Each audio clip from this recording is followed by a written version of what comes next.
Welcome to Revival of Wisdom. Today, we're going to be talking about portals, portal symbolism, and what portals are, okay, and how they show them to us, because they have to tell you the truth, guys. This is the thing with the universal law. They have to tell you the truth, and they tell you through symbols, they tell you through movies, and different things like that. But let's jump straight into this. So, first, I want to talk about the Freemasonry symbols. Okay, so first we got obviously this is some Freemasonry art, but notice how you've got the ladder with a key. Okay, so this is ladder symbolism with a key. So maybe this is talking about ascending. Okay, because look, because this is ascending into the heavens, because it's a ladder with humans going up it with a key. In order to ascend, you must have the key. Okay, so what else do we have with a key? Well, the Netflix show Lock and Key, which is all about portals and keys. Because what the keys do, they open doors, gateways. Okay. So what's interesting about this is that they've got this key here, which represents the Kundalini energy rising up the spine. Okay. But we'll come back to this. But it's that same portal key symbolism. We've also got the Vatican. The Vatican is in the shape of a key. Okay. So you can see the start of it here and the end. So this is key symbolisms. Keys open doors. And notice how it's got the eight-pointed star. Okay. What is the eight-pointed star? Okay. We'll come back to this. This all ties in, guys. I'll break it all down for you. But then you've also got the god Janus. Janus, okay, is known as the god of the doorways. He's an ancient god of Rome, and they worshipped him. However, he's not a god, he's more like a high level ranked demon. Because he is the god of the doorways. And notice how he's got two faces. Because doorways always have two sides. You're going into somewhere, there's always two sides of a door. And he's always depicted with two sides of a face and a key, because he holds the key to the doorways, to the portals, to other worlds and realms.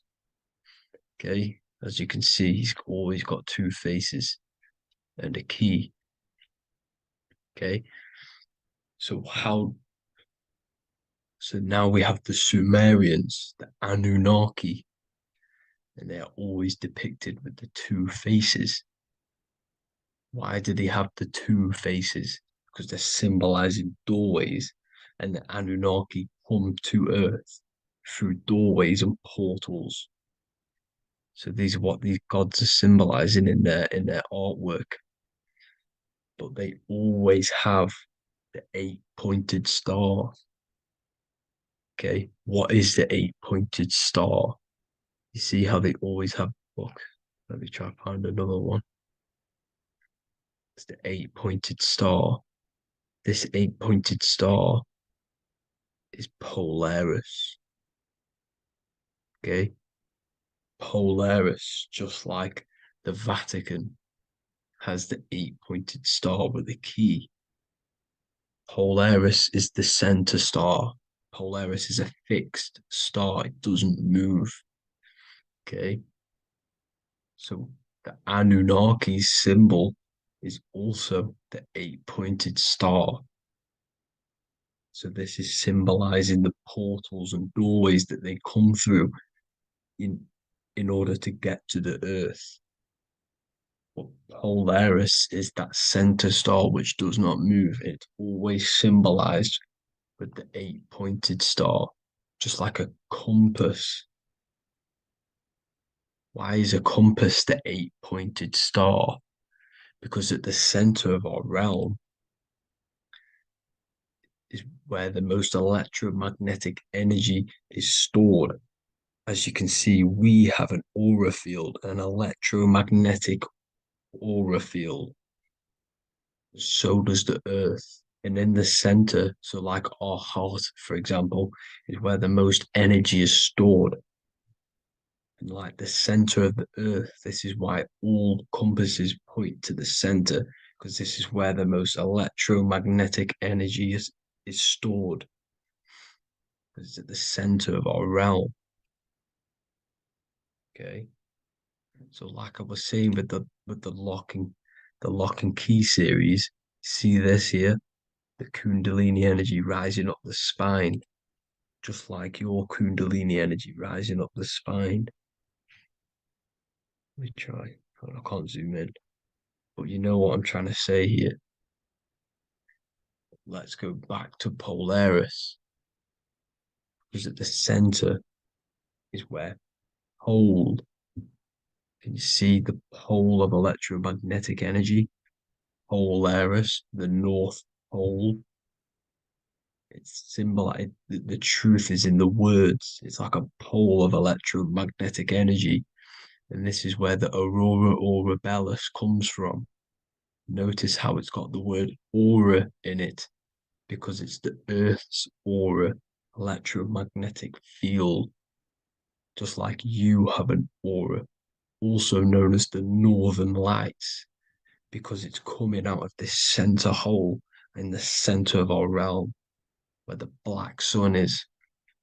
And this is where the electromagnetic energy is coming up from. And this is what the aurora aurebelis is, or the northern lights. It's just electromagnetic energy. And it's symbolized through our symbols, the original O, okay? Because it's like a pole through the middle, Polaris. So this Polaris is the sky vault. It's the portal into this realm, because this is what the Anunnaki are always talking about, always symbolize it with the eight-pointed star. And just like a compass is the eight-pointed star, pointed to the center, to Polaris. Okay. See here on the Sumerian tablets with the eight-pointed star again. And how we know it's talking about portals with this eight-pointed star is because CERN 666 are opening up portals to the underworld, letting in demonic entities into this realm. How do we know it's a portal? Because their Hydra Collider has 8 points, just like the eight-pointed star. So they are creating synthetic portals to the underworld to let these demonic entities into our realm. But what is the key? Because if we're talking about ascending through Polaris, notice how here on the masonry art, this luminary here, so this is the sun, that's the moon. This is Polaris because it's a luminary with what? 1, 2, 3, 4, 5, 6, 7, 8 beams coming off the luminary, just like the eight-pointed star. So you see the ladder with the key going up to Polaris. It's symbolizing ascending out of Earth. So what is this key that they're keeping from us? Because it's a human holding a key going up the ladder to Polaris. Well, chakras. We have 7 chakras. Okay, so this is what they are telling us in the lock and key symbolism. The Kundalini energy rising up the spine. Okay, just like they have 33 vertebrae on the back of your spine. Okay, this represents the Kundalini energy going up your 33 vertebrae, just like in Masonry has 33rd degrees. Okay, so what is the key? Your chakras. Your chakras have to be unlocked. Okay, you have to unlock your chakras, and you can't unlock this one without going through this one. You have to go through them all. It's like a ladder, just like Jacob's ladder. You can't go from the bottom to the top. You have to unlock each one. Okay, just like you have 7 chakras, you have 7 layers of your aura. Okay, you have to unlock your chakras to the highest point in order to reach Christ consciousness. And this is the key that they're talking about. They're symbolizing the organic portal within each and every one of us to ascend out of this realm. Okay, so this is the key that they're talking about, and they're holding back this knowledge to keep us trapped in this 3D realm. Okay, so like I was saying with the 33 vertebrae and the Kundalini energy coming up the spine, 33 vertebrae, you can see this sort of symbolism going up to the light, because it's the light. You see here, your crown chakra turns on and becomes enlightened, just like the Illuminati symbol. Can you see it? But also, Jesus also died at 33. So this is symbolizing, okay? They're symbolizing the death of the ego, the body. So once you open up your chakras and reach Christ consciousness, which is your 33rd vertebrae, once your Kundalini energy goes up your 33rd vertebrae, your body technically, not physically, but spiritually dies, because you then become formless. You reach Christ consciousness. So then you can travel other worlds. Okay. This is what they're talking about with Vatican, 8-pointed star, and the key. Janus with the key. The Sumerians with the 8-pointed star. Anunnaki, the 8-pointed star. Polaris, 8-pointed star. So Polaris is the way out of this realm, which is at the center. Pole, North Pole. Okay, so the key is that they're hiding from us is the knowledge to unlock our chakras. Okay, and without this knowledge that they keep from us is trapping our souls in this reality to keep reincarnating. Okay, well, thank you all for tuning in. I'm going to leave you all there. Make sure to leave a like and a comment in the comment section. Let me know some topics to talk about so I can break it down for you. God bless you all.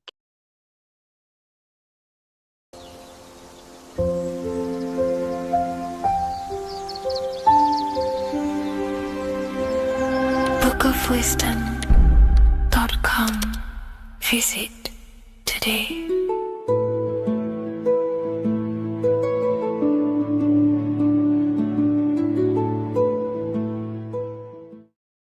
Before you call the Baphomet evil, make sure that you watch this video until the end so you gain a full understanding on what the Baphomet truly is.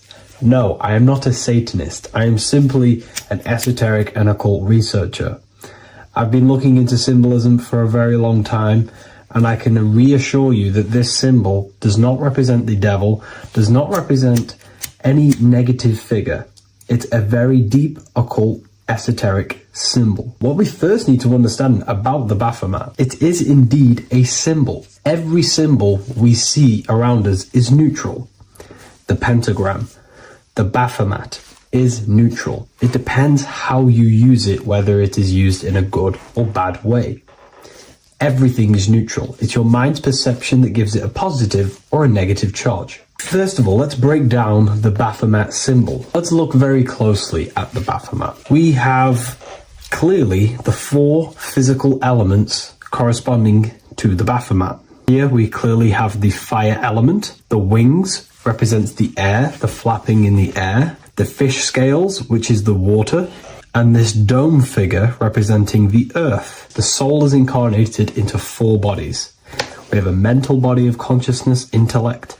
We have an emotional body of consciousness, which is all to do with intuition and energy. We have a spiritual body of consciousness, our astral body, and a physical body of consciousness for the physical earth. Earth corresponds with your body, air corresponds with your mind, fire corresponds with your spirit, water corresponds with your emotions. So the Baphomet is showing you the 4 elements of the soul, the 4 bodies of the soul that we are incarnated in. Now, let's look at this moon figure. We have the moon. The moon represents the internal world. It represents what we cannot see. The sun represents our conscious mind, what we can see, what we're aware of, the physical world. The moon represents what we are not aware of. It represents our internal world. Remember, we have 2 worlds. You're an individual. You have a dual nature. Individual. You have an internal world. When you close your eyes, you have an internal voice, an internal world of thought and emotion, and an external world of this material body. The moon represents the internal. The moon on top represents the moon controlling the mind, represents the inner world controlling you. Now, this is very symbolic in the occult world. If the inner world is controlling you, then you have no control over reality. This is the devil horns. You know the devil horns? The moon crescent? This represents you are the devil. You're being controlled by your thoughts, by your emotions, by your psyche. Then we have the moon below, which represents control over the inner world. We have control over our thoughts, our emotions, our impulses. So you're either being controlled by thought and emotions, or you're controlling them and having self-mastery. In alchemy, we always see this symbol of the man or woman on top of the moon, representing emotional control and self-mastery of the internal world. The journey of the occultist is to gain full mastery over their consciousness. They want to be conscious of every single thought that enters their mental field of consciousness. We get over 7,000 thoughts a day. It is possible to achieve a certain level of mastery where you are conscious of every single thought that enters your mind. This is one of the end goals of self-mastery and occultism, as this gains your personal power. When one achieves this, they are then able to direct the mind in one place and one place only, becoming more effective in manifestation and creation, because we are microcosms of the divine. We are creators. This is the gesture of as above, so below. The inner world and the outer world are mirrors of each other. The inner produces the outer. Your physical life circumstances are a result of every thought you thought in the past. The inner projects the outer.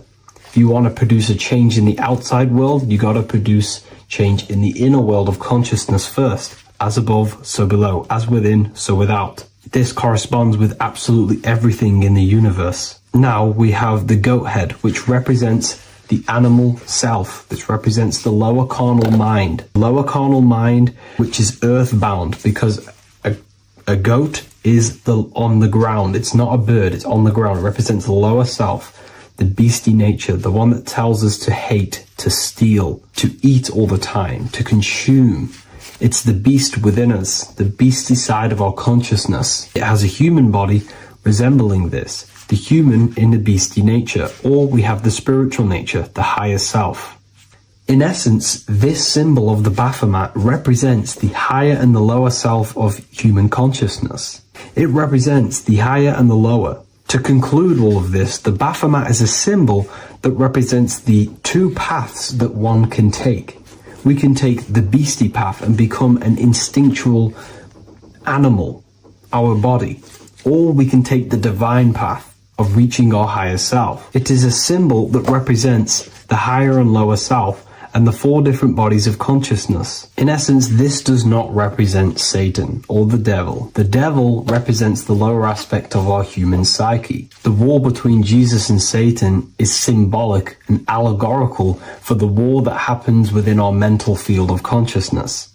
The internal war between good thoughts and bad thoughts, positive emotions and negative emotions. It is the constant war inside the battlefield of your own mind. Jesus, Satan are symbols, characters that are symbolic of aspects of your own consciousness, because the universe is mental. The only thing that truly exists is your mind. Therefore, all of these ancient spiritual texts like the Bible, the Bhagavad Gita, the Quran are all symbolic of what's happening inside of our mental body. It is the inner chaos that can destroy our life, or when we create structure and restructure our inner world, we can live a peaceful life. If you are struggling from the internal world and you want to gain mastery of yourself while learning the occult secrets, join Ethereal University, a community of like-minded individuals who are all striving for the best versions of themselves. We host live calls and we have an abundance of lectures that you can watch. Or check out the Book of Wisdom. This is volume 2. I'll leave all the links in the description. Have an amazing day. What if I told you you don't have one body? You in fact have 4. There's a secret hidden right in front of you, and most of you overlook it. And by learning these teachings today, this will change your perspective on life, on yourself, and completely change the conception of yourself. This is the key to your highest potential. If you stay with me today, you will find secrets about yourself that will change your life. But I warn you, once you step this path of esoteric knowledge, there's no going back. Once you see, you can't unsee. So stay with me, and we will discuss the 4 bodies of your soul and how you can master yourself to reach your highest potential. The first thing we must understand is that there is a sun. And just like the sun gives life to the earth, there is this life force within the sun that gives life to all matter. We must understand that that matter itself is dead. It has no life potential. It has no ability to create or destruct anything. All of the life comes from above, from the sun, from the life-giving power of this infinite energy source we call the sun. No matter what model you believe, the sun still gives power to this physical realm, giving life to all of the crops, giving life to animals, giving life and growth to all things that the rays come in contact with. This is a macrocosm process. We must understand the teachings of as above, so below. This means that the macrocosm repeats itself in a microcosm form. Now, what do I mean? Humans are made in the image and likeness of God. You are a miniature version of God, a spark of the divine consciousness made in human form, in physical form. Just like the sun gives life to all physical matter and growth to all crops on the earth, your soul is a miniature sun. And your soul is giving life to the body. Your body is a miniature earth, which also goes through the cycles of the 4 seasons of the sun. We feel different in each one of these seasons. It's because our body does not only go through these cycles externally, but these cycles happen within ourselves, within consciousness. Your soul is the sun. The sun you see in the sky is an externalization of your soul. Your soul is the life force. You are the soul, not the body. And like the sun gives power to the earth, the soul gives power to your body. So first, let's look at the etymology of the word sun. The word sun comes from it's a Latin word solis or sol, which means the sun. Sol then became soul, sun, soul. And in fact, S-O-N and S-U-N in the old etymology dictionary mean the exact same thing. They are interchangeable. So when we look at the symbol of the sun, we look at a circle and a cross. which represent the 4 aspects of the sun, the 4 seasons of the sun: summer, winter, spring, and autumn. These are the 4 states of the sun. Like we said, this is why we get this symbol. You have the 4 states of the sun, which represent the 4 bodies of the soul. Now, this is where we get deep. Like I said, the sun you see in the sky is a macrocosm of your soul, an externalization of your soul. Just like your sun has 4 seasons, the 4 seasons within us are the 4 bodies. Our soul is incarnated and split into 4 sections. We have a mind, we have a physical body, emotions, and spirit. These are all interchangeable and they are all linked. In ancient alchemy, we have the exact same symbolism of the 4 stages of alchemy. But in this case, they're symbolized as the 4 elements: earth, water, air, fire. In this ancient alchemical symbol, we have the pentagram with the top one representing the soul, ether. Our soul then has the 4 bodies with the human here. We have the man, the eagle, the bull, and the lion. We see this on the tarot card, the Wheel of Fortune. The man, the eagle, the bull, the lion. We see this in Matthew, Mark, Luke, and John. The lion, the bull, the man, and the eagle. We see this with depictions of Jesus. Jesus, the man, the bull, the lion, and the eagle. These represent the 4 fixed signs of the zodiac: Taurus, the bull; Scorpio, the eagle. Scorpio was symbolized as an eagle. It's an ancient symbol. Now it's been changed to a scorpion, of course. Leo, the lion; Aquarius, the man. These represent the 4 fixed signs, which are 4 different elements. Taurus is an earth sign. Scorpio, a water sign. Leo, a fire sign. Aquarius, an air sign. Taurus is the earth. As above, so below. The earth is the physical body. Leo is fire. Fire is the spirit. Scorpio is water, which is the emotions. Aquarius is the mind, which is an air symbol. Air is the mind. That's why we call people airheads. Okay? So what we're actually looking at here are the 4 aspects of our soul. We have the sun in the middle and the 4 bodies of the soul. This is what Jesus is symbolizing. Jesus represents you. God made flesh with the 4 aspects of the soul. The 4 gospels are all depicting Jesus in 4 different ways according to the different body of consciousness. The Wheel of Fortune are representing the 4 bodies of the soul. This represents the 4 bodies. Now, how are they 4 bodies? They are 4 dimensions of consciousness. The mind is not made of the same substance of the emotion. The emotion is not made of the same substance of the physical body. The spirit is not made of the same substance as the physical body also. They exist in 4 dimensions of consciousness. They are 4 bodies of our soul. And the most important teaching here is what I'm actually getting to, is the powerful one. This is what gives you power. Most of us live in chaos. Our mind is thinking of doing something. Our emotions are feeling something else. Our body is lusting and wanting to do something else. And our spirit's energy is completely off. Most people live in unbalance. None of these 4 bodies are working together. This is why we produce chaos in our lives.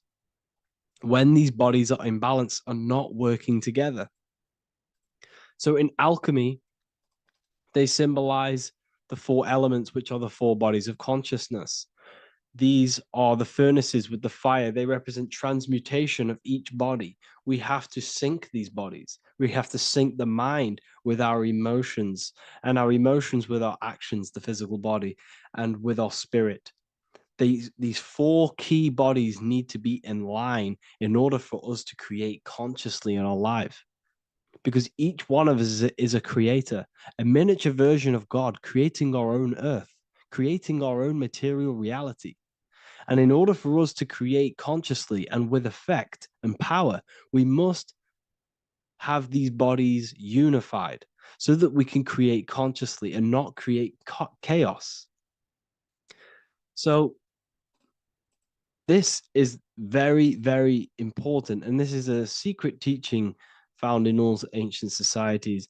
But this is what the hidden symbolism of astrology actually is. The sun is our soul, and the 12 zodiacs are 12 aspects of our soul.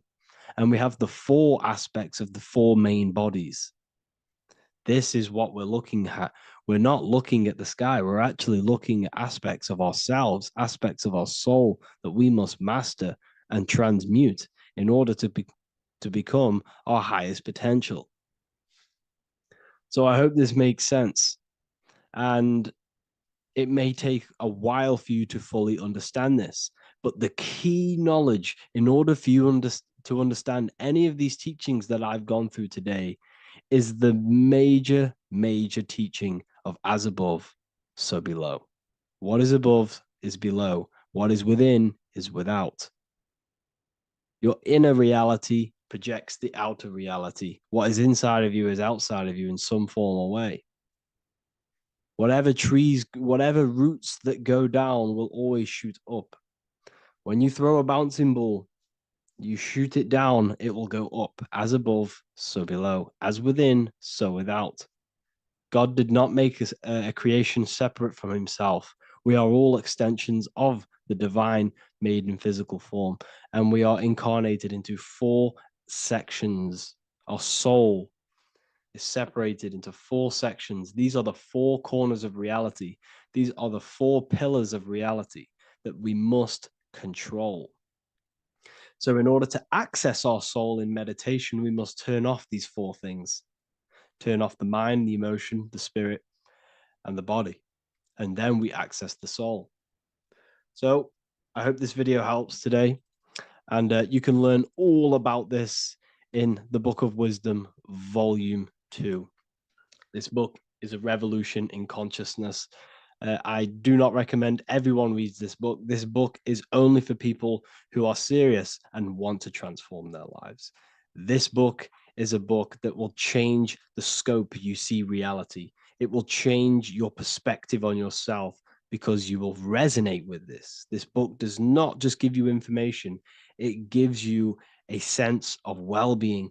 It gives you truth, and you will find your power from this information.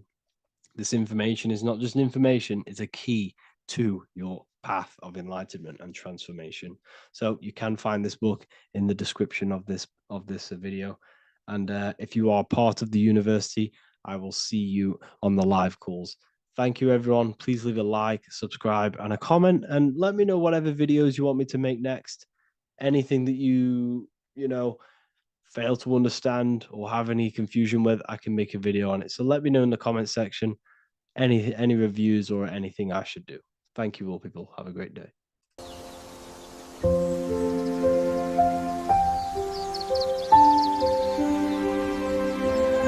bookofwisdom.com. Visit today.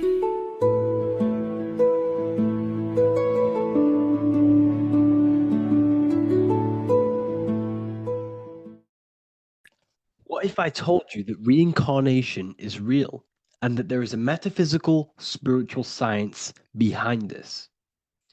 Most people leave this world just as lost when they entered it. That they carry their fears, attachments, and addictions with them, only to be born again, trapped in the same cycle, repeating the patterns of lifetime after lifetime. This lecture is not just about preparing for death. It's about mastering yourself before death, so you don't take them burdens with you. Because the truth is, whatever addictions, fears, and unresolved emotions you cling to in this life, you carry with you into the next. Unless you break free now. You must master yourself before death. Death is not the end. It is the great passage. But how we transition depends on our mastery of the self. This was symbolized by the Ouroboros, the snake biting its tail. Every ending is a new beginning. It's an infinite cycle of consciousness. Now, your human body is basically an antenna tapped in to a stream of consciousness. Just like a radio is tapped into a specific frequency to play that radio. Your body is basically an antenna, a crystal picking up the consciousness of God. You are on an ever-ending journey, a journey of learning and expansion of the mind into new fields of thought. This was symbolized as the Ouroboros. When you die, it is a new beginning. It's a transitioning, not an ending. Everything is eternal in this universe as consciousness is formless and constantly transforms into new forms of life. Let's break down the word death. Death contains the word ether. Now, the ether can be found in the word heart or earth. Ether. Everything in this plane comes from the etheric plane. The etheric plane is the barrier between the physical plane and the spiritual plane, the astral plane. The astral plane is the screen that you have in your mind that allows you to imagine a red apple, for example. This is the imaginative plane where thought forms start to take form. Everything begins as a thought, then the thought form becomes an imagination, then energy, then physical. Everything in the physical plane is a shadow of thought, all objects manifested as thought. You came from the astral. You came from the stars. This is why we say reach for the stars. Or this is why you say you are a star. Cis star, miss star, fraud star, stir is star. And when you become famous, you become a superstar and you gain a star on the Hollywood floor. You are a star. The ether. The ether is the infinite energy source which all things come out of and return back to. This is the cycle of life and death, summer and winter, day and night, sleep and awake. The ether is the infinite energy source which all things come from and will return back to. Okay, sorry about that little error. The ether is the boundless source of energy from which all things emerge, to which all things return to. We can see this in the cycle of the sun. The sun does this wave of creation. It rises and it falls. We have the day and the night. The daytime represents our conscious mind when we are alert. The nighttime represents our subconscious mind when we are inside the spiritual realms. The nighttime is spirit, the daytime is matter, spirit and matter. Awake and asleep, conscious and subconscious. We see this in the yearly cycle. Summer is life, winter is death. Spring is the morning, summer is midday, autumn is evening, winter is the night. Everything is a macro and a micro cycle of being born out of the ether and returning back from life and death. Life and death is manifested within the cycles of the sun and everything outside of you, as within, so without. This is why we say sleep is the cousin of death. The macrocosm is death, the microcosm is sleep. Every time you go to sleep, you are essentially it's a miniature death. You're entering into spirit and then returning back into matter in the morning when the sun rises. Everything is a reflection of the macrocosm cycles. Preparation for death. The first thing we must do in order to prepare for death, for life after death, in order to stop being reincarnated in this cycle of materialism, in order to progress as a soul, because remember, you are a soul in a body. Just like the sun gives power and life to the earth, your soul gives power and life to your body. When you say I, you're referring to the soul. And your soul can be stuck underneath layers of false identifications.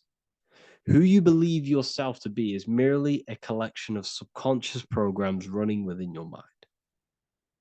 Now that's very deep. That is very, very deep.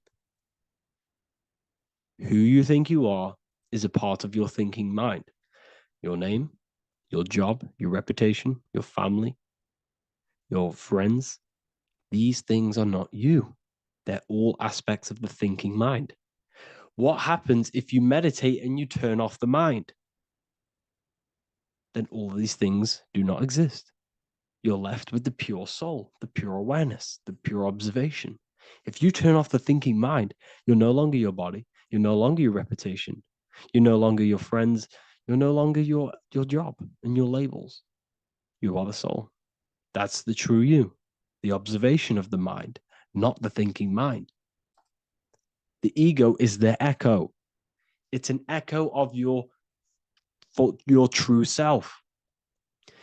The ego is your mind's perception of itself, shaped by experiences, trauma, emotions, and beliefs. It is merely an echo of your true soul self. The ego is not you. Your mind is not you. You are the soul. And this is the true self that we must express within our life and we must connect with before we die. Because when we die under the echo, under these false layers of the emotions, the traumas, the experiences, the addictions, the emotional attachments, when we die underneath all of this, when we don't know our true self, the soul is still hidden. The true you is hidden underneath these layers of false identification. We must remove these layers of false identifications. We must remove them. We must destroy the echo. Remember, the ego, you never had an ego when you were a child. When you were a child, you were pure. You didn't, you didn't show off things. When you were a child, you were pure. You expressed yourself freely with you didn't hide anything. You didn't hide any aspect of yourself. You didn't suppress any aspect of yourself to fit in as a child, as a baby. Because the ego was not here when you came here. The ego grows with experience. The ego is a false perception of yourself while being incarnated in this material world. It's your mind's perception of itself and it's created through your experience. Remember, you are unconditioned consciousness, and your experiences, thoughts, traumas, emotions, and beliefs have conditioned your consciousness into believing you're only a physical body, but you are the soul. We have to remove these layers. How do we remove these layers? Like I said, the best thing, meditation. Meditation. There is a great meditation that you can do every single morning and every single nighttime. You can sit there and repeat over and over before you meditate. You can repeat that you are not this, you are not that, you are not this. You can label them one by one. Start with, I am not my body, I am not my job, I am not my name, and then detach from absolutely everything until you are left with nothingness. And when you start to meditate, detach from everything. Nothing matters. I am here right now. And what will be left? The only thing that will be left is the language that your mind is using. Now, this is very deep. Not many people will tell you this, but I've lingered in meditation many times. And I can tell you from experience that the only thing left once you detach from everything is the language that your mind is attached to. So whether that's English, Italian, French. Once you detach the language of the mind that that little voice in your head's using, you're left with the soul. Once the mind is switched off, you're left with the soul, and you have detached from all of these external things. You're left with the soul. That's you. That's the power. That's the source of all creation, where everything you've ever done has come from. Every thought, every idea has come from your soul. Number 2. That's meant to say number 2. Sorry about that. Mental addictions and emotional addictions. Okay. These two are very important. Mental addictions, this could be thought patterns. This could be the labels that we've just been talking about. Then you have emotional attachments, which is maybe you're too attached to an external thing. Maybe you're too attached to your phone.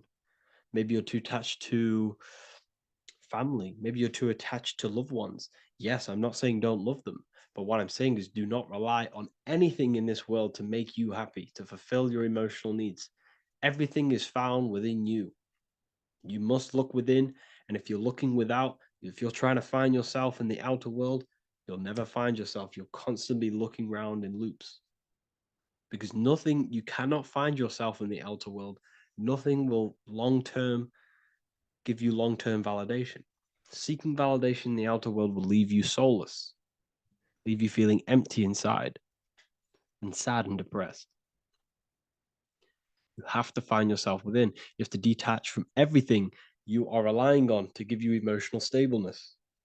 You have to detach from all. Yes, love your children. Yes, love these people, but do not rely on them. Because everything in this world is temporary. Do not conform to this world. The Bible tells you this. Everything in modern society nurtures the body, but neglects the soul. They keep you addicted to as many things as possible. Smoking, you have to detach. Drugs, you have to detach. Alcohol, detach. You cannot rely on anything. This is why this path is very, very difficult to walk. But I'm showing you the way. These are the things you must do before death. You have to detach from absolutely everything. If you die and your mind and soul is still addicted to these worldly things, then you guess what? You're going to reincarnate. You're going to reincarnate because your mind is still thinking about these material earthly things. And if you are operating in that vibration, you're going to project that vibration and come back here. You have to detach. You have to master the soul and master the mind. Like I said, the matrix is designed to keep you addicted to as many things as possible. Your phone, food, smoking, drugs, alcohol, clubbing, all of these things. Everything in society is made to trap your soul and reincarnate in this world. That's why it's very, very, very difficult to walk this path. Very difficult. Matrix, matter tricks. John 2:15 to 17. Do not love this world, nor the things it offers you. For when you love the world, you will lose God. Do not love this world, nor the things it offers you. Do not conform to the pattern of this world, but be transformed by the renewing of your mind. Great quote. Do not conform to the pattern of this world, but be transformed. Let this world transform you. Learn from this, expand from this, but do not be mentally and emotionally attached. Okay? What good will it be for someone to gain the whole world yet forfeit their soul? Like I said, everything in the Bible is telling you the truth. You just got to read it correctly. This is spirituality. This is spirituality. The Bible is spiritual. It's a spiritual text. We must disconnect from everything outside of us and connect with the true soul. Here we have the Egyptians showing you the soul leaving the body. Here we have the soul here. Here we have the Masons showing you the soul coming out. The soul is real. You are the soul. And when you leave this physical plane, you will go into the astral plane. That's where you came from. You came from the astral. You came from the stars. You incarnated into this physical body. Your consciousness fell into this material form to experience limitation, to experience a 3D world. So in order to ascend properly before we die, we have to let go of all the attachments.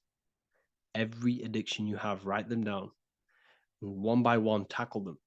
Before you die, you have to, or else you will reincarnate. This is the teachings of Egyptians. This is the teachings of Masonry. All of these addictions contribute towards life after death. Everything must be controlled, and we must be attached to the soul. I'm not saying I'm perfect. I'm not saying I'm perfect, people. We're all not perfect. We're all under psychological operation by the government. We're all in a very difficult situation with this awakening. I'm simply pointing out what I know from my journey and what I've been learning through occultism and research and reading lots of books and many different things. I'm on this journey just as you are. Maybe I'm further. Maybe you're ahead of me. We don't know. But this is what I'm sharing with the world. This is what I'm sharing with my research. And this is what makes sense. It's common sense. Look at everything around you. Everything's made to feed the body, not the soul. So, my beautiful watchers and fans and supporters, I appreciate every single one of you, and I hope this video has supported your journey. If you're feeling lost in life, if you're searching for deeper answers, whether you're seeking clarity, looking to expand your studies, or ready for personalized mentoring, this is your chance to connect with me live and receive insights tailored just for you. Start your path to self-mastery and enlightenment inside the world's best esoteric school. Your journey starts now. Tap the link in the description if you want to join Ethereal University, or feel free to check out my books. I thank you all, and I really appreciate for 100,000 subscribers on YouTube. I love every single one of you. Make sure to drop a like, a comment, and subscribe to the channel if you're new. Let me know some ideas for, lectures, anything that you want to know. I can make lectures on them. Just drop it in the comments. I appreciate every single one of you. Take care.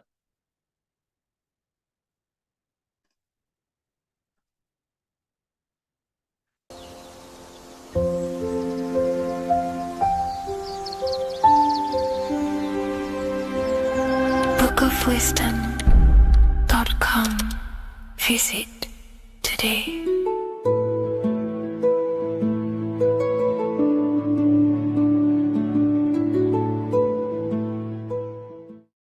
There is a massive mystery around the Freemasonic G, and in this video we're going to be discussing it. Some people call it geometry, God, gnosis, genesis, generation, but in fact it's all of these things, and all of these things relate back to one concept that links them all. And in this video, you will be discovering this secret force, which pretty much creates everything in your reality, in your life, and has done unconsciously, whether you are aware of it or not. The Freemasonic G is the 7th letter in the English alphabet. This is important because the number 7 has many mysteries inside the esoteric and occult traditions. Some people say the number 7 represents the 7 colors of light, the 7 major planets, or the 7 musical tones, 7 days of creation. The number 7 is a massive mystery. But what we have to understand is that in the context of Masonry, Freemasonry is all about building the self. Every day we wake up, we are either building our prison of our mind or freedom of our mind. Everything inside of esoteric Freemasonry is about building the self and reconstructing our consciousness, our inner dialogue, the inner voice. We're transforming the mind from low awareness to high awareness. This is why Freemasonry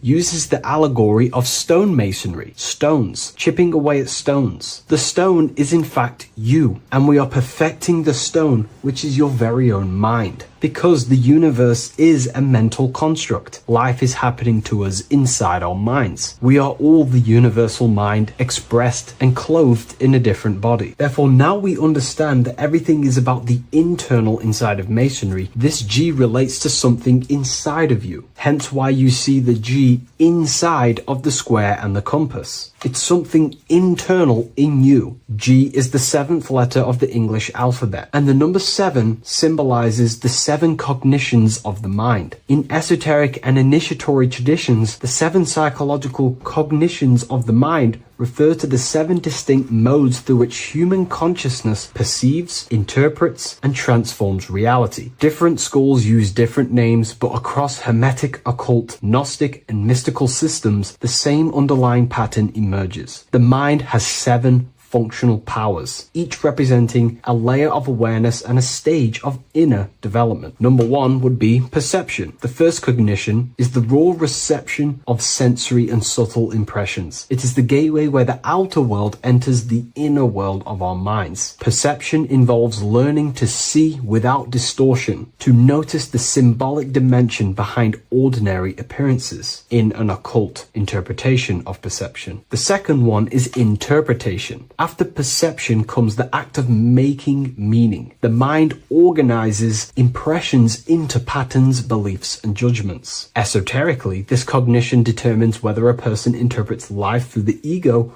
or through the higher insight of their higher consciousness. The goal is to purify interpretations so that the intuition can speak through it, to clear our minds of the clutter, master it, and let our higher consciousness shine through it. Number three is the imagination. This is the creative faculty that produces images, symbols, and visions in the mind's eye. This is associated with the astral plane. We live in a mental universe of thought. Thought wraps itself inside of imagination. The thought alone has no true form, but then the thought wraps itself in a vehicle of consciousness, what we call imagination, and we give form to the thought. Imagination becomes active. Imagination becomes active imagination, the foundation for rituals, alchemy, meditation, and visionary insights inside of occult traditions. Working on your imagination is a key part on developing your consciousness, as it is literally the sight into the astral plane, your internal vision of the mind. The fourth cognition of the mind is emotion. Emotion is energetic response that gives intensity, direction, and magnetism to thoughts. Emotion fuels the magical will. Unrefined emotion binds us to lower impulses. Refined emotions become devotion, compassion, and the inner fire to transform thought into a tangible reality, to become a conscious creator. The fifth cognition is will, the faculty of intention, decision, and directed energy. Will is the power that aligns personality with the higher self. It is the driver of discipline, transformation, and the capacity to act consciously rather than react unconsciously. Most people walk through life as an unconscious zombie, living day to day, running off subconscious programmings, never actually using their conscious mind. We develop our will and try to align our will with the highest will possible so we can align our will with our higher mind, so the higher mind can manifest through us in the material plane. The sixth cognition of the mind is memory, the storehouse of experience, impressions, and archetypes. It shapes identity, determines how one repeats and transcends past patterns. Memory includes not only personal memory, but also a deep strata of the subconscious and the collective subconscious field, what we call the Akashic records. Memory is a massive quality that you must work on inside the Masonic system. You are required to remember certain rituals and certain things so that you can regurgitate them to pass on along the degrees. Based off my research, I myself personally am not a Mason. The seventh cognition of the mind is intuition, the highest cognition possible. It's direct knowing. It bypasses the linear reasoning and reveals truth as the inner illumination. Intuition is the voice of the soul. It is the guiding force, guiding our physical vehicle of consciousness through this physical experience, providing revelations, insights, and even sometimes gnosis and higher understandings.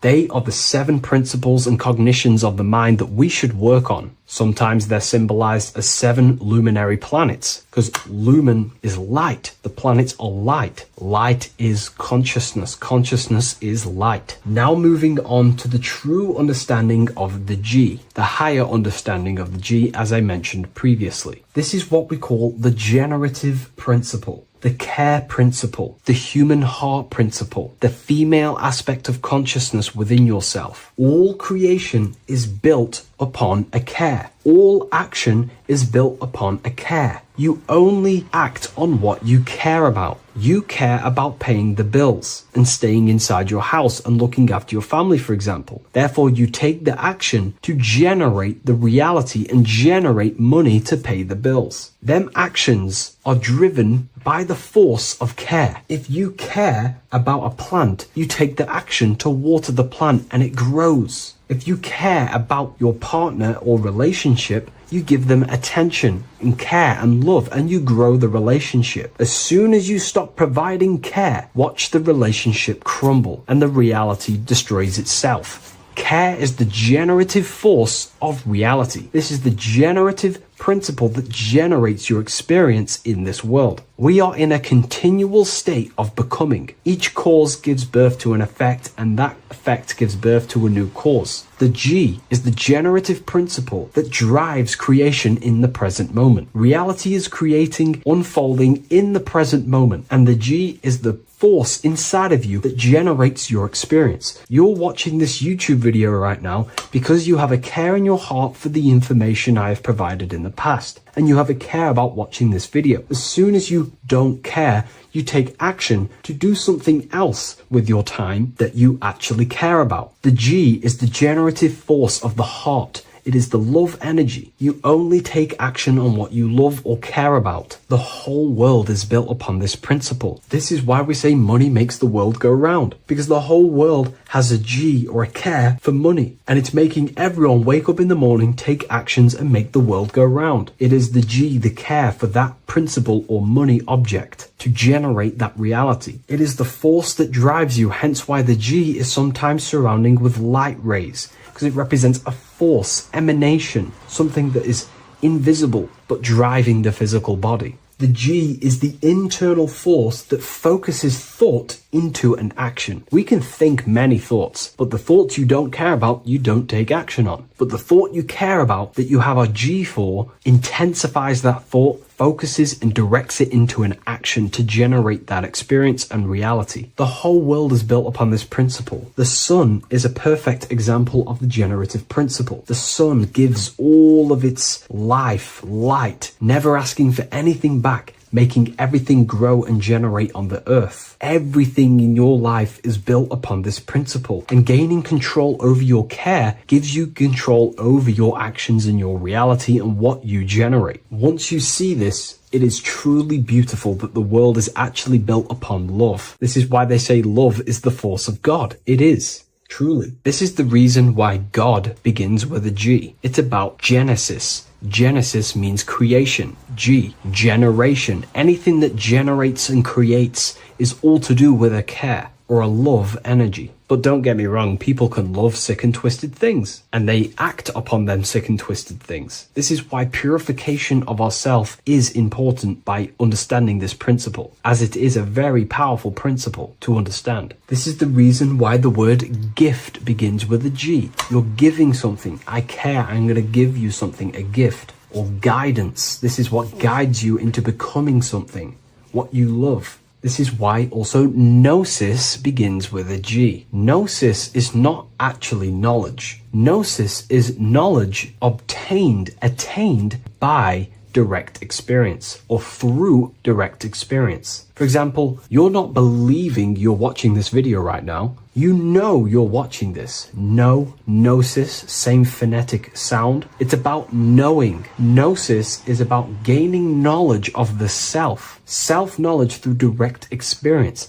Instead of believing in God, I seek to know God through direct experience, by altered states of consciousness, transcendent meditations, understanding human anatomy, understanding the laws that govern my mind, understanding creation. That is direct gnosis, knowing that God exists instead of believing he exists. By going within the self, questioning the self, and gaining a deeper relationship with the inner observer, you start to gain gnosis, self-knowledge through direct experience. And in order to gain gnosis, you have to care, because gnosis requires action. It requires you to meditate and go within yourself. It requires you to study yourself. It requires you to go within yourself. And in order to do that, you have to care. If you don't care about knowing yourself, you won't take the action to generate the gnosis. If we take a look at this piece of Freemasonic artwork, we can see a whole lot going on here. But if we focus down here with the temple with the letter G on, and when you walk through the temple, there is a pathway leading up a hill towards the light. The light reveals things. If something is in darkness, you can't see it, but the light reveals something. It's symbolizing truth, the light of gnosis, knowingness. And in order to walk this path, you have to go through the temple, which means entering in yourself. This is symbolic of the path. The Masonic path is about the self, reconstructing and learning about the self. In order to walk up that hill, it takes a lot of effort. It's not easy walking up a hill.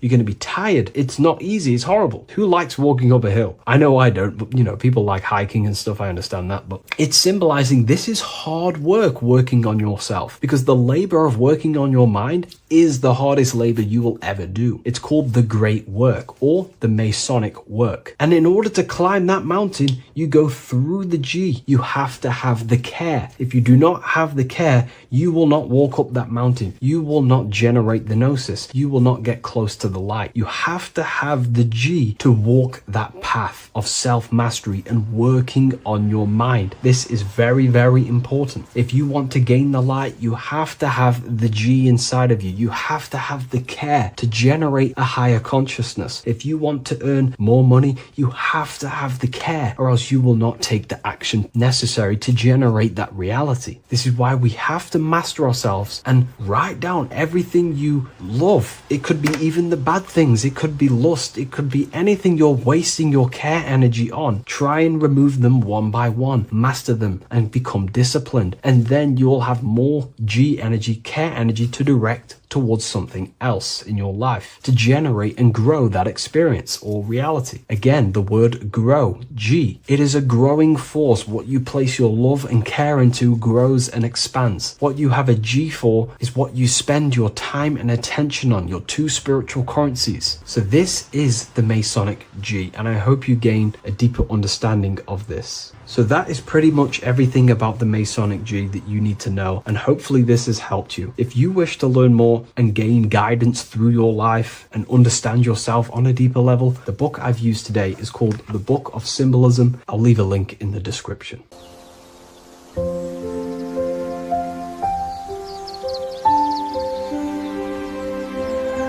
bookofwisdom.com. Visit today.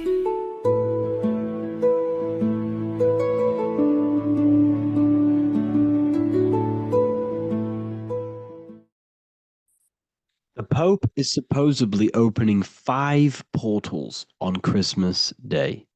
Now, I know this video is a bit late, but I'm going to be commenting on what I think this symbolism and this ritual truly means and what they are trying to do to society with this symbolic ritual. So the first thing we must understand is that everything these people do on a mass scale, all of these major events that they take place on, are all symbolic. They're all ritual. They all have purpose. Okay? So when we look at the locations of these 5 doors that are in Rome, we actually see the sigil of Lucifer when we connect the dots of all of the 5 door locations. This is the sigil of Lucifer. Lucifer is not what you think. Lucifer, sigil of Lucifer, represents the outline of the human brain and our visual perception field. Now, the human perception field is how our brain interacts with the external reality. Our external reality is not physical. The only thing that exists outside of you is pure energy, formless, vibrational energy and light. Your brain is an energy decelerator. Your brain decelerates this light, this energy, into a material reality or perception that you can interact with. You don't look into the external world. The energy, the light enters the eye retinas, goes through the optic nerve, and travels to the back of the brain called the visual cortex. And the visual cortex is what shapes your visual screen. Now, if you are seeing the screen, this means that you are not the body, you are not the brain, you are the perception observing the screen that you are seeing. You are the eye behind that, you are the person behind that. So, what this is actually symbolizing is perception. This is a symbol of perception, of perceiving the material plane, of how spirit interacts with matter. Now, what's Lucifer? Now, the word Lucifer means the light bearer. He's known as the light bearer. The word Lucifer originates in Latin. Luci means light, and fer means to bring. It's the light bringer. The eyes, the visual perception of the light bringer to your reality. You see, everything outside of you is light. You are made of light. The word hue man means light. Hue means color, which is a form of light. And man means manifest. We're light manifested into material form. Every single one of us is Lucifer. When we fall for the material world, the external world, is an illusion.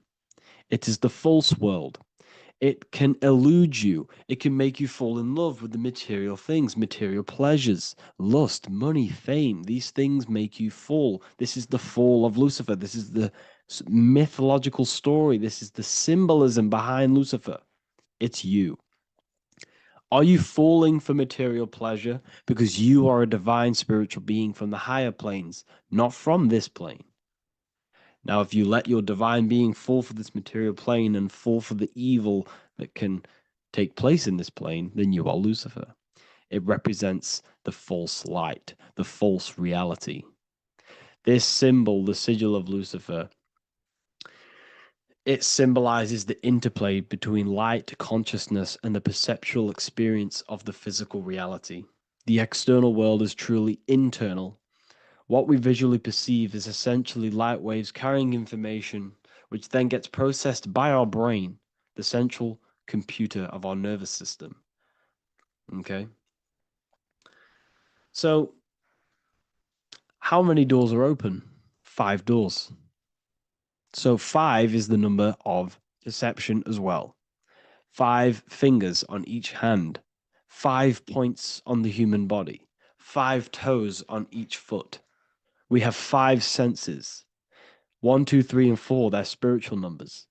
6, 7, 8, and 9, they're material numbers.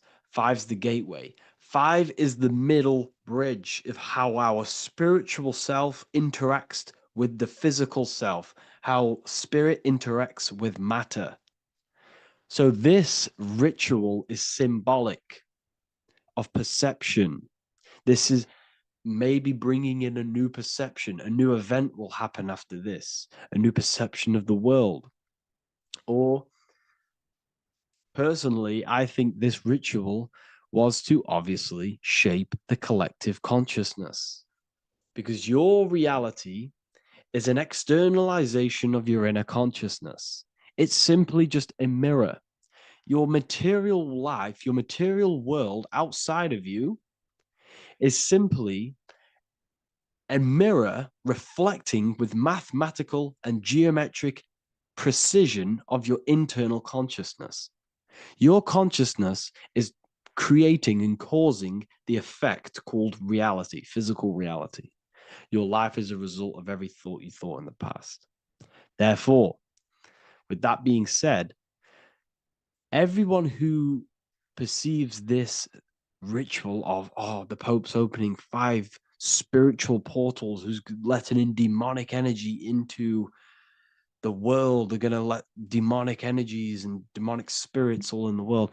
Well, what if I told you the only portal they're opening is a portal in your own mind for negativity? By you believing in negative forces coming into the world and going to possess everyone. That's opening up your own mind. The collective spiritual community has been brainwashed in thinking there's going to be demonic energy. Therefore, what will happen? There will be demonic energy. Not because the Pope opened up a portal to the demonic energy. It's because everyone opened up their own minds to the demonic energy. Therefore, we as a collective consciousness shape the external world on a macrocosm scale. For example, the microcosm is your personal life. Your personal life. You have created it through consciousness. Your belief system is just externalized in your world. But on a collective scale, we all believe in money, for example. And because we all believe in money, and we believe that this piece of paper holds value in our minds, okay, in the mental plane, this has an effect on the physical plane by shaping the physical plane by being ruled by this belief on a macrocosm scale. Yes, I know that money doesn't exist. It's just a belief in my mind. But that doesn't have an effect because the collective consciousness believes that money has effect, has power. When it doesn't, it's just a piece of paper with a belief behind it. If the collective consciousness stopped believing in money, then the collective consciousness would have broke the spell and we would have no longer had a material plane ruled by money. You see, our beliefs is ruling and shaping our physical plane. This physical world outside of you is truly just an effect of the mind, an effect of our consciousness, our inner world. So I believe this ritual was done to change our perception, to make us think the Pope is bringing this spiritual energy and negative forces into the world. And it's just simply us creating the negativity in the world by believing in this, by thinking this. Remember, they have the power to send messages into millions of people's minds through media. And them messages are then believed, and that belief is shaping our world. What have I told you? That the New World Order is not manifested by the elite, it's manifested by you and us. We're all manifesting the New World Order. They can't manifest it. We can, because we are the ones believing it. We believe it. It is reality. It shapes our own prison. We're all shaping our own prison by believing in the prison, by believing in money. So this ritual was all to do with perception, creating a new perception, creating fear in our minds to, of course, distract us from what's really going on. This is all a ritual to implant messages in your own mind. So I hope you all understand this video, and I hope you all gain some insight, and I'll see you inside the university.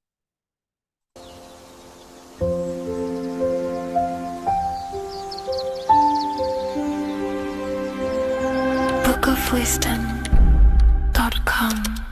Visit today.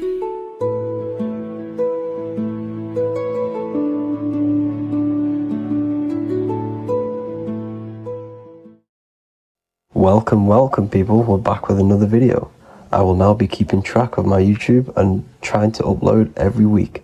In this video, we'll be talking about the chakras. The chakras are the 7 attributes of God, and they are the 7 planets. These are literally vortex portals within us that connect us to these vices and characteristics of God. Each one of these energy centers are a spinning wheel of energy which controls the cells and organs in that particular area of the body. For example, it's literally a mini brain for that area of the body. Each chakra has a vice which you need to turn to a virtue in order to climb up through the system. They work like a stairway system. You have to go through each chakra in order to unlock the one above. This process is turning matter into spirit as you descended from spirit to matter. Saturn is Satan, that's why it's the lowest chakra, and that's why the devil is red, because red is the lowest vibrational color. When you are in these lower states of consciousness, you are in your animal nature. This is your physical side of your nature. and you are mainly being driven by your animal instincts or your ego. Moving back to your higher self or your spirit self is not an easy process. It takes a while. However, with discipline, consistency, and motivation, you can achieve this, and this is what the ancients called Christ consciousness. Once you have achieved this, it is basically a state of mastery of the mind. You no longer lust for the lower animal nature things. Now, let's start with the root chakra. This is located at the base of your spine, and you can feel this chakra by tensing your anus.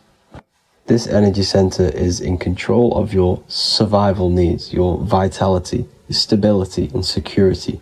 Now, if this chakra is unbalanced, you will feel insecure, fear, anxiety, unstable, low self-esteem, anemia, over or underweight, and constipation. In order to balance this chakra, you need to feel grounded, embodied, stable, calm, centered, a sense of safety, and trust in yourself and the world around you. The next chakra is the sacral chakra, which is located around the belly button area.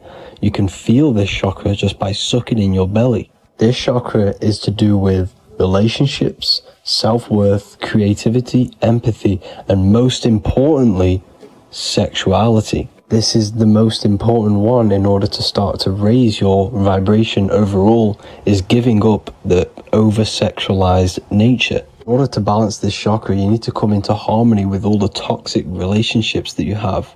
Get rid of the fear, the anxiety, the isolation, and 100% get rid of the over-sexualized nature. Lust is one of the most lowest vibrations you could possibly feel. It is literally manifesting hell. In order to work on this chakra, you need to feel self-worth. You need to do creative things, empathy, healthy relationships, and 100% being confident. The next chakra is the solar plexus. This is to do with personal power, will, metabolism, eating, happiness, and your self-esteem and self-identification.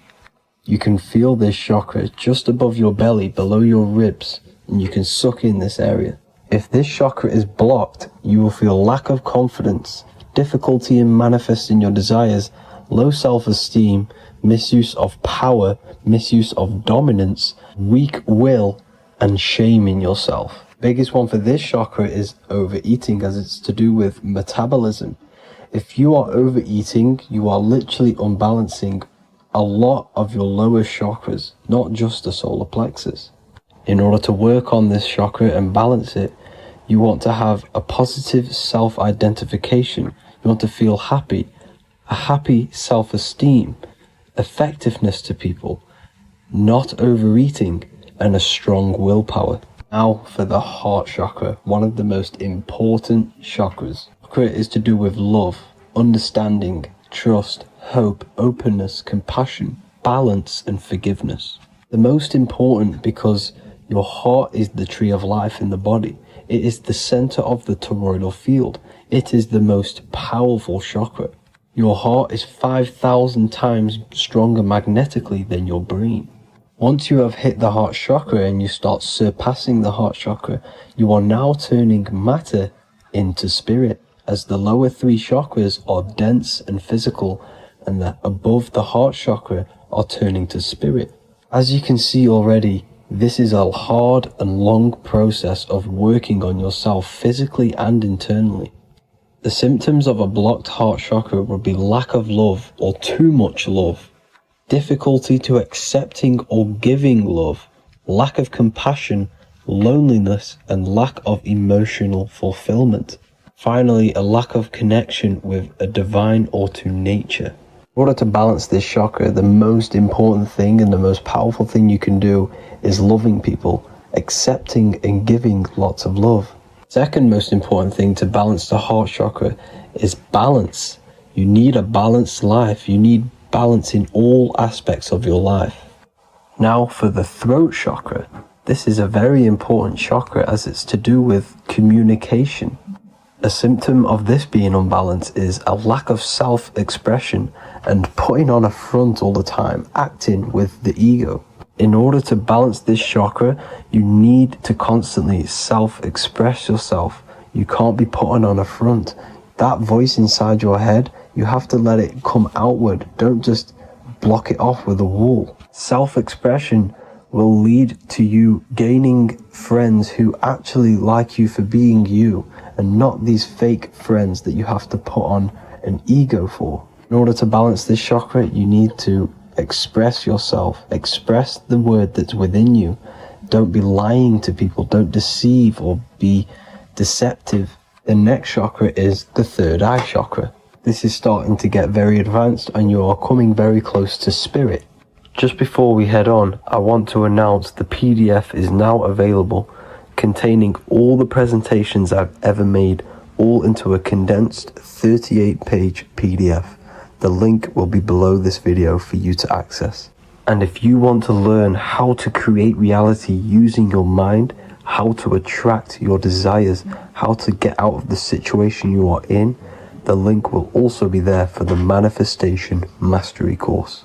Now for the third eye chakra. The third eye chakra controls the pineal gland, which is your first eye. It's to do with your psychic abilities, channeling, telepathy, astral travel, visions, and connection to the higher self. You need all of the chakras aligned to get the full potential out of your third eye or pineal gland chakra. For example, if you're astral traveling and you fear something, you will be instantly shot back to your body. So you need to master all of the chakras before you go on and try and do these higher spiritual activities. Symptoms of the third eye chakra being blocked is lack of imagination, lack of vision, lack of concentration, blocked or clouded intuition, can't see the big picture, and especially overly reliant on logic and intellectual thinking. A good way to work on this chakra is imagining things, vision things. Trust your intuition at all times. Always follow that inner voice. Cut out the tap water, which contains fluoride. Fluoride blocks the pineal gland. And cut out all junk food, because all of this is affecting your pineal gland. When in meditation, you want to focus your eyes and your attention to the center of your head between the two eyebrows. This is where the pineal gland is located. This will help and awaken the pineal gland over time when you keep doing these meditations. Finally, for the crown chakra, this is to do with universal consciousness, all-knowing, enlightenment, cosmic connections, the God source. This chakra is blocked by being cut off from spirituality, plagued by the senses, being tricked into the five senses and being tricked into thinking you are the body.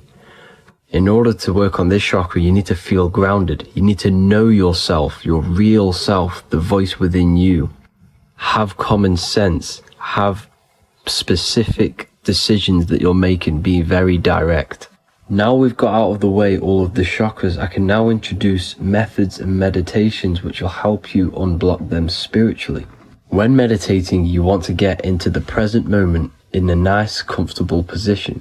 Bring yourself to the present moment by saying, I am here right now, nothing else matters. Keep repeating this over and over with your eyes open or closed.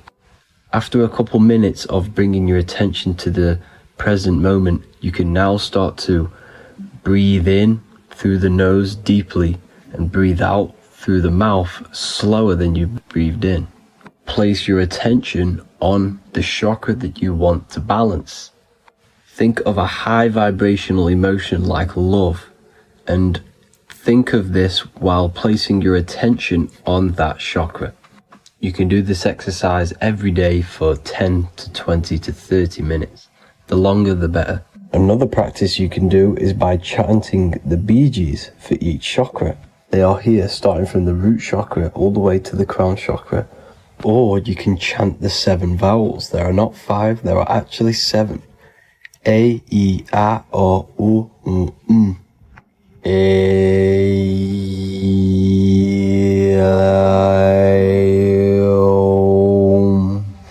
This is the proper way of pronouncing the 7 vowels. These are so powerful because these are the only things that exist. It is literally the sound of God. By pronouncing them right, you can actually create a lot of power within you and align your chakras. That's it for this video, people. I'd appreciate a comment and a like to help the algorithm. I appreciate you all. Love and light.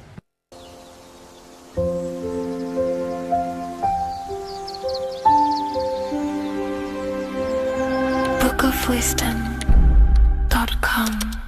Visit today.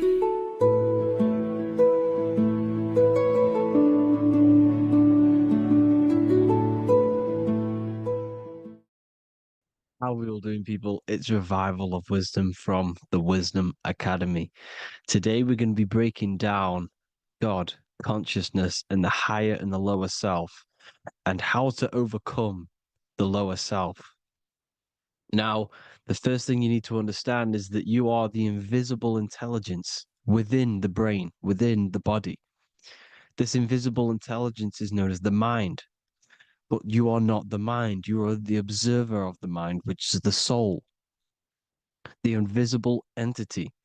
The mind is your intellect, your intelligence. Now, the mind is, it's hard to put this in words, but the mind is something that gives you the ability to explore the universe.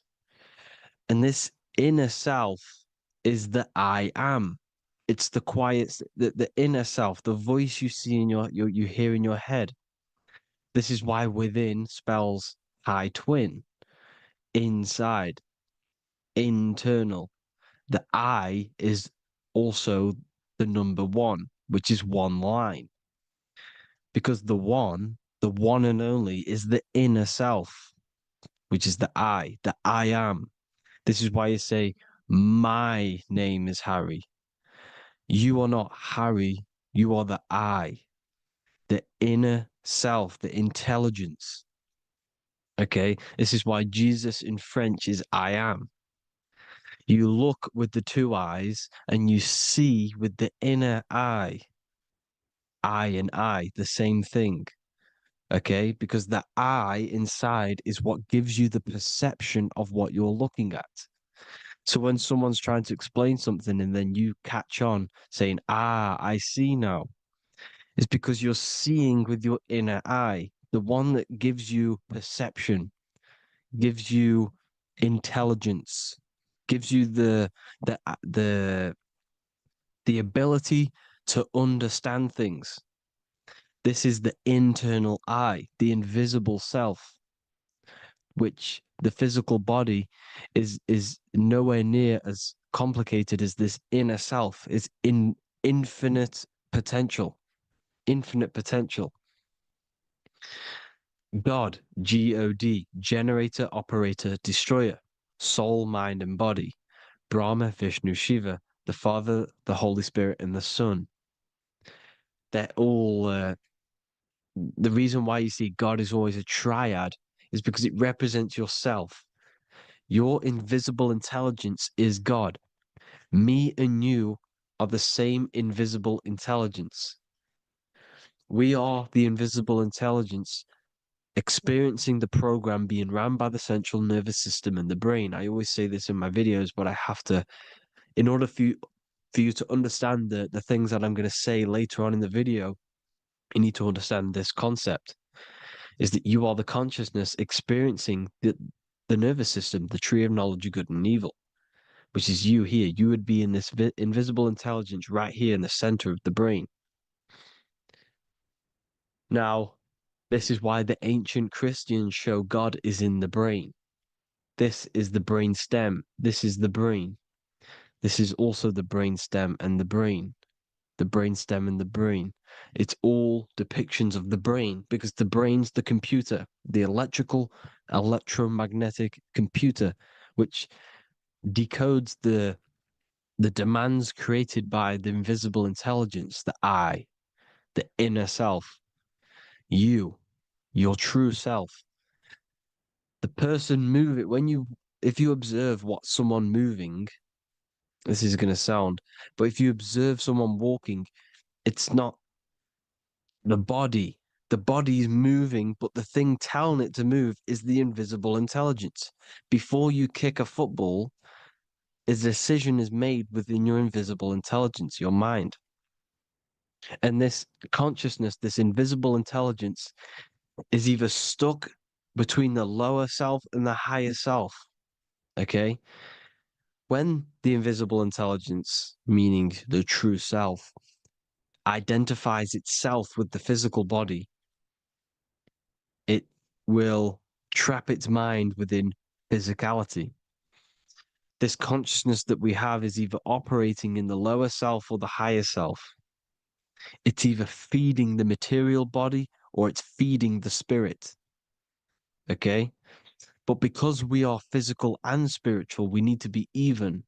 We don't want to be meditating all day long because we do have a physical body as well whilst we are here. We are playing a game in physical matter. Okay? Now, the reason that you incarnated here is to learn a lesson because the mind can manifest anything it wants within the astral planes, within the world of imagination. It can manifest anything it likes, but it incarnates into matter, into this game, so we can understand labor, because anything in matter you have to labor to manifest. But in the astral, you can manifest at the click of a finger. You come here to learn the knowledge of good and evil. And your consciousness, I came out a bit off topic there, but your consciousness is experiencing the lower or higher self. The lower self is manifested in the lower parts of the body. Sex, food, and power, the lower three energy centers. These centers are like mini brains. You are literally thinking with these centers. And when your mind is stuck within these lower centers, you'll think, have you ever heard the term of thinking with your penis or thinking with your, you know what, as a man? Even females maybe, but mainly this is a boy saying, you're thinking with your penis. This is a truth, it's truth in plain sight. You think with these energy centers. When you're living off the lower three centers, all you care about is sex, food, and power. Eating, sleeping, and greed. Power's kind of like greed. Now, when we move up to the higher parts of the body, when we live our life within the higher parts of the body, this is considered heaven. Love, expression, intuition, and wisdom. This is what we need to be aiming to do, moving out of the lower half of the body and living our life within the higher self, the higher parts of the body, thinking with the higher energy centers, thinking with love, expression, intuition, and wisdom, spreading love, expression, intuition, and wisdom to others. Heaven is even. This is why Jesus is pointing at the heart chakra, always pointing at the heart. Earth rearranged his heart because in earth you're manifested as a physical being. You're in the heart, good and bad. You need to be balanced between the good and bad. Because love can be a demon too. That's a whole nother video, but love can be a demon. Now, the seven chakras are known as the seven seals in the Bible. When the Lamb opened the seventh seal, there was silence in the heaven for about half an hour. This is a verse from the Bible. The Lamb is Aries, which is the higher brain, the cerebrum, Ram, Aries. Because when the Ram opens the seven seals, you enter the kingdom of heaven. Because these chakras seal your invisible intelligence. They seal your true self. You are behind these seven seals, your true invisible self, your true consciousness. Because behind these seven seals, you do not think about anything materialistic. Your intelligence is not material. It's not physical. It's not from the physical world. It does not desire the physical world. The body is the beast. The body's the animal, the lower self, which can corrupt our intelligence. It can corrupt the intelligence. Okay? Now, we need to balance these chakras so that we gain a deeper connection between this intelligence and the brain. Because when there's a strong connection between the brain and the intelligence, your body and the intelligence, you have a strong connection. Therefore, you can manifest what the intelligence is saying at all times. Meaning, when, for example, your higher self, this is intelligence, the higher intelligence is always speaking to you. It's always guiding you. It's always telling you the right thing to do. You can feel it when you're doing something wrong. You can feel that you're doing something wrong because this higher self, this intelligence knows what it needs to do here. And when there's no connection between the body and our intelligence, our true self, when we strip away, when you close your eyes for long periods of time, you will figure out you are this invisible, infinite, creative being.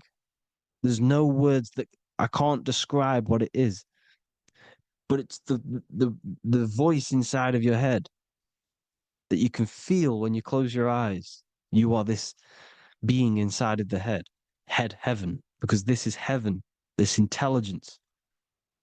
And when there's a strong connection between the body, you can manifest everything it's saying. When everything is balanced, when you're no longer thinking with the lower centers, when they're all balanced, you're not thinking in particular with every center, you balance them all, you can manifest everything it says. Your body will act out what the intelligence is always saying. This is God in the brain, the intelligence, trying to touch Adam, representing the lower self. This is why they're not touching. Notice how Adam is resting, but the intelligence is always reaching out, stretching, symbolizing metaphorically saying it's guiding. I'm always reaching out. The intelligence, your intelligence is always guiding you. It's always reaching out to you. But Adam is ignorant of it. The lower self is ignorant of it. And that's why he's so relaxed and God is so stretching out. Because at our highest self, that when you think of when you want to better your life, that highest true version of yourself is God. When you're manifesting this, your highest self, this is God. Your truest form, your most perfect form, that is God. Your highest version of yourself, that is God. Emotions are not what you've been taught. Emotions are not something that should be reactive, okay? You should not let the emotion be you, except that you should experience them instead of letting them become you. You need to understand there's a separation in our consciousness. You have the soul, which is the person who is observing your thoughts. When you think a thought, who's the one observing that thought? The soul, you, the I am, the I, the inner self, the one and only. And inside of every single body, inside of me, inside of you watching this video, there is this same intelligence that is inside of me, inside of you. And it's the exact same intelligence, experiencing a different body. And this is what we mean by the universe is mental. We all are all sharing the same ball of consciousness in a different body. The animals, the fish, the cells, all expressing this one consciousness. Me and you are the same. This is why the golden rule is treat others like others should be treated, because I am you and you are me in a different body. Now, going back, you need to identify that there's different levels of consciousness: soul, mind, emotion, and body. Okay? Your emotions are on a separate layer than the body, the mind, and the soul. So when you identify there's a difference between all of these, you do not let them become you. You do not let your mind rule you, because your mind can be corrupted. Your soul is the one that is pure good, pure love, but your mind can be corrupted. Okay, your emotions can be corrupted, the body can be corrupted, but the soul can never be corrupted, only layered on top. You can only throw piles of programs within the subconscious, layering the soul down, but deep, deep down inside of it, every single one of you, there is a loving being. Because the love comes from the heart. Love is the universal emotion, expression. Now, your thoughts can become bondage, your emotions can become bondage. Now, what do I mean by bondage? By conquering the lower self, we need to conquer our own mind, because the mind is what's manifesting the lower self. When you're thinking with the lower half of the body, when you're becoming your emotions, you need to experience the emotion, not become the emotion. Do not let the emotion become you. Do not let your thoughts become you, because your thoughts are tools that you can manifest. Your thoughts are the idea. Your emotion is the energy that you can use to manifest that thought. Your emotion is energy in motion, emotion. You use emotion to manifest, to feel as if you already have the thought. Therefore, you become that vibration. Therefore, your emotions are actually a creational force that is given to you to manifest things, because you're a human, a manifester. You're here to manifest things. You're a creator. You are a god. Your inner self, your intelligence, your I am, the one and only inside of you, the inner self, the quiet one, the one that's deep down, the invisible intelligence, is it's creating things all the time. All the time. Speak no evil, see no evil, hear no evil. This is the astronauts, they're Freemasons, but they understand this, because thinking, seeing, and hearing can corrupt your mind. And when you have a corrupted mind, you'll have a corrupted subconscious. The subconscious will manifest into the body, because 90% of your behavior comes from the subconscious mind. So you got to speak, see, and hear no evil. A sin, what is a sin? To overcome our lower self, to overcome our lower self, the 7 deadly sins are not something that goes against an external God. A sin is something that goes against your inner guide, your inner conscience, the inner self that is always speaking to you. It's always telling you the right thing to do. A sin is something that goes against this inner guide.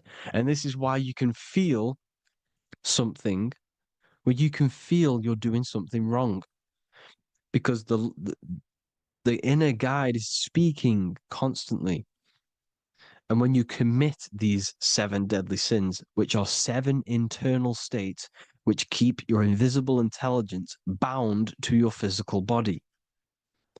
Because evil, right? Evil love bondage. This is why they stay in this realm and they control this realm, because they love the bondage of the body. They like matter. They want to stay in matter for eternal life. They don't want to ascend back into the heavenly realms where you do not have a physical body. You can explore the universe within the astral planes. They stay bounded to the body, bounded to the 3D construct of the physical world. They have greed, lust, envy, gluttony, wrath, sloth, pride. They want all of this. And if you want that, that's okay. But deep down, you don't want that, because your soul is always telling you the right thing to do.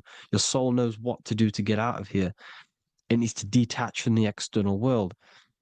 Detach from all of these 7 internal states which bound you to your lower self, your lower centers. That's what a sin is. You know, you have a left and right brain. The left brain is always analytic. The right brain is metaphorical. So the right brain is producing a holistic view of reality.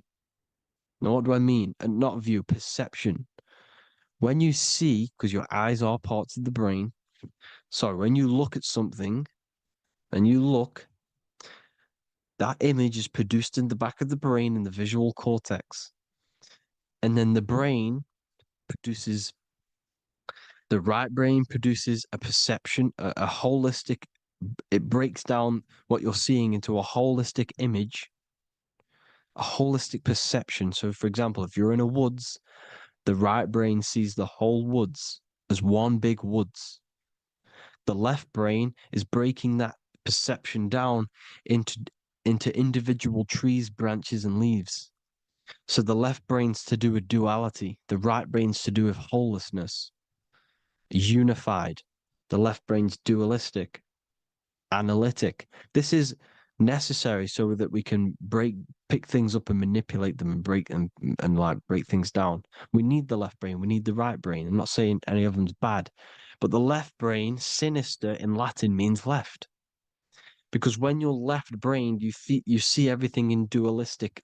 You see everything is dual, when everything's actually one.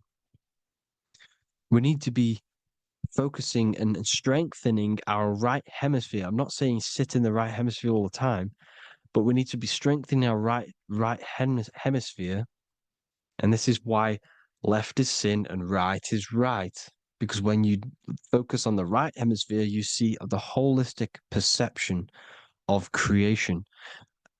The right hemisphere sees humanity as one unified consciousness. The left hemisphere sees everyone as individual persons and egos. Because the left hemisphere is dualistic. And this is why the Bible says, cast the net onto the right side of the ship and ye shall find. John 21:6. What does that mean? Cast your energy, cast your perception into the right hemisphere of the brain, and ye shall find unified consciousness. You shall find your higher self, the one and only. If then you have been raised with Christ, seek the things that are above, where Christ is seated at the right hand of God. Wow. Powerful. What does this mean? Seek the things that are above, where the Christ is seated at the right hand of God. God is your consciousness, your invisible intelligence between the two hemispheres. The right hand of God is the right hemisphere. Seek the things that are above the heart. Love, intuition, expression, and wisdom. Seek the things that are above the heart, the higher self, the higher part of the body. Because when you seek the things of love, expression, intuition, and wisdom, you create a strong aura. You attract the same frequency. And this frequency is heaven, God. This is the Sumerian artwork showing the lamb. This is a step symbolizing stepping upwards, raising up. He's stepping over the lamb up to the bird. His hand is going to the bird. The lamb symbolizes the lower self. Okay? The bird with the wings is in the sky. It represents the higher self. This is why angels always have wings, because it represents the higher self in the sky. The lamb is a ground animal, symbolizing the lower self. He's stepping over the lamb to the bird, his higher self, his invisible intelligence. Horus and Set, Jesus and Satan. Look, Horus has an evil brother, Set, just like Jesus and Satan. Horus is a bird, higher self. Set is a ground animal, lower self, which is the devil and the angel on your shoulder. You see? The right and the left hemisphere, the two wings. So the devil and angels always speaking to you. The higher and the lower self. It's the battle between the higher and the lower self, between the invisible intelligence in the physical body, because the body's the one that wants the sugar, it wants the pleasure, it wants the sex, it wants the porn, it wants all of the materialistic things, it wants the 7 deadly things. Okay, it wants this. There's a battle between the higher and the lower self, your intelligence and the body. This is why you need to become balanced, so that there's a deep connection between the body and the invisible intelligence, that I am.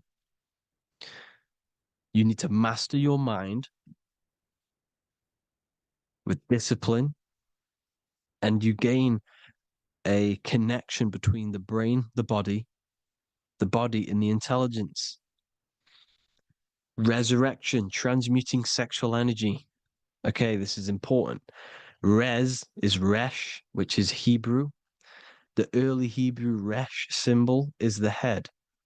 This is the head. Resh, erection. Erection is a sexual stimulation. Resurrection is rise erection. You got to raise your sexual energy up the base from the spine to the head.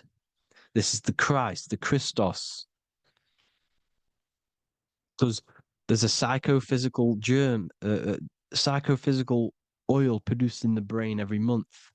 Go and watch my other video on raising the chrism. Okay?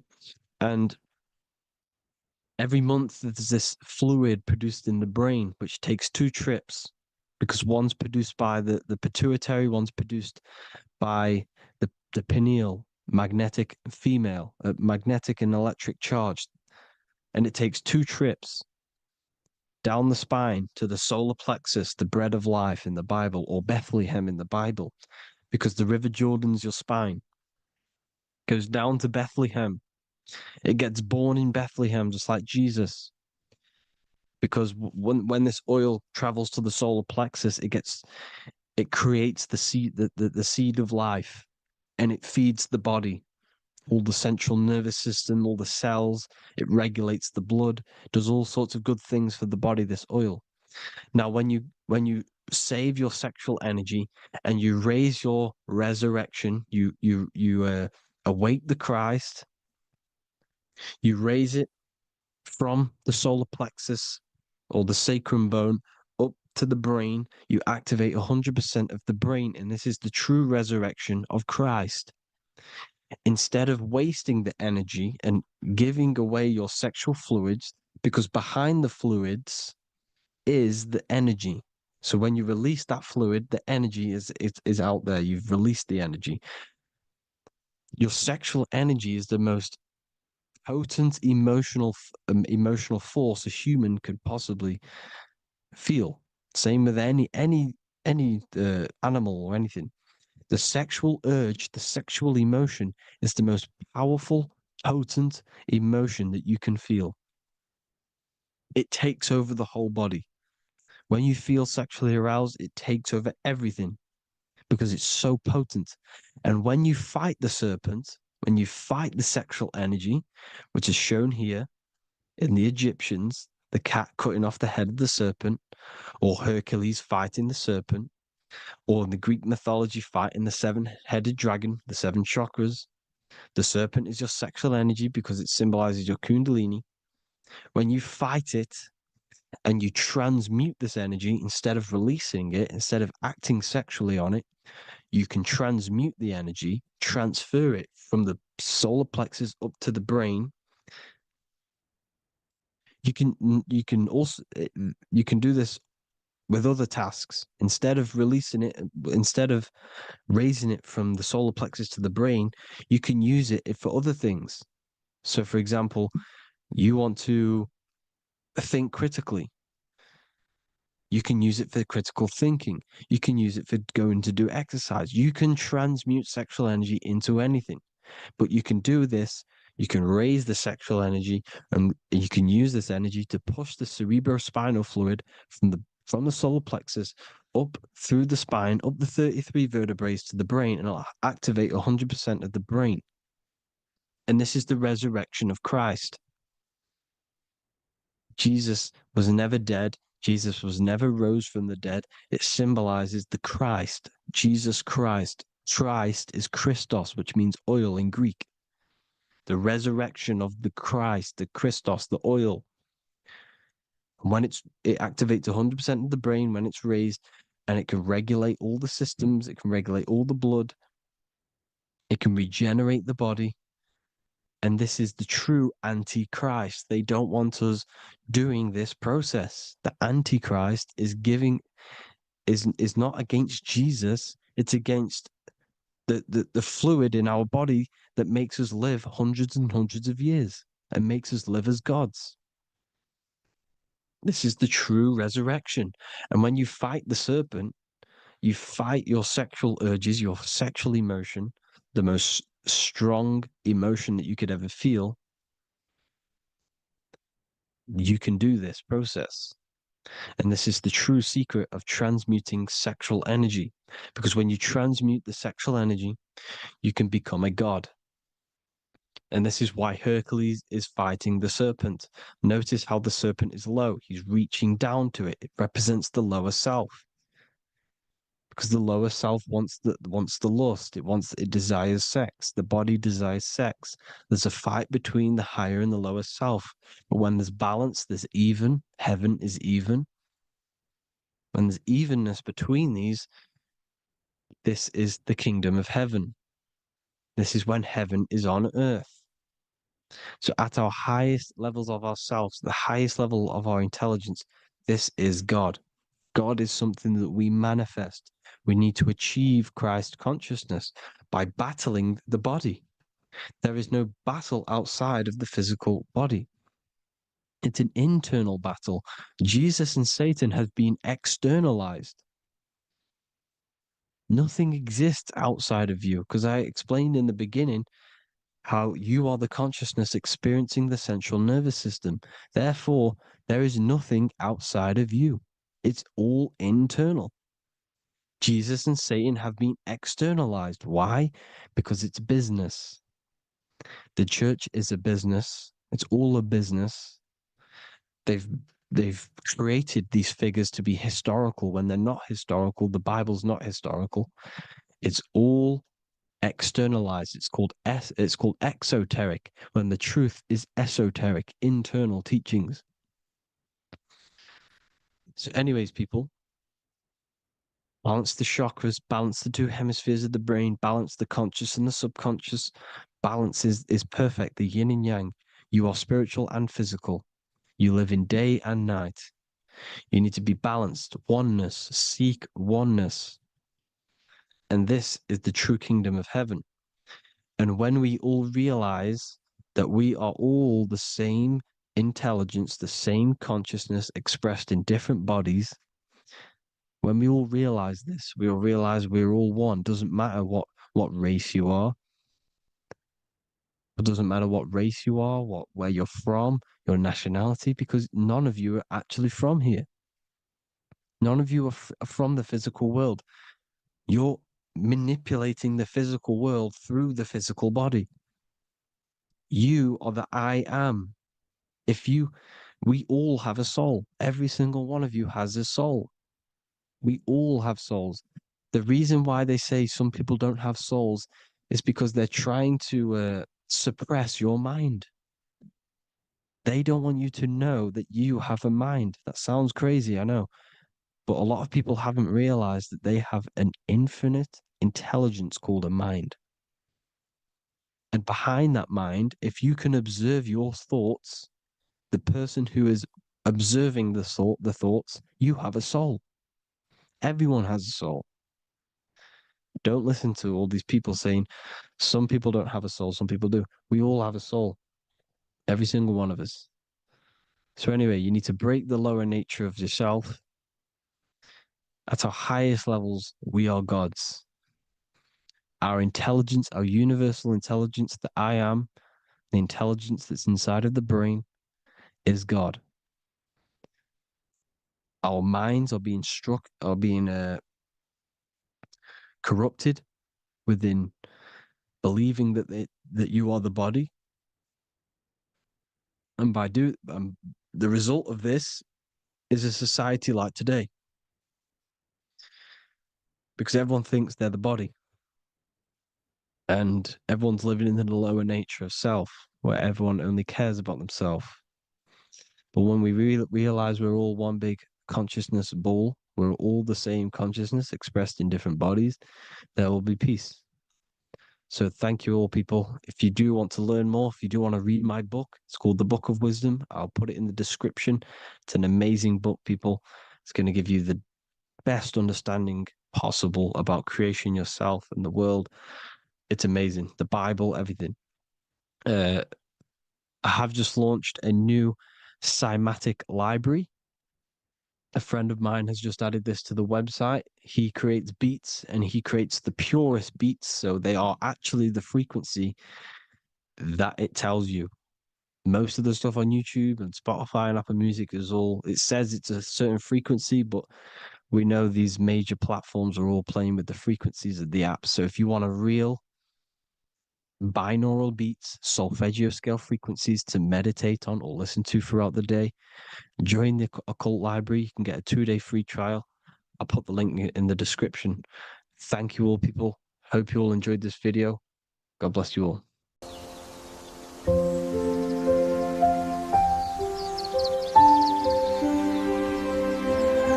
bookofwisdom.com.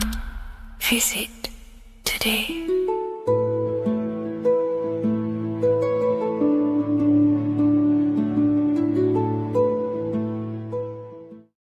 Hello, Seeker. Welcome to Revival of Symbolism, a channel devoted to the language of esoteric symbolism, helping you discover yourself and expand your consciousness into new realms of thought. I'm Harry B. Joseph, also known as Revival of Wisdom. In this video, we're going to be breaking down the occult and esoteric meaning of the tarot card, the Magician. This contains many layers of symbolism. Let's get straight into this. So if we look at the card of the Magician, the first thing we notice is this gesture, his hands. We have one hand up, one hand down. This corresponds to the teaching and the principle of the universe called the law of correspondence, also known as above, so below. As above, so below pretty much corresponds with everything in the whole world and life. Everything functions underneath this law. It teaches that everything below in the material plane does not exist on its own. Physical life does not create itself.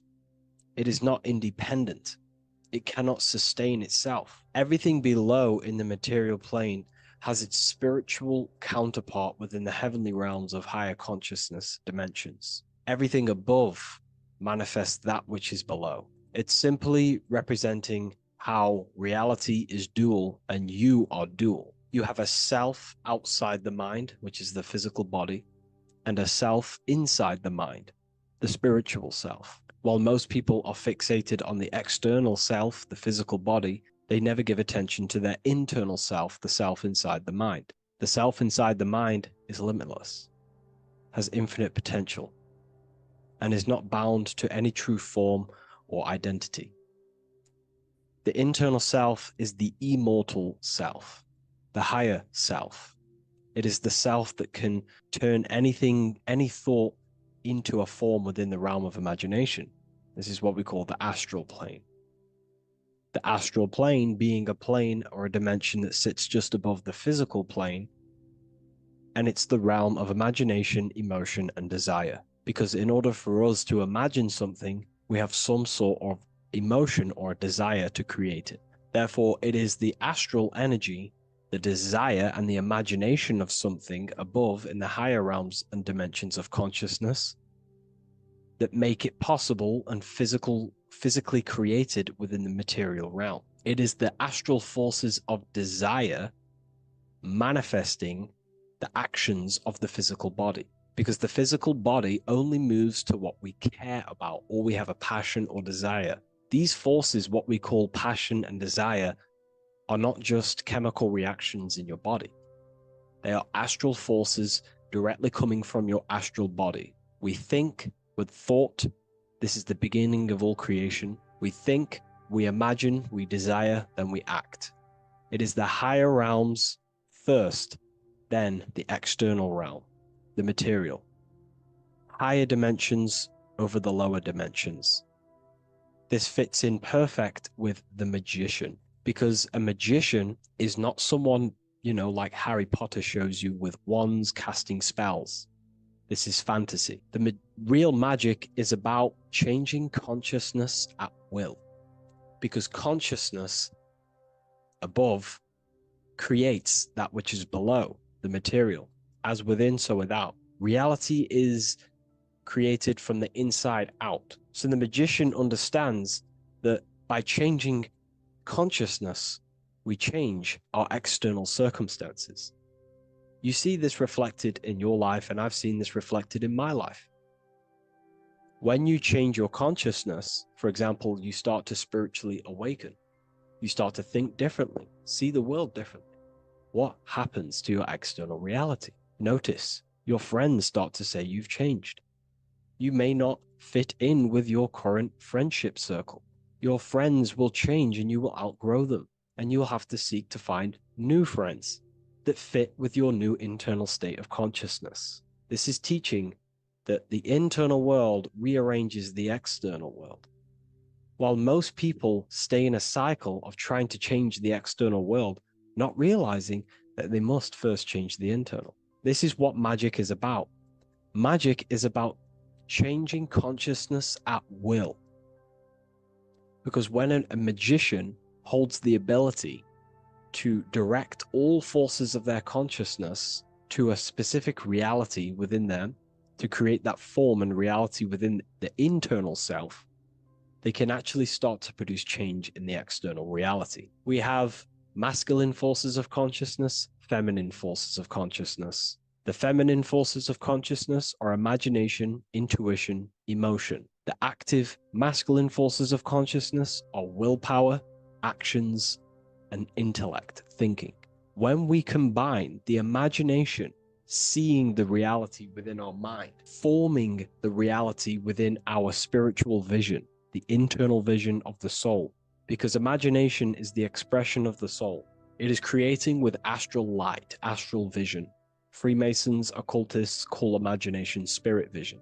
When we see that reality with our spiritual vision, this is why we have to increase our ability to vividly see within our imagination or the astral plane. If we do not develop these faculties of consciousness, we will struggle. This is what the esoteric is about. We have to increase and develop every part of our consciousness to develop spiritually, to try and reconnect with the internal world, while our whole past life we've been focusing on the external. When we combine the soul's vision of imagination with a feeling and a desire of creating that reality, that's then the internal world pretty much sorted.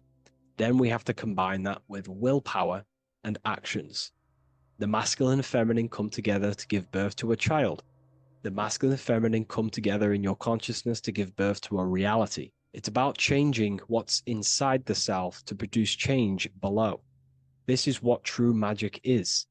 Look at the word magic, magi, and the word imagination, imagination.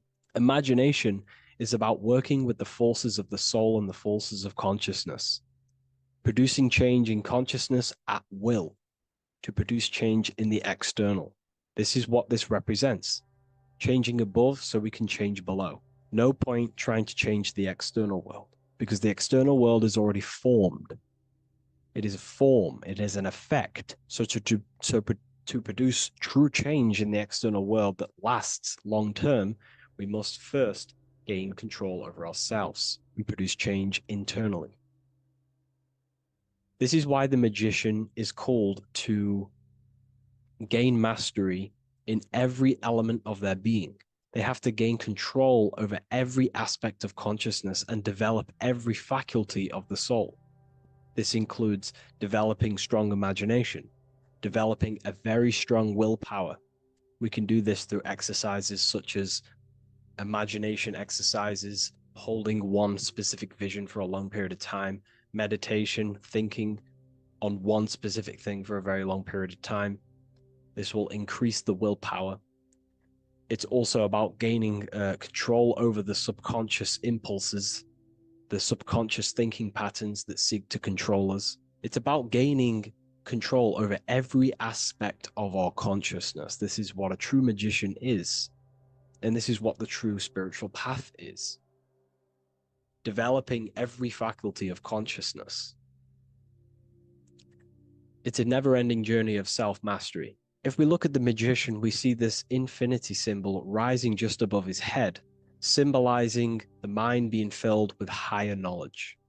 The mind aware of higher dimensions.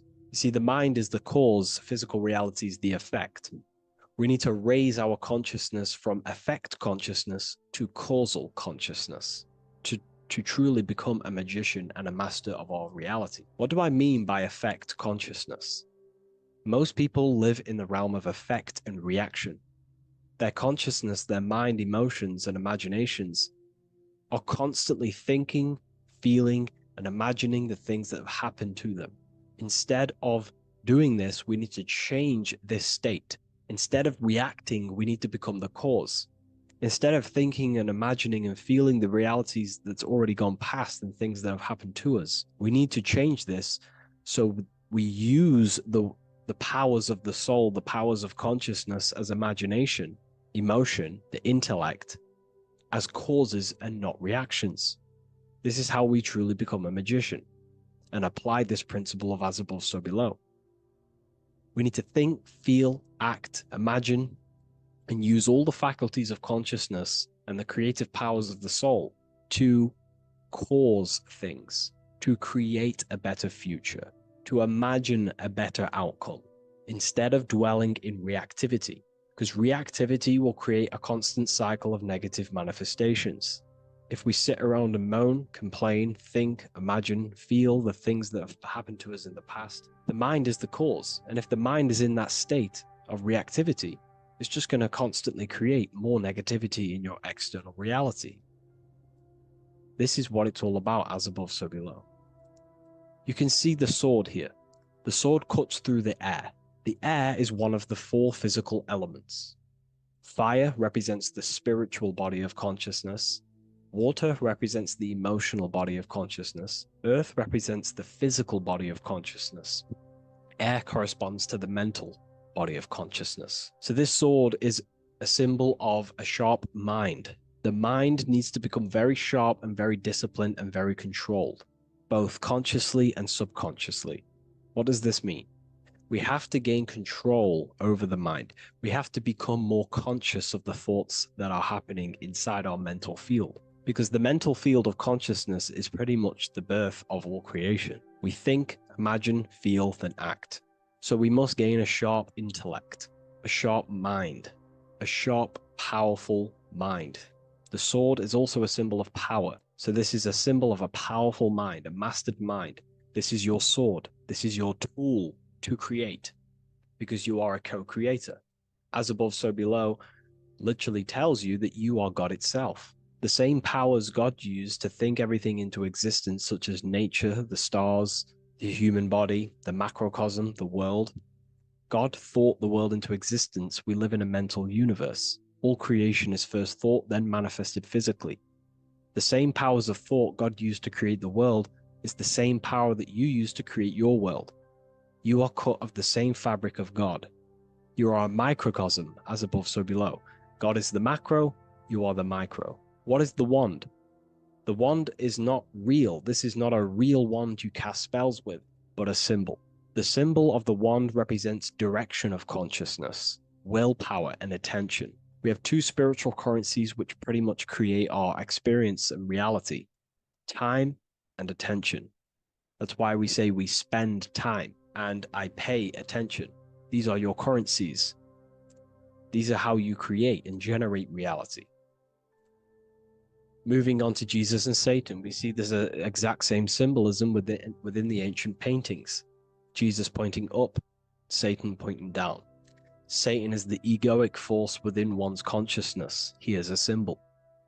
Satan is not a real identity or being or entity. He is a symbol of a personality and a force within one's consciousness. Satan represents the negative forces of the ego that tells you to do things that is wrong. In your heart, you know what is morally right and wrong. Let's say you're thinking, you get a random thought of stealing an old lady's purse. You in your heart know that is wrong, but Satan is the force inside of you that says, do it anyway. Don't listen to the heart. Get the personal gain. I want the money. That's Satan. Jesus is the higher mind, the aspect of our consciousness that dwells above the ego. It's the part of our heart that desires the spiritual. Our heart is the generator of our reality. And whatever we desire is what we generate. You only take action and generate your life on what you care about or what you feel. If someone's talking about something you don't care about, you say, oh, I don't care about that. But if you care, you will listen. If you care about something, you take action towards it.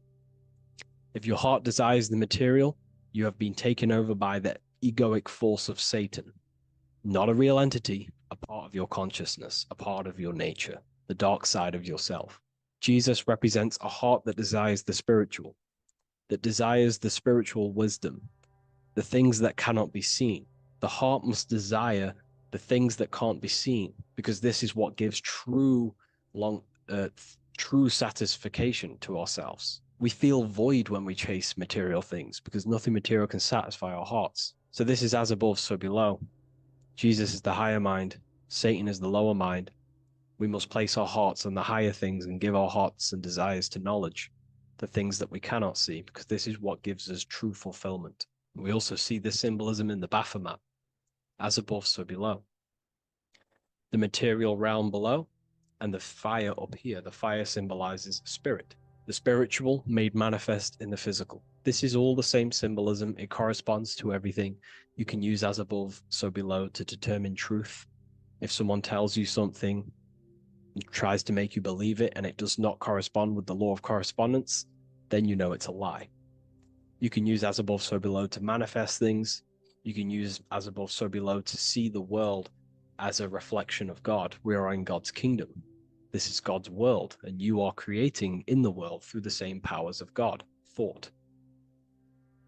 You are a small version of God, co-creating a world and reality in earth. You yourself are an earth. Your body's the earth.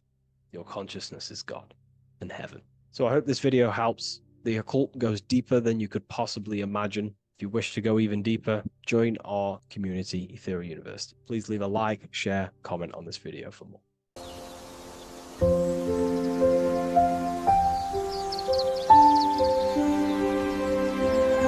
bookofwisdom.com.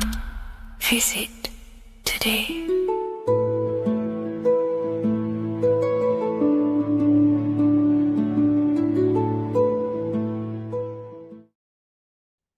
What if I told you many people around you have probably sold their souls? It's more popular than you think, and it's very easy to do.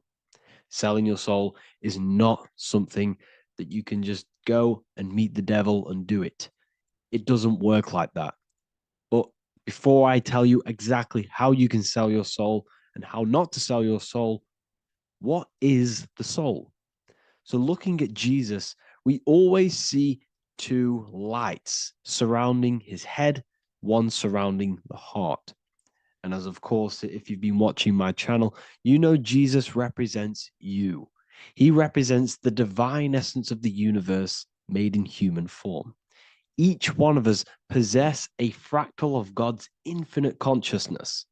We are all God. We are all God experiencing himself in a three-dimensional divided form, separated from his oneness.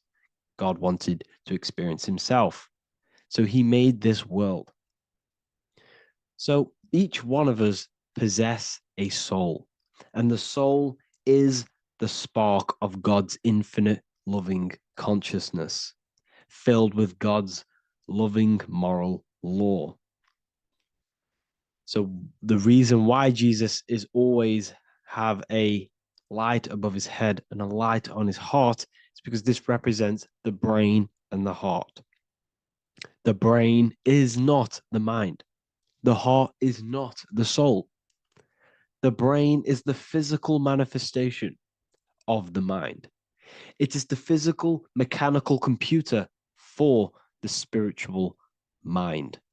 The heart is the physical manifestation of the soul. The heart is a brain. In fact, it contains 40,000 specialized cells, which are the exact same cells found in your cranial brain.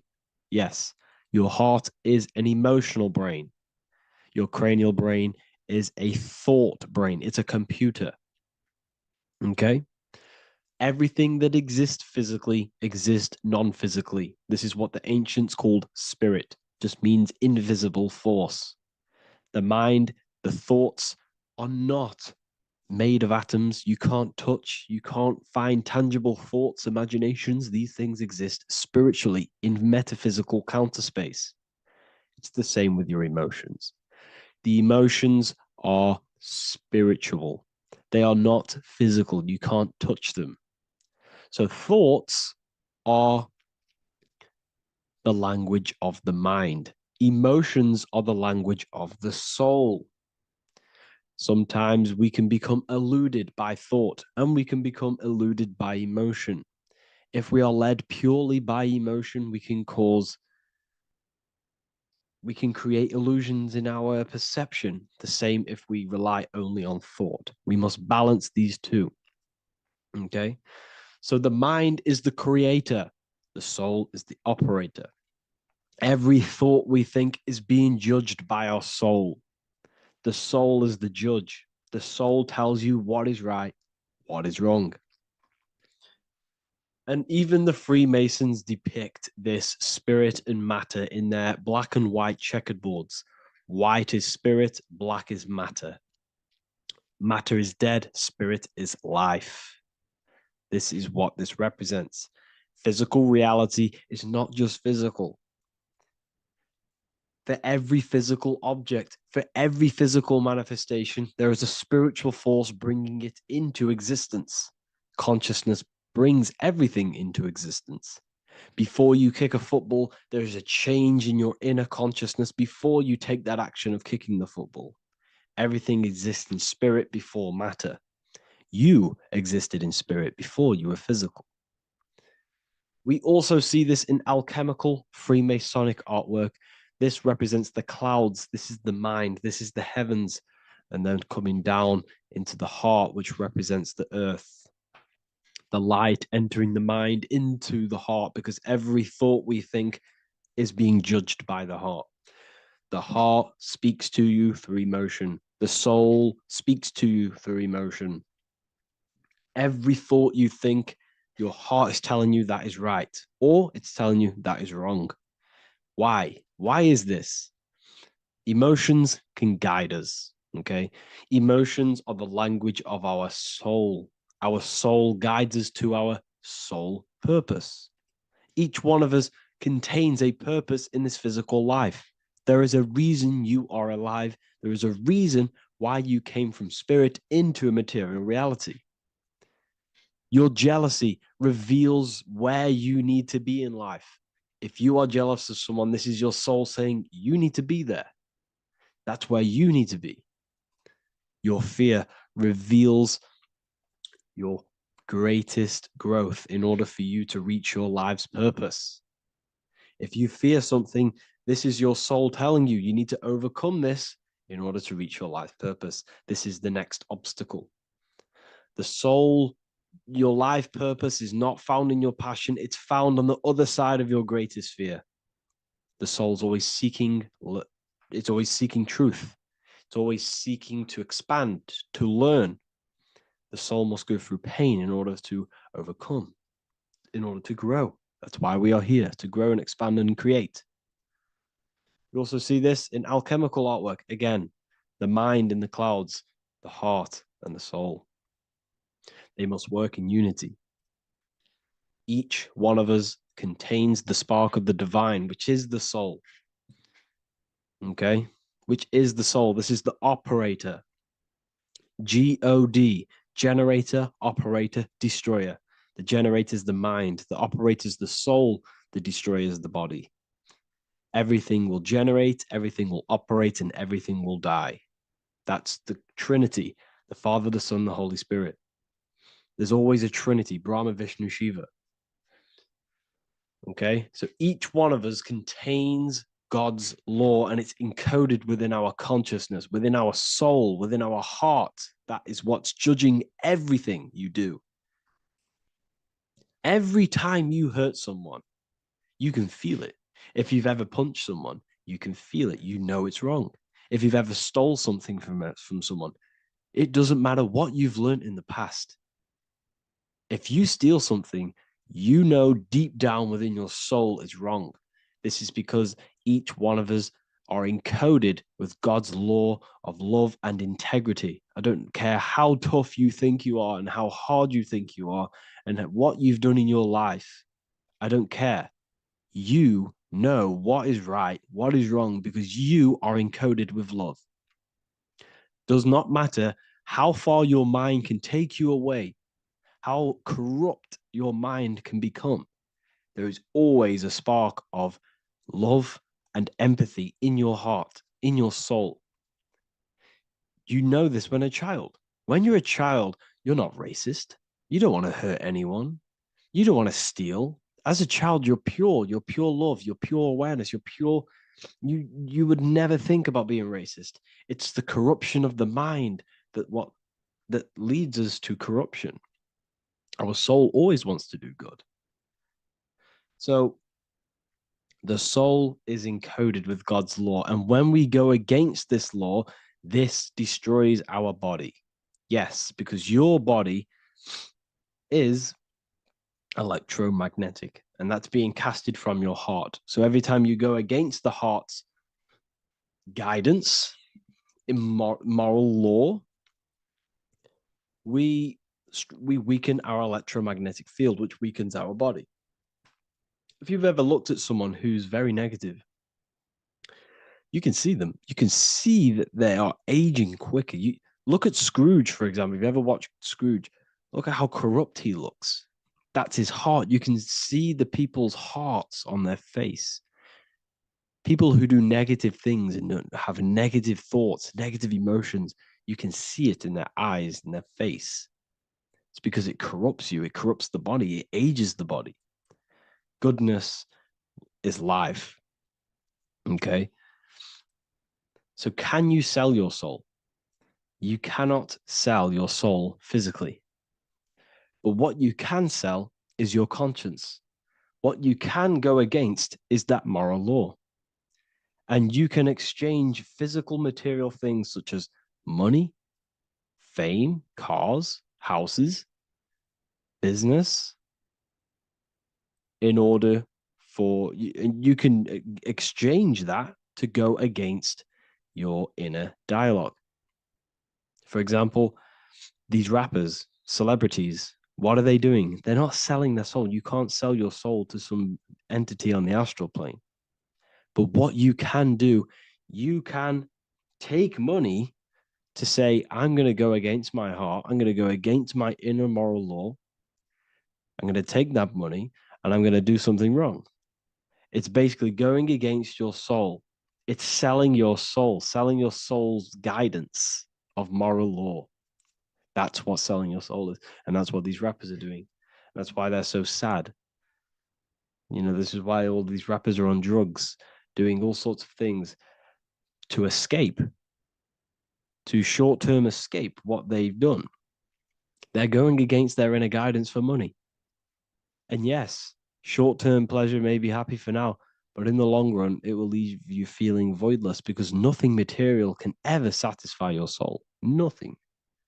You could gain £1 million tomorrow, guaranteed within 2 weeks, you'll be back to the exact same position mentally, emotionally as before, because nothing physical can ever satisfy you. Guaranteed, if you received $1 million if you received $1 million now, in a week's time, you'd be hunting for the next million because it does not satisfy you. There's a reason why these billionaires don't stop working, because they're so addicted to earning and earning and earning. It doesn't satisfy you. The only way you can satisfy yourself is through Christ consciousness, is through self-love, is through loving thyself, knowing thyself, and becoming balanced internally in consciousness instead of seeking external validation through material things, which end up leaving you feeling voidless. empty inside and sad and depressed and anxiety. Everyone's looking outside of themselves for validation, when true validation comes from within. True satisfaction, true happiness comes from within, reaching Christ. Christ is a state of being, a state of consciousness that we must cultivate within ourselves so we can live a happy, balanced life. You can have all these material things when you're satisfied inside, but don't rely on them. Me, I enjoy material things, but I don't desire them. I don't chase them. I don't rely on them for happiness, for validation. You can have big cars. You could have your favorite watches. You could have Lamborghinis. Yes, it's fun, but don't let it give you your happiness. As long as you're happy on the inside, it's okay to have these things. You should seek balance with your inner world and outer world. Okay, so this is what they are doing. Rappers, celebrities, actors, Hollywood. This is what they've done. They've exchanged their inner integrity, their inner law, their inner moral compass for exchange for material wealth, fame, money, and cars. That's what they've done. And power.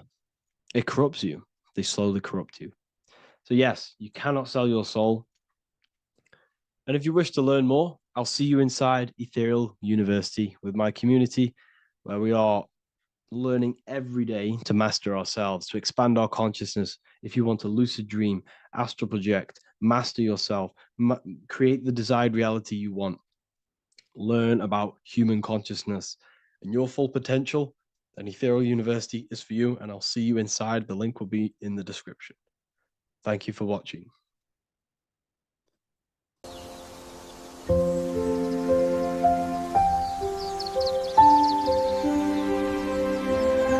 bookofwisdom.com.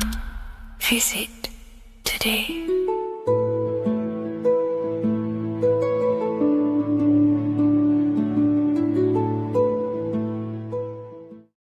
What if I told you the devil is closer than you think, and it's not actually a real person, force, or spiritual entity outside of you, but a being and an aspect of your own mind and psyche? In this video, you will learn exactly what the devil is and the true esoteric meaning of the devil. The first thing we need to understand is that the universe is a mental universe. Look around you. Every action, every building, everything you see around you was begun first as thought in the mind, then manifested. We use the mind to build and shape our reality. The universe, the world, only exists inside of our mind. Therefore, God and the devil exist inside of our own psyche. So first of all, the devil is not a literal being, but a symbol of the lower self. It represents the unmastered, ego-driven part of the human mind, a symbol of destructive thoughts, emotions, behaviors, lives in realms of chaos, fear, hatred, lust, and ignorance. This is why we see the devil as red, because red is the lowest vibrational color on the color spectrum. It also corresponds with the root chakra, which is all to do with survival instincts. Red represents chaotic and intense emotions like hatred and anger. When we are angry, our face turns red. The devil represents our animalistic fundamental needs, our instinctual needs, our survival state of consciousness. We have a survival state of consciousness and a godly state of consciousness. Our godly state of consciousness is creating, not just experiencing in the animal state, but consciously creating reality.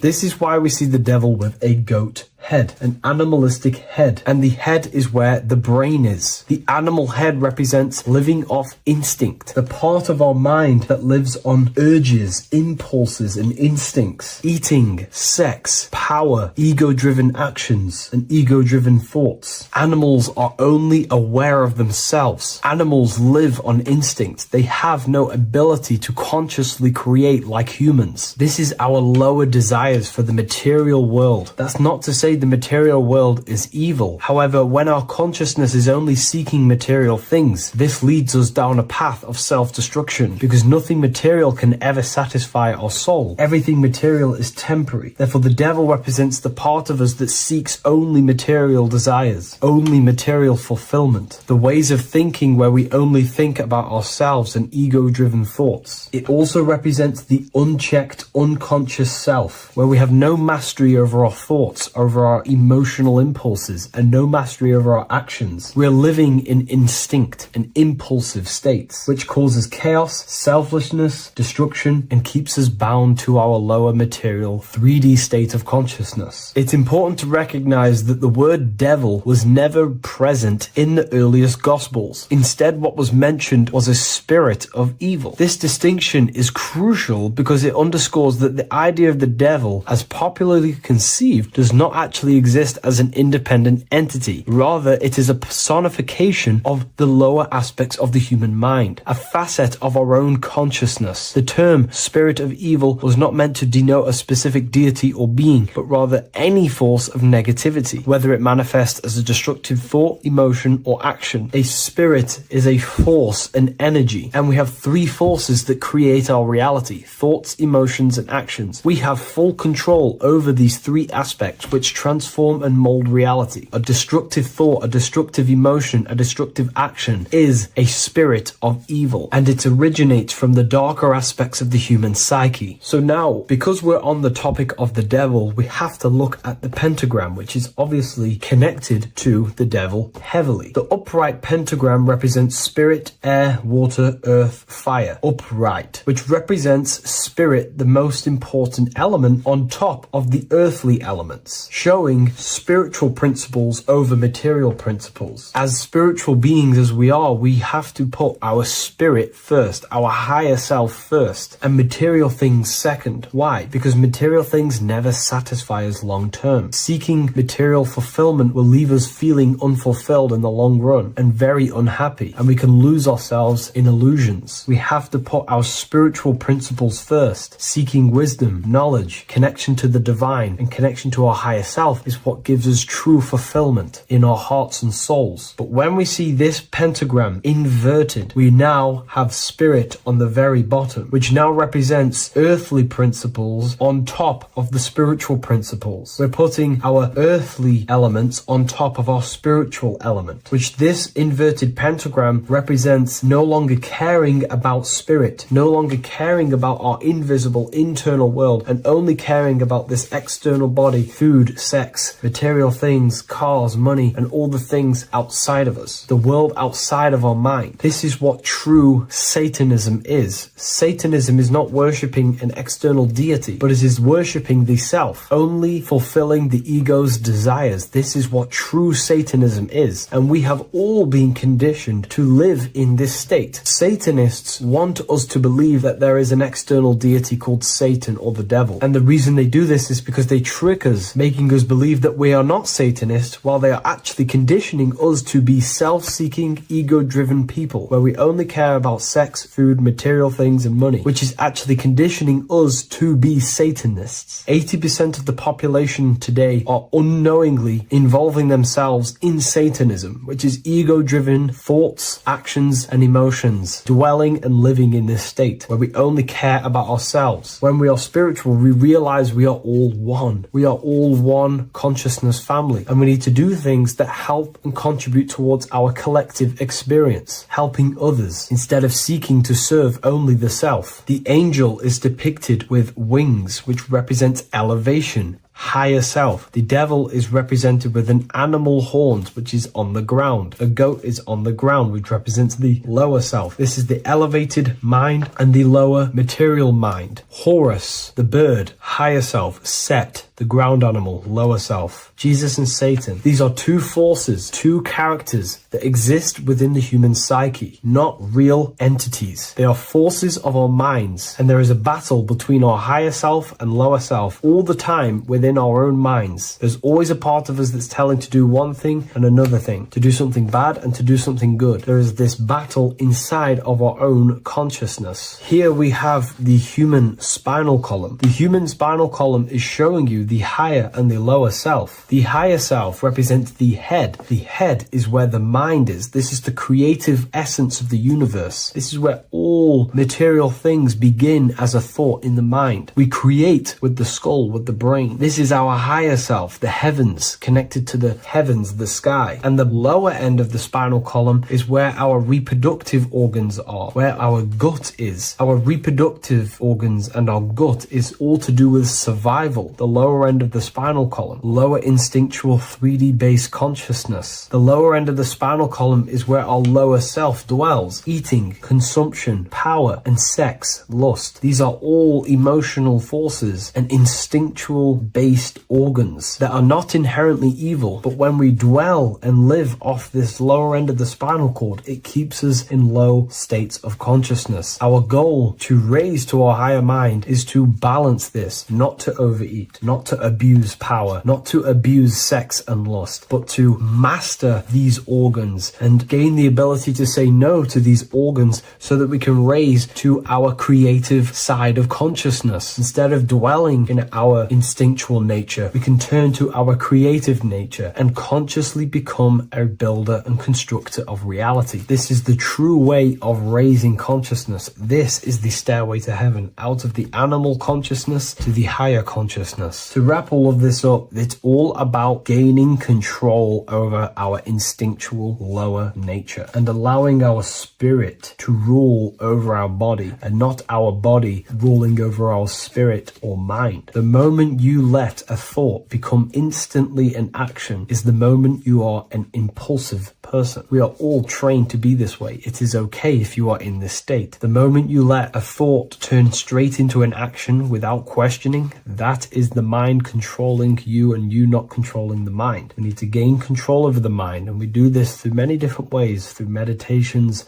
affirmations, and discipline. We slowly gain control over our minds. And once we gain control over our minds, we gain control over our thoughts, and we gain control over the attention that we give certain thoughts. We can then start to uplift our mind, our thoughts, out of our instinctual state to the higher mind. If you wish to learn more about consciousness, I'll leave a link in the description for the Book of Wisdom, Volume 2.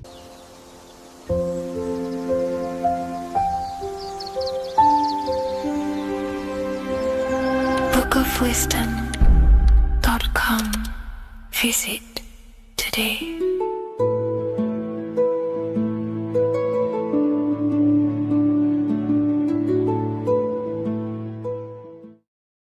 Hello and welcome to another video, people.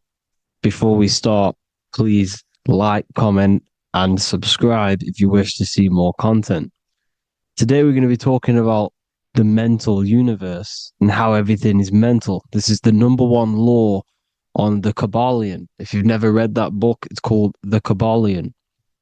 A very good book. It's the first law because this is the most important thing you need to understand, is how everything exists within the mind. Behind every single one of these eyes is the same consciousness expressed in different bodies. The mind is what gives perception to what you're experiencing. Behind every single one of these eyes is the exact same consciousness, but the brain that they inhabit is giving them a different perception, a different being, a different body. Now, this is the difference between humans and animals.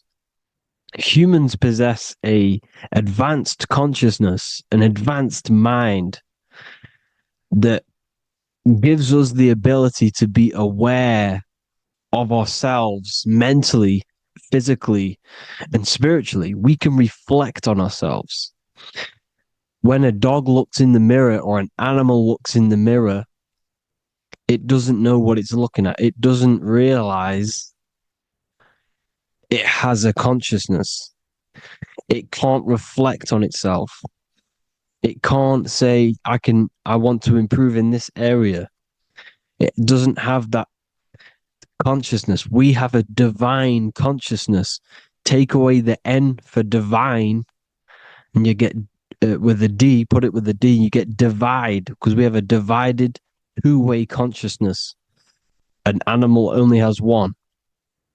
However, it's still the same mind.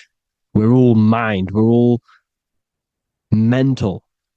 We all exist within the mental plane. Look at this person walking.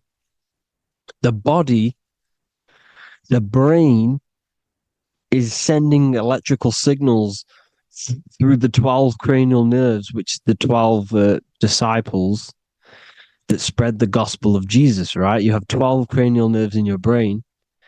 There are 12 disciples which spread the gospel of Jesus. Jesus represents the mind, the intelligence, the invisible intelligence that we all are, the same intelligence, the same exact consciousness, which then sends a command into the brain. Then the brain sends these 12 electrical signals through the 12 cranial nerves to control the rest of the body through the nervous system. This person walking is not, the body is not walking. The mind is telling it to walk. And the brain is it's a supercomputer which is decoding these demands given to it by the mind. Because the pineal gland will have something to do with the ether, because the ether is physical and non-physical. The mind is sending the commands through the ether to the pineal gland, which is then getting broken down into electrical codes within the brain and sent throughout the nervous system to control the body. And this is why in the Sims simulation, because the body's the simulation, it's a false reality. It's the fake reality. It's not the real you. You are formless. There is no form. But the third dimension is a dimension within your mind. Matter, mind, light is all a product of your mind. It's all in the mind. Now, this is why The Sims has this green little diamond on top of the head. Because this is you. This is your invisible intelligence controlling the character. Okay? It's controlling the character. And this character is in the world. Your consciousness isn't in the world. The world exists within you, but the body is a vehicle for that realm that you land in. When you have a dream, your mind transcends this body into another body, duplicates your body into another universe, unite. Unite is one. We're all one. It's all one universe, expressed in many different ways, infinitely. And the vehicle that you land in is the body to operate in that realm. This is the all-seeing eye, as you see here. The eye, this is all the intelligence. This is the ball of consciousness, God, expressed in different bodies. We're all this same one in different bodies, as you can see here. And this intelligence is expressing infinitely throughout the universe, an infinite universe. There's no beginning, no end. There was no beginning of the universe. There is no end. It's infinite, always has and always will. But the mind is what gives you the ability to explore the universe, to make perception of it. We are God in disguise. We are God in disguise. We are God in flesh. But the body can become attached to the mind, can become attached to the body if the mind is not aware of itself. When the mind is that blinded by matter, and we lack knowledge and understanding of what we truly are, a formless infinite being, a traveler. This is why Freemasons are called Freemasons. Mason means traveler. Free. You're a free traveler because your consciousness is a traveler of the universe. When we lack understanding, our mind bounds to the body because we don't separate the body with our different layers of consciousness.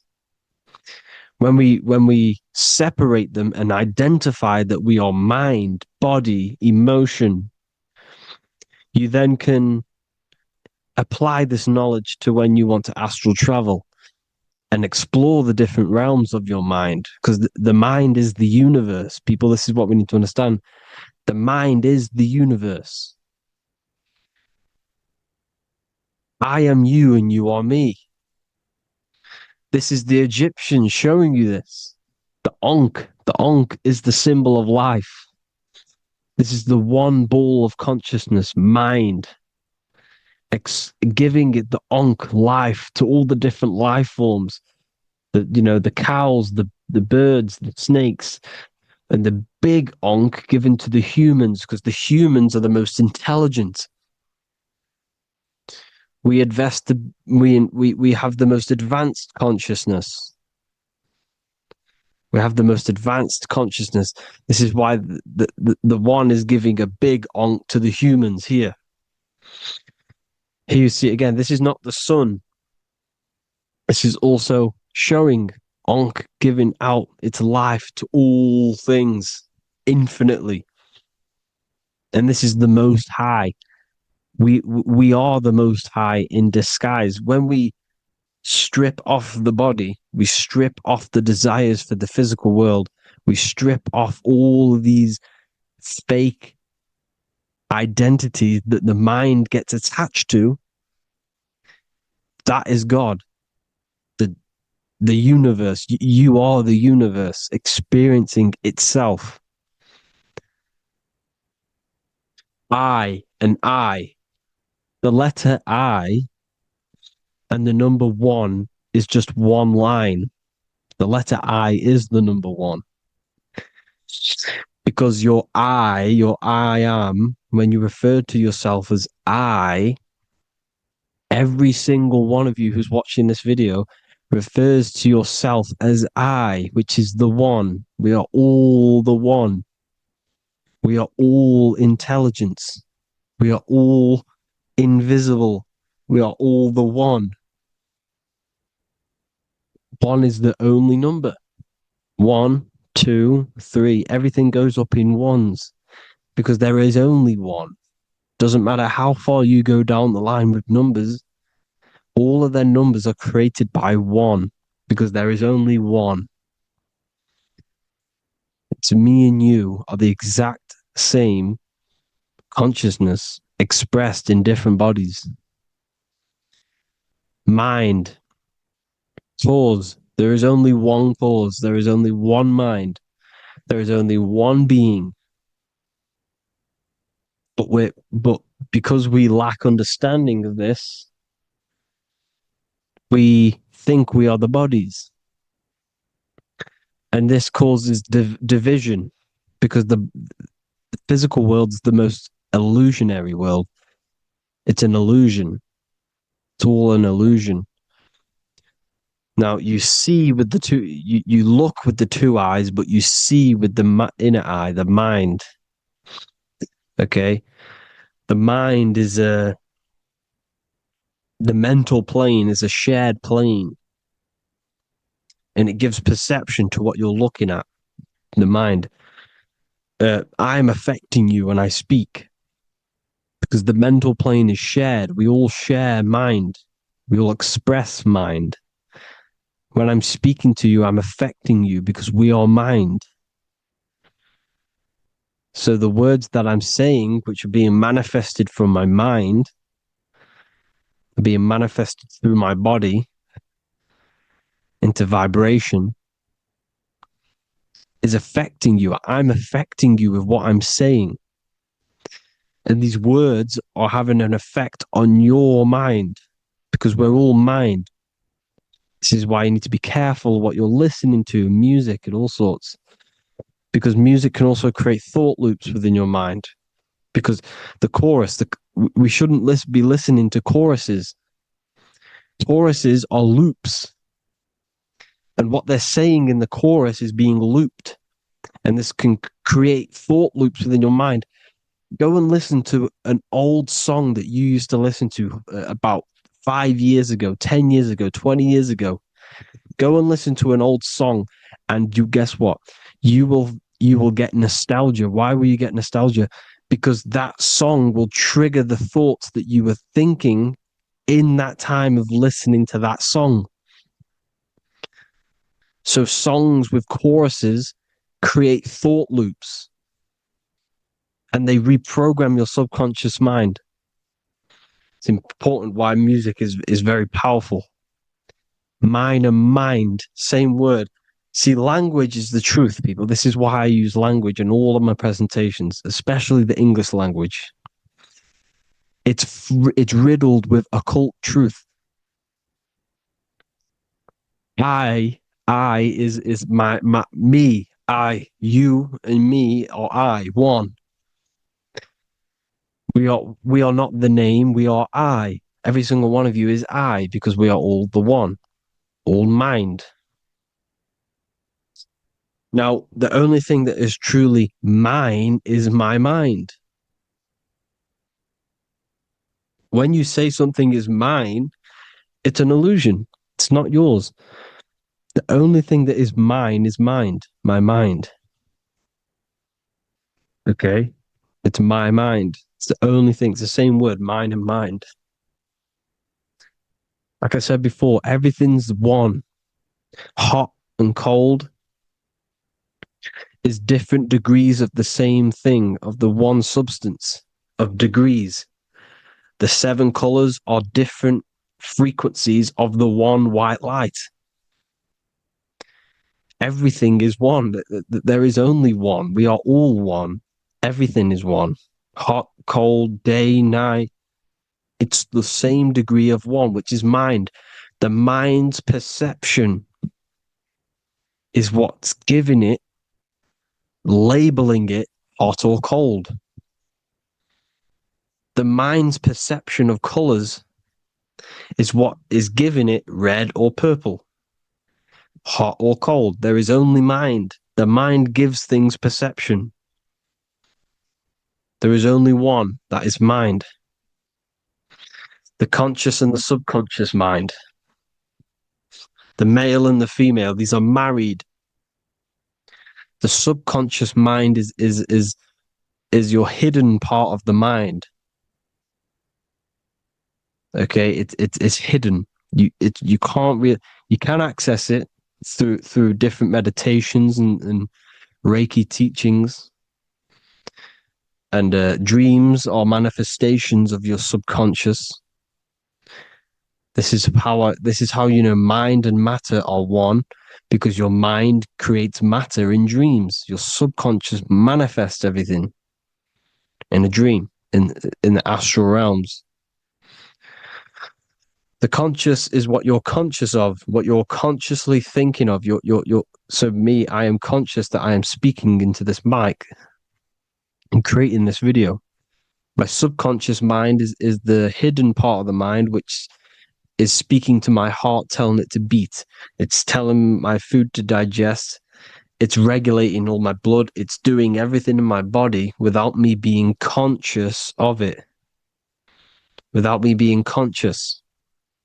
The subconscious is the feminine. The conscious is the male. The Bible, of course. Proverbs 12:4. Helpful, not helpful, an excellent wife is the crown of her husband, but she who brings shame is like rottenness in his bones. In the same way, husbands should love their wives as their own bodies. He who loves his wife loves himself. You can take that physically, you can take that literally, or you can take it metaphysically. See, the Bible's written in such a way where you can take it as your level of realization. He who loves his wife loves himself. If you love your subconscious, if you love yourself, you speak good about yourself because your subconscious takes everything literally. If you say, I hate you to someone, your subconscious does not know the difference between me and someone else. It only thinks me, me, me. Why? Because mind is the only thing that exists. You are mind, I am mind. If I say, I hate you, you're saying that to yourself. Your subconscious picks that up and says, I hate myself. And that's telling your subconscious that's what you want. Because your subconscious manifests 90% of your behavior. The programs within your subconscious. Tying your shoelace is a program. You don't need to be conscious of it. You can just do it because it's a program. It's deeply interwoven in the subconscious. Driving your car, texting on your phone. You don't have to think about what letter. You just do it because you know where the letters are. It's a program. Therefore, if you look after your subconscious, they are a married couple. It's your wife. Your subconscious is your wife. And it manifests 90% of your daily basis thought patterns, actions, behaviors, emotions, all the things that you all the trauma that you've experienced is stored within your subconscious, which is affecting you. So let's say you were in a car crash 10 years ago and you had a really traumatic event, you really hurt yourself, and you had a very, very, very strong emotion that you felt of pain. That will still affect you today. And why? Because it will manifest into your behavior. How? Well, you'll be cautious of what cars to go in and who. You'll be cautious because of that event that stored within your subconscious, because of that feeling you felt was so painful and so strong.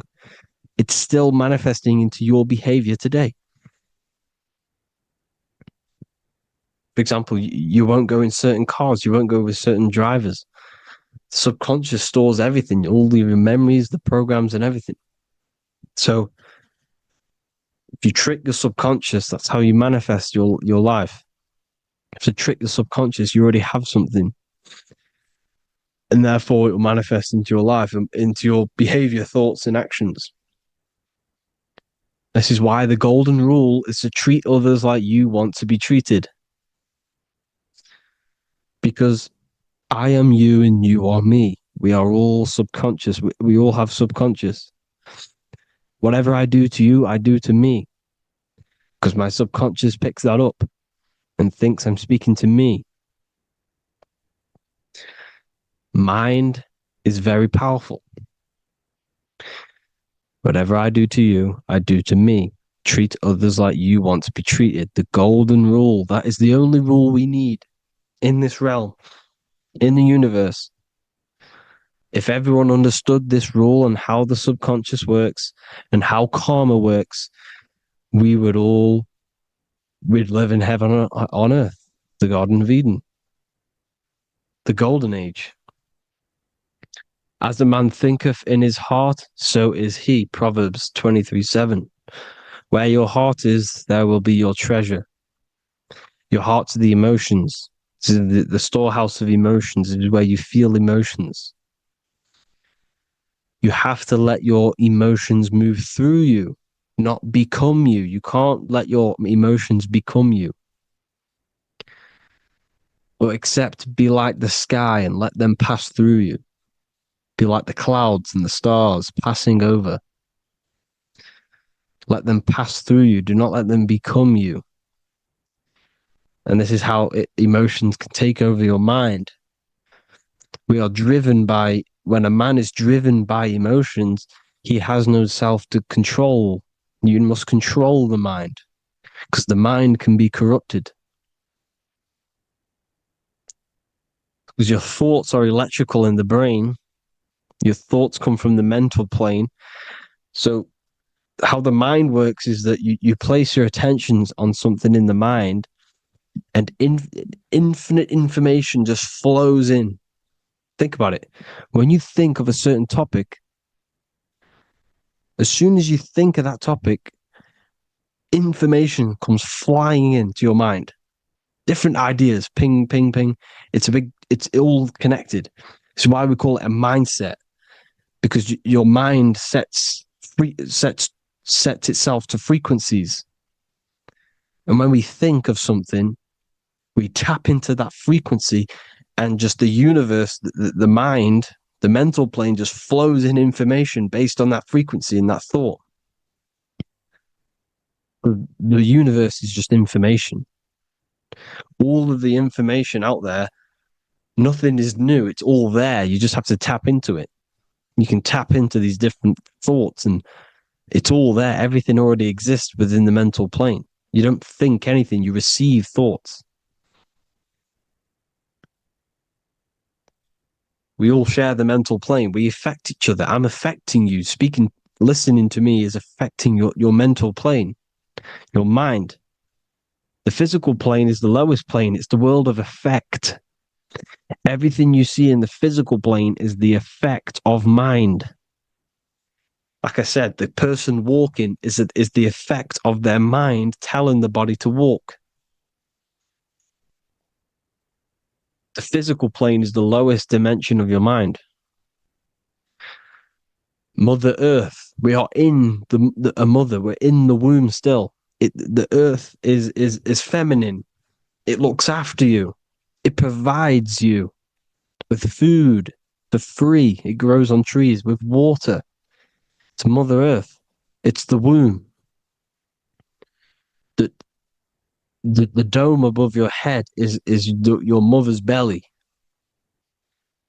Okay? Is your mother's belly. You're in the womb still. You're forever in the womb because your mind's constantly expanding.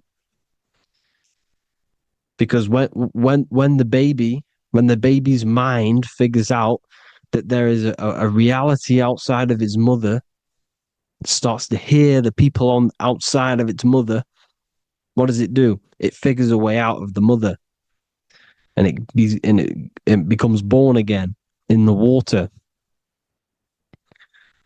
in a hospital, into the other world. It's the same with our minds. When our minds figure out there is other worlds beyond this physical, we explore them. The astral plane, for example.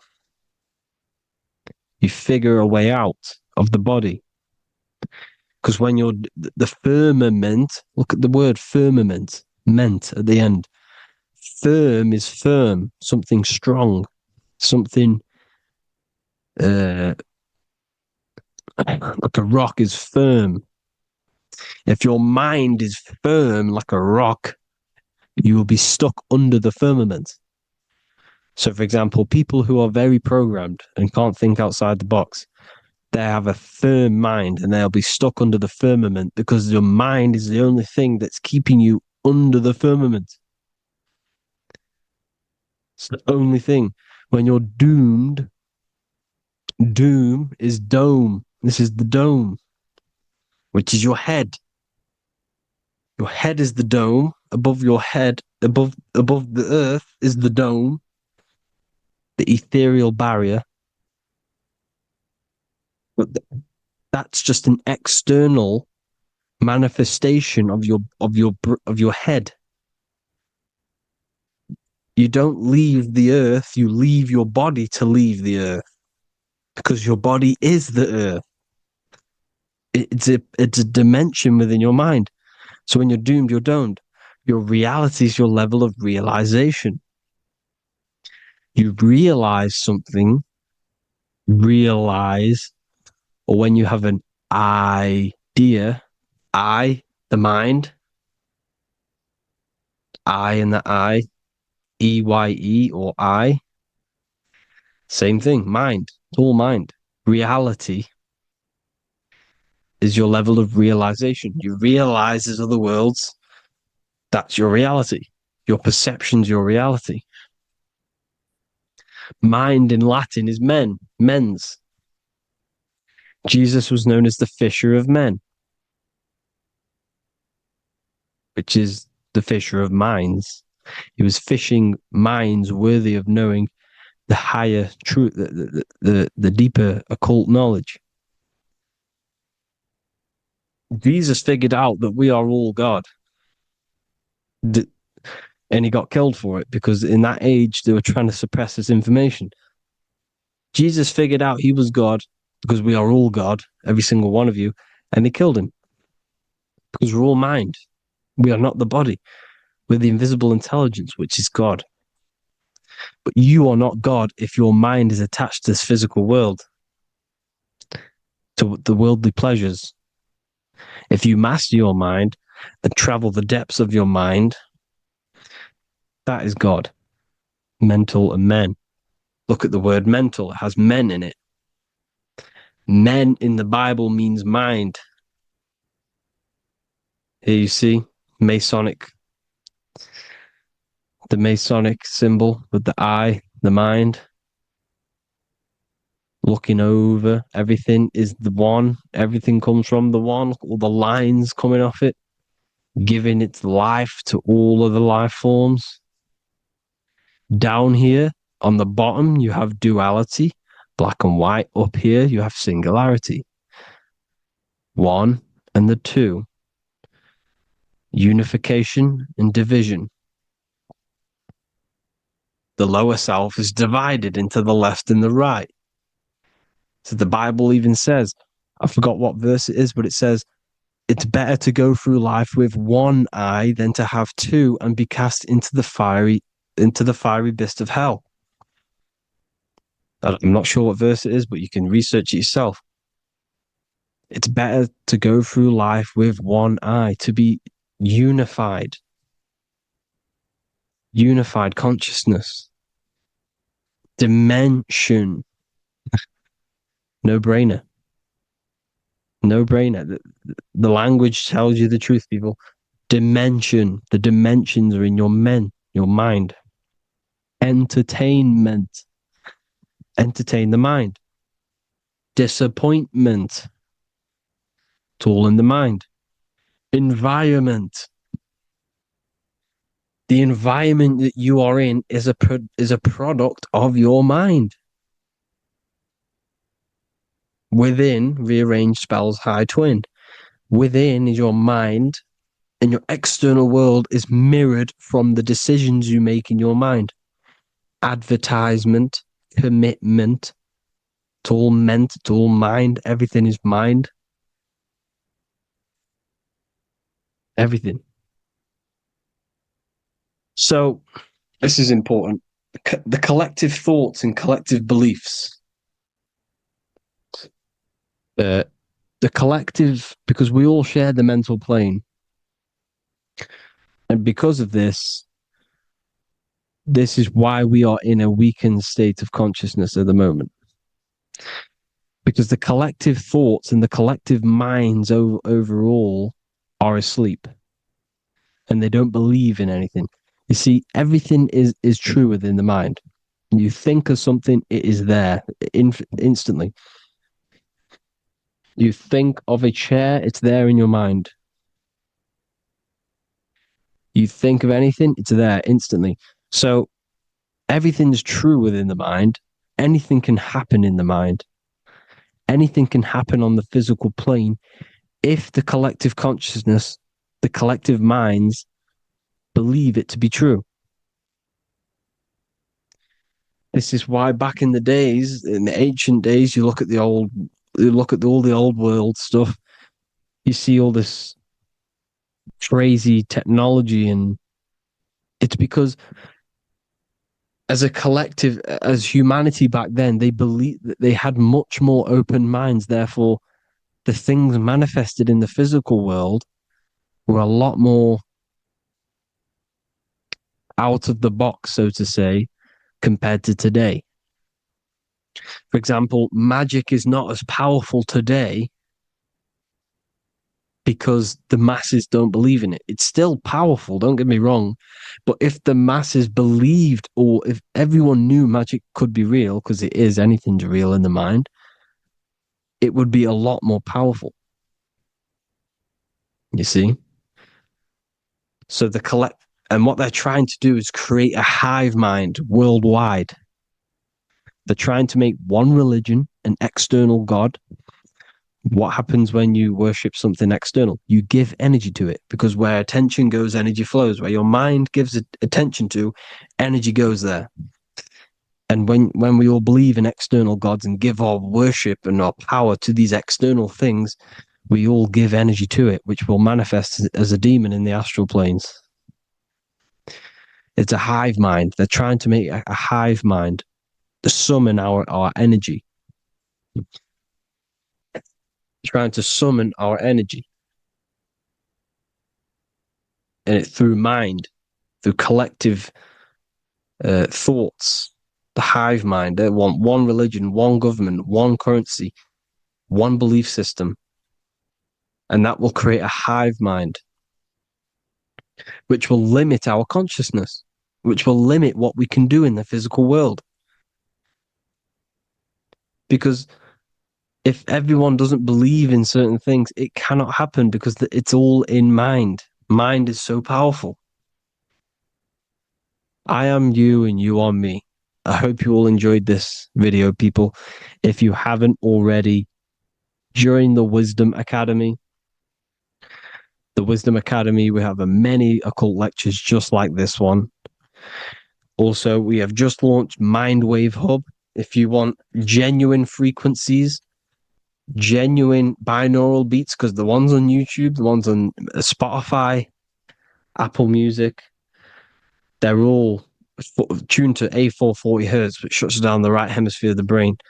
If you want to gain access to your true consciousness, your mind, you need to balance the two hemispheres and balance the chakras. You can do that externally by listening to binaural beats.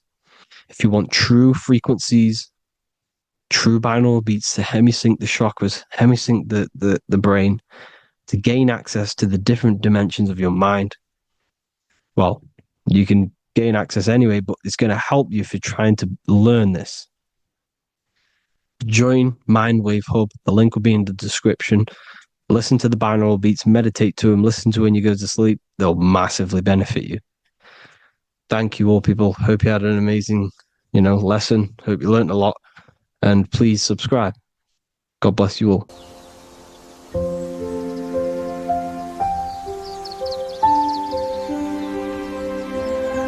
bookofwisdom.com. Visit today.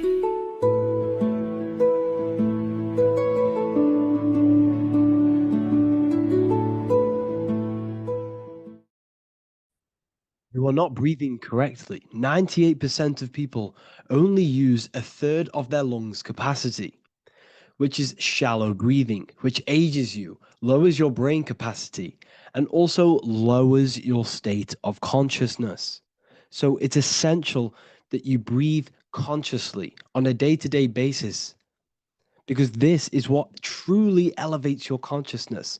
I am going to give you the key for you to raise your consciousness just through breathing alone. Such a simple thing, but yet the most effective way for raising your state of consciousness and becoming more spiritually and mentally advanced. So tune in for this video, and I'm going to show you exactly how to do it and the symbolism behind breathing. Air is more than just air. It carries electromagnetic energy. So now I'm going to give you the science behind this spiritual truth. This invisible force is what sustains all physical life, providing the life force energy essential for existence. Electromagnetism. Everything is fed off electromagnetism. Your body is an electromagnetic battery. Now, we can prove that air carries electromagnetism just by doing a simple test, a simple scientific experiment, by getting liquid oxygen and pouring it between a north and south magnetic pole, two polar opposite magnets. We see that the liquid does not fall straight through it. It is sucked, it is magnetically attracted to these two opposing forces, opposing magnets. This is proof that air, liquid oxygen carries electromagnetism. When you are breathing electromagnetism. the essential life force behind all living beings. This is known as energy or prana, chi, ether, or spirit. This is all the same thing. Air is not just empty space, it is energy, it is prana, it is life force, it is spirit, it is ether, chi, prana. You are an electromagnetic being. Your consciousness is in direct correlation with your electromagnetic aura or biofield around your body. Your state of consciousness is mirrored within this field around your body. Now, your breath, when you breathe in, you're breathing electromagnetism or life force. Breath is the vital link between the physical and the spiritual, bridging the body with the soul. Through breath, we connect with both tangible world and deeper, the unseen realms of energy and consciousness. Breathing deeply and properly elevates our consciousness, enhancing the brain's functions, heightening the sensitivity of our five senses. It also brings a profound calmness to the mind, creating a state of clarity and inner peace. Like I said earlier, breathing properly is the fastest way to elevate your consciousness. It is the fastest way because breathing, when you stop breathing, what happens? You lose physical consciousness. Your body will shut down if you do not breathe in this vital electromagnetic energy in the oxygen. If your body does not get this for 5 minutes or however you can last without breathing, this makes you lose physical consciousness. Your body will not survive without this essential life force energy. Therefore, air is one of the most overlooked things. This is why we see the symbolism of Buddha having a big belly. Why does he have a big belly? Because it's symbolizing breath work, proper spiritual breath work, the certain teachings of breath work, of when you breathe in through the nose, you have to breathe in through the nose. You don't want to breathe in through the mouth because the nose acts as a filter which catches dust particles and filters out the air before it enters the lungs. The mouth does not do that. The nose is for breathing inward. We breathe in through the nose, and when we breathe in, we breathe into our belly, not our lungs. When we breathe into our belly and our belly expands outwards, we are then moving this energy down from the nose down the spinal column. And when we breathe back out, the belly goes in, which is raising the energy up the spinal column, back out through the mouth. This is the true way of breathing, because when we breathe, we are moving energy. We are moving electromagnetic energy.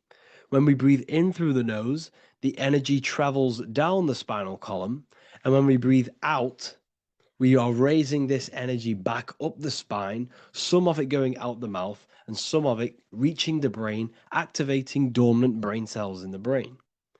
But when we breathe, we need to make sure we are using 100% of our lungs' capacity, because the lungs is what transforms this special energy into consciousness, physical consciousness.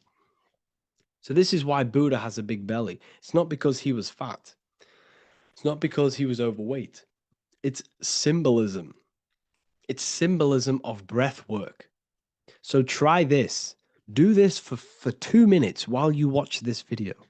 Breathe in through the mouth as hard as you can until you no longer can fill any more air into your lungs and belly. Breathe it into your belly, not your lungs. And breathe out through the mouth. Do this for 5 minutes or 2 minutes, however long. I promise you, breath affects your consciousness. You will notice the difference. If you do it quicker, the quicker it'll affect your consciousness, and you might go lightheaded. But that lightheaded is you activating your spirit, your energy body. So try this just when watching this video. When you breathe consciously, you are renewing both your energy body and astral body, aligning your consciousness with a higher state. This practice feeds new life force energy into the body, revitalizing and enhancing your overall well-being. Like I said, your brain requires the most amount of oxygen. When we have shallow breathing, this is reducing the brain's capacity. Because when we are not breathing properly, which 98% of people are only using a third of their lungs capacity, we are essentially only using a third of our consciousness, because your breath is directly correlated to your consciousness, your state of consciousness. When you breathe in through the mouth, out through the mouth, out in through the nose, out through the mouth, consciously and deeply for 5 minutes, you will notice that your senses are more powerful and sensitive. Your brain is quicker.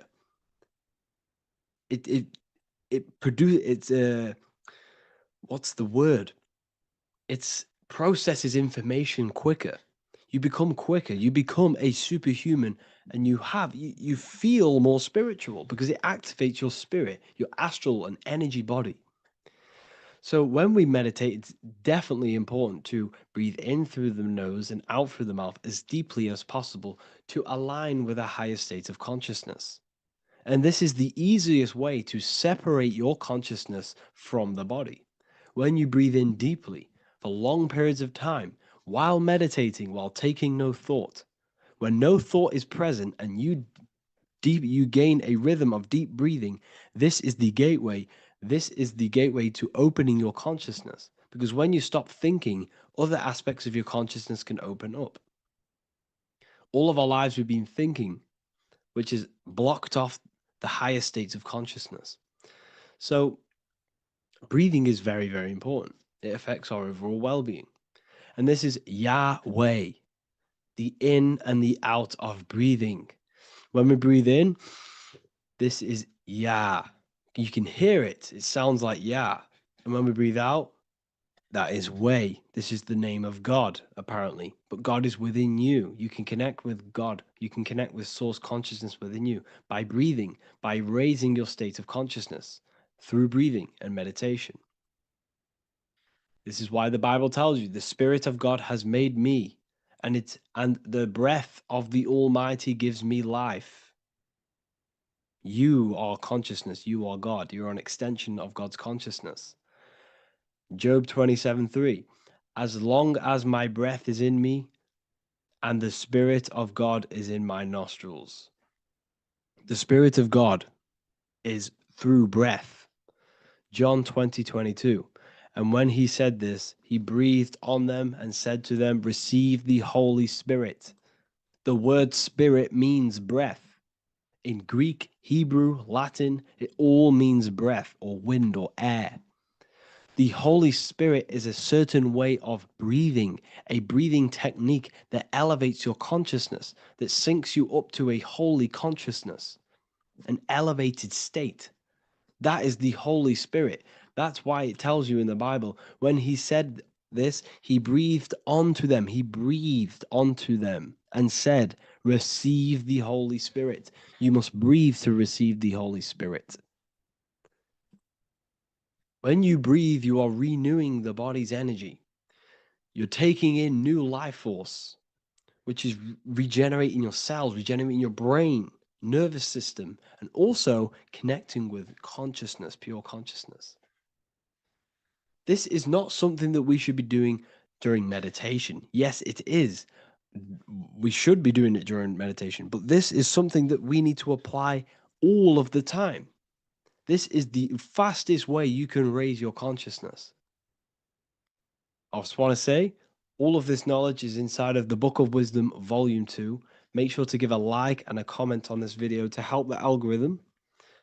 And let me know what you think about the last book or this book if you have read them, to let the new people know what they're looking at with this book. This is truly life-changing, the Volume 2 and Volume 1 is truly life-changing. You can get them in a bundle also. Learn hidden knowledge inside of the Ethereal University. This is where truth seekers belong. I'm not here to try sell you this, but this is the place for truth seekers. And if you are serious about your spiritual journey and serious about gaining knowledge, which gives you the advantage over life, Join Ethereal University. This will definitely help you. Thank you for watching this video. Please leave a like and comment. Make sure to give me any suggestions on videos you want me to make in the future. Thank you all.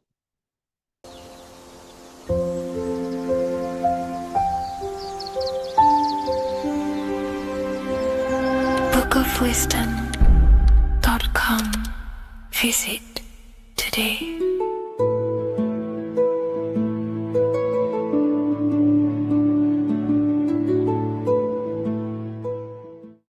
Do the elites actually worship Saturn? In this video, we're going to be discussing the occult and esoteric meaning of the 7 planets and the abuse of the Saturnic energy within today's world. This will help you gain a deeper understanding of reality, yourself, how you create reality, and what these 7 planetary energies actually truly are. In order to understand anything within the universe, we have to understand the law of correspondence, the law of as above, so below. There is one consciousness expressed in infinite forms. Me, you, the squirrel, everyone who possesses consciousness within this universe is an expression of the one divine consciousness, what we like to call Source, God, or the grand architect of the universe. We have to understand there is a large scale, but the large scale is mirrored in the small scale. If we look at lightning, this is a large scale. This is the macrocosm. Then we go a bit smaller to the trees. We see the same pattern. Then we look a little bit smaller into the human body. We see the same pattern of the nervous system. Then if we zoomed into the microcosm, brain cells, we still see the same pattern. This reveals the universe is a fractal universe. The large is reflected in the small. And this is the symbol of the Fibonacci sequence, which represents this as above, so below principle. The big spiral represents the macrocosm, but then this spirals into the tiny spiral. This symbol goes for eternity, never touching, never finishing. The large is mirrored in the small. With understanding this, we can realize that we are a microcosm of God. We are our own universe. We are our own world. Your body is the earth. Your mind is the mind of God, just in a smaller version. You are a drop in the ocean of the vast collective consciousness. With that being said, everything you see outside of you is inside of you. As above, so below. The 7 planetary energies on a macrocosmic scale are the 7 energies that form the physical world. The physical dimension is crystallized thought. Everything you see around you was thought made manifest. Thought imagined, then created in the physical reality. Therefore, these 7 planetary energies are 7 astral forces that create and weave the material existence. For example, if we look at a tree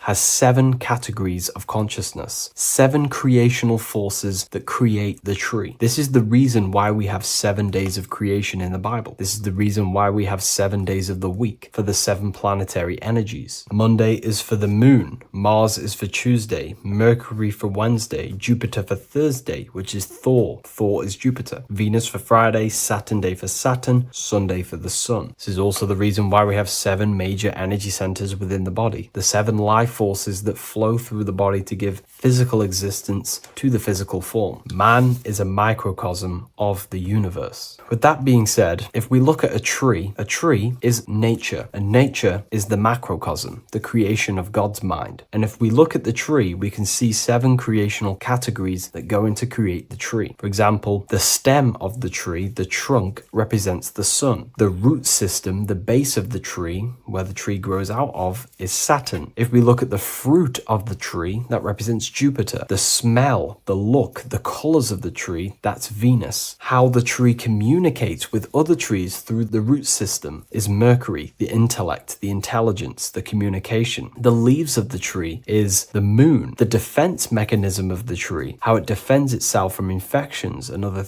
territories, is Mars. So we can see all physical matter, all physical creation demands these 7 categories of consciousness, these 7 planetary forces. But again, that is the macrocosmic scale. The macrocosm is reflected in the microcosm, which means you have access to these forces, these 7 planetary energies, and you use them to create anything in reality. You've been using them maybe unconsciously subconsciously your whole life. For example, this book that I've created, the Book of Wisdom Volume 2, you can find it in the bio if you're interested in reading it. It has the 7 planetary forces that go into this tree, into this book. I used the sun, which is my passion and my drive to take actions. I used Mercury, which is my intellect, my thinking, my communication. I used Venus, the layout, the look of the book. I use Mars, my defense of my work, my trademark, my copyright. I use Saturn. Saturn is my time, my discipline, my attention. I use Jupiter, which is the why, the reason why I created it. I used the moon, which is my care. My care is the generative force. Whatever you create in your reality is because you care. You care about keeping a house above your head. Therefore, you go to work and earn money. Care is the driving force to create anything in reality. What you see right now watching this video is because you care about watching this video. If you lose care about watching the video, you will turn it off and continue to do something else. All creation demands these 7 forces, hence why we have here a midsection. Sometimes we see the symbol of the earth, which is a circle and a cross in the middle, because these 7 forces create earth. But again, this video is specifically aimed to Saturn. We're going to be discussing Saturn's Saturnic energy because there is a lot of misunderstanding in today's world. And I'm going to give my perspective and my research on the energy of Saturn and how we use it and how it's being abused in today's world. Saturn externally, because remember, we have an external world, an internal world, a macro and a micro. Saturn externally in the material plane governs the foundational and enduring aspects of existence, such as the roots of plants, the bones of our body, even the insects that dwell beneath the ground. It represents the dull, hard, unyielding forces of life, symbolizing structure, limitation, and conditioning. Under Saturn's influence, things become rigid, bound by the god of time, bound by restriction and boundaries. In Roman mythology, Saturn is revered as the god of time, ruling over the cycles, beginnings, and endings. This connection with this emphasizes Saturn's role in marking the passages of life, aging,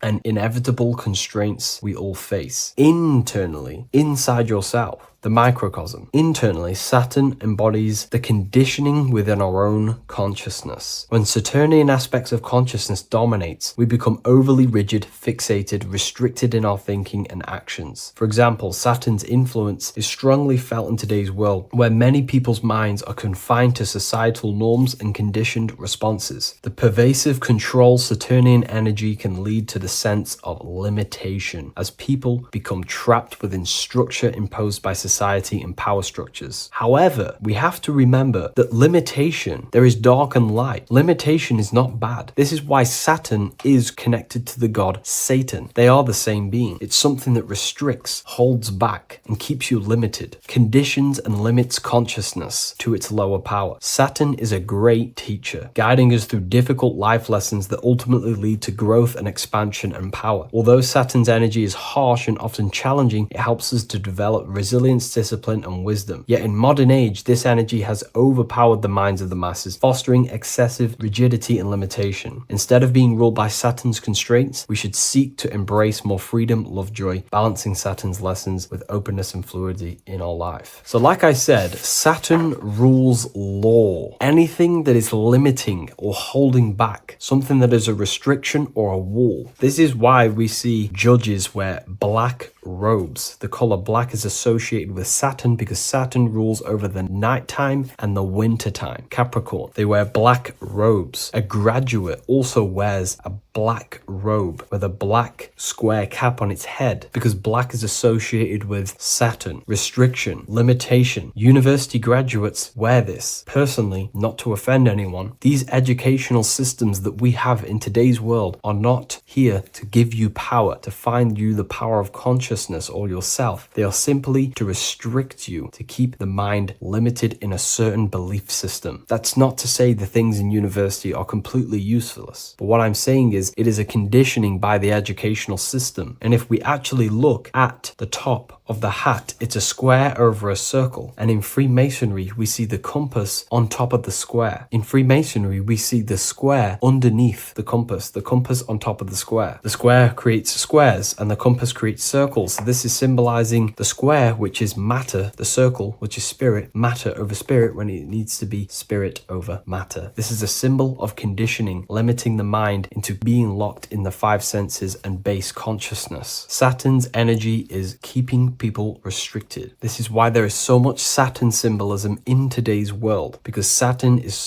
anything to do with limitation, restriction, and time. All of the systems in place are to limit our minds, to keep us on base consciousness, only thinking in a limited box, only thinking and aware of the five senses. In base consciousness, in animal nature, one only thinks according to their senses. When they have a sense, their mind thinks. This is an affect state of consciousness. They're living in the affect. We need to understand that in base consciousness, we have no true power to create. We're simply living in cycles of affect. Now, what do I mean? The physical world is the effect. It's already manifested and cannot be changed. Our consciousness needs to rise to become a cause instead of playing around and being lost in the effect, to become a co-creator. And this is what the system does not want you to do. It does not want you to become a conscious creator. So they keep you in base consciousness, not giving you the awareness that you are literally a god creating a world right now. You are a world and you are shaping the world. Our consciousness needs to be mastered, controlled, and then we can become a conscious creator instead of running around in the world of illusion and effect. As above, so below. What happens in the mind happens in reality. We do not want to be matter over spirit, which means the external world over the internal world. We need the internal world to rule over the external. Saturn's symbolism can be symbolized as a black cube. The cube symbolizes this physical world because everything has 6 sides. We can move forward, backward, left, right, up, and down. We are in this cube. This is why we say think outside the box. Thinking outside the box means to become a cause and not an effect. The mind needs to be a cause, an instruction center, and not just thoughts that are reinforcing the effect and lost in the effects of the material world. Instead of reacting, we need to become a commander. This is a symbol of conditioning and the physical plane. Black is dull, lifeless. The physical world is lifeless. It has no power to create. It has no power to do anything. It is simply a projection and an effect. You, the mind, consciousness, are the cause. You can create the effect. In today's system, Saturn's energy is heavily relied on, which is just simply man-made laws, restrictions, time wasting, and keeping people in base consciousness, only aware of the physical 5 senses. Let's get something straight about the elites. They do not worship Saturn. There is nothing to worship. They simply use the energy of Saturn to keep people limited. They're not using the planet Saturn, but they're limiting people in their belief systems and physically where they can go, restricting boundaries, countries, restricting people's minds through mass media, which is all symbolism of limitation and restriction of Saturn. They're not worshipping it, they're using it and abusing it. Saturn could be anything in your mind that keeps you limited. If you have a limited thought that does not allow you to take action on something, that is a Saturnic energy within your own mind. Anything that is indoctrination, anything that is boundaries on you, that is a Saturnic energy. Some people say that the Saturn and the moon are working together to trap our soul. This is highly symbolic. Saturn and the moon are not forming a matrix to trap your soul and keep you reincarnated. Again, this is symbolic, and in the esoteric version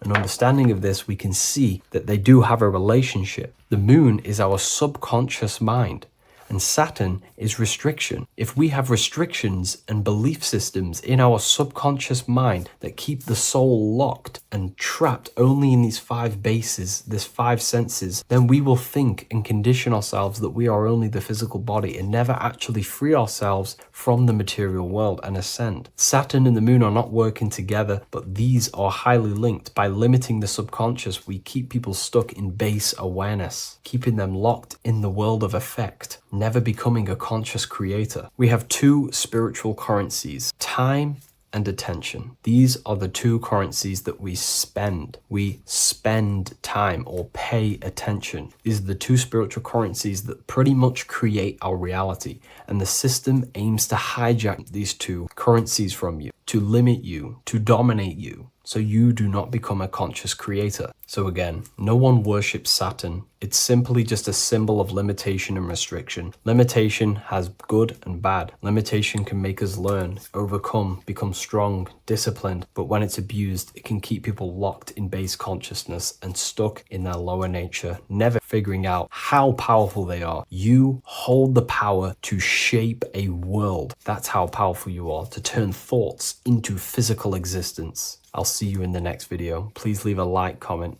and a subscribe. What if I told you that the pentagram can unlock the secrets of creation and make you manifest any reality you want? Hence why the pentagram is used heavily in magic and witchcraft. We have to understand that the pentagram has been heavily demonized. Religions, churches claim that this symbol is associated with Satanism and witchcraft. I personally believe this was intentionally done so that people do not gain their personal power over reality and their life. The pentagram reveals so much about you, and it is one of the most important symbols to understand inside the occult studies. It is one of the most common symbols that you will see across all occult esoteric orders and different occult traditions, such as Freemasonry, Kabbalah, Rosicrucianism, alchemy. You will see this symbol everywhere. And in fact, you even see this symbol, the pentagram, on old church buildings, statues of Jesus next to church buildings. You will see this symbol used by Christianity itself, which is very contradicting about the church. But I'm not here to tell you to think anything. You can simply take this information with a pinch of salt and see if it benefits you. The pentagram used by the early Christians was said to symbolize the 5 wounds of Jesus on the cross. But this goes much deeper in an esoteric explanation. The pentagram ultimately represents the 5 elements of creation. All creation falls within these 5 elements. We have spirit on the very top, then you have air, water, earth, fire. This is the correct placement and order of the elements. Air is always on the left, water is always on the top right, earth very bottom left, fire bottom right, and spirit placed on the tip point of the pentagram. It's a 5-pointed star drawn with one continuous line. But this actually reveals much deeper things, and we're going to be going into how to use this symbol for magic and creating your reality towards the end of this video. But now we're going to give you a basic understanding of the pentagram. It's showing you the 4 physical elements symbolized as triangles and spirit symbolized as a circle. The 4 physical elements are made out of the base element, spirit, or what the ancients call ether. Ether is the underlying base of all physical matter. This is the substance that animates physical matter with life force. All physical matter has its origin in the etheric substance, or spirit, what we want to call it. It is simply the life force that animates the physical thing. However, if we go deeper onto this symbol, it also represents something personal to the individual who wears this symbol. If you wear this symbol, you're basically saying you're putting your divine nature over your material nature. Your divine self is in control of your material self. You put your spiritual needs before your physical desires and needs. Hence why the spirit is on top, looking down over the 4 physical elements. The circle is continuous, one line, eternal, no beginning, no end. The triangle has beginning and end and points. You can see the beginning and the end when you draw it. On a deeper level, this is pretty much showing the process that symbolizes the structure of the macrocosm, the universe itself, showing how the invisible spiritual planes condense and crystallize into the visible physical world, spirit turning into physical reality. But if you wear this symbol, you're basically saying, I put my divine nature over my material nature, showing that your spiritual nature rules over your earthly existence. You put your spiritual needs first. If you see this inverted, it is now the opposite, placing spirit on the bottom, basically saying, I desire the physical things over the spiritual. But what exactly is your spiritual nature? Well, your spiritual nature is simply your internal self. You chase things that are immaterial, such as knowledge, love, experience, expansion, gnosis. These are the qualities of spiritual things. that the spiritual person likes to chase and desire instead of desiring the things that are temporary in the material world and never actually lead to fulfillment. True fulfillment is by chasing spiritual things, God, the nature of creation, the self, gnosis, knowledge. But if we go even deeper, this symbol ultimately represents how reality is created. Hence why this symbol is heavily used in Kabbalistic magic and so-called witchcraft. We are all magicians. Each one of us are creating reality. There are just certain ways you can actually create reality by becoming conscious of them. By becoming conscious of the elements and the qualities of the self that actually create your experience in your life in the present moment. If we look at the pentagram, we see that when you draw a pentagram, it is one continuous line. It is one expressed in 5. The order of the elements are very important. Spirit at the bottom, fire at the bottom right, and so on and so on. Because this is showing you the descent of the spiritual into the material, the invisible crystallizing into a material reality. As you can see when you start to draw the pentagram, you see spirit at the very top. You're descending down to fire. Fire is the closest element to spirit. Hence why in magic and witchcraft, people like to use candles. So you're descending first into fire, then into air, then into water, then into earth, then back into spirit. Because of course, the cycle of creation unfolds itself. When you die, you return back to spirit, and then you reincarnate yourself back into physical reality if you wish and desire to. Everything is under this process of matter spiritual. In the daytime you wake up, you're in your material body. When you go to sleep, you enter your astral spiritual body. Everything's in this continual process, renewing itself in spiritual, then material. But the reason why this is associated with magic so heavily is because each one of these elements corresponds to a different body of consciousness, a different vehicle of consciousness. Consciousness has many different vehicles it uses to create the tangible self, the physical reality. For example, consciousness has a spiritual nature. The spirit element in this case symbolizes the emanation, the descent of the one power, the one force that we are all using. Each one of us is using this one power, the power of the source consciousness, unfolding its creation in the present moment. This represents the source, the emanation, the descent of this continuous flow of energy through us that we are tapped into, like a live stream in the present moment. This descends first, the force descends into fire. Fire symbolizes the willpower, will. In this aspect or vehicle of consciousness, the will is the being that directs intention, initiates action, shapes reality through focus, determination. It sets direction, holds intention, projects a desire into form, and aligns your inner world with the outer creation. The will comes out of the force, spirit. Then the will goes with intention to air. Air symbolizes the mental vehicle of consciousness, the mind, the psychic man. The psychic aspects of your consciousness is thinking, imagination, mental images, logic, using the thought or the mental vehicle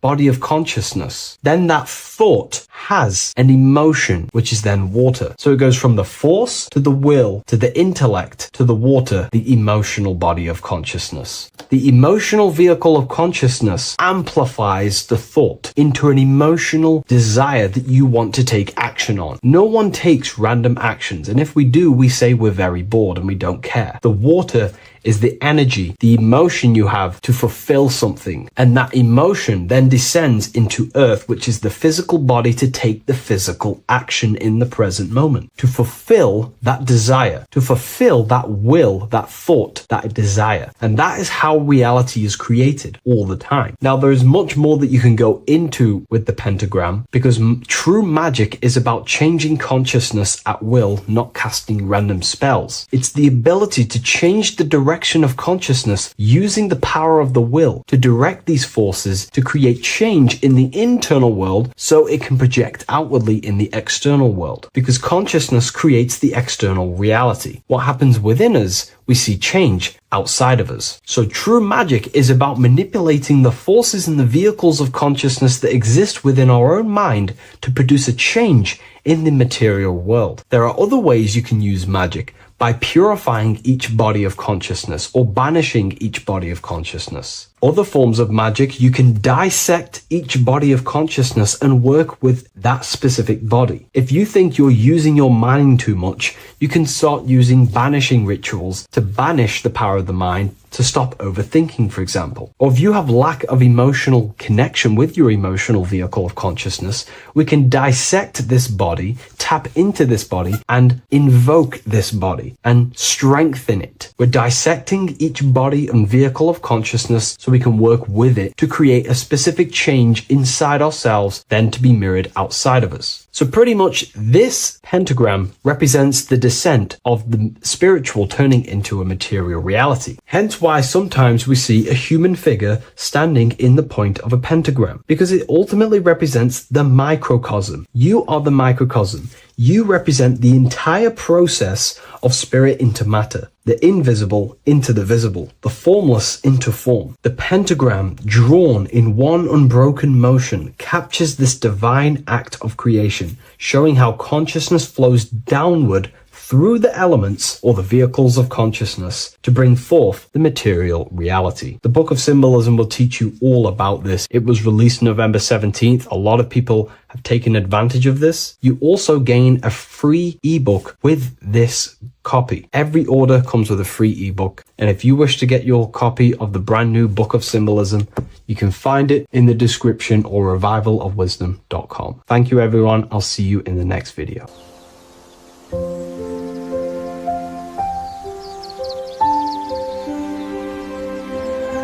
bookofwisdom.com. Visit today.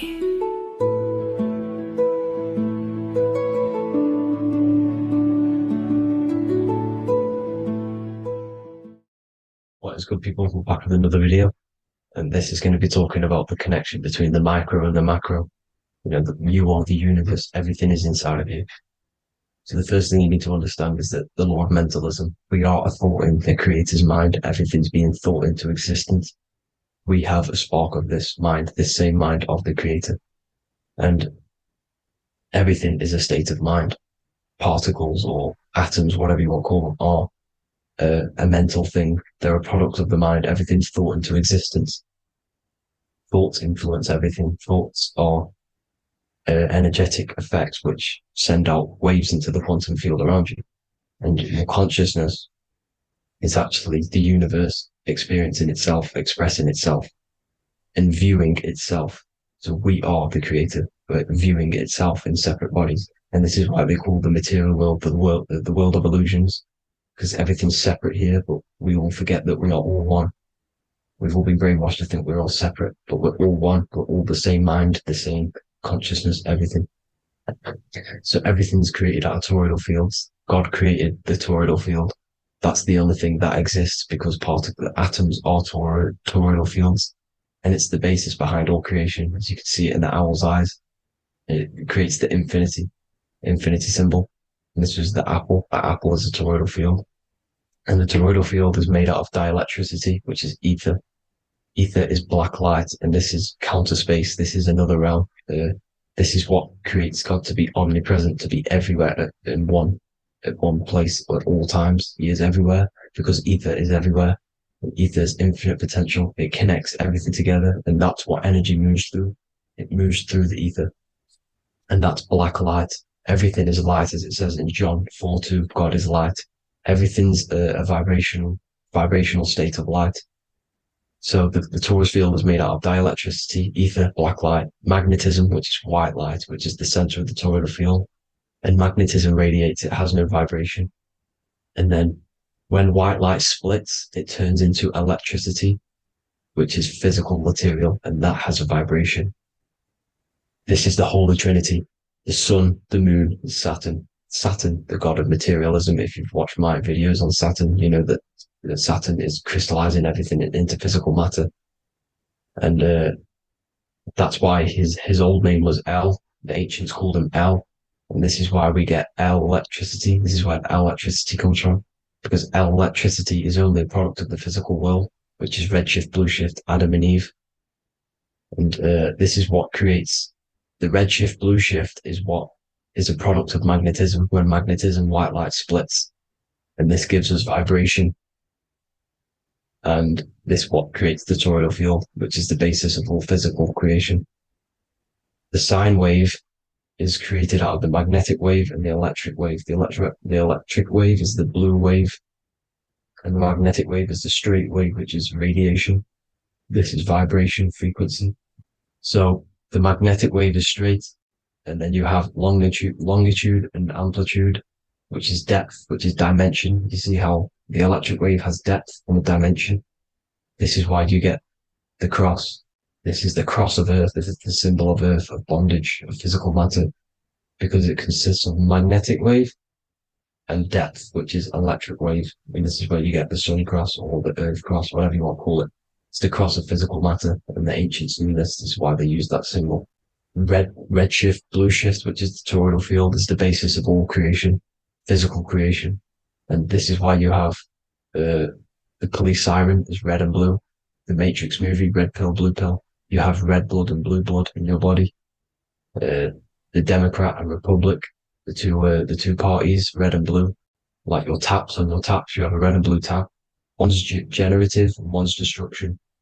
Fire, destruction, water, generative. So this is the basis of all things. And electric wave has dimension, like I've already said, depth, material, and it's measured in hertz. It's measured in hertz because it hurts you. It decays because the electric wave has a vibration, and vibration always has to go back to a standstill point.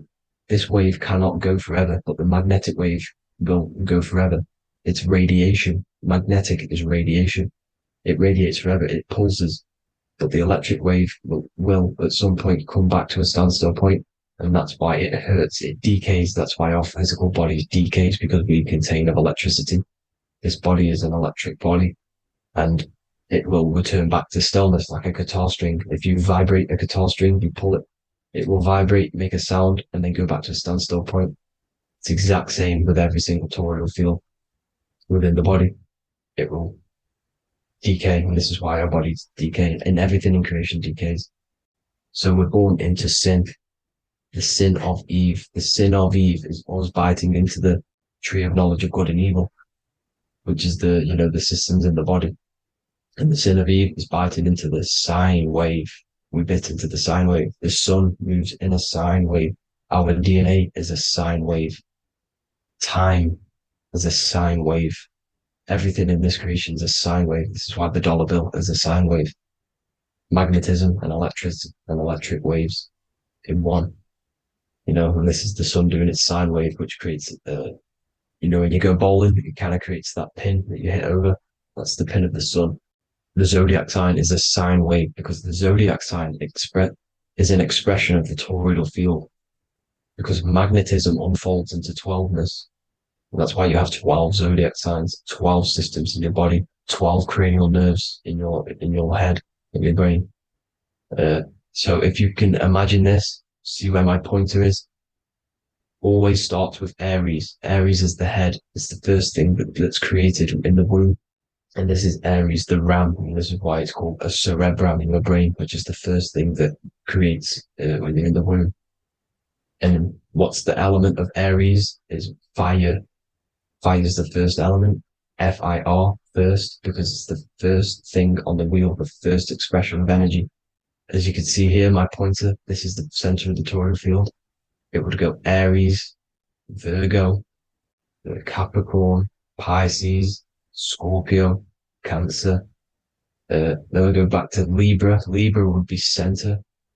But you see how the toroidal field is the expression of the 12 energies. That's what the constellations are, the energy expressions of the toroidal field. So it would go outwards, starting from Aries here, all the way back to Pisces, which is beyond the bottom half. But Libra would be the center. That's why Libra is the equinox. It's the equinox. Libra is when it goes from summer over to autumn. It's the equal. It starts to transition into the winter side. Equinox, equal, which is Libra. And that's why Libra has the two scales. It's symbolized with the two scales. That's because of, the sun moving over. It's being judged. It's equal now, but then it's going to tip over into the winter. That's why Libra is here, the center of the sine wave. Like I said before, magnetic energy unfolds into 12ness. Magnesium is number 12 on the periodic table. It's the sacred number. And this is why the scientists are NASA is trying to bring in another constellation to destroy the holy science of astrology. So Aries rules the head, which is Mars. Taurus rules the neck, the lower head. Gemini, the two twins, which is your lungs, your two twins, your arms, two twins. Cancer, the breasts, the chest area. Leo, the heart, which is the sun, which is fire, the center of the toroidal field. Virgo, the belly, which is the intestines. Libra, the kidneys, the two scales, the kidneys, balancing out everything. Scorpio, the sex organs. Sagittarius, hips and thighs. Capricorn, I've missed that out, which is the kneecaps. Capricorn, kneecap. Aries, which is the ram, which is the cerebrum in your brain. And then Aquarius, the calves and the ankles, and the Pisces, the two fish, the 2 feet. So everything corresponds, as you can see here. This is an ancient way of depicting it, of the folded human. And this is everything. Each constellation rules that part of the body, gives energy to that part of the body, makes you do certain things. So magnetic energy unfolds into 12ness, electricity unfolds into 7s. That's why when you get electric, the light spectrum that we see, it consists of 7 colors. Why we have 7 planets. The 7 planets give us our 7 metals and the 7 solfeggio scale frequencies. So the rota, this is the rota, and rota is an anagram for Torah. The Torah, which is I think it's the Hebrew Bible. Don't quote me on that, but it's one of the holy books, which is the Torah, the Taurus. Everything goes back to the Taurus field because it's the basis of all creation. So the chief cornerstone, it says in the Bible that the builders rejected the chief cornerstone. The chief cornerstone, you are the builder. You decided to incarnate into the physical world, into the electric world, the world of Saturn. When you are created in the womb, it takes you 9 months for you to be created. So, for example, if you went into the womb here, it'd take you 9 months. So let's say you're born in Scorpio. So you'd go back 9 months, 1, 2, 3, 4, 5, 6, 7, 8, 9. You consist of all of these 9 energies because it takes 9 months or however long you took to be born. Some people are born earlier. You'd have to find out how many months you were in the womb for. But you consist of these 9 energies, and each constellation has a cell salt associated with it. And these cell salts are vital for your health. And your cells are the optimal health of your body. So the chief cornerstone that you rejected is these 3 cell salts, these 3 constellations. So you're mineral deficient in these 3 constellations. For example, fluoride, magnesium, phosphate, and potassium sulfate.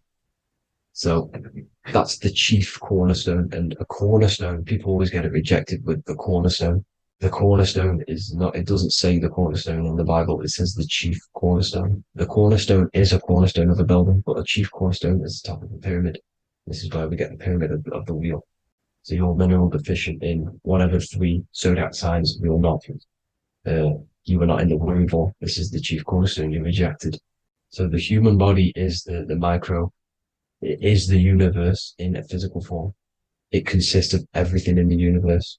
Just like your consciousness is the universe watching itself, experiencing itself. Your body is the whole universe. 12 systems in the body, 12 zodiac signs, 7 chakras are the 7 planets. The Holy Trinity of you is your Temple of Solomon, the soul and the mind, the sun and the moon.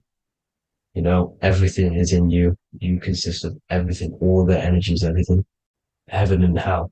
Heaven and hell is a mind state. It's a state of the mind. Head, H-E-A, which is heaven, and the heel, the bottom of your foot is hell. And the bottom of your foot is the soul. So they're basically saying, well, it's wordplay. They're saying that your soul is in hell because, with the elites being in control. So they call the bottom of your foot the soul, trying to say that you're in hell. The Christ is in you. And this Christ is Greek for what? Christos. And Christos is Greek for the oil. And this oil is produced in the cerebrum, the Aries, the ram, the cerebrum. It goes down the pineal. Well, the pineal and the pituitary are underneath the cerebrum. Goes down the pingala and the ida. The pingala being the positive charge connected to the pineal gland, pin, and the ida connected to the pituitary. And this is the two serpents going down the spinal column. And this is why Jesus goes from Nazareth to Bethlehem, and then Joseph and Mary are waiting for Jesus in Nazareth. Joseph and Mary are the pineal and the pituitary gland waiting for Jesus to come back up the River Jordan or spinal column. So this is the oil. This is the story of Santa as well. Santa comes from the North Pole. Why? Because the North Pole of the Earth is the center of the toroidal field, and the North Pole of you is your spinal column, which is the North Pole of the toroidal field. The North Pole, he comes from the North Pole. This is the North Pole. This is the South Pole of the toroidal field. Comes from the North Pole, which is your mind. And he goes down the chimney and then back up the chimney. This is the chimney. And he drops off the present, which is the Christos, the oil. And this is why Jesus is crucified at 33, because he crosses over the vagus nerve at the top of your spine. When this oil comes back up the 33 vertebrae, these are your vertebrae here. When it goes up to the 33 vertebrae, it gets crucified at 33 because it crosses the vagus nerve, and he's crucified on a cross at 33. This is the story behind Jesus and Santa. The Ark of the Covenant in the Bible is the two hemispheres which cover the vital parts of your mind, the brain side, which is the cerebrum, the pineal, the pituitary, etc. So the two hemispheres are the two angels, the Ark of the Covenant. This is the Ark of the Covenant covering the two vital parts of your brain. So these are the optic thalamus is another part, and it protects the Christ oil, which is inside at the center of the brain. See, the Bible is all a massive metaphor about yourself because you are the universe. You are a microcosm of the universe. Your consciousness has experienced itself, and the universe experiencing, and your body is the whole universe. Your head's heaven. So Moses crosses the Red Sea. These are the two hemispheres of your brain. This is the corpus callosum, the Red Sea. So he's pretty much saying that he's uniting the two hemispheres of your brain, because most people in this generation are stuck in the left brain, which is just logic, reasoning, science and maths, writing. And this is what school teaches you to do. It keeps you stuck in your left brain. And you want to cross over to you want to cross the Red Sea, which is the corpus callosum, to the right brain, which is awareness, art awareness, creativity, imagination, intuition, insight, using the higher mind, creativity, imagination. If you don't have intuition, then you can't read energy, you can't pick up on bad things. This is what Moses is symbolizing by crossing the Red Sea. And it's also the upper room where Jesus met the 12 disciples. 12 disciples are the 12 cranial nerves in your brain. It doesn't just represent the 12 zodiac signs. The 12 disciples symbolizes many different things. It's like I said, energy the universe consists of 12ness. So you have 12 cranial nerves in your brain, and that's the 12 disciples as well. And they want you stuck in your left brain, which is the five senses, materialism. So they say in the Bible that Satan blinds the mind. Satan is Saturn. If you've watched my videos, Satan is Saturn. And you consist of the whole Trinity, which is the sun, moon, and earth. The soul, moon, the soul being your sun, the solar, the moon being your mind, the earth, your physical body. And Satan blinds the mind. Why? Because we enter a soul system. This is a soul system, not a solar system. And Saturn is the Lord of the Rings, which is the outer ring. When your soul enters the soul system, your soul starts to materialize. It hits Saturn. Why? Because Saturn starts to materialize you. You take on the 7 virtues, which are the 7 planets, which are your 7 chakras. And to get out of this soul system, you must get out of your lower nature, your animal nature, which is lust, desire, greed, you know, the number of the beast 666, which is Saturn, Satan. So you enter the soul system, you take on the 7 energies, which you turn into physical matter. And this is your descension from heaven to, well, to say hell. And then you must raise back up from matter to spirit. They say Satan blinds the mind. Why? Because your mind gets materialized. Your soul and mind get materialized. And when you get materialized, it's an intense experience. You lose the divinity within you. You forget the divinity.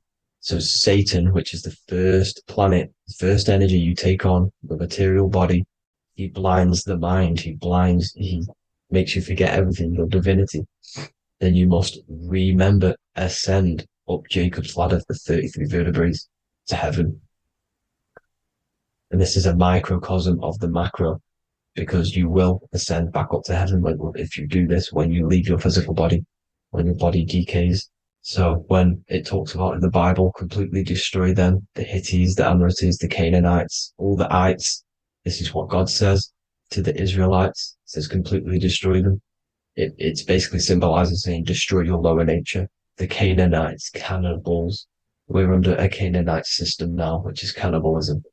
And this is flesh eating, lust, greed, all the demonic stuff, all the lower vibrational stuff, you know, the lower nature, eating, sex, and survival, the lower 3 chakras.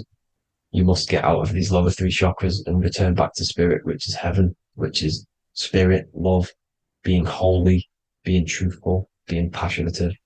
Going back to Satan blinding the mind, all of the planets are made out of these 3 symbols. Satan blinds the mind, and that's why Satan's symbol, this is the symbol for Saturn, Satan, the symbol of Saturn is the cross, which is physical matter, the earth, over the moon is your mind. So the Saturn symbol saying matter over mind, he blinds the mind, Satan blinds the mind once you enter the soul system. And you must remember, in the Bible, it talks about the Genesis, which is Eve, the sin of Eve, which is biting of the tree of knowledge, with the serpent, which wraps around the tree. It says the serpent placed himself on the tree. Well, the serpent is the spinal column. It's the serpent telling you eat from the tree of knowledge of good and evil, which is your nervous system. And eating from the tree of knowledge of good and evil is doing bad things. For example, over-sexualized, overeating, eating the wrong food. That's eating from your nervous system. It's decaying you, and it's preventing you from achieving the God self, the God consciousness. This is the symbolism of, you know, the tree on the serpent, telling you to eat from the left brain, with the left brain being the sinister. Sinister is Latin for left. That's sin. Sin is left. And left is lefty Lucy, Lucifer, right, righteousness, right, God, godly. The tree of knowledge of good and evil, which is your nervous system, because it determines good or bad. You know, that's the only thing you experience in this world is your nervous system. And then the tree of life is the cardiovascular system, and the Garden of Eden is your body. So that's it for this video, people. I hope you've got a greater understanding of how you are the universe and everything is inside of you. Just keep in mind you are the universe experiencing itself, and your body is a reflection of everything. The 12 constellations, the 7 planets, everything's inside of you. This world is an expression from the inside outwards. You can't affect the outside world to manipulate reality. Everything's inside of you. I hope you got a greater understanding of this. God bless.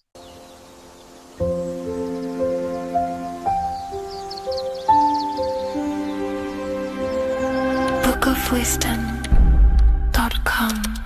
Visit today.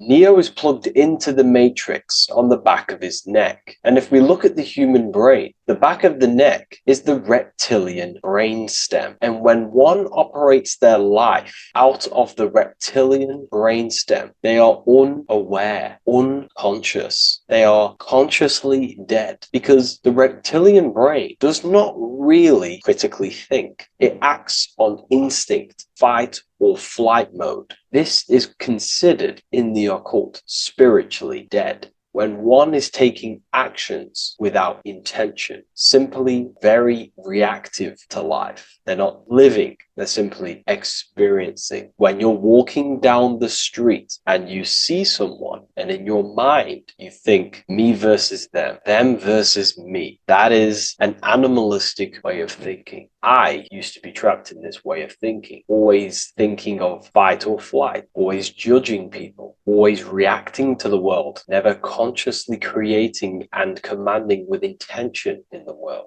This could be considered the matrix, when one lives unconsciously, simply surviving in the world. Another symptom of living in the reptilian brain could be obsession, a constant need to assert your power over others to feel safe or superior. Views relationships as power hierarchies, not as mutual connections. It could be a conquest for sex, lust, seeking validation through sexual activity. Sex becomes a tool for dominance, escape, and self-worth. Intimacy is avoided. Pleasure is pursued without emotional depth. Seeking pleasure all the time. This is all to do with the reptilian brain. Seeking safety. It could be compulsive eating or food hoarding, driven by craving and not actual hunger. Eats to soothe fear or emotional discomfort, often unconsciously. This is the unconscious. Fear-based decision-making. Every choice is shaped by perceived threat or insecurity or fear within the subconscious mind. Long-term vision is sacrificed for immediate safety and gratification. All the reptilian brain. Territorial behavior overacts when personal space, possessions, or status is threatened. Acts as though survival depends on ownership or status. Addiction repeats patterns to feel safe, even if they are harmful. Avoids anything unfamiliar or unpredictable. Low empathy. No empathy or emotional care for one another and for fellow beings in the world. Sees people as threats, tools, or competitors. This is all to do with the reptilian brain. Intense jealousy or possessiveness. Sees others as rivals or objects to control. Cannot tolerate perceived threats to loyalty or status. Quick to be angry. Slow to reflect. Reacts with rage, withdrawal when challenged. Lacks emotional regulation or deep self-awareness. So this is considered, this brain could be considered the matrix, hence why Neo is plugged into this brain. He's operating the life out of this brain, unconscious, simply navigating life like an animal. I was in this state, and you can only really realize this when you come out of this brain and you start to function from the higher regions of the brain, which we will discuss very soon. And my life was chaos because there was chaos operating internally. I was never thinking about the future. I was always operating life out of fear, out of lack. Never had care for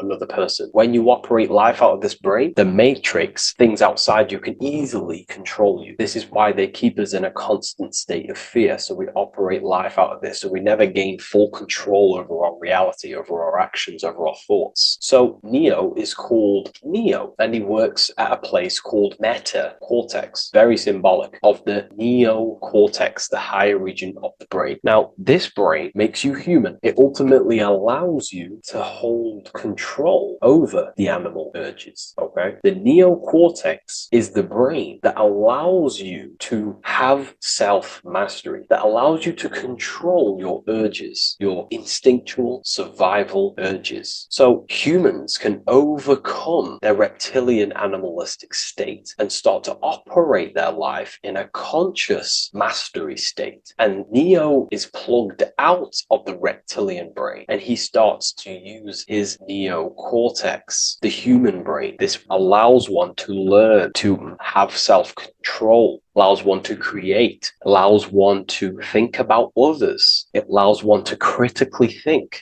deeply. It allows one to be self-aware. Who am I? Where did I come from? And where am I going? This is ultimately the brain that has shaped the world. We look at humans. We built technology. We built all of these amazing things. They all come from the neocortex. This is the higher region of the brain that allows consciousness to function on a higher degree. It allows you to truly become a creator and have self-control instead of living in a reactive animal state. You see, animals are only aware of their five senses. They're only aware of surviving. If you notice, look at animals, they're always looking around. Even in their home, they're always looking around, sniffing around. That's because they operate in an animalistic brain. Humans have the neocortex. This is a higher region of the brain, which well, if you wish to master yourself, this is the brain that you will be using. This allows you to operate life on a higher degree. We see this reptilian brain symbolized everywhere. See it as reptiles. Reptiles are symbols of this brain. We see the Egyptian god Osiris with the green skin representing a reptile, a crocodile. Sometimes we see Osiris depicted in Egyptian artwork with crocodiles or reptiles, if you do a little bit of research on that. And also, if we look at the overall symbolism of Osiris and his story, we notice that he is the god of the dead or the underworld. This is not literal, but the dead or the god of the death,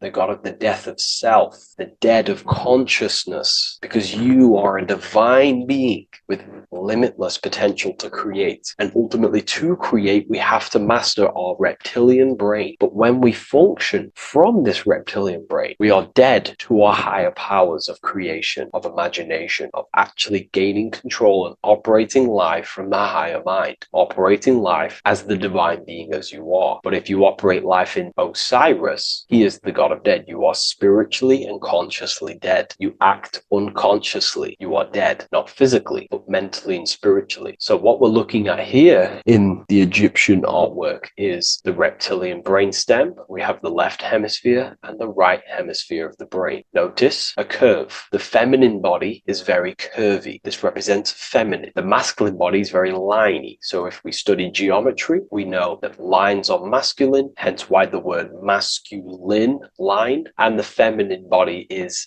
in geometry, feminine is represented as curves. So this is the left masculine brain on the left side, and this is the right feminine brain on the right side, with Osiris, the reptilian brainstem, in the middle. So we're going to go deeper into some Mesopotamian artwork now. Now let's have a look at this. We're looking at the reptile on the very bottom. We see the left brain and the right brain, the Eye of Ra and the Eye of Horus on the left and right. In Freemasonry, we still see the symbolism of the two pillars, Yakin and Boaz in Freemasonry, with the two pillars symbolizing masculine, feminine forces of consciousness, also representing the masculine left brain and the feminine right brain, with the reptile down here. But if we have a little look here, right, we have a little look at these reptiles. This person is standing on top of the reptiles. When you are on top of something, you have power over the below. You are standing atop of something. You have mastery over it. You have control over it, symbolizing gaining control over the reptilian brain, the reactive actions, the sexual urges, the addictions, the territorial behavior, the fear-based decisions, constant internal tension, never being able to focus. It's symbolizing gaining control over these internal qualities that happen within us, in our mind, because the universe is mental. And if we do not gain control over this brain, it will dominate our mind, which will ultimately dominate our actions and destroy our life and live in an unconscious state. So this is basically instructions in this ancient Mesopotamian artwork of becoming self-mastery, to operate on a God consciousness level. So we have a person symbolizing your awareness, the internal you, having mastery over the reptilian urges, the reptilian brain, the reptile thinking. We have a person, a face in between, and it's standing in between these pillars, symbolizing balance of the brain hemispheres. Because the face, we see the eyes in the middle, we see the person is you, your consciousness, standing in the middle pillar. It's representing seeing reality as neutral. Everything in the world is neutral. It's the mind's perception that gives it a positive or negative charge. When we adapt this mindset, this view of reality, this knowingness of reality, we see the world for what it truly is. And if you see things as neutral, it allows one to transform the situations in your life accordingly instead of simply choosing a side.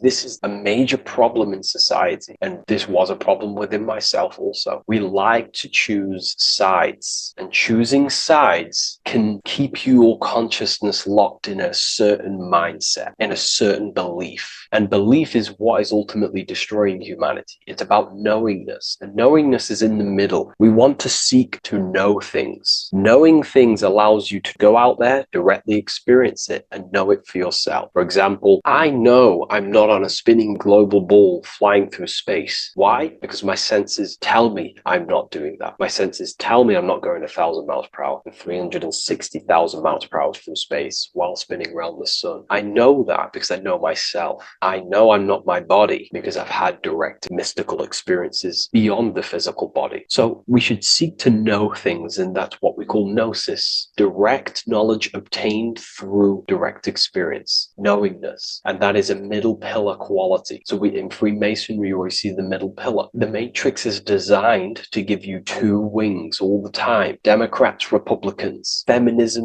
and then there's another side. There's always two sides that they're giving you because they want you locked in either way, which is seek the middle pillar, seeing things as neutral, seeing things as the middle pillar, seeking direct experience, gnosis. And this aligns with the brain because the brain gives us these two perceptions also. The right brain sees the woods, the whole woods, but the left brain sees the individual trees and branches and leaves. If we're too left hemisphered, we're going to see everything as divided. If you're too left hemisphered, you're only going to see yourself. You're only going to think about me, myself, my ego, my consciousness, my life. And I'm only going to operate in the world, take actions only towards me without considering the collective, which is the right hemisphere quality. The right hemisphere allows you to see the bigger picture, how we're all connected. We're all one family of consciousness. We're all one being separated in different bodies, one consciousness operating in different bodies. So it's about aligning these perceptions of the brain and standing in the middle, and also conquering the reptilian brain. This allows us to operate in the world and see the world for what it truly is and operate from a place of balance. We also see some more symbolism in Egypt of the Ram Sphinx in Egypt. Ram Sphinx. Please leave a comment and please leave a like and a subscribe onto the YouTube if you like my content. Smash that like button and we'll get straight to this. So this is the Ram Sphinx in Egypt, also symbolizing the brain. This is my research.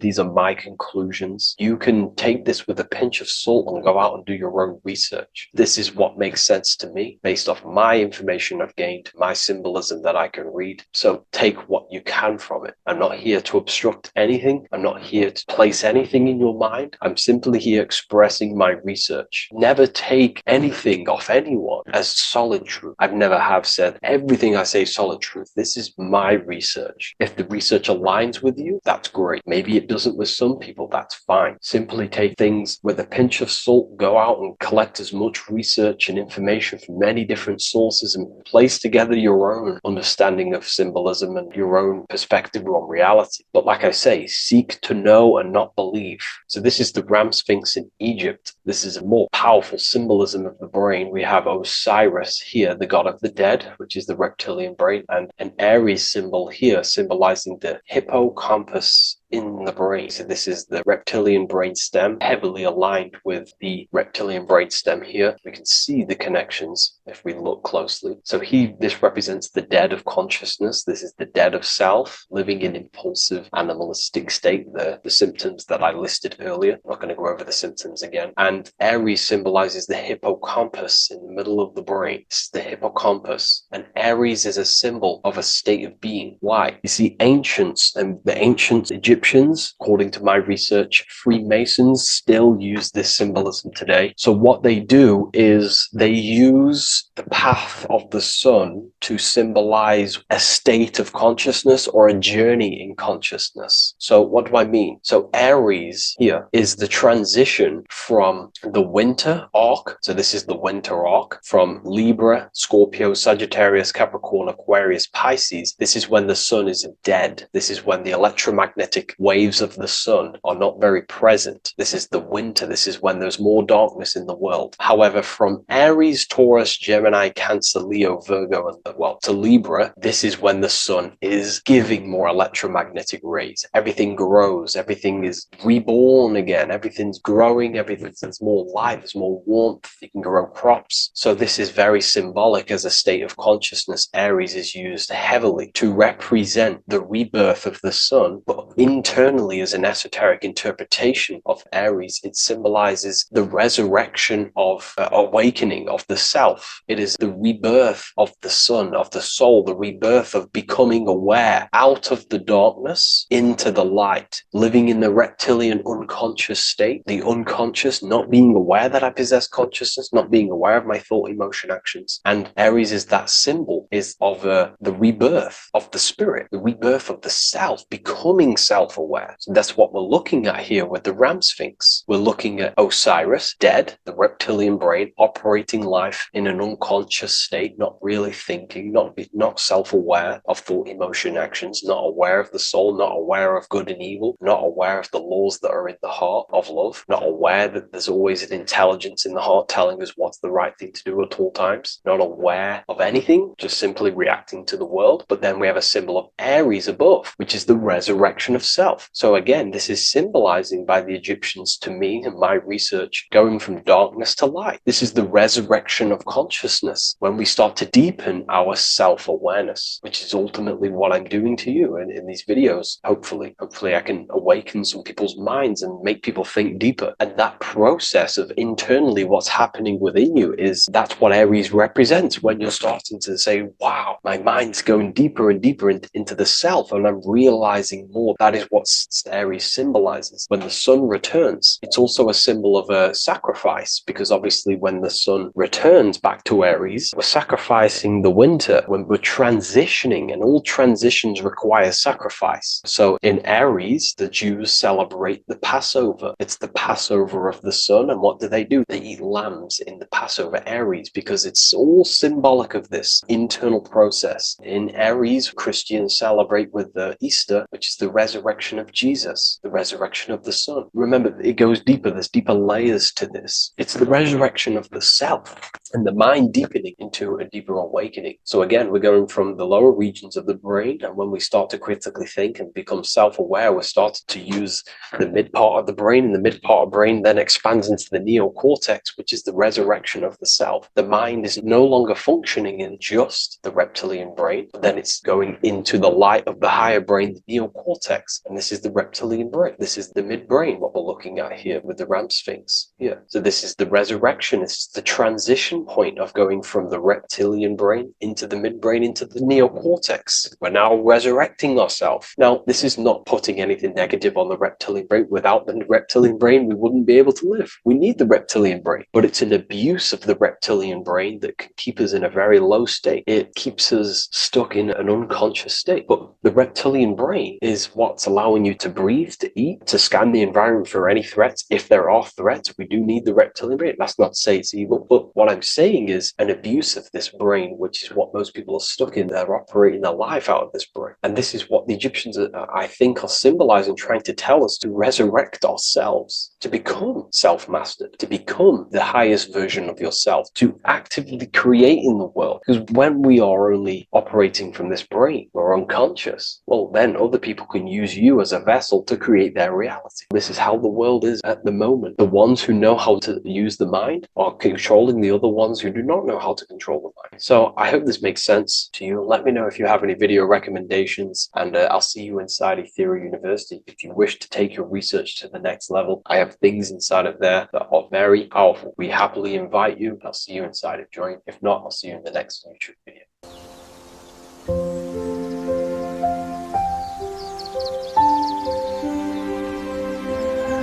bookofwisdom.com. Visit today.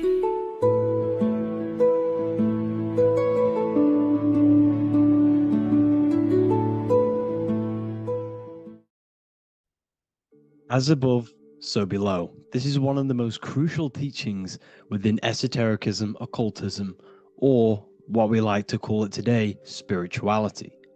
I don't like calling it spirituality because it's not spirituality. I teach human consciousness. I teach the science of you and your consciousness alone and your being. And in order to fully understand you and this world around you, you must understand this number one principle of as above, so below. There is many misconceptions of this, and there is many simple teachings of this. But I'm going to break it down today from the most simplest to the most complex, and you will see the connections between all things. This is the most important lesson you could ever learn, and I'm going to teach it you today. So what you must understand is with the term as above, so below, it applies with everything you see in this world and about yourself. We have something called the macro, which means the bigger scale. On the bigger scale, we have the whole earth. If we look down from the sky on top of rivers, this is what we see. We see this tree pattern. Then on a smaller scale, we see trees have this same pattern. Then we look even closer. We're going smaller and smaller into the leaves of the tree. We see the same pattern. Then we go even more micro into the human brain and look at the human brain cells, and we see the same pattern. This is proof this is a fractal universe, and everything is in the micro is reflected in the macro. As above, so below. As within, so without. On the macro is a reflection of the micro. So now that you understand this, we can go a bit further. A yearly cycle of spring, summer, fall, winter is a macro. A micro is a daily cycle. So a day is a mini year. The summer is the midday. Autumn is the evening. Night is the winter. And spring is the morning. This is a macro, a reflection. We have a miniature cycle of the zodiac every single day. And this cycle is also reflecting the cycle of life and death. We live, we are born, which is the spring. We live, which is the summer. We then age, which is the autumn. And then we die, which is the winter. And then we are reborn again. This is the cycle of life and death. And you do this every single day. You see, death is a macrocosm of sleep. This is why we say sleep is the cousin of death. Because you die every single night. You do this process of life and death every single day. As above, so below. What's in the micro is in the macro. So when you go to sleep, you are essentially dying. And then in the morning when you wake up, you are then born again. This is a fractal cycle that we live in. Everything in this whole world is fractal. Everything applies to as above, so below. We have the sun, we have the moon, we have the day, we have the night. We have the life, we have the death. We have the conscious, we have sleep. As above, so below. We have the conscious mind, because now we're diving into as within, so without. As above, so below more refers to the external world. As within, so without is referring to your inner world and the outer world.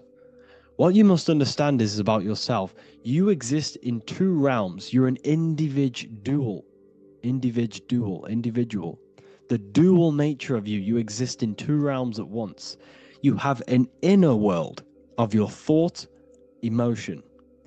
This is the inner world that no one else can see but yourself. And you have an outer world with a physical body which everyone can see. So you exist in two worlds. You have the inner voice, you have the outer physical voice, which I'm speaking to you with now. But I also have an inner voice, which no one can hear, only but me.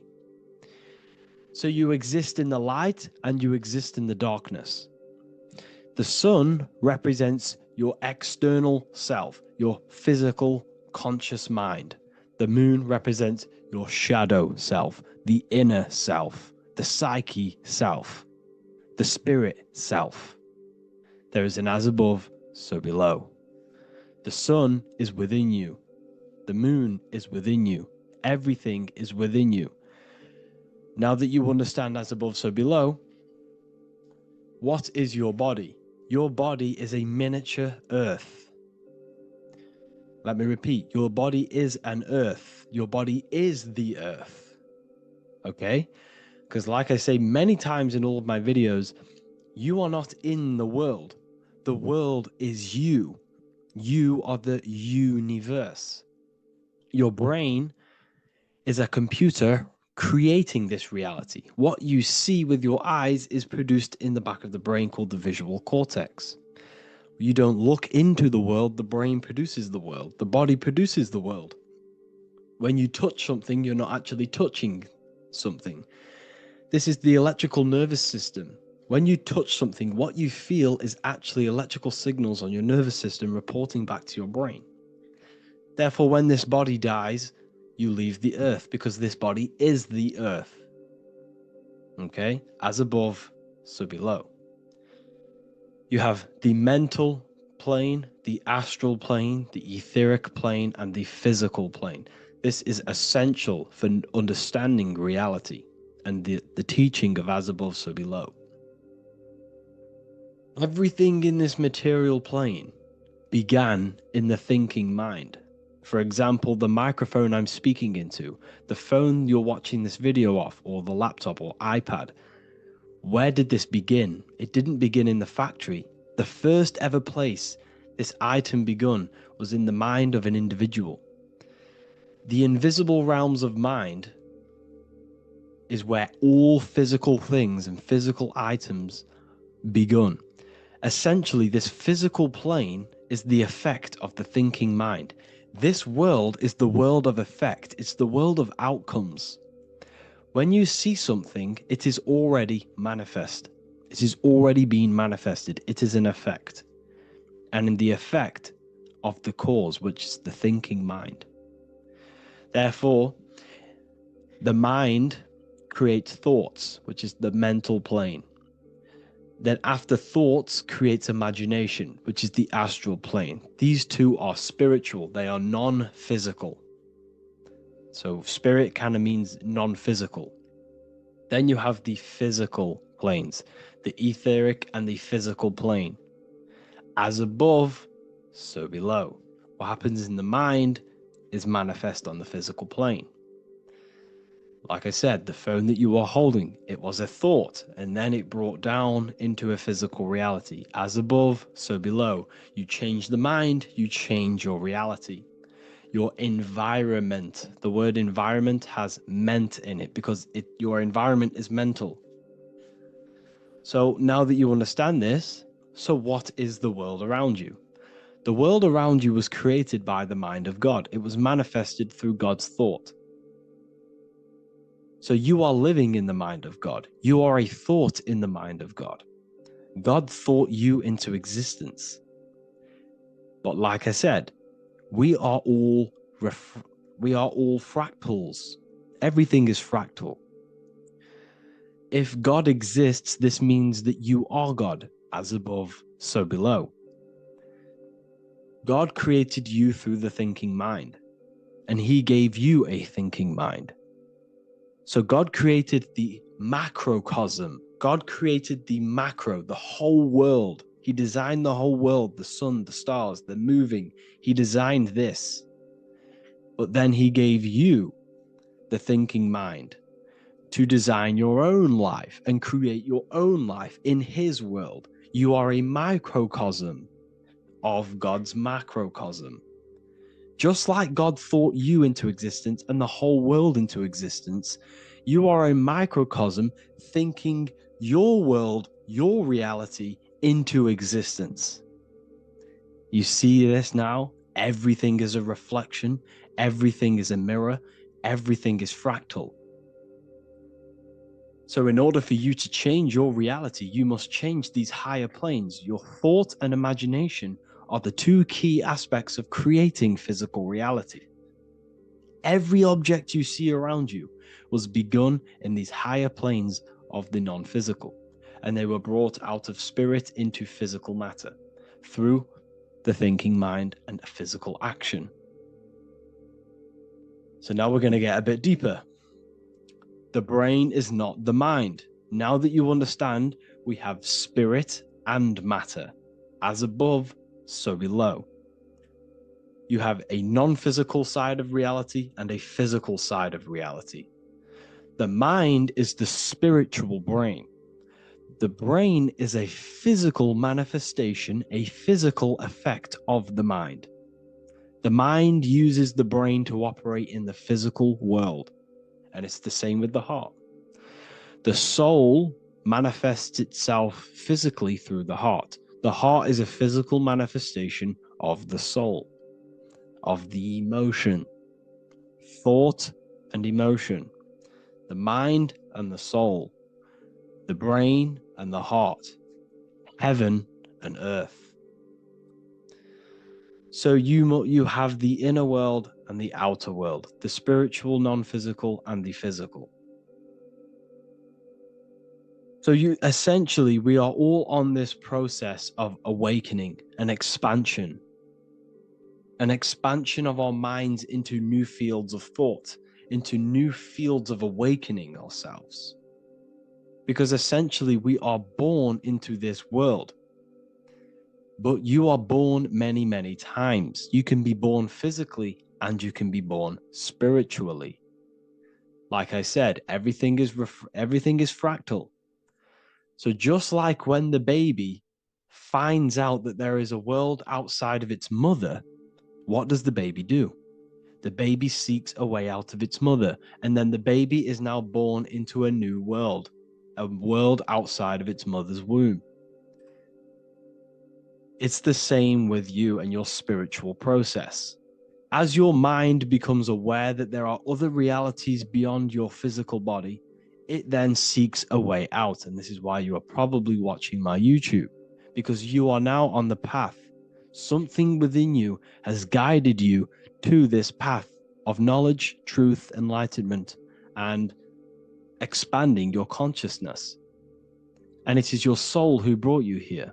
Your soul speaks through emotion, like guidance. Emotion is the language of the soul. When you feel very bad, this is your soul telling you you're not in the right place. You're doing the wrong things. Because the soul is always unfolding its purpose, which is expansion and learning. That is it. The mastery of the self and the learning of the mind is the only thing that counts in the end after this life.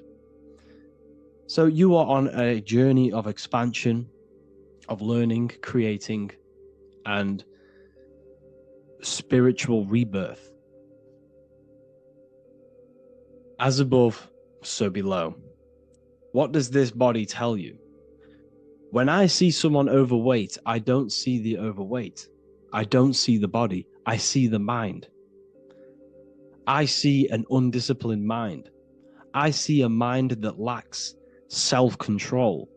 I see a mind that seeks external validation. That's what I see when I see an overweight person. I don't see his body. I see the result of his mind. Because what does the Bible tell you? You shall know them by their fruits. It's the same saying as above, so below. You shall know them by their fruit. The fruit is their manifestation. Your body is a direct correlation and manifestation of your mind. Your inner world projects your outer world. As within, so without. As above, so below. Now, what do you see when you see this man's body? I see discipline. I see strength. Mental strength, not physical strength. I see mental resilience of pain. Because all of this man's mental energy has been manifested physically within his muscle. This body is a direct manifestation of this man's mind's pain and suffering, and it shows discipline. This is why people instantly respect you if you are in shape.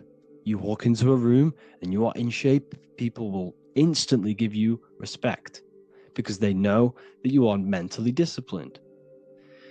The body is a reflection of your inner world, and it's the same with your friends, your family, your connections with people.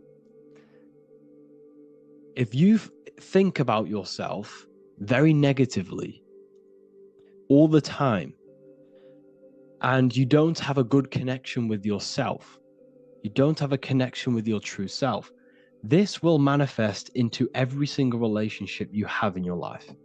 If you don't have a good relationship with your inner self, you don't have a good relationship with the people and the friends around you.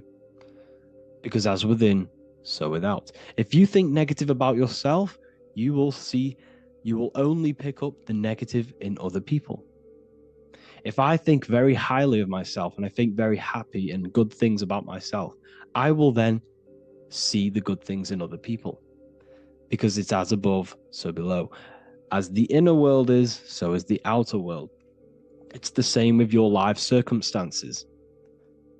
Your life is a direct correlation of every thought you thought in the past. If you possess millions of pounds, millions of dollars, this is because you have thought this into physical reality. You live the life you are deserved. You live the life that you manifest through your thought. If you live a very poor life, this is a reflection of your mind. This is a reflection of what you have thought into physical existence. Because like I said, everything begins in the mind. As above, so below. And this is even present within the body. So where is the head? The head is at the very top of the body. And where does all manifestation begin? In the mind. That's where the mind is, in the head. And then the thoughts we think travel down the body into the heart, which is the emotion. Every thought we think is in the emotion. Every thought we think creates an emotion. This emotion then drives the action. Where does the action come from? The feet, because the feet move our body. We move with our feet to take action. Our hands. You see, so the body is even a reflection. I can't even say it. Reflection of the order of manifestation. This blew my mind when I figured this out. You see, the head, the thoughts begin here. This is the beginning of all manifestation. Then it comes down to the heart. This is the emotion. Then you take the action. The thought and emotion then sparks the action, which is taken with the hands and the feet. And where's the lowest point on the body? The feet, and that's touching the physical earth. So the head is where the thought is, the non-physical, and the lowest point on the body, which is touching the physical earth. So the head represents spirit, the feet represent matter, spirit and matter. Your room, if I walk into your room and I see a messy room, I don't see the room, I see a messy mind. The room is a reflection of the mind. If you have a messy room, this is your mind. It's an externalization of your unsorted mind, undisciplined mind. So like I said, we are all God, and we must find the God self within us. And I teach all of this inside the Book of Wisdom, Volume 2. This is not just a book, this is a revolution. This is the beginning of a new age with this book. If you have read it, I congratulate you. You should feel very proud of yourself if you have an open mind. You should feel proud of yourself for watching these videos, because not many people have an open mind. Remember this, people. You are special if you're watching these videos. You have the mind. You have the ability to see through the illusion. And I take my hat off to you. You want to take this to the next step? Read the book. Or if you want to take it to the serious levels, join the university. The university, you gain access to every piece of my material that I've ever done, all of my books, all of my lectures that are hidden from YouTube, that are hidden from everywhere else, the lectures that give you real power. And if you feel alone on this journey, we have a conscious community where you can connect with like-minded individuals, because I've been there. I've been there when you feel lonely, because you feel like no one else is thinking the way you are feeling. You can't talk to people about these things because people just think you're crazy. That's why I put together this, so we can connect, so we can unite, so you can connect with people, so you don't feel crazy about thinking about this stuff, learning about this stuff. And if you truly, truly want to level up your life, people, and take your studies serious, this is for you. We do live calls, we do lectures. There's a whole library filled with books you can read. It's the perfect place for the truth seeker. I thank you all for joining. Please leave a like, a comment, a subscribe. Let me know any future videos you want me to make in the comments. Thank you all. Have an amazing day.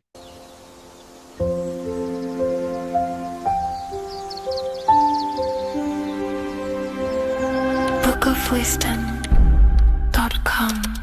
Visit today.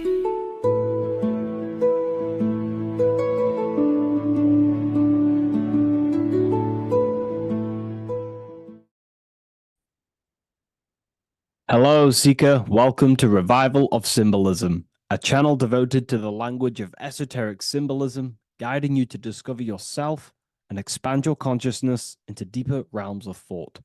I'm Harry B. Joseph, also known as Revival of Wisdom, and today we're going to be discussing this particular piece of artwork of the eye and the checkerboard together, and the esoteric teachings behind the veils of these symbols.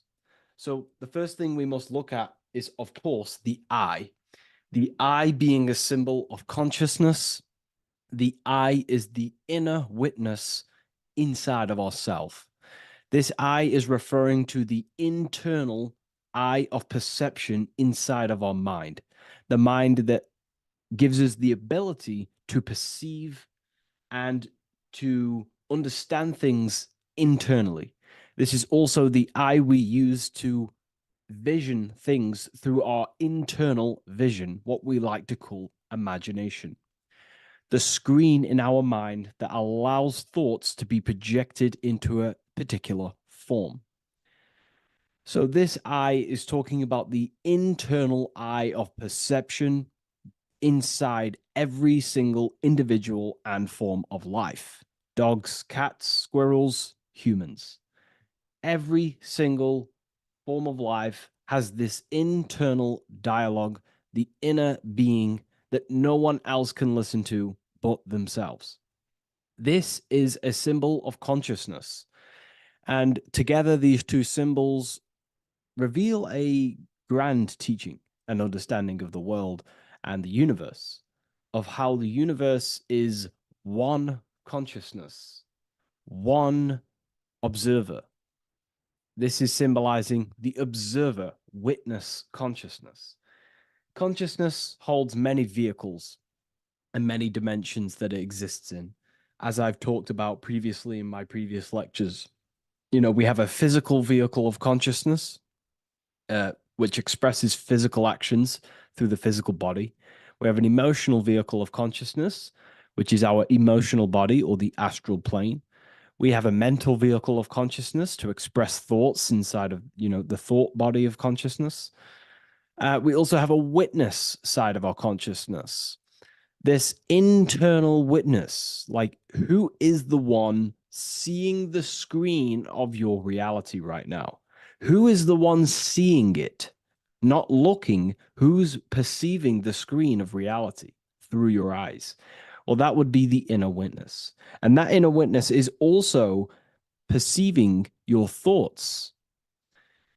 A lot of people become identified with their thoughts, and they let the changes, the ever coming, unfolding changes in their mind, world, become a part of who they are.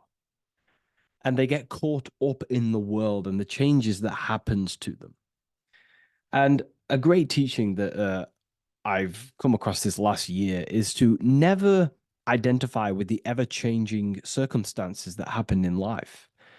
When things are tough, when things are bad, always remind yourself that you are the witness of your thoughts and you are the witness of this reality.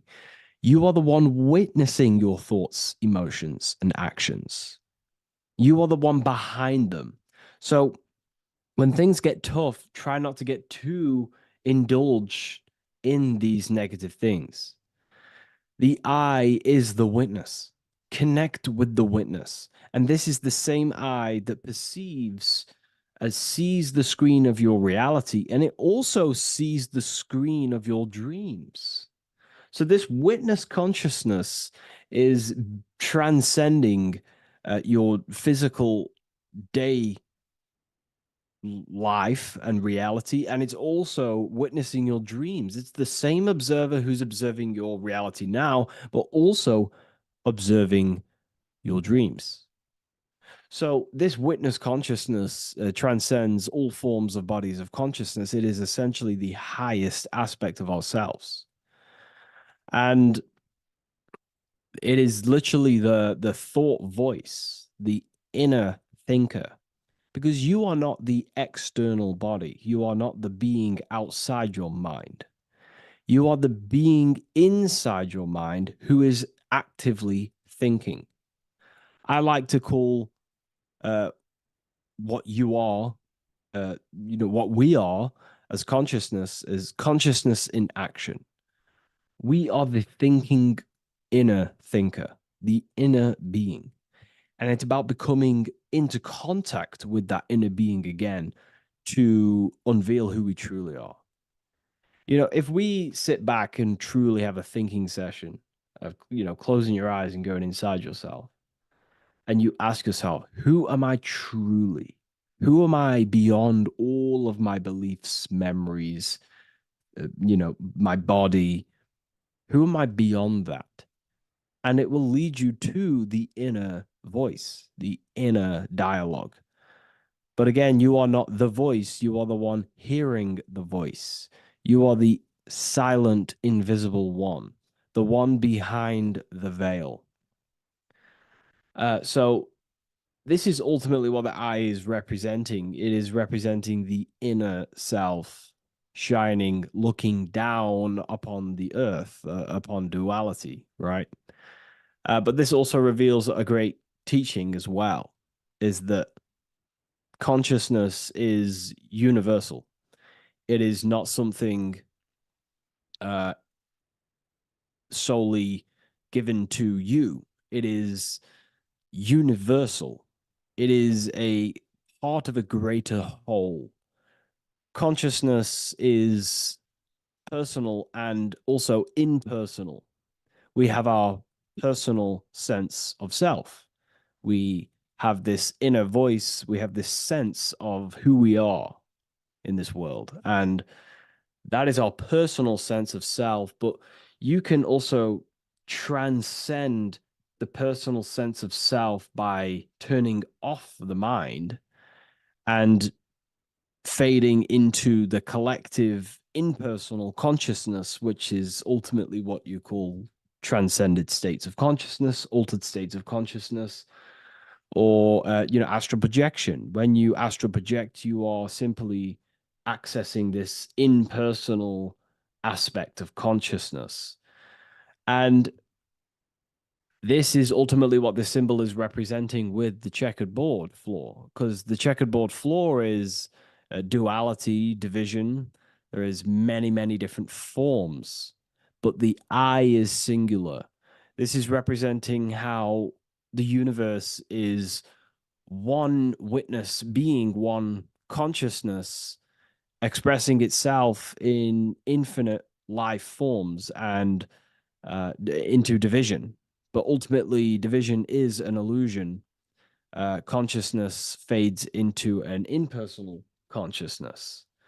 So the checkerboard floor and the eye above symbolizes how consciousness fractals itself and crystallizes into many different forms of personalized consciousness.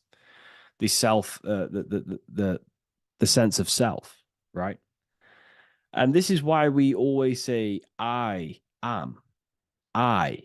If we look at the word I and the word I, so we have I, which is I am, and you also have the word I, which is like the eye you see here in the sky. The I, and if you look at the beginning of some words, you have inside. You also have internal, intelligence, all things to do with the inner self, most words begin with an I, which is, I find, is a great connection, because it's referring to the inner intelligence, the inner being, the inner sense of self. So the universe is essentially one being expressed in many different forms. That's also found in the word universe, uni, coming from the root word unite, meaning oneness, unification, united, and verse being a verse of a song, because we're all playing the song of consciousness, which is an ever unfolding song, an unfolding vibration, an unfolding creation. So this is simply representing how consciousness fractals itself into many different forms. And when we identify with our self consciousness, our sense of self, we no longer realize that we're a part of a greater whole. We're part of a unified field of consciousness. And there is only actually one true being in the universe, and that is the inner witness. And that inner witness is inside of every living form. And in order to truly process that, it takes a lot. You have to disintegrate who you truly think you were before you wake up to this universal truth. Before you understood this, you just think, I am me, you are you, and everyone is divided and everyone is their own being. When in fact, we're all not. We're all one consciousness expressing itself infinitely. And it's kind of like a social system. Consciousness is always interacting with itself. When you interact with someone else, you're interacting with yourself. It's a very mind-boggling concept to truly understand. But again, in order to truly understand this, you have to let go of who you thought you were. And when you do no longer identify with your personal consciousness and you identify with the witness consciousness, you become unified with the whole, with the greater, with the collective consciousness. And this changes the way you think, you feel, and act, because you then realize that we're all playing a part of creation on this earth. We're all contributing towards the building project of Earth. And your thoughts, emotions, and actions also hold a great impact on the building project, your contribution towards humanity and the collective. And you start to have empathy for other people and you start to care for other people naturally by understanding this concept. And it's a very important concept, because if the whole world truly understood this, we would live in a better reflection in the material world. The world would be reflecting a better place, because the world is simply just a reflection of consciousness. And the world today is so bad because people's thoughts and consciousness is not in the greatest state of mastery, of self-realization, and people don't understand who they truly are. And a religion plays a massive part in this. Our whole lives, we're stuffed with someone's going to come and save us. Jesus will return and save the whole world. It's, to me, to be honest, it's complete utter nonsense. We have free will. We are the ones holding we hold responsibility for the creation that unfolds on the earth. Us as a collective consciousness, our God, manifesting, unfolding this creation and steering it in the present moment. And that's another thing. Reality was never created thousands of years ago. God is creating the world right now through the present moment, and it's unfolding. It's in a continuous state of becoming, just like you are in a continuous state of becoming. Time is evolving. Time evolves our minds. It evolves our sense of self. And we evolve over time as an individual and as a collective consciousness. And so does the earth go through this change as we change.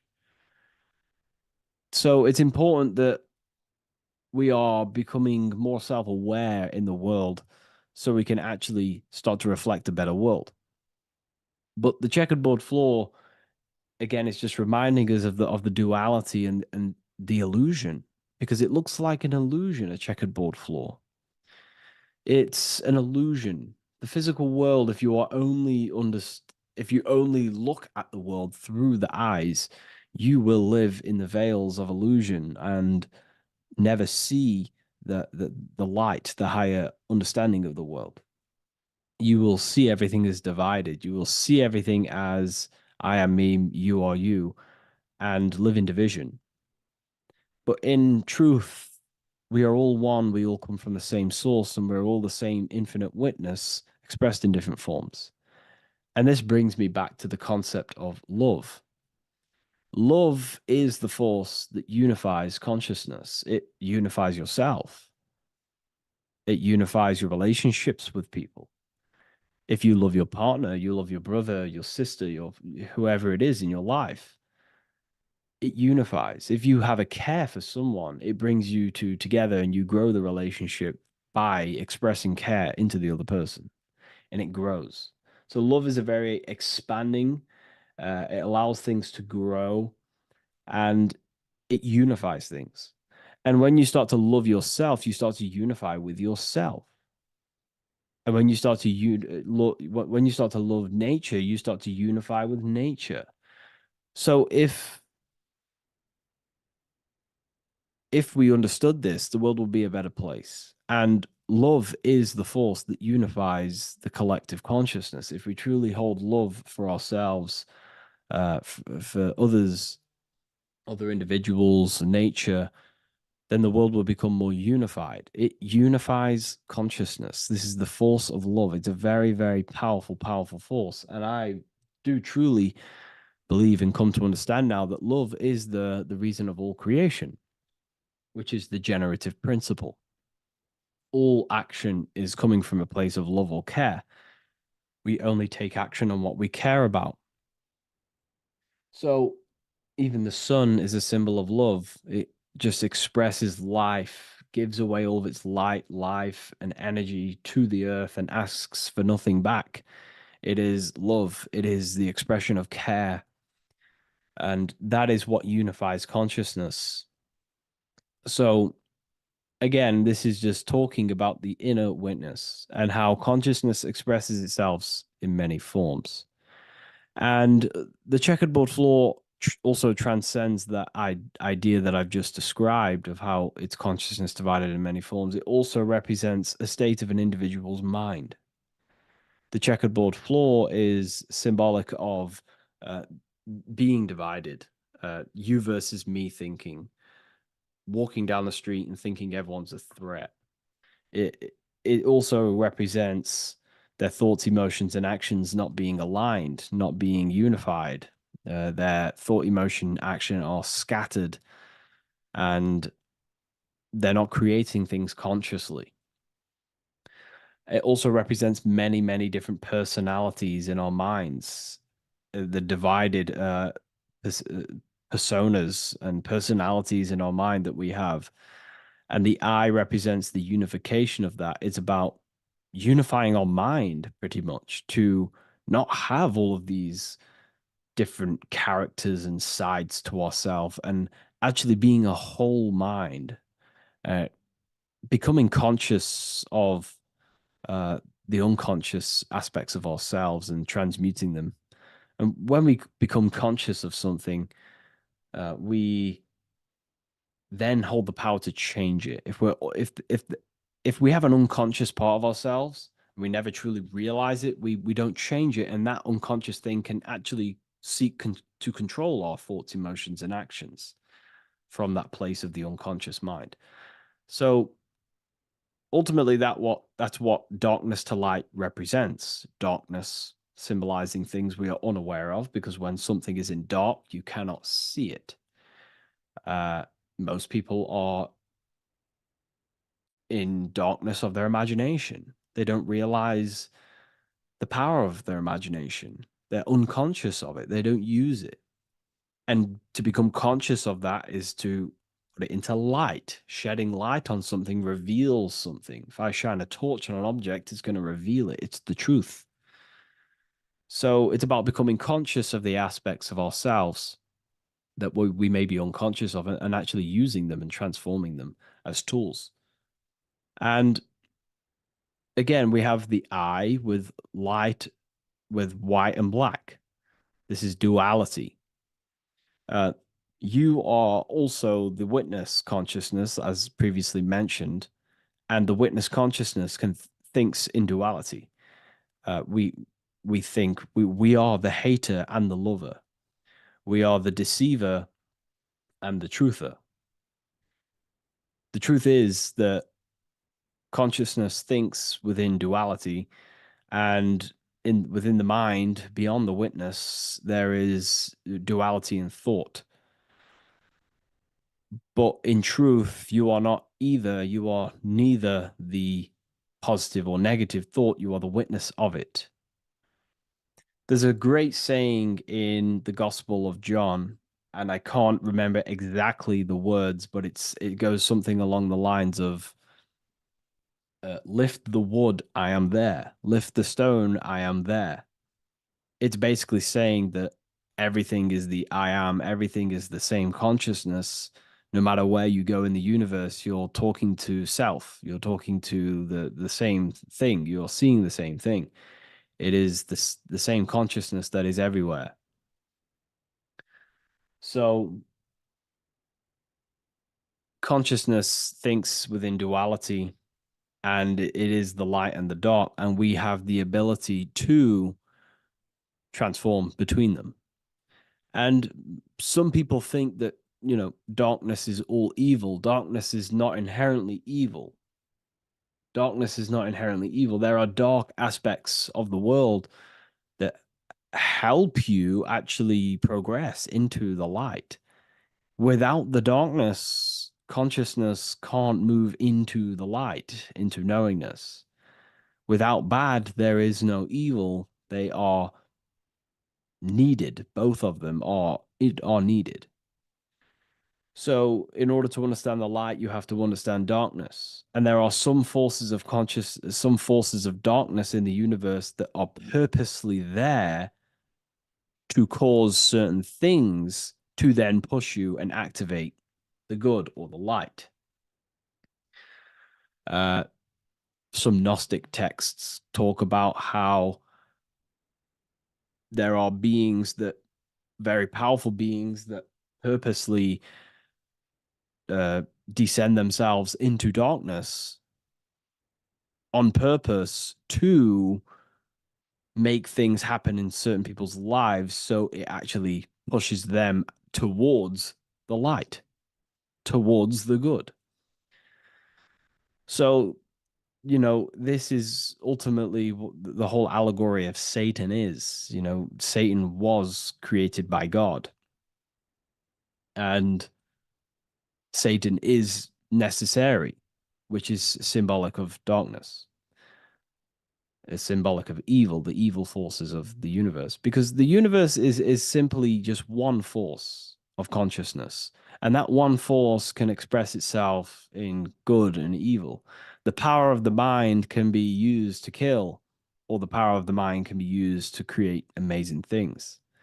So there is only one force in the universe, symbolized by the one eye, the one force of consciousness, and that one force can be used for light and dark, which is the checkered board. It's also symbolic of the checkered board being on the ground, symbolizing the earth, which is base awareness, duality thinking, base consciousness, stuck in division consciousness. And the one eye symbolizes unification of the mind, a balanced internal perception. We're rising from the ground to the sky, symbolizing from heavy to the light, from darkness to light. The eye is also symbolizing perception, what we perceive, and this is ultimately the end goal of all occult and esoteric research, is to gain more light, to gain a higher perception of the self, to gain a higher eye, a higher perception. That's why the eye is always raised above, symbolizing you're chasing the eye, you're chasing a higher perception of yourself and reality and the universe. It also reveals the teachings of the eye that is always watching you. There is an eye always watching you, and then that eye is the laws that governs consciousness. Consciousness, or your mind, is governed by certain laws that your mind cannot escape, such as cause and effect, vibration, mentalism, correspondence, rhythm. The 8 universal principles that pretty much crystallize consciousness into a reality. Your mind cannot escape the law of cause and effect. That force is too powerful to escape. Therefore, this is the eye watching you. This is the eye that has governance over you. It is the laws. But then again, on a negative context of the eye can then become a symbol of surveillance. Hence why certain organizations and companies in the world use the symbol of the eye, symbolizing surveillance, gaining, manipulation and surveillance over humanity and certain things and data. So there's light and dark of every symbol. It's just depending on how you use it. But ultimately, that is the teachings of the checkered board and the eye in the sky. If you wish to learn more about yourself, because that is the only thing that matters in the world, learning about yourself. The only thing you take with you after death is the knowledge that you hold in your mind. You can't take your car, you can't take your possessions, you can't take your money. The only thing you take is your consciousness, your level of mastery, and the things you know. With that being said, I'll see you inside Ethereum University if you decide to join, and I'll see you in the next video.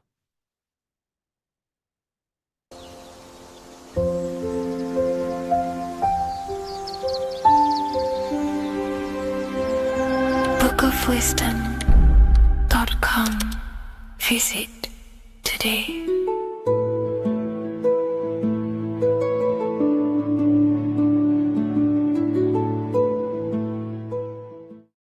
Welcome to Revival of Wisdom. Welcome people, we're back with another video. In this video we're talking about how Jesus Christ and Christianity is all sun worship. The Holy Bible of Christianity is not meant to be taken literal for history. It is a story and has lots of metaphors. Starting with the symbol of the cross of Jesus. This cross originates from this ancient cross of the sun. This symbol has been used for thousands of years, way before Jesus was a thing, in Europe, America, Asia, and all around the world. In fact, this symbol is still being used by Christians today, not knowing it represents the sun. This is a 4,500-year-old artifact, a golden plate with an equal-armed cross found in England. The gold to symbolize the sun, and the equal-armed cross for the 4 equal seasons of the year. So this is why in the Bible you have Matthew, Mark, Luke, and John, symbolizing the yearly cycle of the sun and the 4 equal seasons. Also in the Bible, Jesus is referred to as the light of the world. So yes, Jesus represents the sun. He is a metaphor for the sun. Hence why in all of these pictures and images and paintings of Jesus, there's always a sun behind his head, and some even with the sun cross behind his head. Jesus also has 12 disciples, which represent the 12 zodiac signs and the 12 months of the year. This is the Last Supper by Leonardo da Vinci. As you can see, the sun, being Jesus, is in the center, because the sun is in the center of the zodiac signs. There are 4 groups which symbolize the 4 equal seasons. Each group contains 3 people symbolizing the 3 months and the 3 zodiac signs in that season. There is only one female in the painting, which is Virgin Mary, who symbolizes Virgo, the astrological sign. So yes, Jesus symbolizes the sun with his 12 zodiac signs and 4 gospels for the 4 seasons of the year. However, there is another phenomenon. The 25th of December is known as the birth of Jesus Christ, which is known as Christmas today. Jesus symbolizing the sun and is born on December 25th.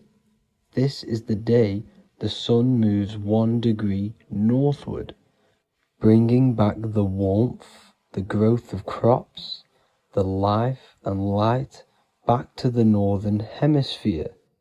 Everything is springing back to life, as we call it, spring.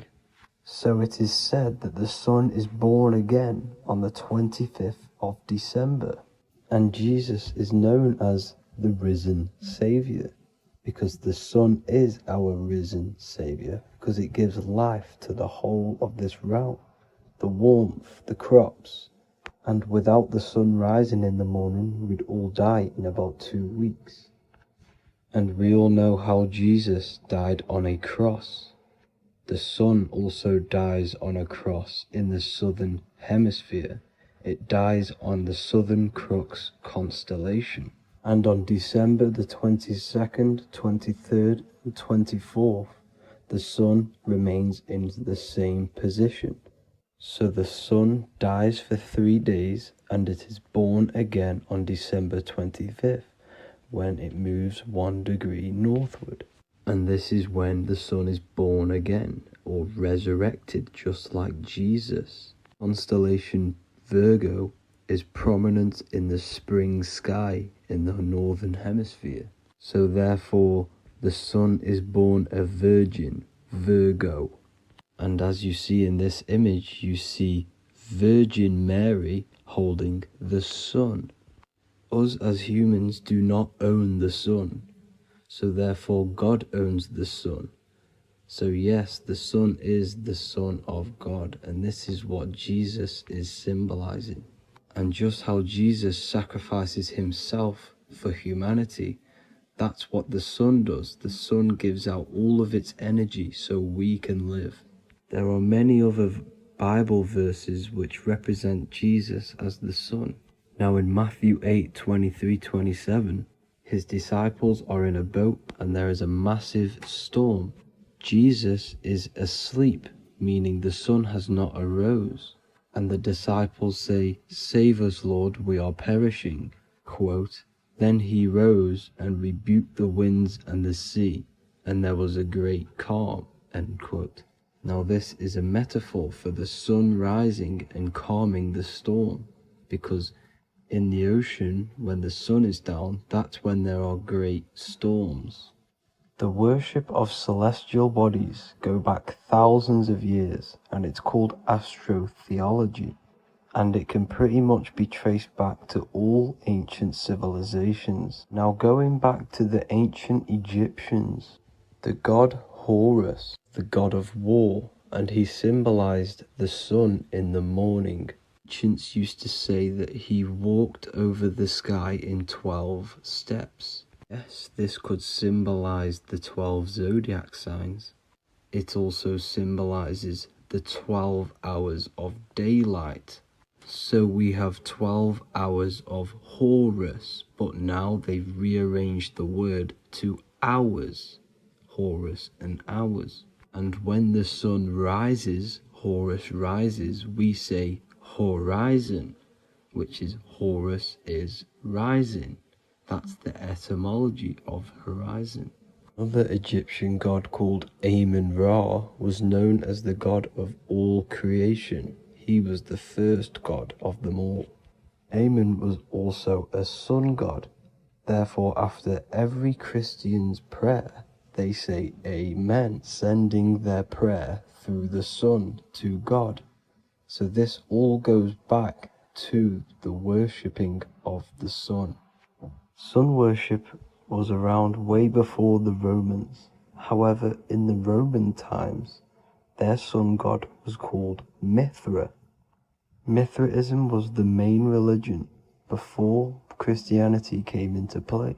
Mithra was the son of God. He died on a cross, and he was dead for 3 days and resurrected, just like Jesus. So the Catholic Church was not made in heaven, it was made by the Roman Empire.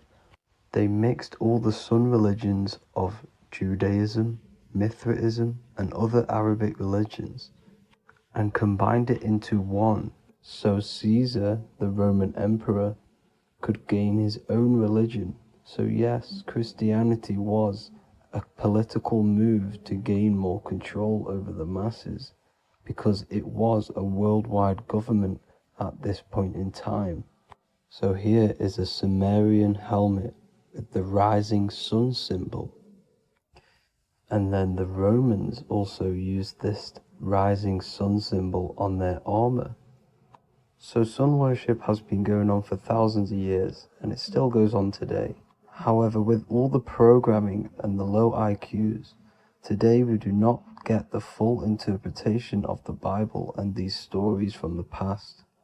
And Christians and other religions are all brainwashed to not question their religion and not realize their true origins and where they come from. I do advise you all to do your own research and come to your own conclusions. However, I'm just pointing out the facts and connecting dots for you all to see. That's it for this video, guys and girls. Thank you all for tapping in. God bless.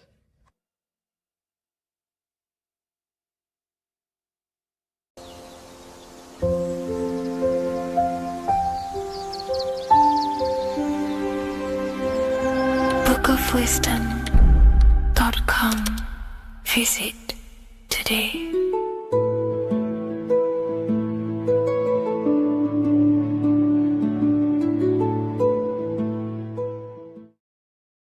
Hello, everyone, and welcome to another lecture inside Ethereum University. In this lecture, you will learn about the death process and how to prepare for it, and why that preparation is so important. So let's get straight into this. You must understand, as a spiritual creature that you are, you have a visible nature and an invisible nature. You never truly die. You are an eternal soul experiencing a temporary physical world.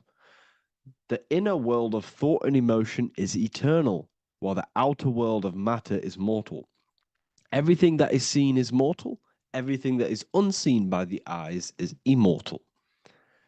When you die, your external physical world will be stripped away, leaving only your pure consciousness in its raw form, drifting within the astral plane. So here you see your physical external body and your internal world. And your internal world is your state of consciousness. It's your state of consciousness. Your thought and emotion is one overall state. Okay? So you must understand these planes. You have the physical body, the etheric double, an astral body, a mental body, and the Buddhic body. When you die, you leave the physical plane. Then you will more than likely leave the etheric plane, because the ether acts as like a portal. Everything comes out of the ether and returns back to the ether. I can break that down in another video in electromagnetism. But electromagnetism is ether, energy coming in and out of the ether. You will, every single day you die, every single day. There's a cycle of life and death occurring all the time. Every single day, you go to sleep, you go back, your consciousness slips back through the ether. And then when you wake up, your consciousness comes back through the ether into the physical plane. Death is just a bigger macrocosm of the microcosm cycle of life and death. So you will return back to the astral, which is the realm of imagination, infinite possibilities. And this is where thought forms start to manifest. Okay, so depending on how advanced you actually are mentally and emotionally, will depend how long you stay in the astral. Now, what we must understand is that there is many different components to the astral.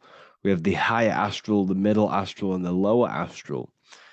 These are all vibrational states. So if your mind and soul is operating in lust, lust, desire, hate, food, physical addiction, smoking addictions, then these are quite heavy. These are quite heavy attachments to your consciousness, and they're quite low level desire, which means they have a low vibration. You will manifest in the lower astral when you're stripped from your physical body. The lower astral is not inherently evil. However, there's just low vibrating things going on there. Low vibration does not mean evil. Okay. So just like bad doesn't mean evil. Okay. In the lower astral, you are going to see lower astral beings. You're going to see spirits, souls with low level desire. Okay. People who are attached to the physical plane, people that lust, people that do these things. Technically, this is hell, but you can escape it by escaping yourself. Now we're going to break all this down. I'll break all this down properly once you understand the full context. So depending on your level of desire, you will manifest in a corresponding layer of the astral plane. If your mind is still attached to the low physical desires, you will find yourself in the lower astral realms. But if you have few desires and have detached from the worldly attachments while you are encased in a body, then you will rise into a higher or middle astral plane, mainly the middle. Okay.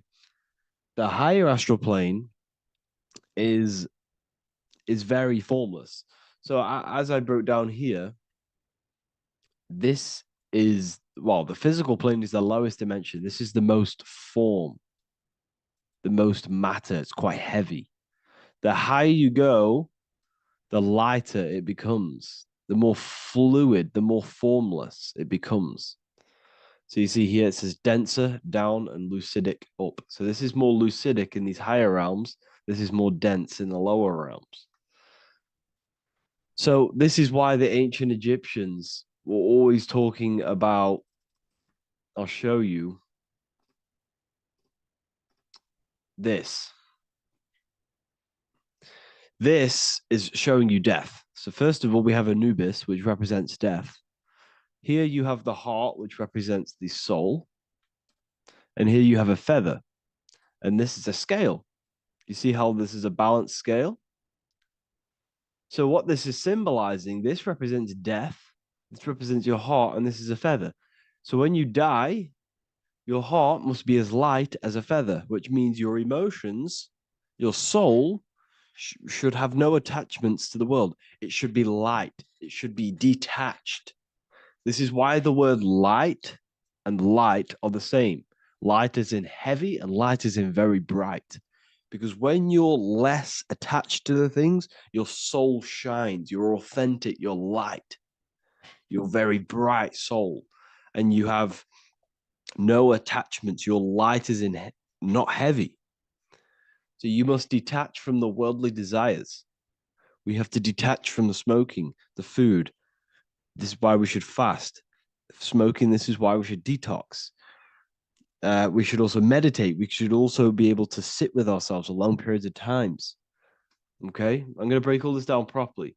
But that's why the Egyptians show you the symbolism here. Okay?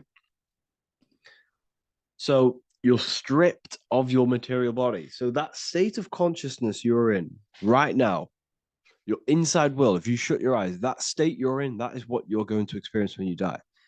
Okay? And you're going to be manifested into the astral. In the physical plane, you can mask or hide almost anything. But in the spiritual realm, you cannot. The astral body, your thoughts and emotions directly shape your spiritual body, your astral body, revealing your true inner state. So your desires that you can hide in the physical plane, your emotions, your thoughts, you can't hide any of that in the spiritual plane, in the astral plane. That will directly shape who you are, your color of your astral body, and your astral body as a whole. So here we have Kim Kardashian. If you could see this lady's astral body, you would run so far that you would be horrified for the rest of your life. If you could see their spirit, their astral form, it would be horrific, because their mind is so attached to, physical things, so attached to desire, money, fame, worship, power. These people do not want to die. These billionaires and millionaires will never want to die. They will do whatever they can to stay alive, because they understand what when they die, they have to face themselves. They have to face their inner world. And their astral body, their true authentic self on the inside, is horrible and horrific and so low vibration. So this is where it comes in. You must be as light as a feather. This is what the Egyptians are showing you in their artwork. Your soul must be as light as a feather. In order for the soul to ascend to a higher plane and not look at that physical plane and say, I want to go back, or I want to desire things down there, you must detach now and prepare for death. Hell is not a place. It's your own personal suffering born from within. If your mind and soul are deeply attached to mental fixations, emotional wounds, and physical addictions tied to the material world, that pain will follow you into the astral. This is your true judgment day. You judge yourself when you die. You see your authentic self.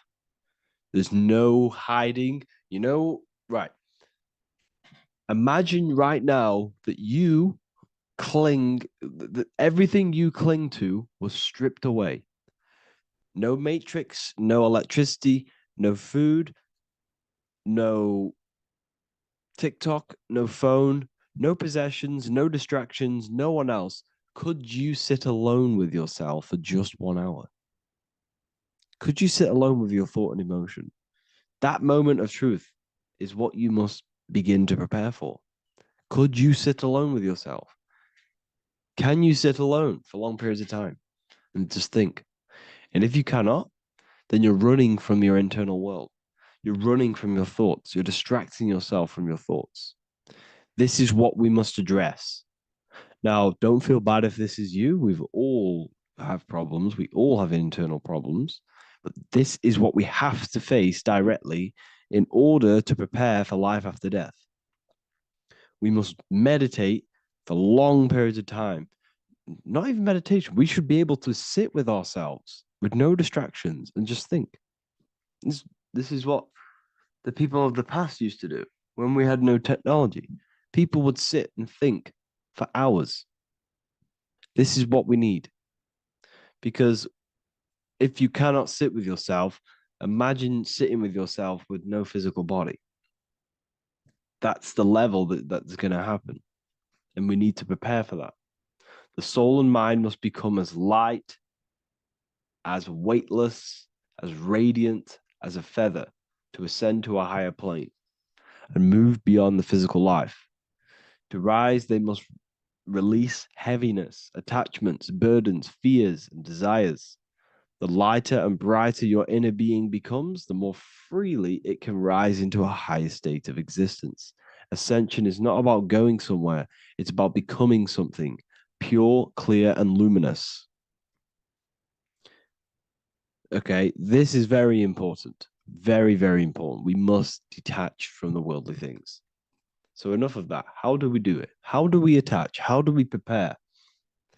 Number one, you must detach from the material things. Start loosening your grip on things, possessions, titles, even identities. They are temporary. Appreciate them, but don't let them define you. Let nothing outside of you define you. Nothing. Your name is not you. Your job is not you. Your reputation is not you. Your bad past is not you. Your good past is not you. Your business is not you. Everything outside of you is not you. Now, what I'm saying is, I'm not saying go full right-hand path and never care about anything physical, never care about your family, don't love your family. I'm not saying that. What I am saying, love love these things, love these outside things, but do not become attached and do not let them define you. You must be okay with losing anything that is outside of you. You must be okay with that, because you must understand the physical plane is, it's promised that everything is temporary. Everything is temporary in this plane. So don't ever think it's going to be there forever, because it's not. And you must remind yourself, not remind yourself, but I think about this sometimes when I start becoming a bit attached to work and stressed. I just remind myself that I'm going to, this is temporary. I'm going to leave this world one day and I'm not going to care. So you must have the balance. Okay. The balance is key. You can go down that right-hand path and just fully cut off from the world like a monk and shave off your hair, disconnect from the physical world. You can do that. That's not wrong. There's different paths in life. You have the left-hand path, purely physical. You have the middle path, which is balance between the physical and spiritual. Then you have the right-hand path, which is monk mode, where you fully disconnect from the world. They shave their hair off to disconnect from the physicality. They meditate for long periods of time. This is what they're doing. They're preparing for death. Monks prepare for death. They understand this. They understand that you don't die. Your inner world is the true world. The inner world is the only world that exists. Everything outside of you is an extension of you. Number 2, cleanse the mind. Watch your thoughts. Are they rooted in fear, anger, regret, or craving? Meditation, mindfulness, and inner reflection help purify the mind. The cleaner your thoughts, the lighter your spirit. So your astral body is formed by your thoughts. It's formed by your emotions. If you sit around thinking about eating all day, you're going to have a very heavy astral body. It's going to manifest in the lower planes. But if your mind is thinking about good things with good intentions, love, knowledge, expansion, you're going to manifest even the middle or the higher. And there are ways to even ascend out of your astral body. Yes, you can ascend out of your astral body and out of the mental body, but that's all very advanced, and I'm not going to teach that yet. I'll make another video on that, but you can ascend from them bodies. The astral plane is not the end. You can keep ascending as a soul until you're left with just the pure essence of the soul. But we're going to, anyways, cleanse the mind, reprogram the limiting belief systems, let go of mental attachments. And the way you do this is by getting a piece of paper and writing down every single attachment that you have. And you're going to realize, dude, there's more than you think. Okay. We have to detach from these. We have to. 4, practice presence. Can you sit in silence with yourself? The more at ease you are with your own inner being, the less you'll fear death. The afterlife is just an extension of your inner world. It's so important. This is so, so important. Can you sit with yourself? If you cannot sit with yourself, you have some inner work to do. You have some thoughts to address, some beliefs to address, and some feelings to address. Okay, so practice sitting in the present, meditation, or just literally sit there and try and be okay with yourself. And if you can't be okay with yourself, then there's something you need to address, whether it's a belief system, whether it's an emotional trauma, or something. This is what we must reshape, refine, and let go of. Live truthfully. Speak and act from your soul, not from fear or ego. The more authentic you are, the more aligned you become with your true self, which carries beyond this life. The ego is your mind's perception of itself while being incarnated in this world. It's been shaped by your experiences, your thoughts, your beliefs, and your emotions. So your ego is basically this false thought form that you've created. It's a false layer of yourself that sits on top of your true authentic self. It's basically your physical character. When you were young, you had no ego. You were pure. You had a pure consciousness. But then as you grew older, Your ego started to grow, and it still is growing because it was shaped by experiences, things you've gone through, things you've said, things you believe, things you think. It's created by you, by your mind. And the ego is close to the word echo. The ego is the echo. It's an echo. It's a layer. It's a false identity. It's a false layer that sits on top of your soul. And if you don't get rid of that ego, if you don't know how, well, not get rid of it, but balance it, if you don't know how to rise above that ego and you die, it's that ego that's going to be pulling down when you die. It's that ego that's going to be your suffering.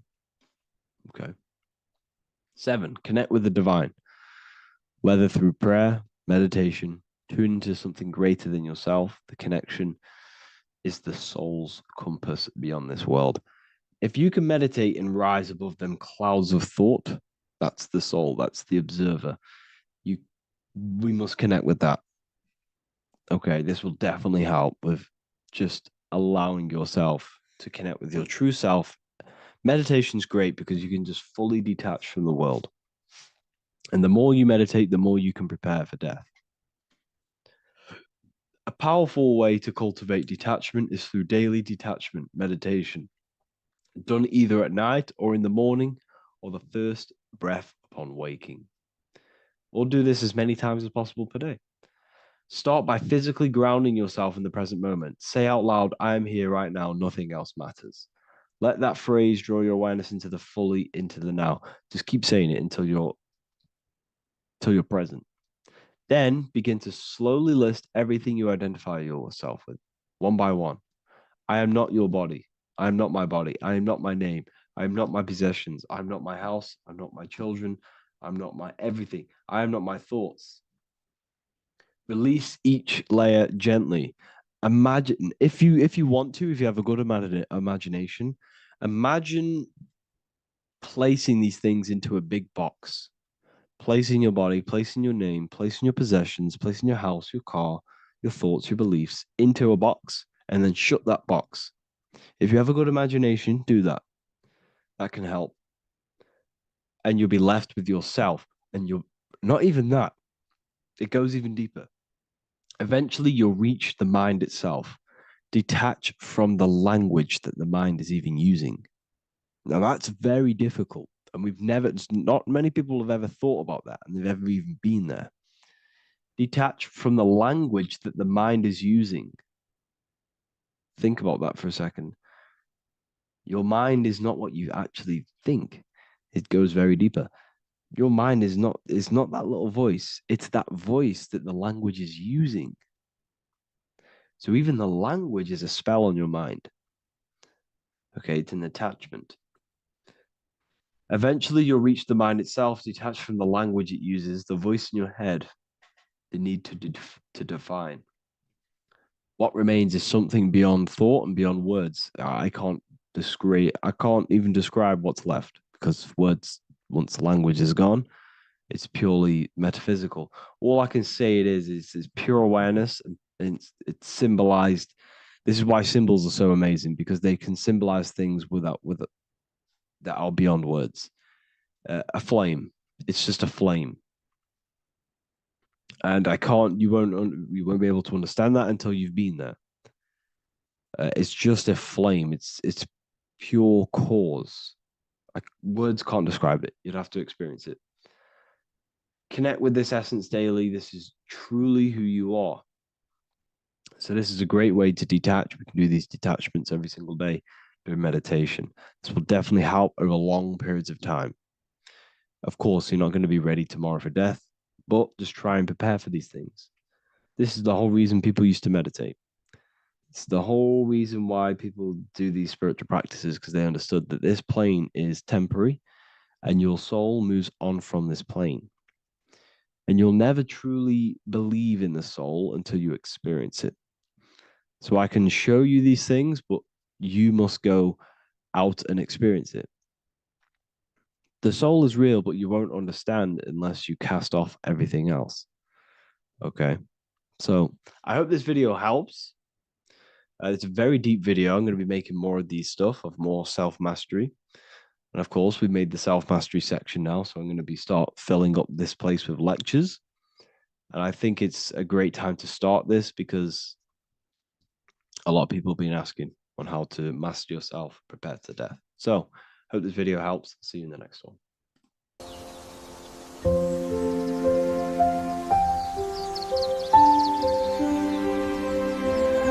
bookofwisdom.com. Visit today.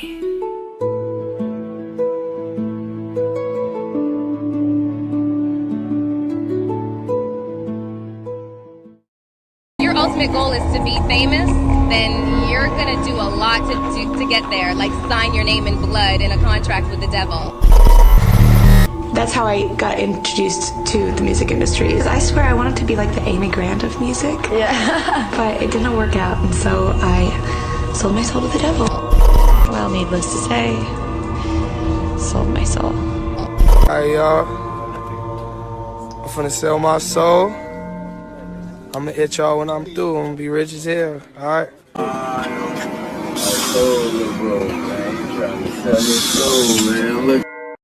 So what exactly is selling your soul?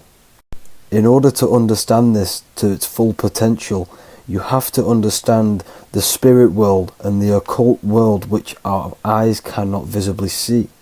The physical world we see is nothing but an illusion and a product of the higher planes of existence. For example, you can see someone's physical body, but you can't see the complex structure of the consciousness and the thinking behind that being. With that being said, there are forces and entities not attached to physical bodies, which they exist on the astral and etheric plane behind the physical plane. Now there are numerous videos and music with artists talking about this. For example, I sold my soul to the devil and the price was cheap. Why do you still do it? Why are you still out here? Well, it goes back to the destiny thing. I mean, I made a bargain with it, a long time ago, and I'm holding up my hand. What was your bargain? To get where I am now. Should I ask who you made the bargain with? with the chief commander. On this earth? And this earth, and then in a world we can't see. So selling your soul is cutting a deal with an astral plane entity in exchange for wealth and fame on this physical plane. This is classed as black magic because you are bending reality against your intuition. Now, making deals with entities beyond the physical plane, you always have to give something in exchange. When it comes with demonic entities, it always involves some sort of sacrifice, bloodshed, or humiliation.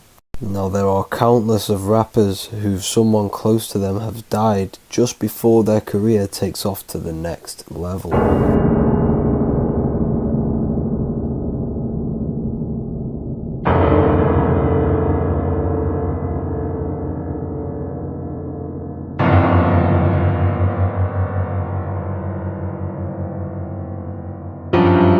My mama was sacrificed. Me too. You understand? Yeah, I'm Christian. Michael Jordan, what about him? His daddy, right? Bill Cosby, his son, right? Dr. Dre, his son. Out in Hollywood, a lot of people come up missing.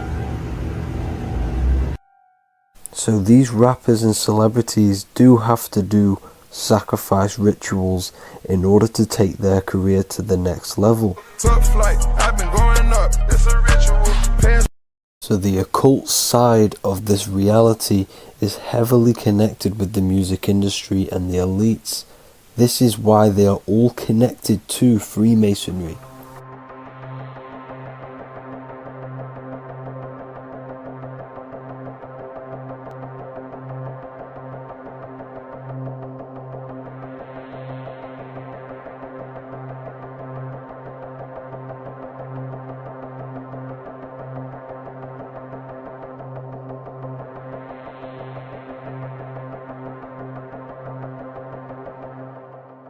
Now this is why the music industry is one of the most important industries for the elites to stay in control and keeping the masses on low states of consciousness. Frequency is one of the most powerful things in reality because it's the only thing which can enter your soul and body without consent.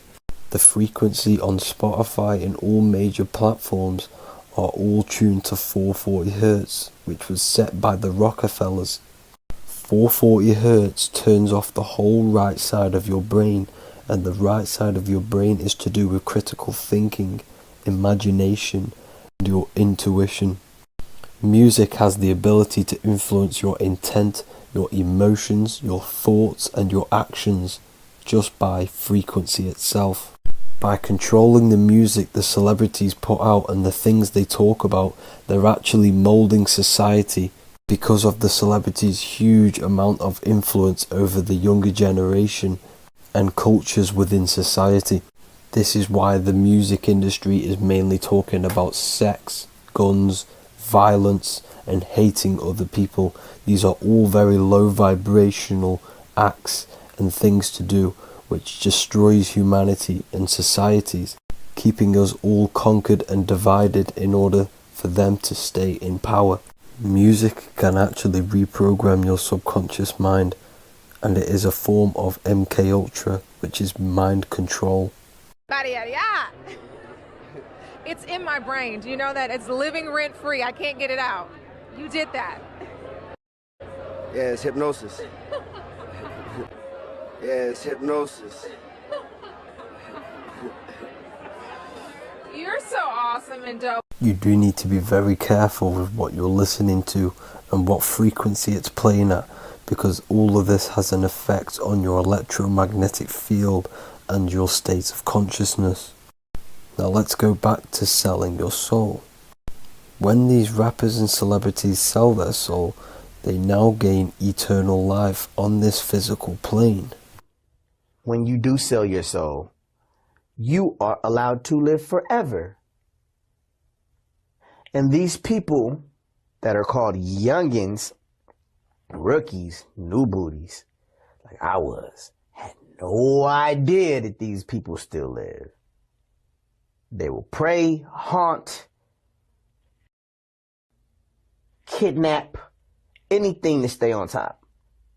This is their world. They have nothing but time, is what they believe. Now this explains why there's so much Saturn worship, because Saturn is the father time.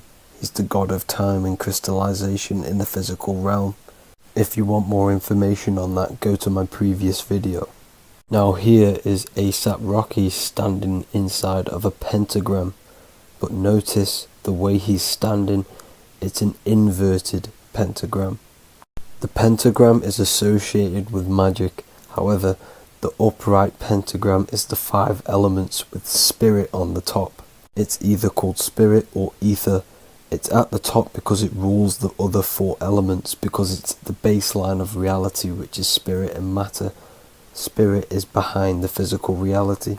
However, when it comes to black magic, they invert the pentagram, so spirit is at the bottom because they worship the physical world. This is why the Baphomet is the inverted pentagram. These people are operating off their animal instincts. They do not want anything to do with spirit. These are antichrist. All of these celebrities know full well the effect that what they're doing on the rest of the world. They have sold themselves out, and the elites use them as puppets to push this new world order and mold society in the way they want it. This is why all the celebrities are linked to Freemasonry, because in Freemasonry you have to take the oath of silence, where you can't speak on anything that they learn inside of Freemasonry. This is the symbol of silence.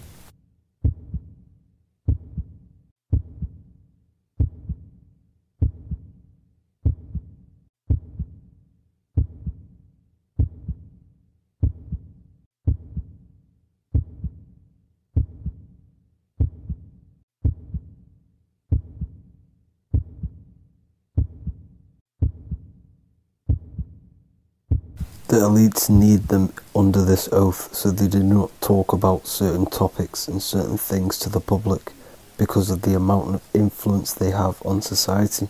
Now, even the name Hollywood is an occult term, because back in the ancient days when they used to create wands, they used to create them out of holly wood out of the holly tree, because each wood has certain attributes and virtues when it comes to magic. And the holly tree was known as the holy wood, and they used to create the wands out of it to cast spells. And Hollywood are still casting magic to this day through the films and through the music to the masses. That's it for this video, people. Hope you enjoyed. Please like and comment and subscribe. Peace and much love.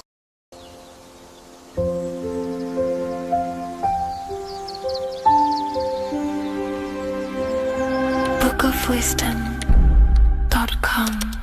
Visit today.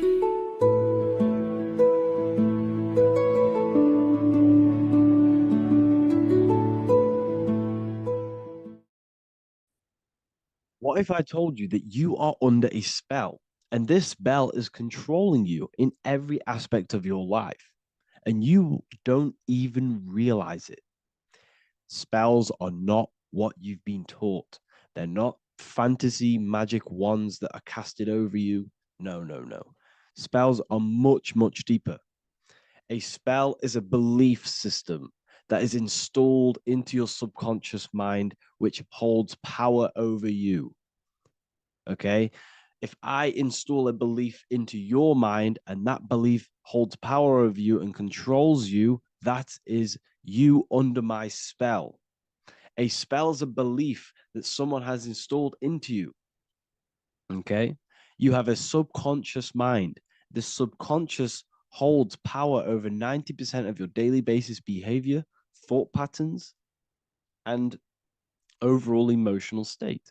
Because the subconscious is the back end of our mind, the mind that we don't really have access to. It's the shadow self, where all of our programs, all of our memories, all of our traumas, all of our everything that we've ever experienced is recorded and kept in this vast database called the subconscious.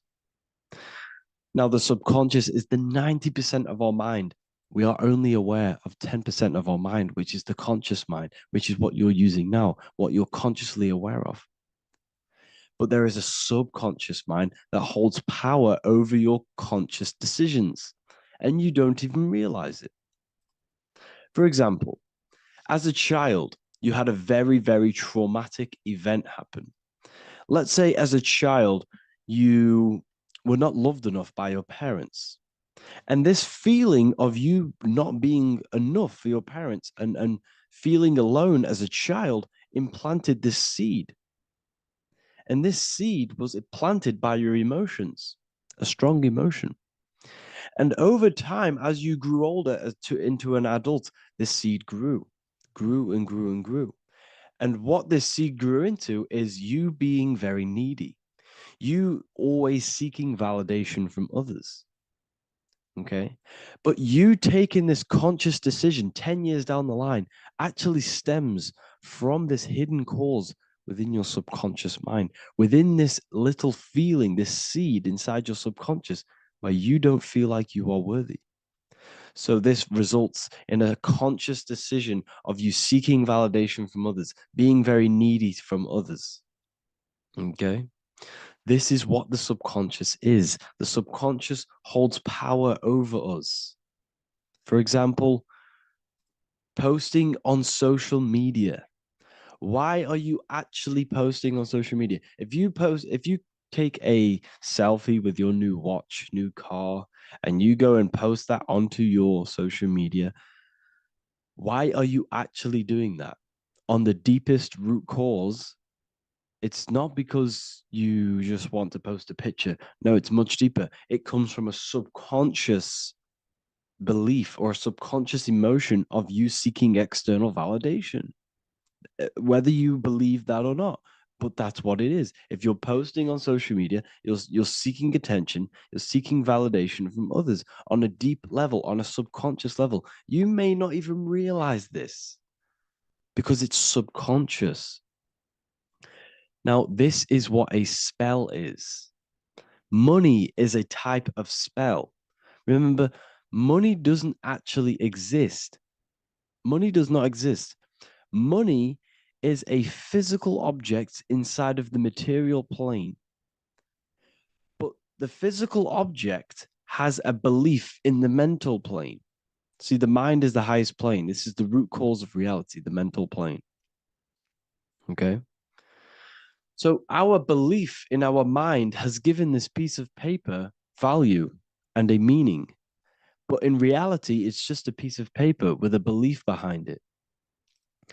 But this subconscious belief behind this piece of paper is controlling your daily basis behavior, is controlling your emotional state, and controlling your life without you even realizing it. Without you even realizing that it's all an illusion. Money does not exist. It's the belief that gives the piece of paper a power.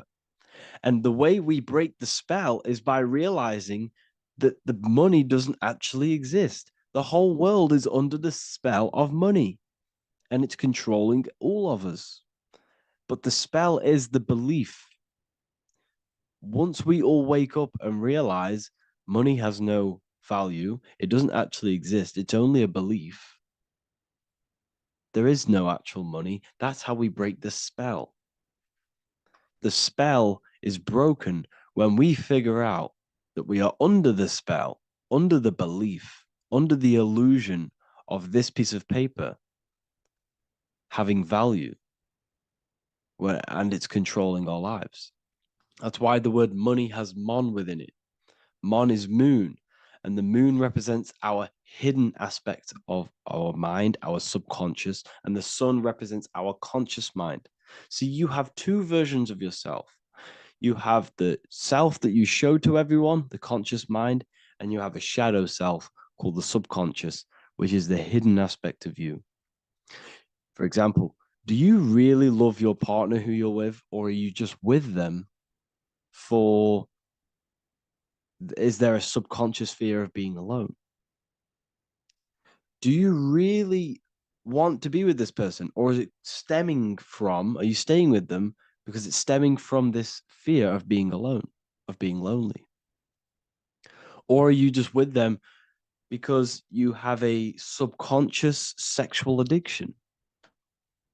And all of your conscious decisions are actually coming from this little seed of wanting sex or not being alone. You have two versions of yourself, the conscious mind and the subconscious, the shadow self and the self that you show to everyone else. Okay? And the subconscious is what's holding power over you. When you drive your car, you don't consciously have to think about changing gear. You've done it that many times. It's on autopilot. That's the subconscious doing it. You can be walking down the street.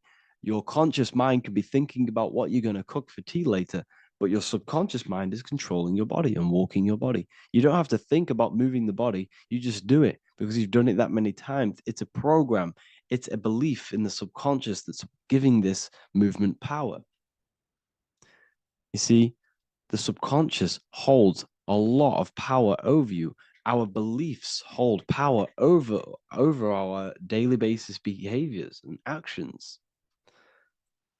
Okay, like I said, posting on social media, this is seeking external validation. There's a subconscious there's a subconscious urge bringing this desire into conscious reality. So we must break the spell of our emotions controlling us, our traumas from a child controlling us. For example, another example of this, let's say you were in a car crash years ago, and this car crash led you to having a very traumatic event, very traumatic emotion you felt in that car crash. You felt a lot of pain.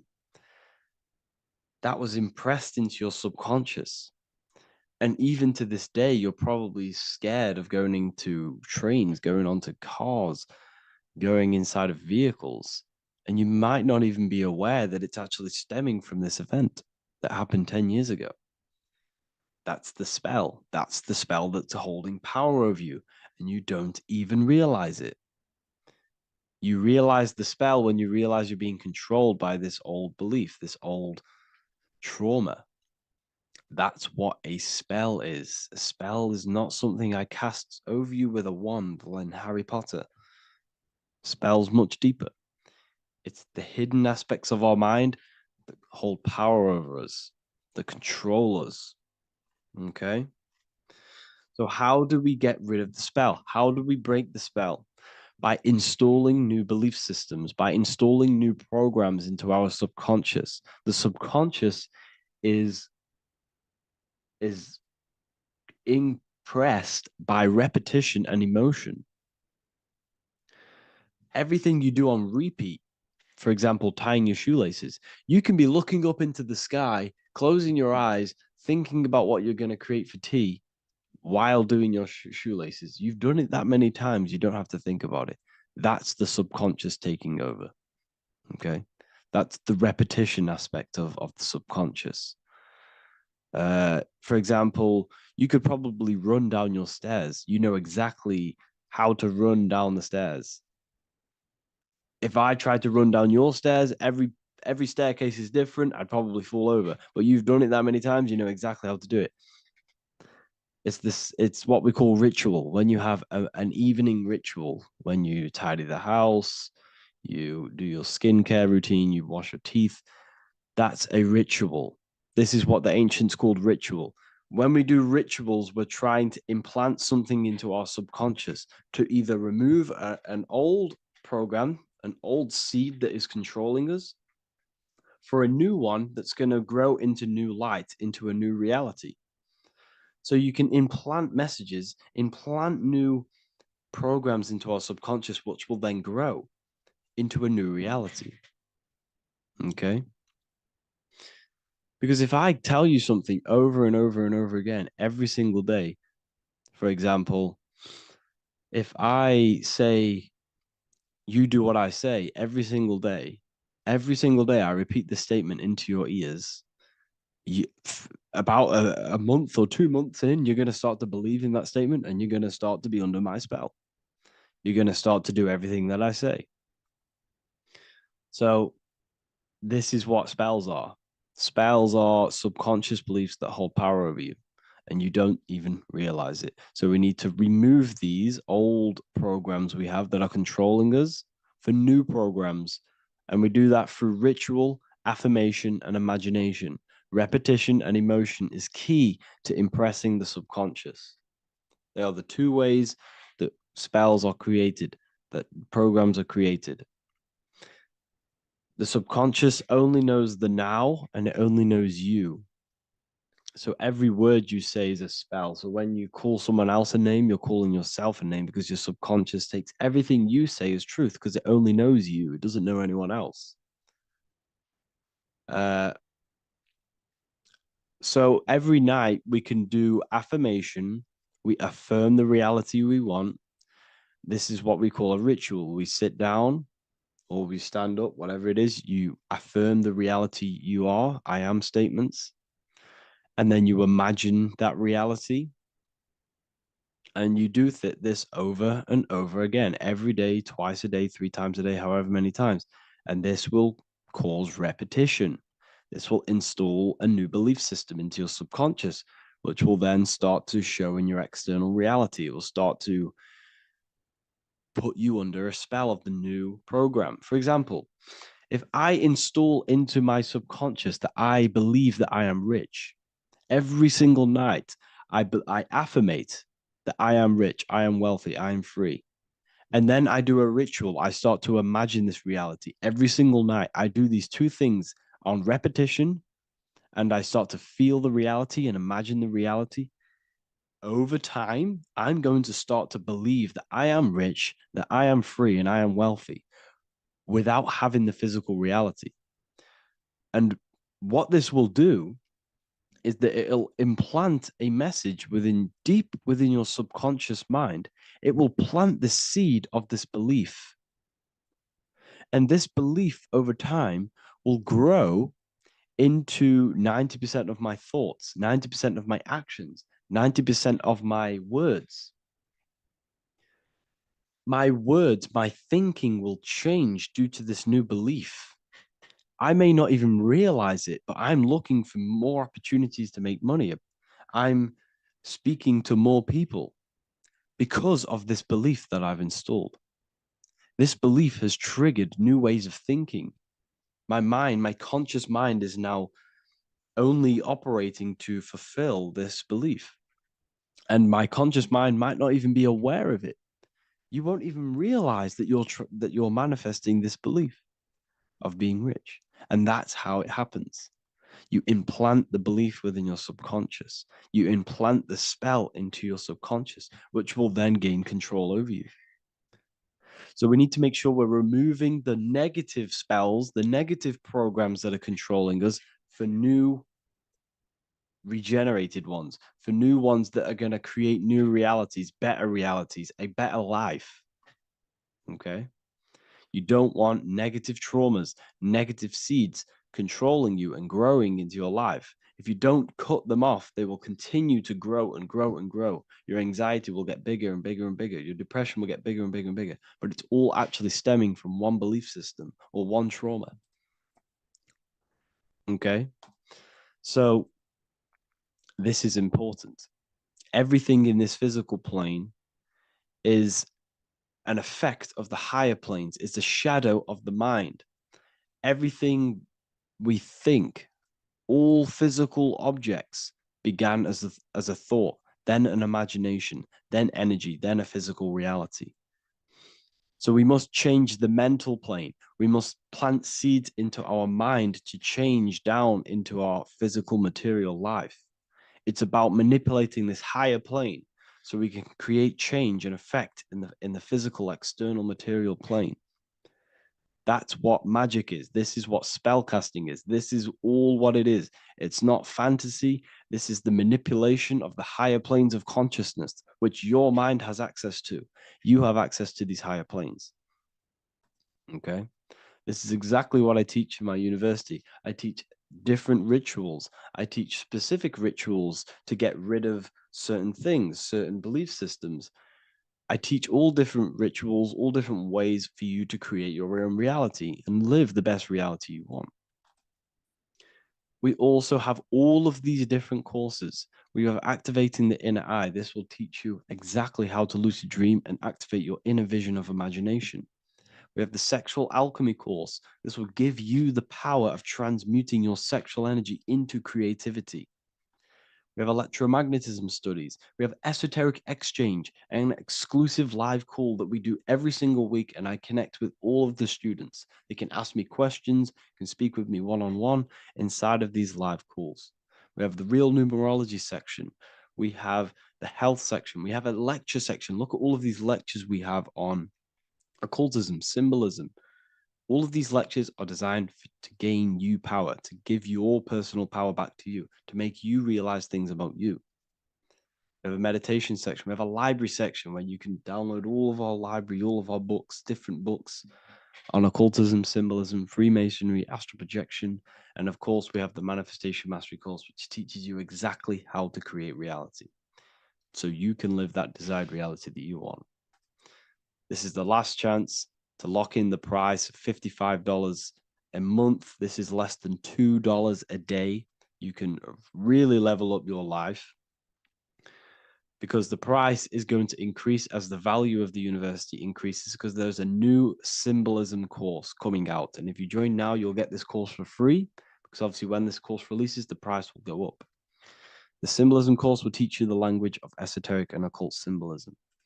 I'll leave the links in the description. Make sure to leave a like, comment, subscribe to the channel if you want to see more content. Thank you all, people. Have an amazing day.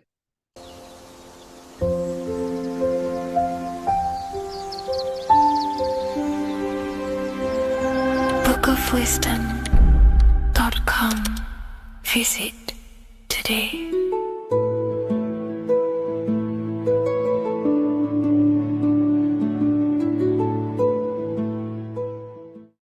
In this video, we're going to be decoding the symbol of the double-faced eagle, which is found on the Rothschilds family coat of arms. We see it in the Roman Empire, and we also see it in the 33rd degree of Scottish Rite Freemasonry. So let's get straight into this symbol and decode what this means. Freemasonry is considered a craft, and this craft is about reconstructing yourself. In fact, the word Mason means builder, because every day we are building our mind's prison or our mind's freedom. Plus, you are a creator of reality. You are contributing towards the building project on the earth. You are a builder of yourself and reality, a creator. In Freemasonry, they use the allegory to teach the initiate a process of self-mastery. In Freemasonry, the allegory is that the Temple of Solomon is broken. And this broken Temple of Solomon needs to be reconstructed. But this is symbolic. The Temple of Solomon is yourself. You as an individual are the broken temple, as you have forgotten who you are, why you are here on this earth, and your mind has many limiting belief systems and restrictions on it. Therefore, we are the broken temple that needs to be rebuilt and reconstructed. The 33rd degree is the highest degree in the Scottish Rite system of Freemasonry. Therefore, this logo represents the state of consciousness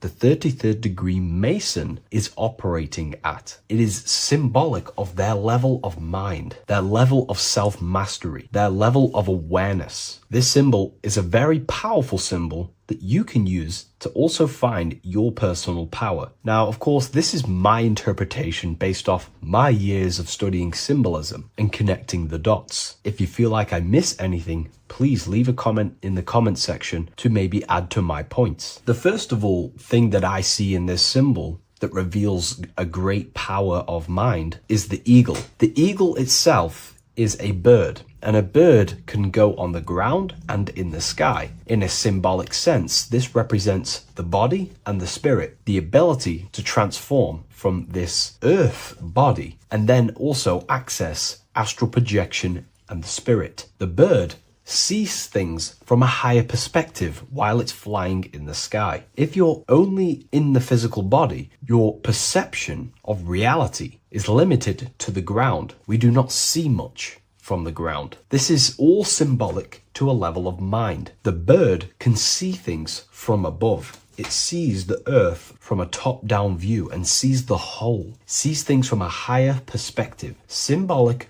of the mind of a 33rd degree Mason who understands who they are, what reality is, what consciousness is, and the human psyche. Their level of intelligence allows them to see reality from a higher perspective, and they also have the mindset of seeing things as a whole, which is a great truth. We are all part of a greater whole, the unfolding of creation that is taking place in the present moment. We are all unfolding creation as a collective consciousness, and we are part of a greater whole building project. So this bird, or the eagle, is symbolic of seeing things from a higher perspective and possessing a higher consciousness. The double-faced eagle, one eagle looking left, one eagle looking right. This is symbolic of the past and the future, mastering time. The way an individual masters time and masters the power over time and gains their power over it is by using the past and the future. The way we master time is by looking into our past and see what thoughts, emotions, and actions have led us to this very moment in the present moment in our lives. By looking into the past, you can see what thought, emotions, and actions have led you to this very point in your life and see the mistakes in your thought processes,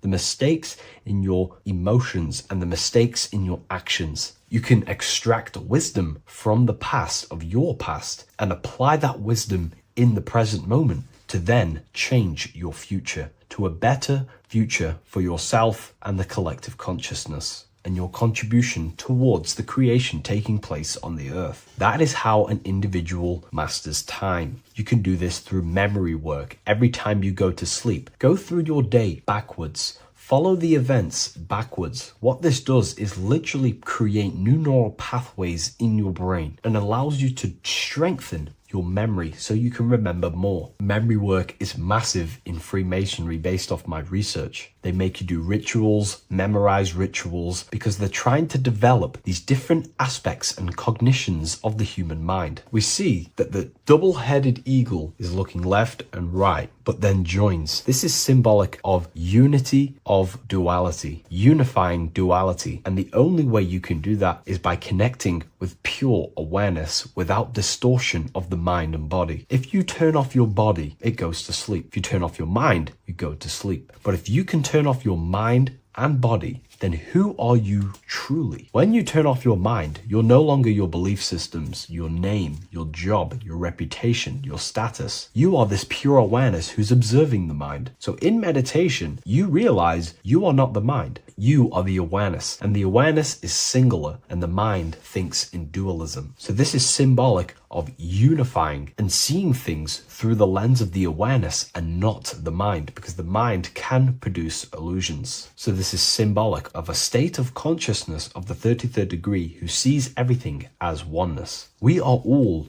one witnessing consciousness experiencing itself. However, this witnessing consciousness is molded differently through the mind. My mind has gone through memories, traumas, events, and belief systems, which makes my mind unique to you. But when we all turn off the mind and connect with pure consciousness, the pure awareness, then we are all, on the deepest level, actually one. The universe is one. This is symbolic of seeing and perceiving that reality and truly maturing that understanding in your consciousness. We also see that the double-headed eagle is standing on a sword, which is a tool. The tools that you possess in life are aspects of your consciousness. Your thoughts are a tool. Your emotions are a tool. Your actions are a tool. These tools are creating and building your reality, and they're also building your soul, building your consciousness. But we see that the double-headed eagle is standing on top of the sword, the tool. The sword is a powerful tool. So this is symbolic of power on the surface level. But if you go deeper and decode this symbol, it reveals something way more powerful. The sword carves through things. It's also a very murderous tool. If you hold a sword towards someone or something, you hold power over it. It is a symbol of power. And that power that you possess is, in fact, the mind. The mind is the powerhouse of control over reality. The mind is the most radiant force in the universe, as all things respond to the mind. The emotions, the body, and physical reality itself responds to the mind. The mind holds power. Matter is a physical manifestation of mind. The reason why the sword is the mind is because it's associated with the air element. When you swing a sword, you're moving this through the air. And if you've read the Book of Wisdom Volume 2, you understand that each element is corresponding to a different body of consciousness. Air is associated with the mind, the mental body of consciousness. Water is associated with the emotional body of consciousness. Earth is associated with the physical body of consciousness. Fire is associated with the spiritual willpower body of consciousness. Therefore, what we're looking at is the intellect. We're looking at gaining control over the intellect, the mind, thought, banishing all negative thought power from the mind. Think of it like this. You are tapped into a live stream of consciousness, and this live stream is flowing into you in the present moment. Your mind directs this creational force, this flow of consciousness and power. You can use that mind to think about negative things, anxiety, depression, or you can use that power that's flowing into you for the positive only. The universe does not create what you want. It creates what you are. What you put in is what you get out. Your reality is a reflection of your mind. So it's about using this tool for the good. For example, no negativity even has any space in my consciousness. There is no negative thought that pulls me down. And if there is, I banish it instantly and remove it. So this is about gaining power over the mind and using the mind as a tool to carve your reality with the sword. This is your power. This is your sword. Below we see a banner that says Ordo ab Chaos. Most people see this and understand it as order out of chaos. And yes, it is linked to, obviously, molding society, manipulation. However, on an internal understanding of order out of chaos, it's something much more powerful to the individual. Most people see order out of chaos and see the manipulation that takes place on human consciousness, which is very true. The ruling powers create chaos or a problem in society, then they produce an order and a solution to mold society towards their agenda. That's order out of chaos. However, to the individual, this represents something much more powerful that you can take advantage of. Ordo ab chao, order out of chaos. This is understanding that reality comes from chaos and physical creation is the order of that chaos. The mental plane is chaos. It's just simply pure thoughts, random thoughts. But the physical world is the order out of that chaos, the darkness coming into light. To you, for example, when you first start your journey of self-mastery and spiritual awakening, you are in chaos. My mind was in chaos. My mind had many limiting belief systems. My mind used to think random thoughts unconsciously. I used to take random actions, unknowingly create my reality, and produce chaos. That chaos needs to be ordered. So when there is chaos in ourselves, with different aspects of our minds and subconscious, we need to produce an order so that we can gain power over the mind and over our thoughts, emotions, and actions, the three forces you have 100% control over in your reality. If you try and control anything else other than your thoughts, emotions, and actions, then you are breaking natural law. The only things you have been given power over and to control is your thought, emotion, and action, your mind, your heart, and your body. Order out of chaos is about transforming yourself. When you're in a chaotic state, you have to produce order to transform yourself and change your level of consciousness. If you have chaos in your life, you must produce order. And this is how self-transformation occurs through an individual. Order out of chaos. Now, yes, it is also linked to human manipulation, as this applies to everything as above, so below. Above, we see a triangle with the number 33 and light emanating around it. This triangle is highly symbolic of the element of fire. The upright triangle is fire. The downright facing triangle, the opposite to this triangle,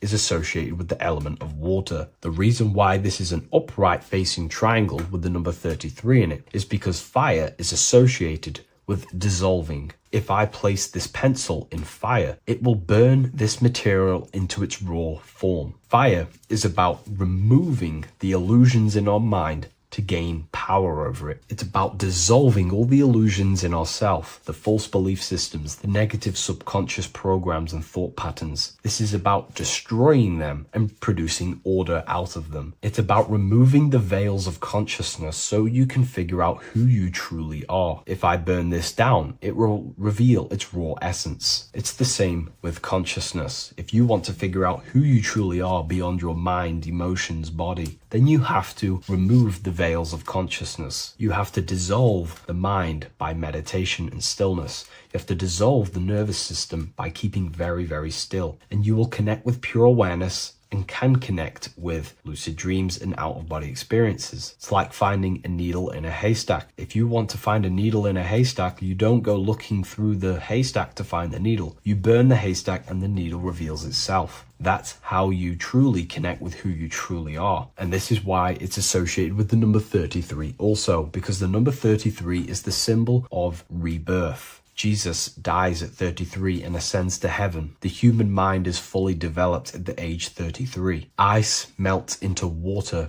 at 33 degrees.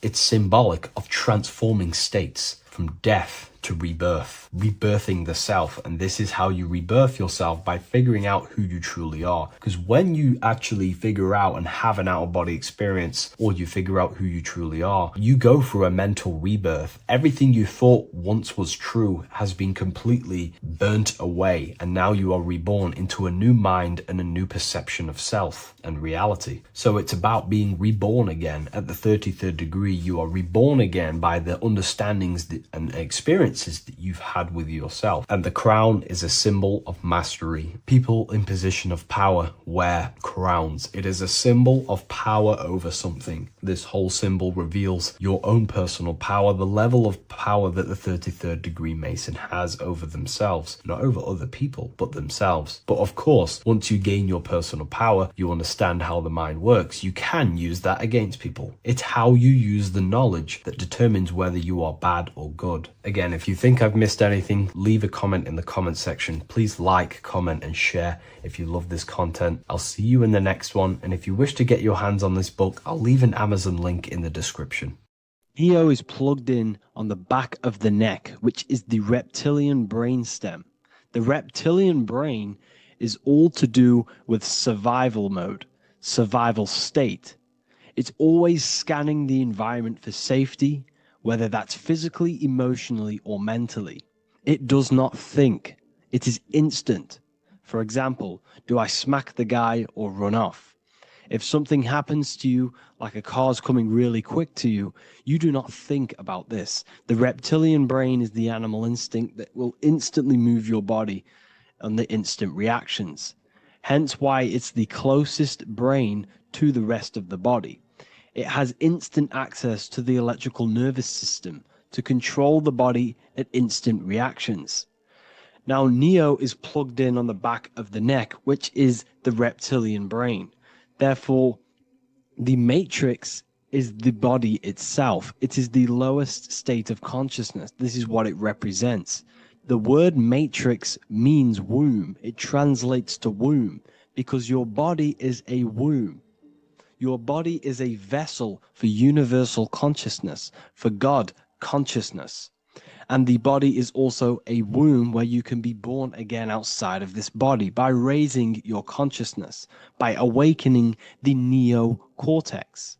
This is why Neo is called Neo, because it represents the neocortex. This is the higher aspect of our brain. This is all to do with new things, higher reasoning, higher thinking, new learning. You see, the brain is a receiver for universal consciousness. Now, what do I mean? It is a radio receiver. Think of it like this. You have a radio tower which emits frequencies. And each little frequency, 00.1, 00.2, 00.3, each 00 point is a different person. We are all the same universal consciousness encapsulated inside of a different vessel. This is why our body is the temple of God inside of the Bible. Your body is a sacred temple of the divine essence of the universe. However, consciousness is controlling this physical body. And I'll show you this diagram here. Consciousness consists of imagination, emotions, thought, and memory. All of these things are not physical. They're not made out of atoms. You cannot think with atoms. If I split open your brain while you are thinking of a cheesecake, I would not see a cheesecake. It's because these things exist metaphysically within consciousness. They are not physical. The body is physical. It's part of matter. It's part of time. You see the Leonardo da Vinci, the circle and the square. The square represents limitation, beginning and end, because when you draw a square, there is a beginning and end. It represents the body, the mortal self, the ego, the echo.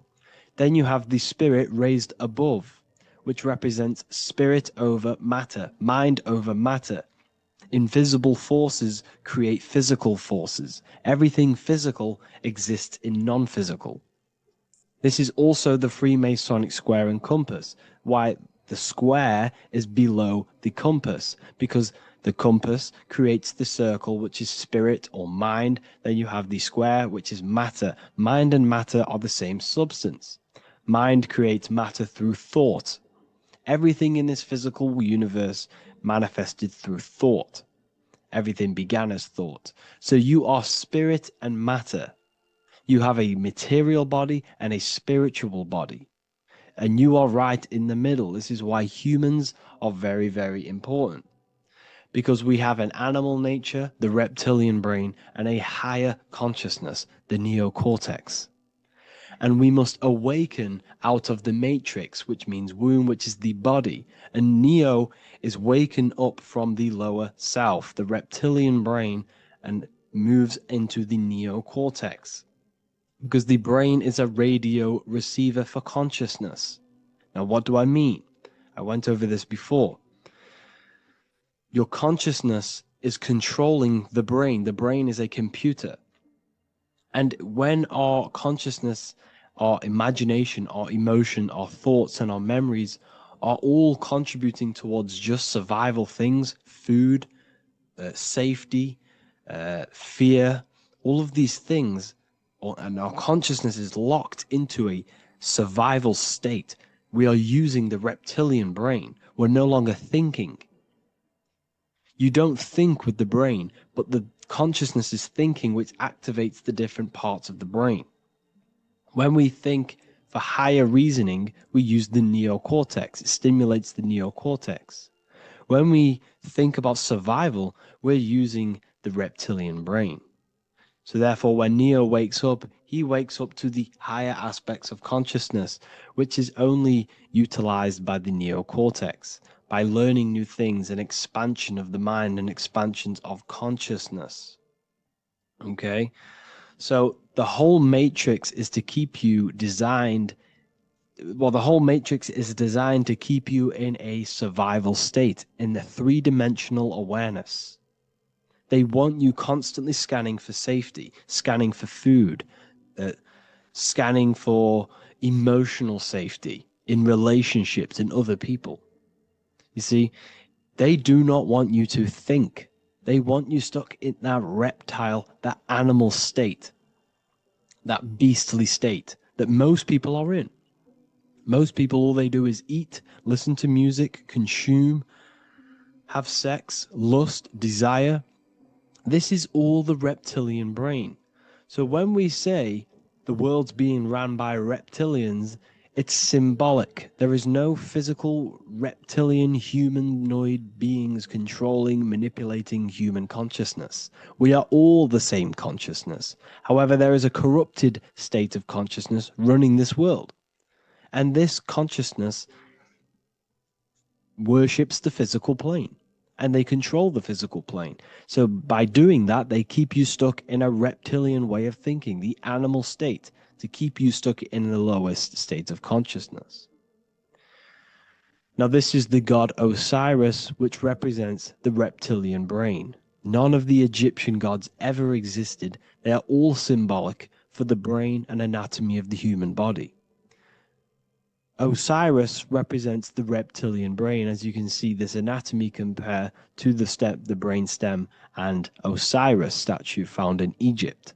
And we also see an ancient artwork of Osiris with green skin and two reptile crocodile alligators next to him, which also symbolizes the reptilian survival state of human consciousness and the activation of the reptilian brain.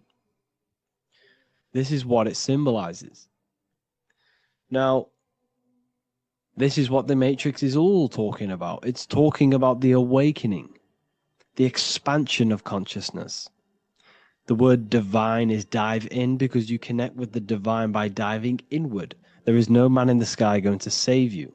You must connect with the self. Know thyself. Truth comes from within. All of these things I'm telling you comes from within you. I'm just pointing it out. All of this is self-realization. A lot of people say, well, what are my sources? My sources is knowing thyself, observing thyself, using the neocortex of critically thinking, sitting down and thinking about yourself and having deep realization of yourself. You can realize that your thoughts are not of this physical world. It's quite simple. The brain does not think. The brain does not imagine. The brain does not hold memory. All of these things exist in consciousness, the one consciousness, but we are all fractal, infinite parts of. This is the eye on the triangle, consciousness being given down to the rest. This is separate. Consciousness is separate from the rest of the pyramid. The pyramid is your body. Neo is the one consciousness. This is the Egyptians symbolizing the one consciousness giving Ankh, which is life, to all the different life forms. However, you can see that the central sphere is giving a big Ankh to the humans, because humans, like I said, possess the advanced consciousness, an advanced brain that allows us to turn above our reptilian animal self. For example, we can go against our reptilian lower animal nature and turn to our godly nature. Animals cannot do that. They are stuck in instinct. They are stuck in a reptilian animal way of thinking and operating. Everything they create is to survive. We can turn against our lower nature and create for amazing things like buildings, architecture, technology. We can use our creative consciousness for anything we wish, not just survival needs. And it's the same with your spiritual journey. You can raise your consciousness beyond this animal state that they try to keep you in through fear, consumption, food, and the reptilian brain. We must awaken, start to think critically, and awaken to our divinity, because the mind, the consciousness within you has infinite potential to expand. There are infinite fields of knowledge that you can explore. The mind can never be filled. It can never ever be full of knowledge. It always expands, and that's why you are alive. That's why you are part of this universe. That's why the science always says the universe is always expanding, because the universe exists in your mind, and the mind is always expanding into new fields of thought, new fields of knowledge and information. And that is your whole sole purpose, of expansion of mind and expansion of consciousness, and the exploration of the mind of God. We are living in the mind of God. You are a thought in the mind of God. You must awaken out of this body. This is why Jesus says you must be born again to see the kingdom of God. You must be born again. You must raise your consciousness beyond physical limitation and awaken to your divinity. And this is pretty much it for this video. I hope you all understand this, that this is all symbolic for consciousness.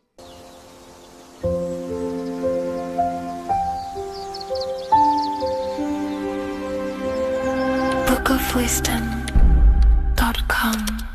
Visit today.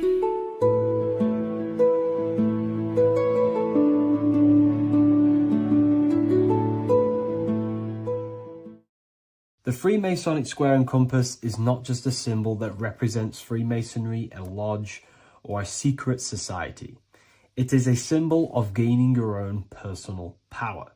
Now, in this video, I'm going to be breaking down this symbol in the most detail I can possibly go into. Most people live in a state of illusion.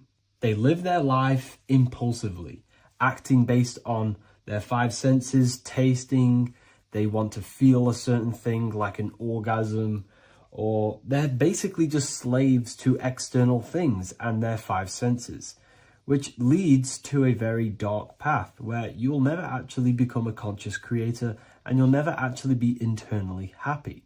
The Freemasonic square and compass reveals some deep wisdom about this. Now let me break this down. If you want to gain your personal power, listen up. The Freemasonic square and compass is a compass which is used to create circles. Now, if you notice something about the circle, they have no beginning, no end. You can't tell where it begins and ends. It's eternal, which means this represents consciousness. Now, if you don't know what consciousness is, if you close your eyes, you have an internal world. You have thoughts, emotion, visualization. This is all consciousness, spiritual. Then we have the square. The square creates squares or lines, which represents matter. It has a beginning and an end. You can quite see where the beginning of the end is, right?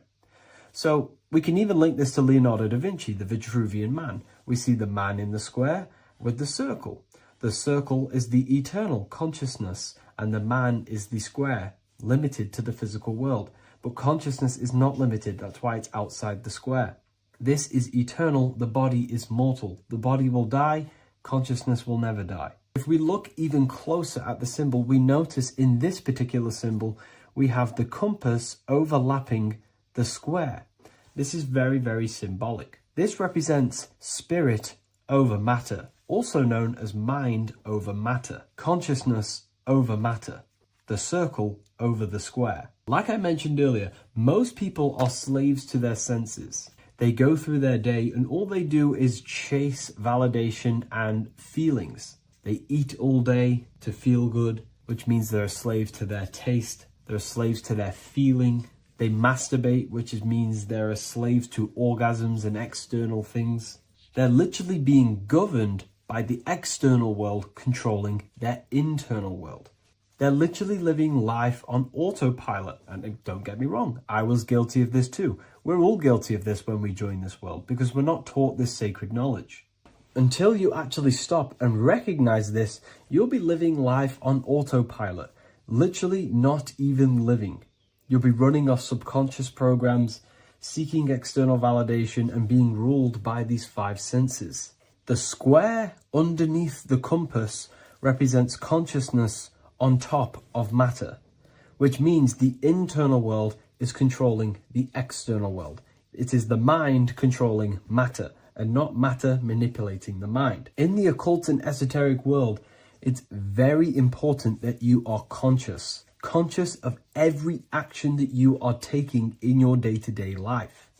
Never act subconsciously. Always be conscious. What are you thinking? What are you acting? What are you giving your attention?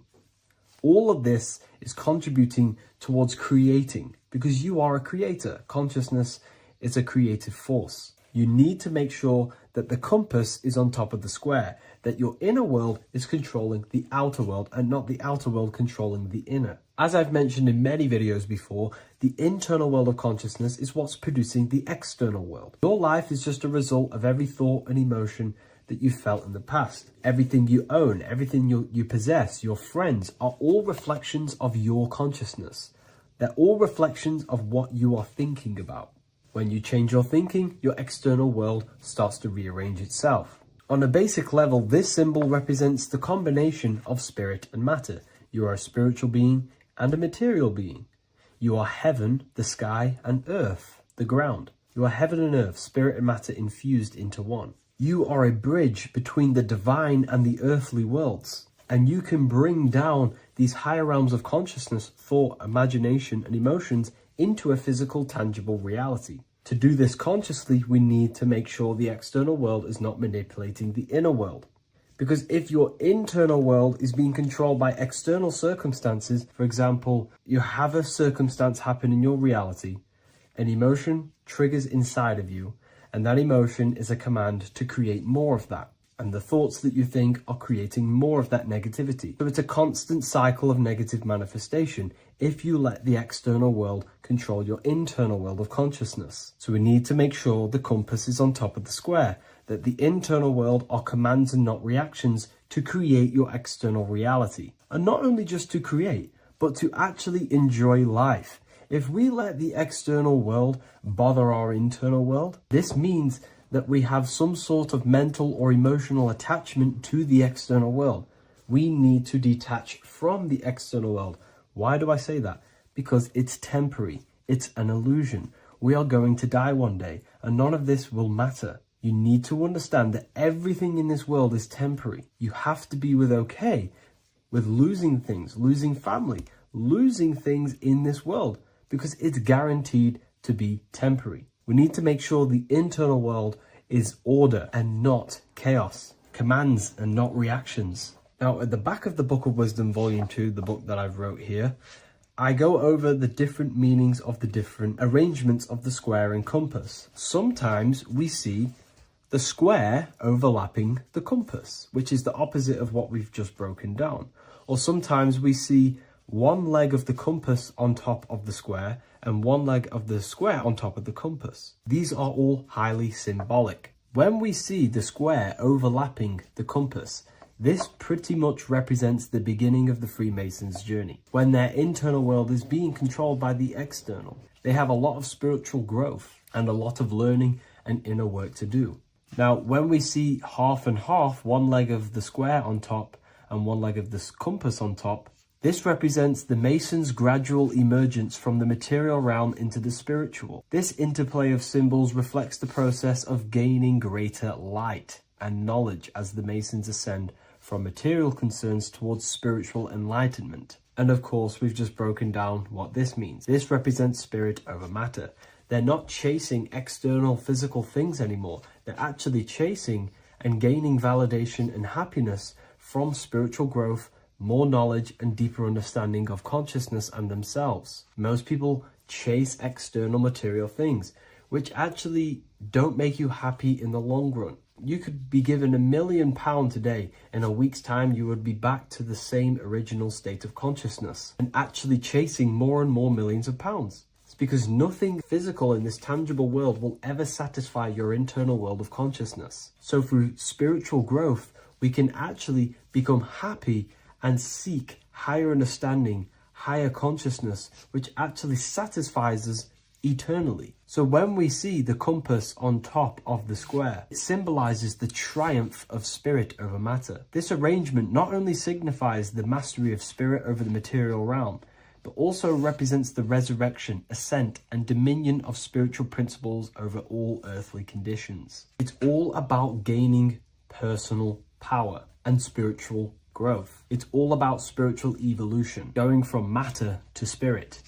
The external world controlling the internal world, to the internal world ruling over the external world, where the mind becomes a powerful tool to actually create and command reality. The mind cannot create and command reality if it's being governed and tossed all over the place by external circumstances and thoughts. Here's a quick tip on how to know if your mind is controlling you. If your phone notification goes off and you're working on something and you instantly go to reach and pick up the phone as soon as the notification goes off, that is an indication that your mind is controlling you and you are not controlling it. The mind is the direction of consciousness. The direction, it directs the flow of your attention, your energy, your consciousness. So to practice to gain mind over matter is simply just meditation, allowing the mind to sit still and focus on one thing for long periods of time. And over time, this will gain mastery over your attention and your mind. If you are on your spiritual path, this should be your goal, your internal world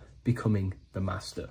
The mind becoming a vessel for you and not a vessel controlling you. It needs to become a command center and not a reaction. Please like, share this with a friend, and subscribe to the channel if you're new. Leave a link in the description for the Book of Wisdom Volume 2.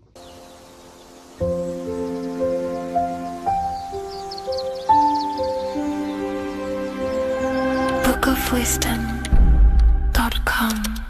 Visit today.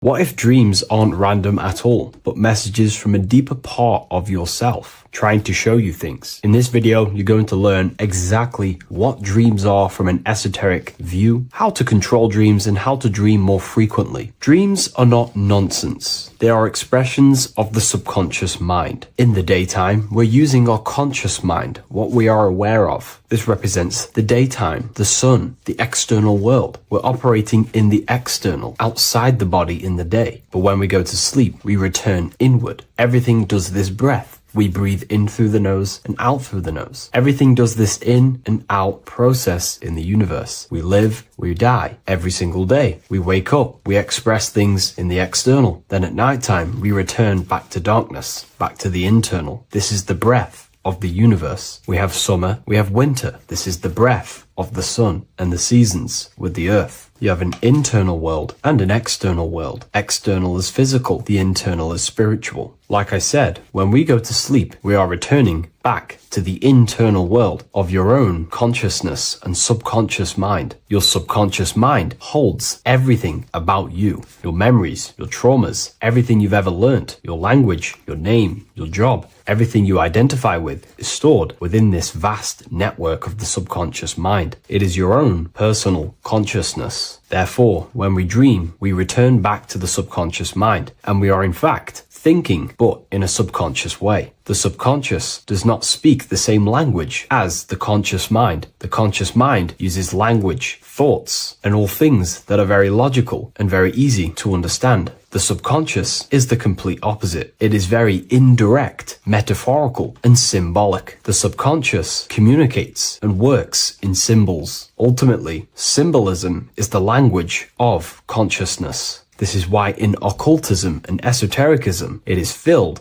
with occult symbols, because symbols are used to communicate directly with the consciousness within, the subconscious mind, and the subconscious mind is ultimately connected to the collective consciousness. We are all connected and tapping into the mental plane, where we receive thoughts, ideas, depending on what we attune our mind to. That's why we call it a mindset. But getting back on topic, the subconscious mind is your own personal network. It is like a net, an interconnected web of your thoughts, memories, traumas, emotional blockages, and all the things you identify with and have experienced in your life is stored within this network. It can be seen as a web. One example of the subconscious mind using symbolism is this next story I can tell you. Let's say I was in a very traumatic car crash as a young child. I experienced a lot of emotional trauma in that car, and that deeply impressed my subconscious mind with that trauma of emotion that I felt. Therefore, every time I see a car in my external world, that car is now a symbol that represents the state of consciousness I was feeling in that particular time of the traumatic car crash. The car is a symbol for a state of consciousness within my subconscious mind. Just like when you see a word, that word triggers what you believe that word to be in your subconscious mind. Symbols are the language of the subconsciousness. Therefore, when we dream, we are basically seeing symbols of our own personal subconscious mind. Our higher mind, which is basically our subconscious, the higher version of you that exists beyond your human thinking mind, communicates using symbolism. The higher mind does not speak human thoughts, human language. It speaks the language of symbolism. Therefore, when we dream, every event, every person, everything that happens, and everything you see is your own personal subconscious mind materializing within the plane of the astral plane. This is a dimension that sits just above the physical world that everything is pulled out of. For example, look around you. Everything you see around you was thought, then imagined. Imagination is the astral plane, and this astral plane sits above the physical world. As above, so below.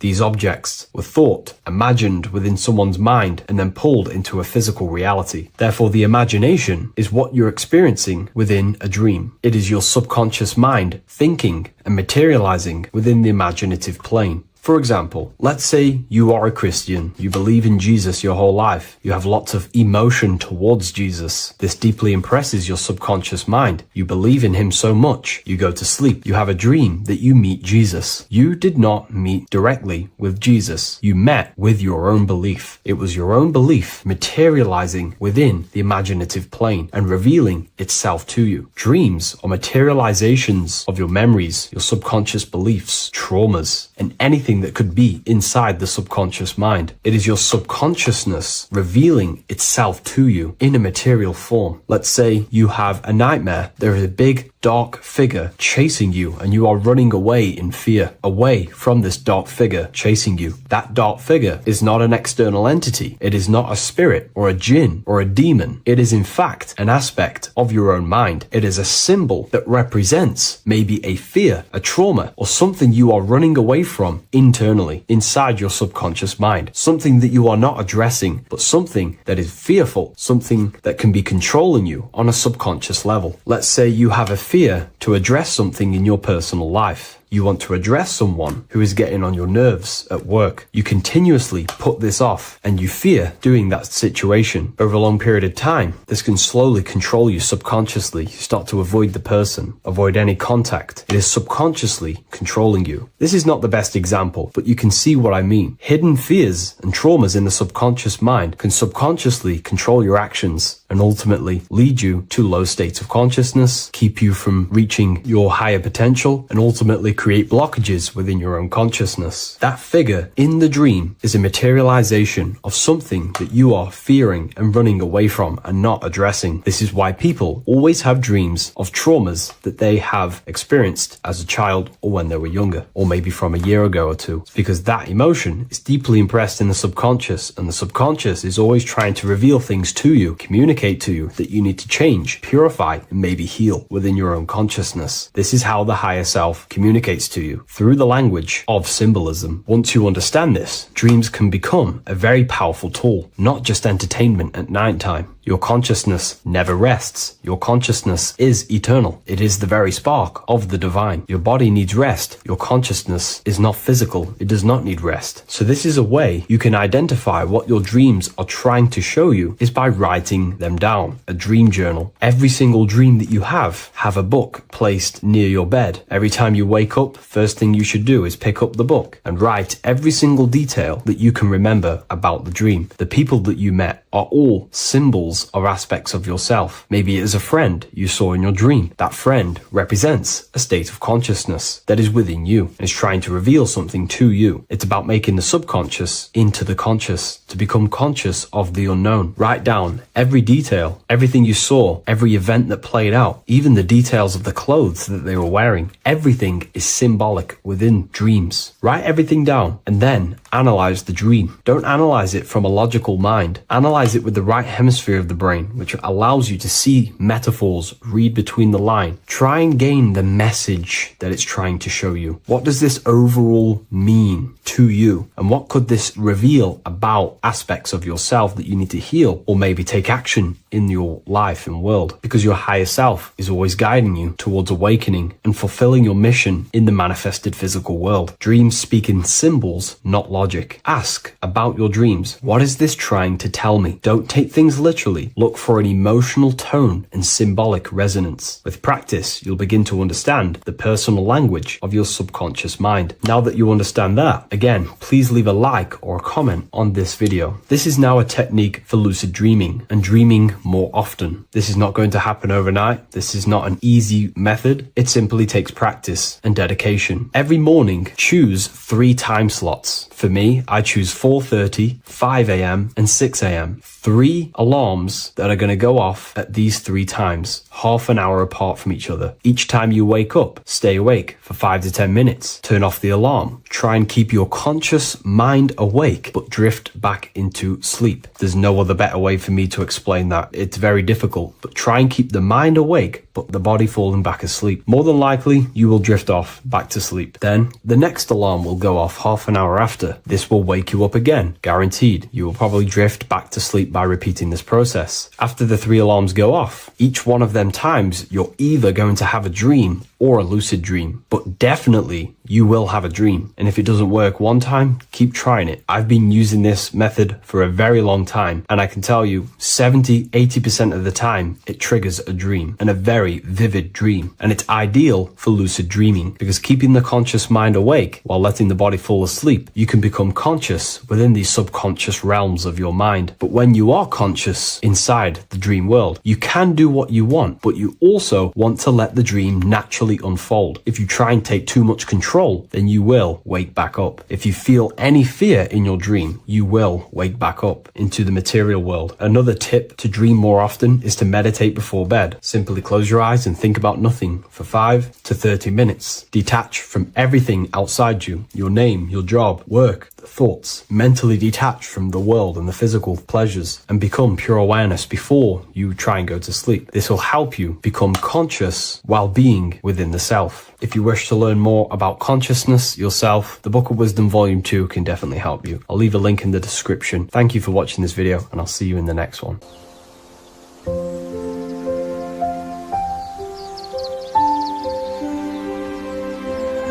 bookofwisdom.com. Visit today.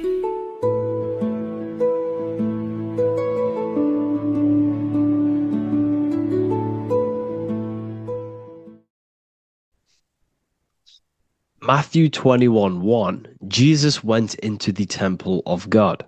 Corinthians 3:16, do you not know that you are the temple of God? Now, what is this telling you? That God is within you.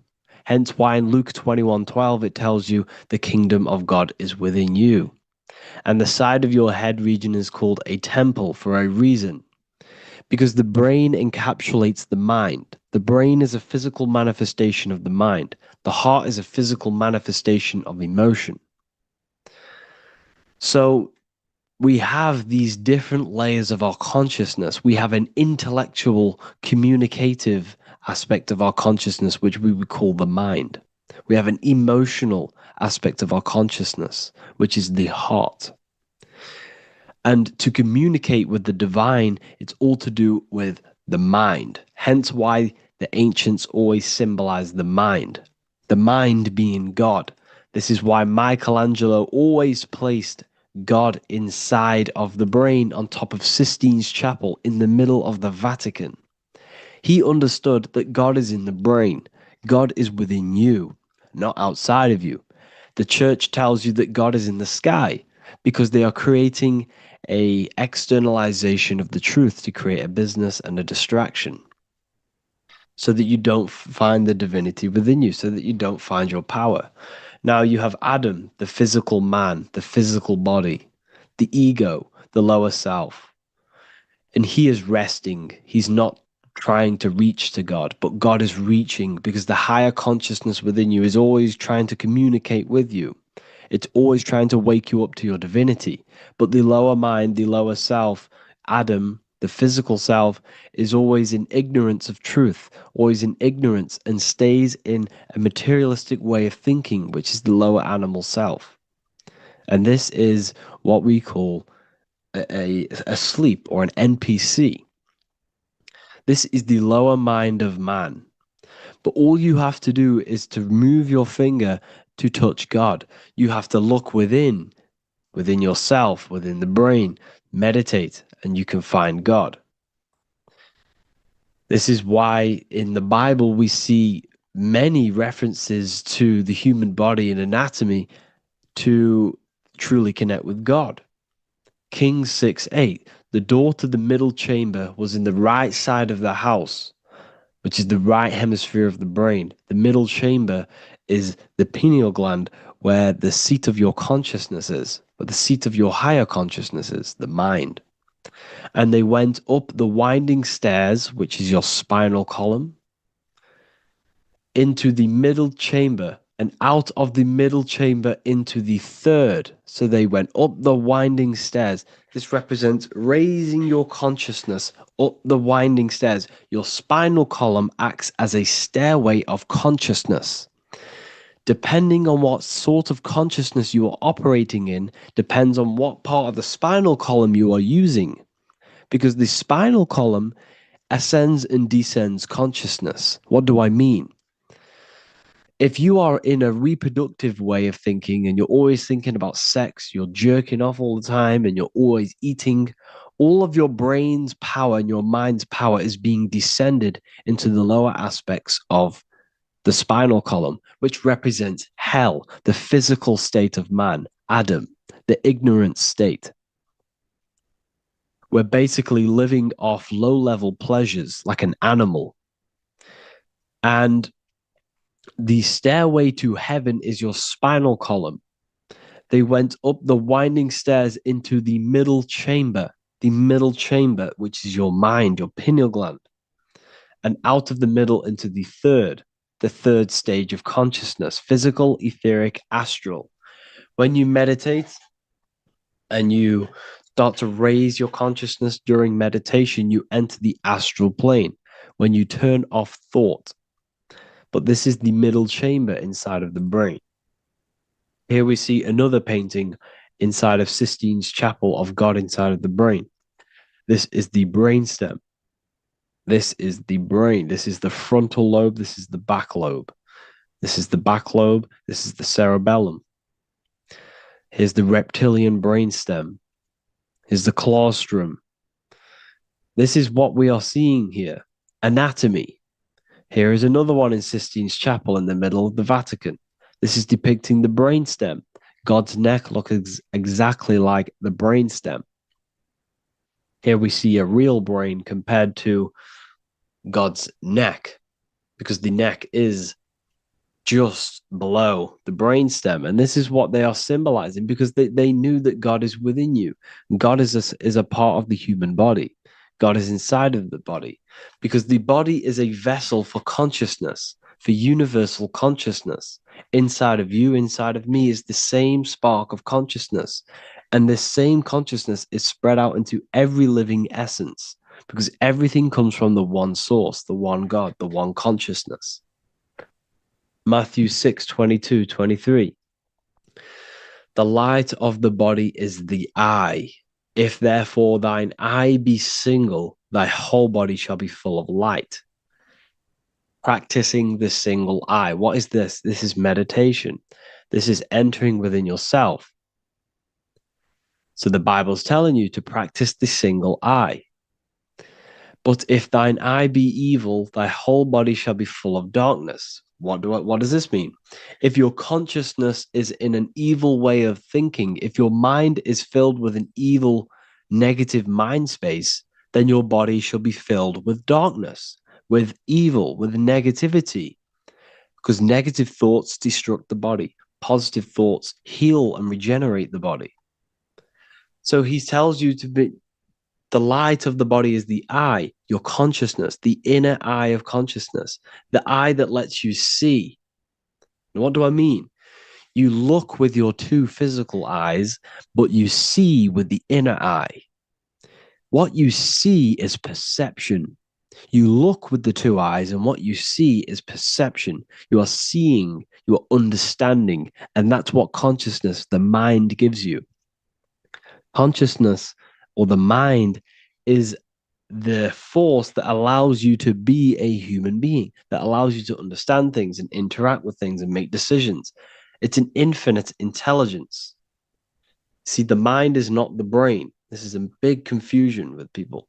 Hence why the eye on top of the pyramid is separate from the bottom half of the pyramid, because the consciousness is separate from the body, the eye, the all-seeing eye.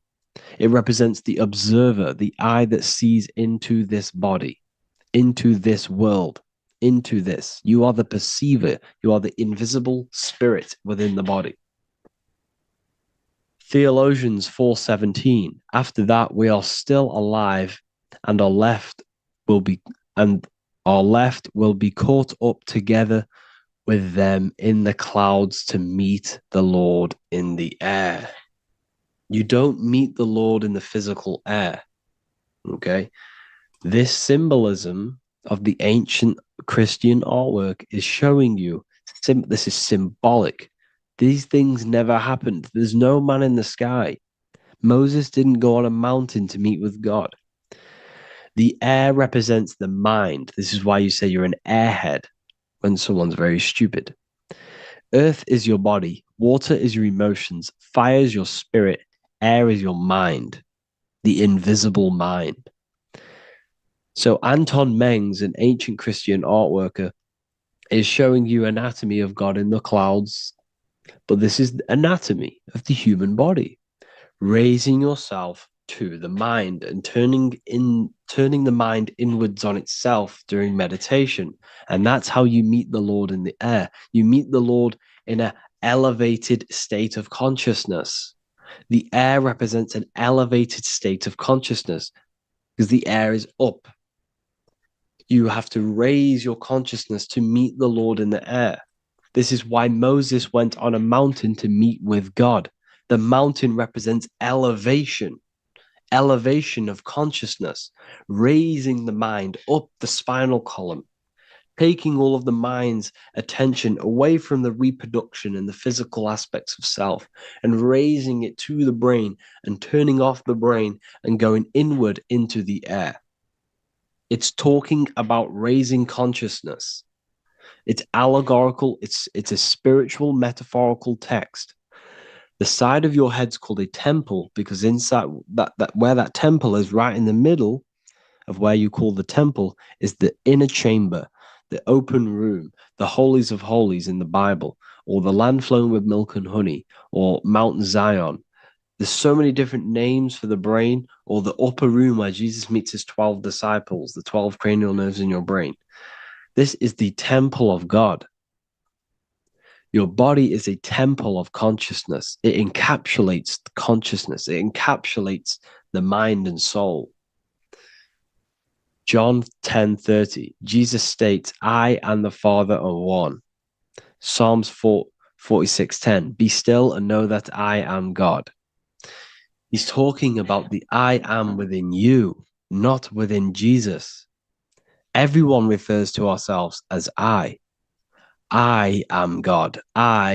When you say I, you're referring to the highest aspect of yourself, the aspect that is above all thought, above all emotion, and above all things. When you say I, you're referring to your pure awareness, your pure consciousness, the highest aspect of yourself. And anything after I is egotistical. I is God. The letter I is the Roman numerals for one, because there is one God, one consciousness. The letter I is one line, just like the number one.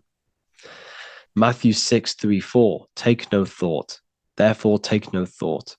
Take no thought. He says this 5 times because you must turn off the 5 senses and take no thought to connect with God. Be still. This is telling you to meditate and know that I am God. The I am within you. I and the Father are one. I and God are one. You, who you think you are, is a completely wrong. The body is matter. Your name isn't you. Your job isn't you. Your reputation, your trauma, your memories, your friends, family, worries, bills, interests, dislikes, goals, passions. Anything to do with the thinking mind is not you. Who you think you are is a part of your thinking aspect of consciousness. But once you remove thought, you are no longer your name. You are no longer your body. You're no longer your reputation. You are the I. You are pure awareness, pure consciousness. Pure consciousness.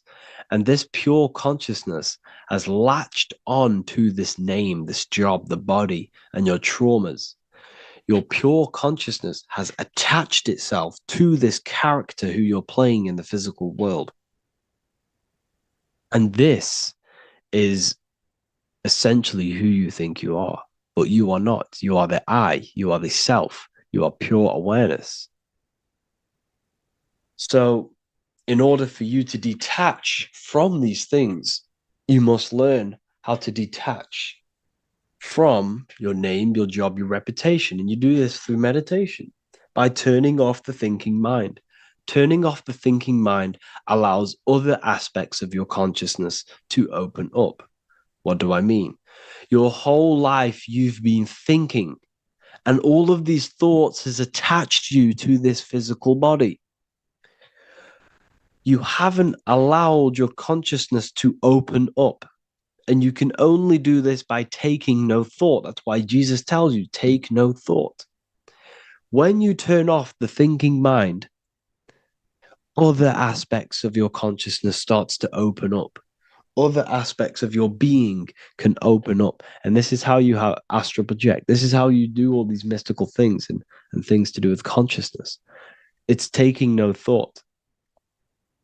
Imagination, emotions, thought, and memory are all to do with consciousness. These things are not physical. You can't touch thought. You can't touch emotions. You can't touch these things because they are not a physical thing.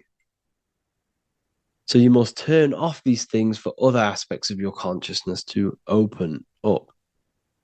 Okay? So essentially, the Bible is a metaphorical, astrological, numerological, metaphysical, spiritual, encoded text that talks about human anatomy, spirituality, and the true nature of the human experience. Everything they teach you in school is to make you think that you are this body. Everything they teach you in church is the externalization of the true teachings of Jesus. Jesus was telling you to meditate. Jesus was telling you to practice the single eye. Jesus was telling you to look within yourself and find God. He wasn't telling you to pray to him. Mark 16:19, he was taken up to heaven and sat at the right hand of God, the right hemisphere of your brain. John 21:6, cast the net onto the right hand side of the boat and you shall find fish. Fish is understanding. The boat is your body, your brain. Cast your awareness into the right side of your brain and you will find understanding, because the right side of your brain is all to do with the creative aspect and the intuition and the spiritual sides of your consciousness. This is why God is here. This is why Michelangelo depicted God in the right hemisphere of your brain, because this is all human anatomy. And I speak about all of this in the brand new Book of Wisdom, Volume 2, which is now available. The start of the revolution has begun. This book is truly going to change the way people see the world. It's got so many more topics than the last one. It's truly a revolution. It's written in so much detail. It's very practical. I cannot wait to share this one with you. I just want to say thank you for the opportunity for me to create this book, because without you, I couldn't have created this. And I just love sharing my work with you. And I thank every single one of you for the support, the watch, like the views and the likes, everything, especially the people who have joined the university and stuff like that. And for people who have joined the university, you do get a free Book of Wisdom paperback if you just go to the general chat and follow the description, follow what the instructions that I gave you in the chat, and you'll be able to order a free Book of Wisdom if you are inside of the university. Plus, you get all of my other books, 2 books, and over 45 occult books on occult and esoteric things. You get lectures, live calls, a community, a manifestation mastery course, and a whole library and reoccurring updates every month, every week. So yeah, I hope you all enjoyed this video. Thank you all. Please leave a comment to help the algorithm, and leave a comment on what videos I should make. And yeah, I'll get to uploading on the YouTube a lot more now. The second book is now released. I have a lot more time on my hands. No longer using my energy to create the book. I'm now going to redirect this mental energy into the YouTube. So there will be a lot more content coming. So I need some content ideas. So feel free to comment some ideas, some YouTube videos that I can create. Thank you all, people. Have an amazing day.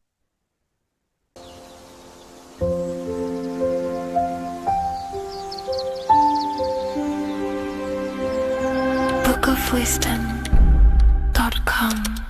Visit today.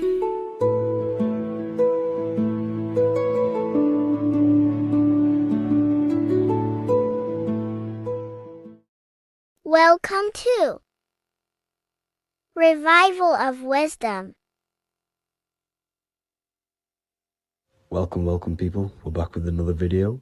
Please make sure to hit that like button, subscribe, and turn on notifications to never miss a video. The Earth is a giant torus field consisting of a positive and a negative pole. The Sun being the cathode with a positive charge and the Moon being the anode with a negative charge.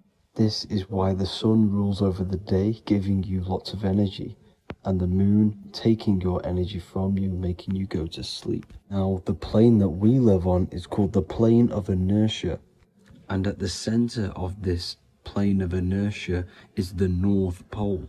This is where the two electromagnetical energies meet. Now, this is where the most electromagnetic energy is stored. This is why all compasses will point north, because it's the most magnetic place in this reality. So the Sun and the Moon is spinning around this center point, which is stirring the ether of this reality and making everything move in circles, meaning this is a cycle. Everything's recycling itself. It's an organic simulation. The ancients also knew about this sacred land at the center of this reality, known as the North Pole. As you can see on this map from the 1500s of the North Pole, you can see 4 islands around this center black rock.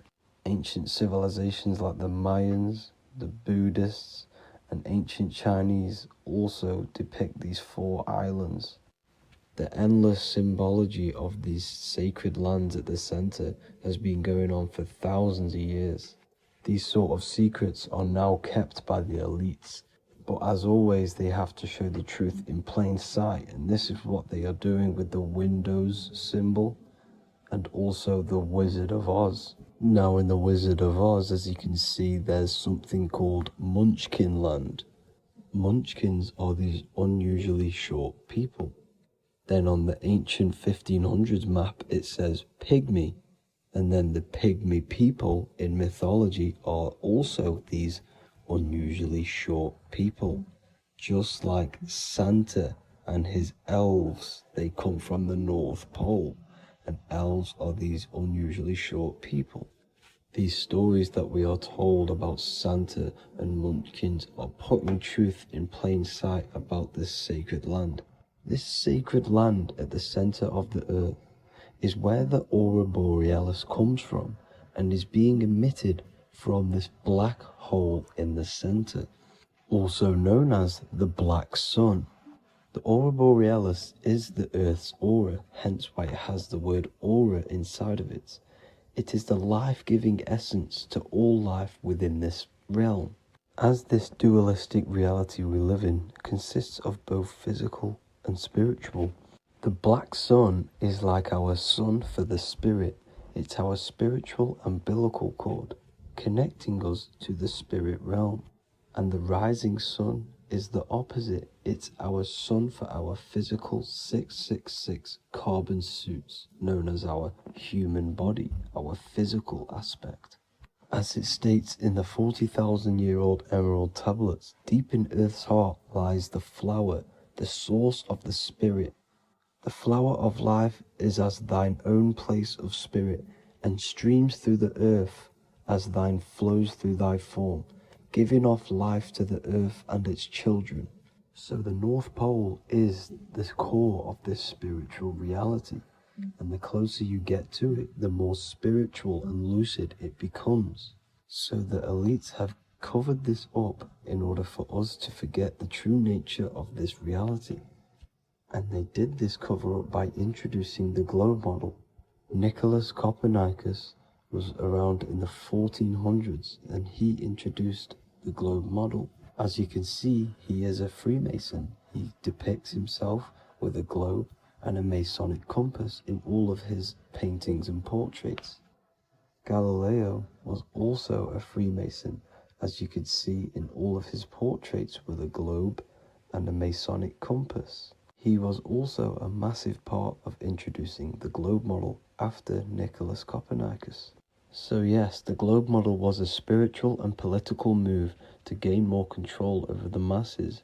After the globe model was then introduced, they introduced the theory of evolution by another Freemason, Charles Darwin.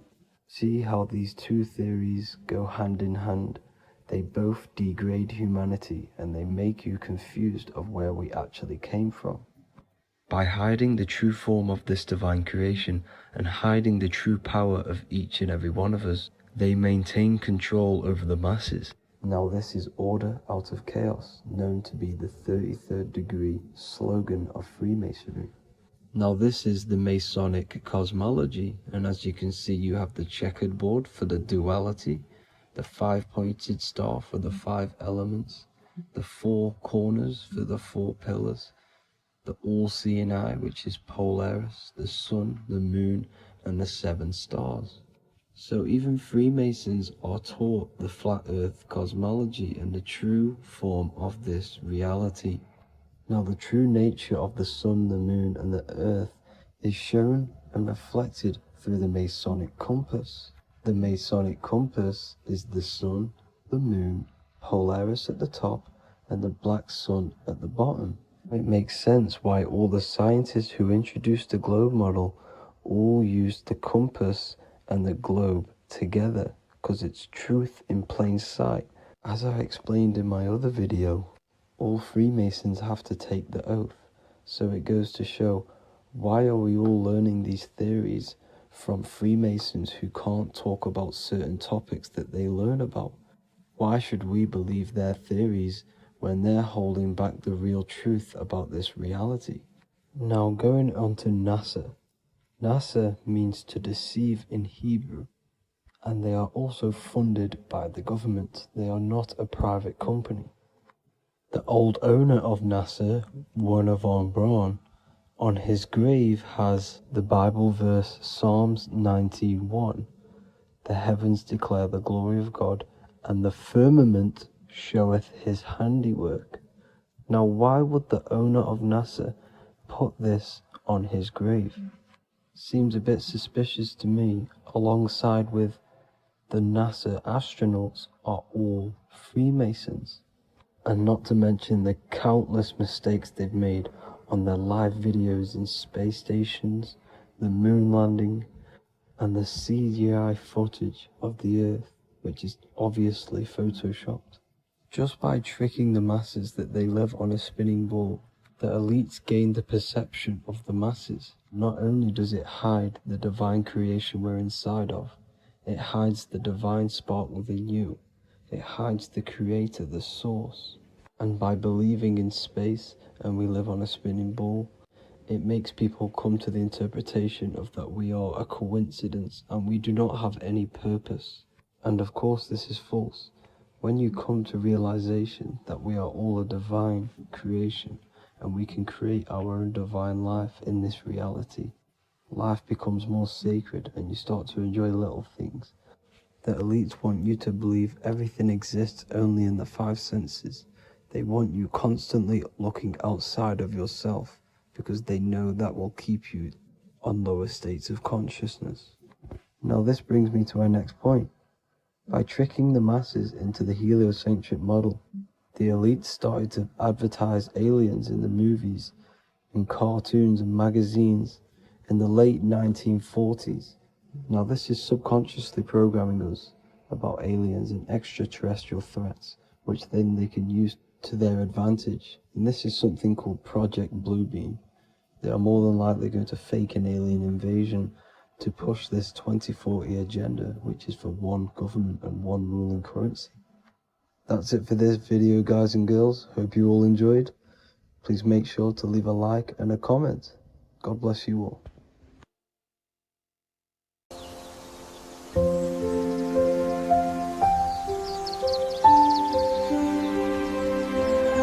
bookofwisdom.com. Visit today.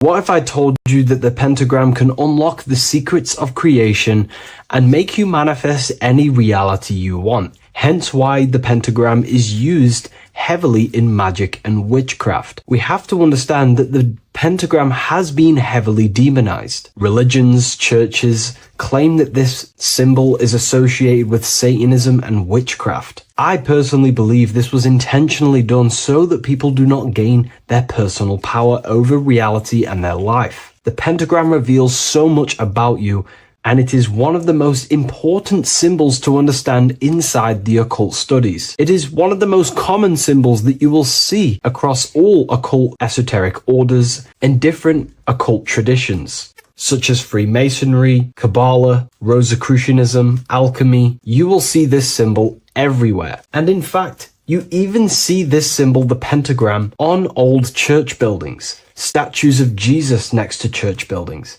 You will see this symbol used by Christianity itself, which is very contradicting about the church. But I'm not here to tell you to think anything. You can simply take this information with a pinch of salt and see if it benefits you. The pentagram used by the early Christians was said to symbolize the 5 wounds of Jesus on the cross. But this goes much deeper in an esoteric explanation. The pentagram ultimately represents the 5 elements of creation. All creation falls within these 5 elements. We have spirit on the very top, then you have air, water, earth, fire. This is the correct placement and order of the elements. Air is always on the left, water is always on the top right, earth very bottom left, fire bottom right, and spirit placed on the tip point of the pentagram. It's a 5-pointed star drawn with one continuous line. But this actually reveals much deeper things, and we're going to be going into how to use this symbol for magic and creating your reality towards the end of this video. But now we're going to give you a basic understanding of the pentagram. It's showing you the 4 physical elements symbolized as triangles and spirit symbolized as a circle. The 4 physical elements are made out of the base element, spirit, or what the ancients called ether. Ether is the underlying base of all physical matter. This is the substance that animates physical matter with life force. All physical matter has its origin in the etheric substance, or spirit, what we want to call it. It is simply the life force that animates the physical thing. However, if we go deeper onto this symbol, it also represents something personal to the individual who wears this symbol. If you wear this symbol, you're basically saying you're putting your divine nature over your material nature. Your divine self is in control of your material self. You put your spiritual needs before your physical desires and needs. Hence why the spirit is on top, looking down over the 4 physical elements. The circle is continuous, one line, eternal, no beginning, no end. The triangle has beginning and end and points. You can see the beginning and the end when you draw it. On a deeper level, this is pretty much showing the process that symbolizes the structure of the macrocosm, the universe itself, showing how the invisible spiritual planes condense and crystallize into the visible physical world, spirit turning into physical reality. But if you wear this symbol, you're basically saying, I put my divine nature over my material nature, showing that your spiritual nature rules over your earthly existence. You put your spiritual needs first. If you see this inverted, it is now the opposite, placing spirit on the bottom, basically saying, I desire the physical things over the spiritual. But what exactly is your spiritual nature? Well, your spiritual nature is simply your internal self. You chase things that are immaterial, such as knowledge, love, experience, expansion, gnosis. These are the qualities of spiritual things that the spiritual person likes to chase and desire, instead of desiring the things that are temporary in the material world and never actually lead to fulfillment. True fulfillment is by chasing spiritual things. God, the nature of creation, the self, gnosis, knowledge. But if we go even deeper, this symbol ultimately represents how reality is created. Hence why this symbol is heavily used in Kabbalistic magic and so-called witchcraft. We are all magicians. Each one of us are creating reality. There are just certain ways you can actually create reality by becoming conscious of them. By becoming conscious of the elements and the qualities of the self that actually create your experience in your life in the present moment. If we look at the pentagram, we see that when you draw a pentagram, it is one continuous line. It is one expressed in 5. The order of the elements are very important. Spirit at the bottom, fire at the bottom right, and so on and so on. Because this is showing you the descent of the spiritual into the material, the invisible crystallizing into a material reality. As you can see when you start to draw the pentagram, you see spirit at the very top. You're descending down to fire. Fire is the closest element to spirit. Hence why in magic and witchcraft, people like to use candles. So you're descending first into fire, then into air, then into water, then into earth, then back into spirit. Because of course, the cycle of creation unfolds itself. When you die, you return back to spirit, and then you reincarnate yourself back into physical reality if you wish and desire to. Everything is under this process of matter spiritual. In the daytime you wake up, you're in your material body. When you go to sleep, you enter your astral spiritual body. Everything's in this continual process, renewing itself in spiritual, then material. But the reason why this is associated with magic so heavily is because each one of these elements corresponds to a different body of consciousness, a different vehicle of consciousness. Consciousness has many different vehicles it uses to create the tangible self, the physical reality. For example, consciousness has a spiritual nature. The spirit element in this case symbolizes the emanation, the descent of the one power, the one force that we are all using. Each one of us is using this one power, the power of the source consciousness, unfolding its creation in the present moment. This represents the source, the emanation, the descent of this continuous flow of energy through us that we are tapped into, like a live stream in the present moment. This descends first, the force descends into fire. Fire symbolizes the willpower, will. In this aspect or vehicle of consciousness, the will is the being that directs intention, initiates action, shapes reality through focus, determination. It sets direction, holds intention, projects a desire into form, and aligns your inner world with the outer creation. The will comes out of the force, spirit. Then the will goes with intention to air. Air symbolizes the mental vehicle of consciousness, the mind, the psychic man. The psychic aspects of your consciousness is thinking, imagination, mental images, logic, using the thought or the mental vehicle body of consciousness. Then that thought has an emotion, which is then water. So it goes from the force to the will to the intellect to the water, the emotional body of consciousness. The emotional vehicle of consciousness amplifies the thought into an emotional desire that you want to take action on. No one takes random actions, and if we do, we say we're very bored and we don't care. The water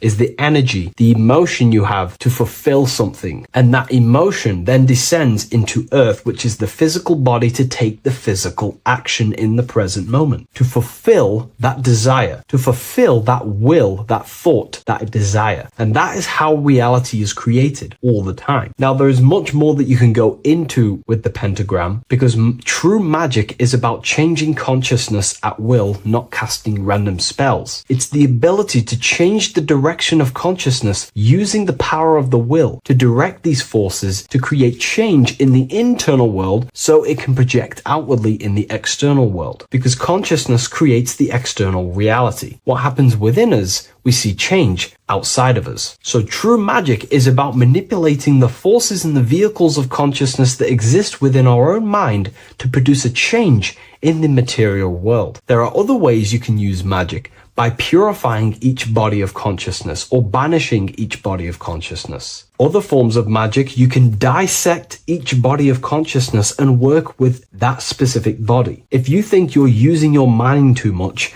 you can start using banishing rituals to banish the power of the mind, to stop overthinking, for example. Or if you have lack of emotional connection with your emotional vehicle of consciousness, we can dissect this body, tap into this body, and invoke this body and strengthen it. We're dissecting each body and vehicle of consciousness so we can work with it to create a specific change inside ourselves, then to be mirrored outside of us. So pretty much this pentagram represents the descent of the spiritual turning into a material reality. Hence why sometimes we see a human figure standing in the point of a pentagram, because it ultimately represents the microcosm. You are the microcosm. You represent the entire process of spirit into matter, the invisible into the visible, the formless into form. The pentagram, drawn in one unbroken motion, captures this divine act of creation, showing how consciousness flows downward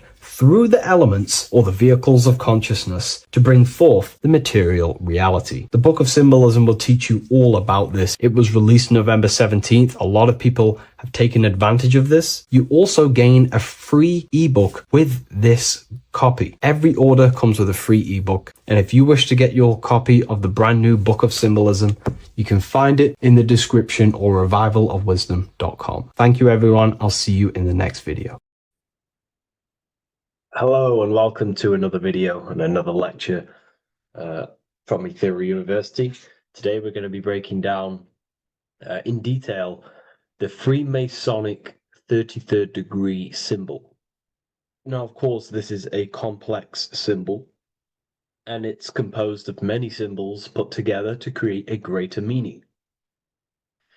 So As you should know from my previous videos, a bit of context behind Freemasonry, what it particularly is, and I will give you a brief overview before we go into this. It's definitely important to know what Freemasonry is before we break down this symbol, okay? Because without the knowledge of Masonry and what it is, it's difficult to understand what the symbol truly means. So Freemasonry is all about building. The word Mason means to build. And we're either building with light or we're building with darkness.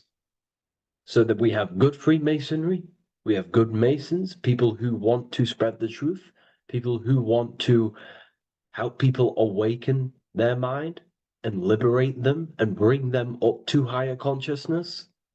Or we have Masons who want to divide, keep the knowledge to themselves, create walls, build walls in people's minds, construct illusions in people's minds for their own personal gain.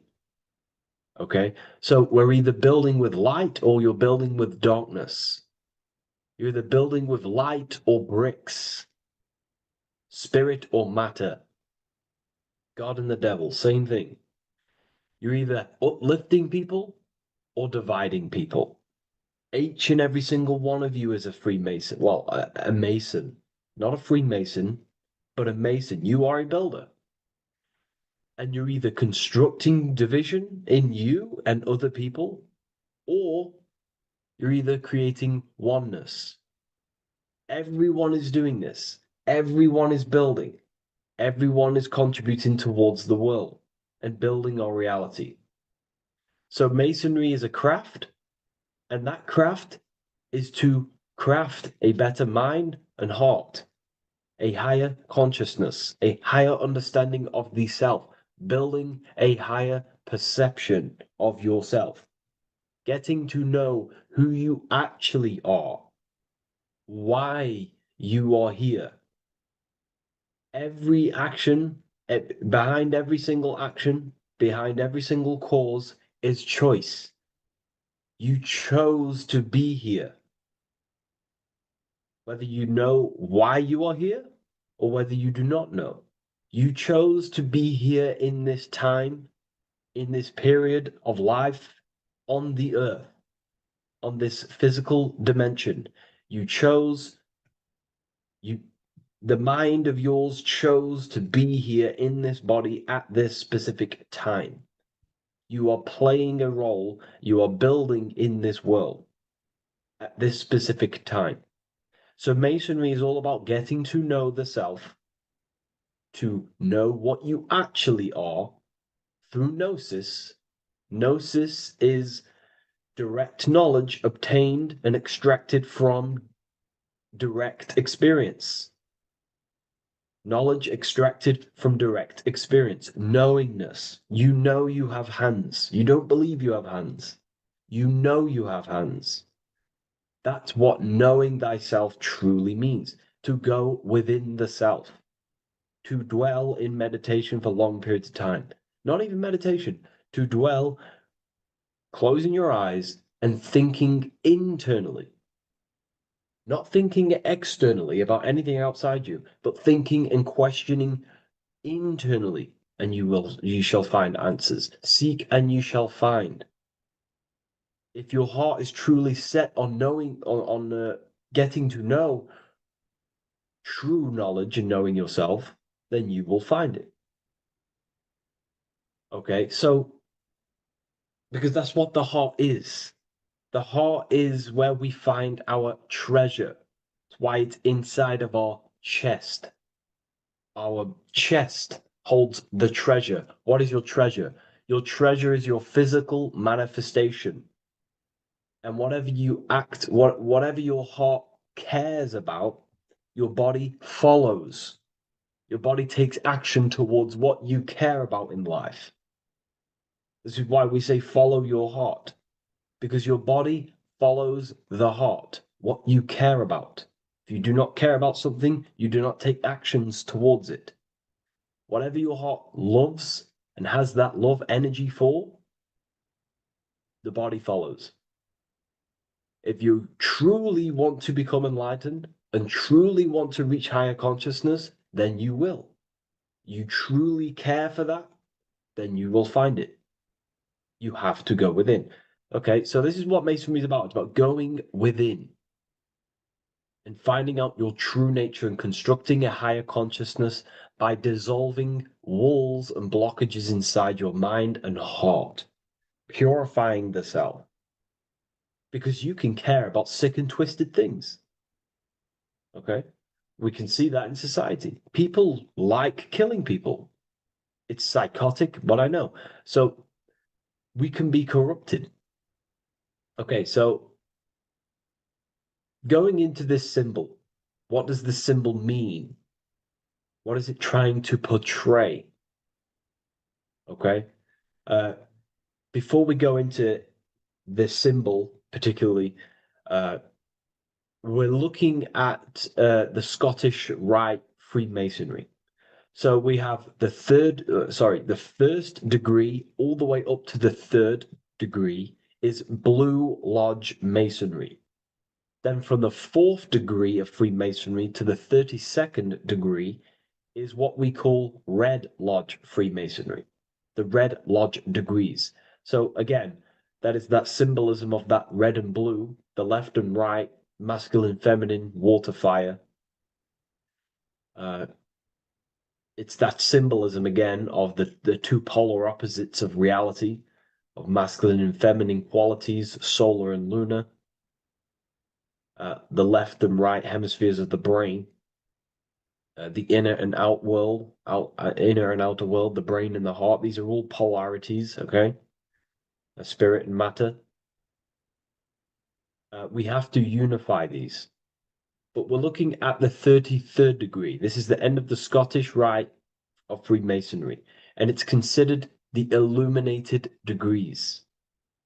Illuminated.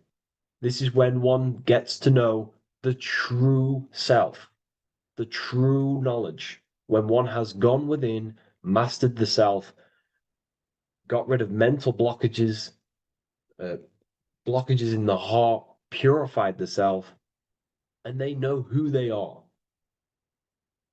They have higher consciousness. And in this breakdown today, I'm going to show you how they have higher consciousness through this symbolism.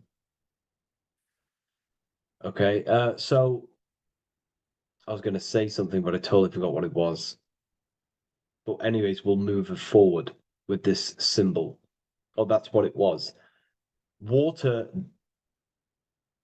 melts, well, ice melts at 33 degrees, symbolizing ice represents solid matter, ego, the physical body, left brain thinking, physical reality identification, identifying self with the ego, the name, the job, the reputation.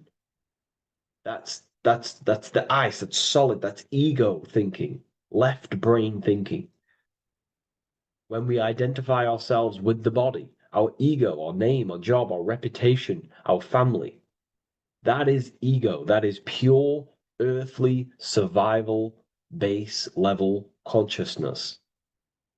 This is the degree, this is the level of state of mind that we need to rise out from and figure out what we are, what you actually are inside you. When you turn off your thoughts, what are you then? If you do not think, you are not your name, your job, your reputation, your family, your beliefs. Because when the mind is turned off, there is still something left. That is you. And that is the substance that we have to get to know through gnosis, through going within and thinking internally and dwelling within. Okay. So Freemasonry is all about learning about the psyche, the true nature of consciousness, how it functions, the mechanics of consciousness, how we can integrate universal law with consciousness. We're going to be going into that. Natural law. How we can become one with God's law. We can become one with the universe and integrate universal consciousness into yourself. Okay, so the first thing I'm going to say about this symbol, straight away, the first thing you probably notice about the symbol is the eagle. The eagle is a bird. Okay, what do birds do? They are high in the air. They are above the earth, which represents rising, rising consciousness, rising the mind out of the lower mind, earth-based survival, impulsive, reactive, egotistical mind. And we're pulling us up, we're rising from that. The earth represents that lower base survival consciousness, ego-driven thoughts. And we're rising up. The bird is free. It's free from the earth. Okay? It's free. It's elevated. It looks down upon the earth. So the eagle is a bird which represents higher view of self, a higher understanding of the self. It's elevated. We have a higher view of myself when I reach the 33rd degree. That is what it's showing you. That is what it's symbolizing. Okay? It's above the earth. It is free. It looks down. When you have higher consciousness, you become enlightened. It's impossible not to look down. You do look down on people, but not in a bad way. Not in a bad way. That sounds bad. I understand if that sounds bad, but that's not a bad way. I don't mean that in a bad way or a bad-hearted way. I mean that as when you have higher consciousness, you can see people who are living and dwelling in zombie mode, low-level earth-based consciousness. They think they're the body, they think they're their name, their job, their reputation, their family.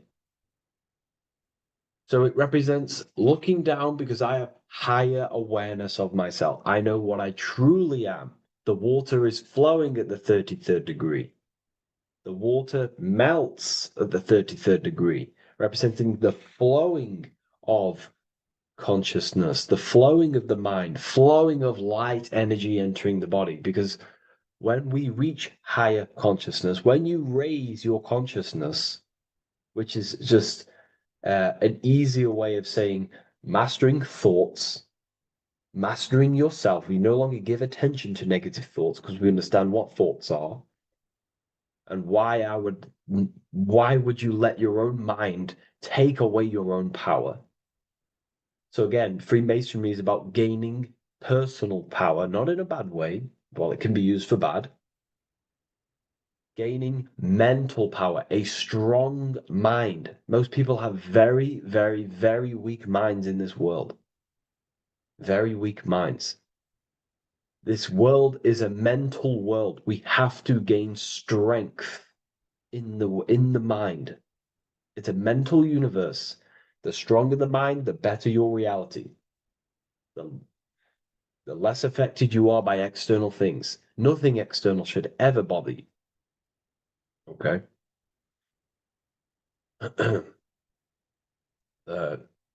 So it's about gaining mental strength, mental clarity. So again, the bird is elevated, it looks down, it has a higher awareness, it sees things from above, it sees the world for what it truly is. That's the eagle. Okay? It's the higher view. This is the illuminated degrees.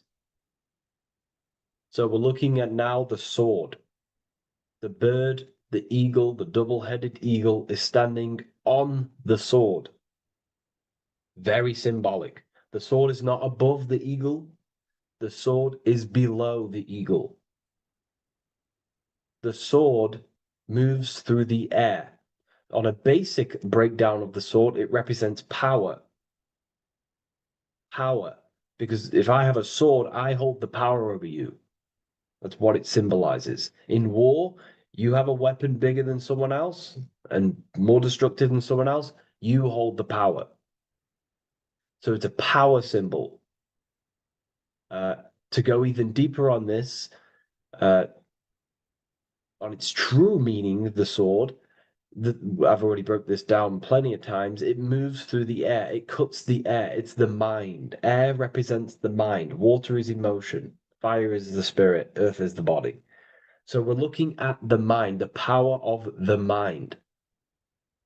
And the eagle is standing on top of this, representing, I am conquering my own mind. I am conquering my mind. My mind does not conquer me. My mind is truly mine. I hold the power over it. I stand on top of my mind. The mind does not rule me. Thoughts do not enter my mind that take away my power. I think it, I feel it, I act towards it. It's unity. My mind is the monarch. It is the command center. It is mine. I'm above the mind. That's what it's showing here. I hold full control over this mind. I hold the power. Okay? And I have an elevated view of the mind. The eagle is elevated. It looks at the earth from above. It's the higher perception of the mind. The mind has a higher view of the self. It is conscious. Most people are not conscious. Okay? Most people walk around, they act unknowingly, they don't even know they exist. They don't realize they have consciousness. They think they grew from a monkey.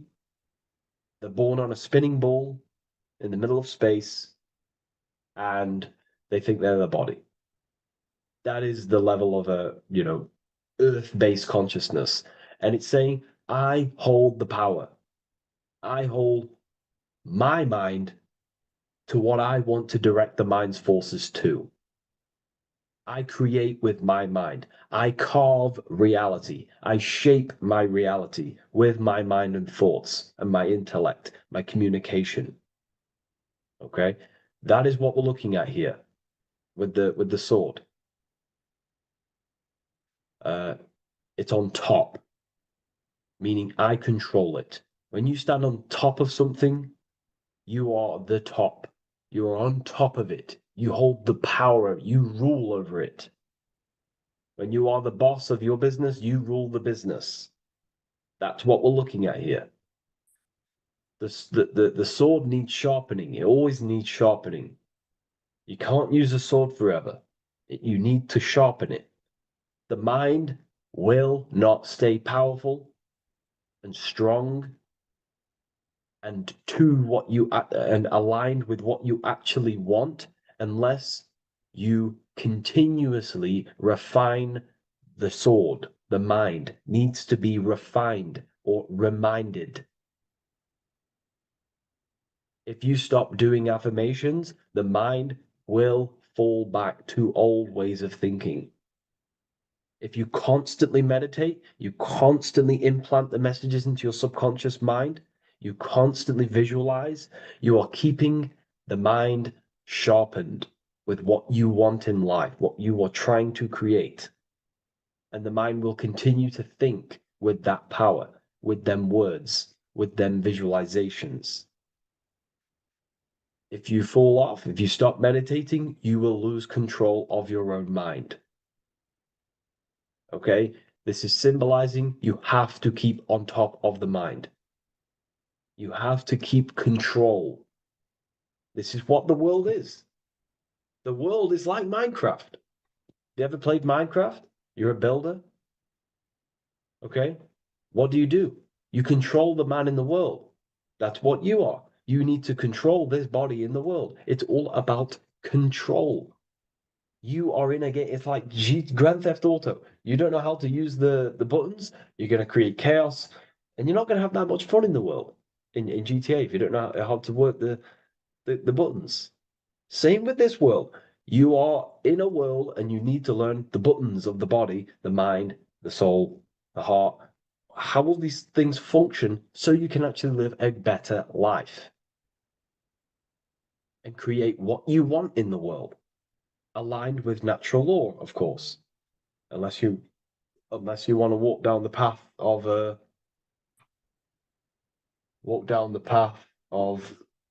Satanism.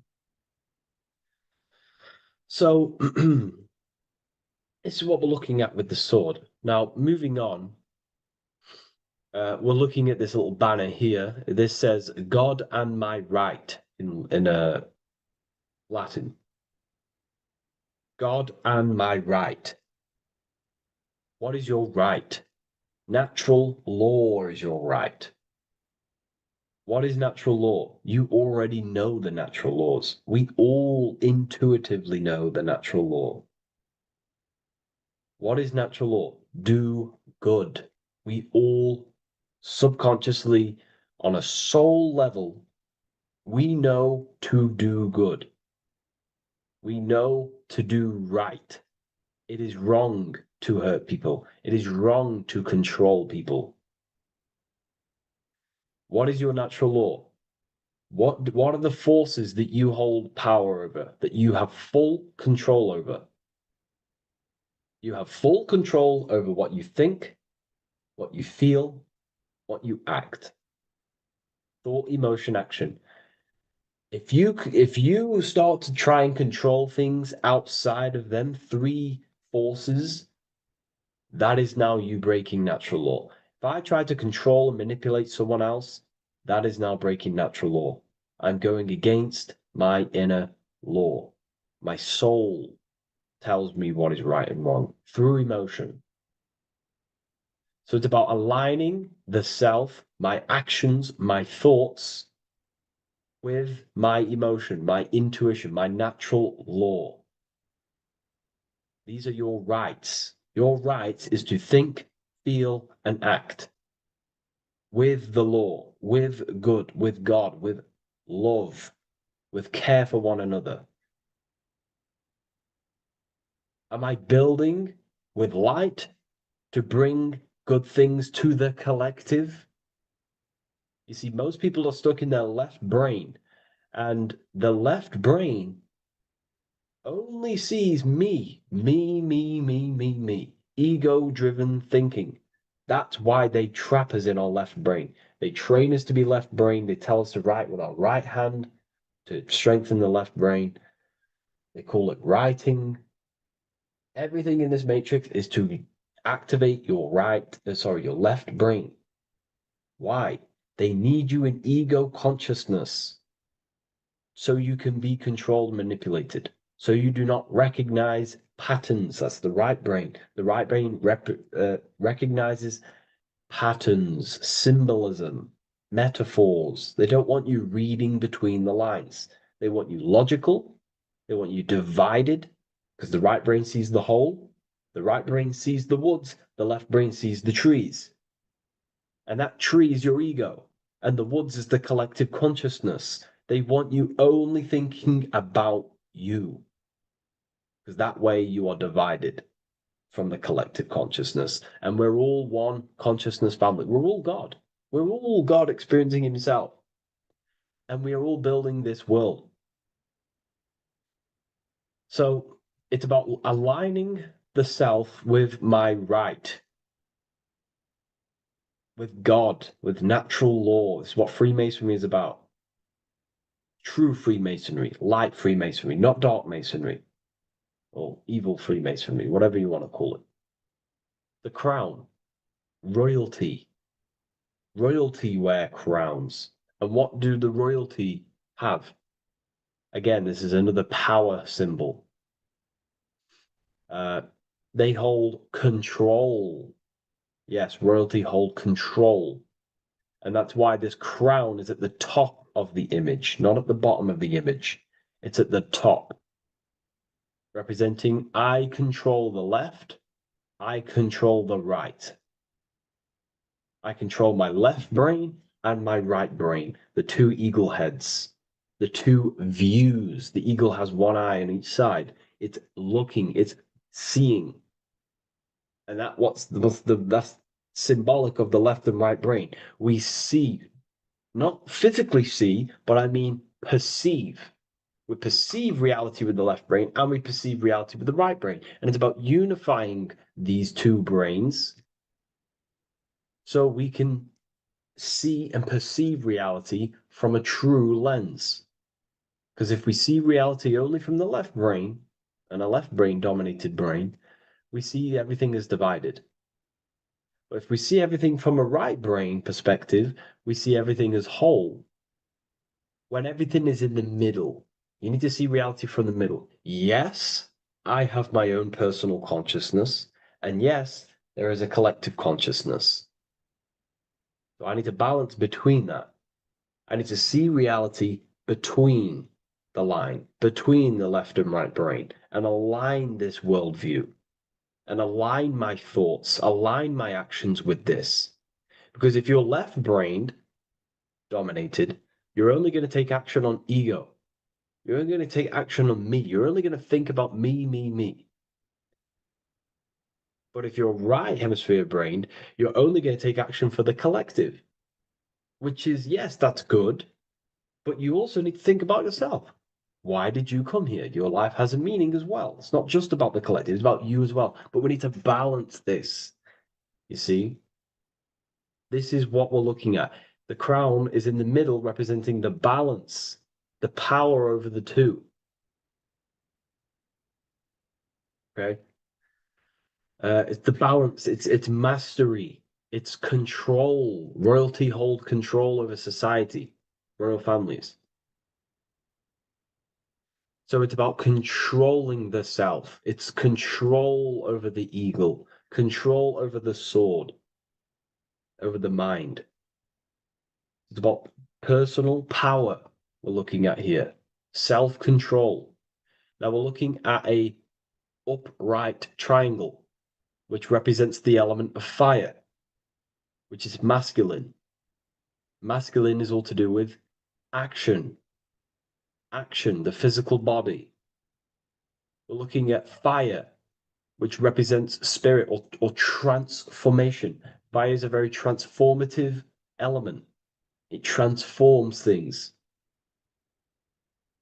Okay, so we're looking at self-transformation through action. This is what we're looking at here. Fire is a very, very masculine force. A very penetrating and transformative force. So we're looking at transforming the self, not through knowledge, but through action. We have transformed the self, 33rd degree. I've reached the 33rd degree and I have now fully transformed.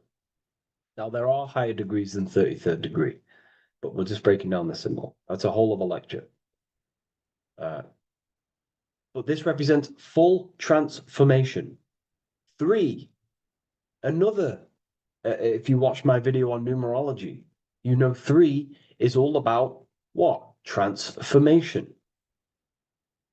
Thoughts, emotions, actions. These are the transformative forces that turn and create reality. Jesus dies and dies and resurrects after 3 days. Transformation from dead to the awakened. Brahma, Vishnu, Shiva. God is threefold. 3, 3, 3, 3, 3, 3. Electricity, magnetism, dielectricity. The 3 forces that pretty much create physical matter. Transformation is 3. So we're looking at transformation through action. Action is a very transformative force. There's no point learning this knowledge if you're not going to act upon the knowledge. A lot of people join the university, they learn a lot, but they leave because they don't want to take the action. They don't want to do the hard part. They don't want to act towards higher consciousness. They want to dwell in their lower mind. That's fine. That's your path. That's their path. But if you truly want to raise your consciousness, you have to act upon it. You have to actively not take the action. It's about what you do and do not do. because not doing something is also an action. If you are not participating in the low-level pleasures like sex, casual sex, masturbation, going out and getting blind drunk, these are low-level pleasures. It's going to keep you on a low-level frequency and a low-level consciousness. That is also an action, not doing that. It's about what you not do as well, which is very important. You have to act upon it to reach this degree. You will not reach this degree if you have not taken a lot of action towards reaching higher consciousness, reaching self-mastery over the mind, controlling the mind. This is what, again, it's about taking action on actually controlling the mind, controlling the self, gaining your power. Okay? Okay. This is another fascinating part about the eagle head and wings. It also represents the past, present, and future. The crown is, again, symbolic of the crown chakra. This is all to do with knowledge. So we're looking at knowledge of the past, the eagle on the left looking behind, and the eagle on the right looking forward. So we're looking at the crown, knowledge of the past and the future. Looking at your past is very powerful. What has led you to this very point in your life? What actions have taken you to this point? And not only you, remember, there is a collective. Remember, you always have to keep that in mind. Every action you take, you have to always align it with the collective consciousness. It's not just you in the world. We have a collective. So how did you and how did the collective get to this point in life, in this present? How did we get here? How did we get into this mess? Humanity is in a mess. A straight up chaotic mess. And if you think everything is perfect and everything's divine and everything's just, there's some people out there in the spiritual community saying, everything's divine, everything's meant for this purpose. No, there are people actively manipulating and using mind control methods to control this reality. How have we got into this mess? So we have to look into the past to analyze patterns so we can take action now in the present to change the future of the collective and your personal life. That's what we're looking at here. So the eagle looking left is looking in the past, representing analyzing the past, analyzing the actions in my life and the collective life. The actions that led to this mess now, to this state now. And what can I do now with my knowledge to change the future to a better future, aligned with, again, natural law, aligned with goodness, aligned with God, aligned with care and love for one another and the self. So it's all about knowledge of the past and knowledge of the future. And what I can do now to take action, the triangle pointing at the middle, which is the present, what can I do now to change the future? To create a better future, to transform the world. 33, transformation. To transform the future.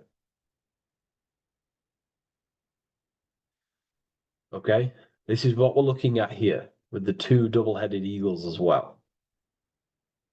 Again, this is more art. This is a lot more complex symbolism here. But again, we have the Earth hemisphere here.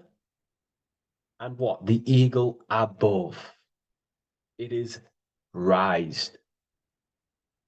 above the earth, above material pleasures, above the material thinking self, above the ego. Not to say get rid of the ego. We need the ego, but balancing, control, power over the ego, power over the two hemispheres of the brain, power over my past and my future, power over time. What am I using my time towards? Time is your spiritual currency. Okay? It's elevated. It sees things from a higher perspective. It is higher consciousness. We're also looking at the astral body. Birds on a deeper level represent the astral body. So symbols have layers of meaning. The deeper you get into the occult,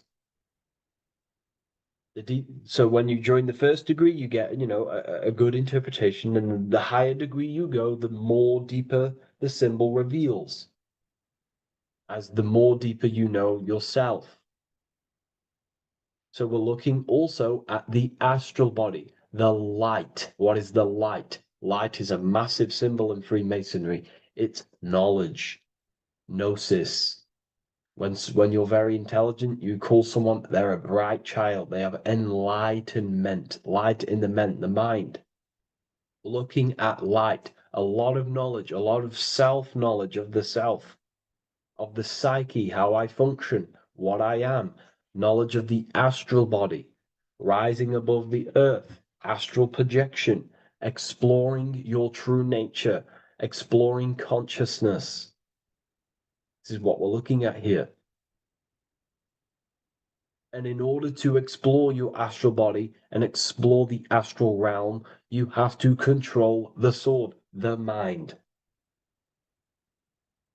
And you can then explore. You are free like a bird to fly.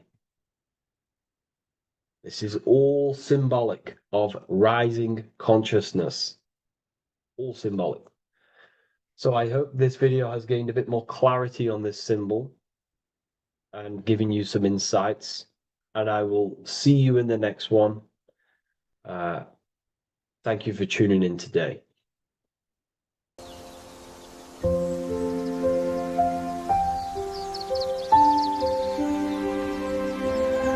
bookofwisdom.com. Visit today.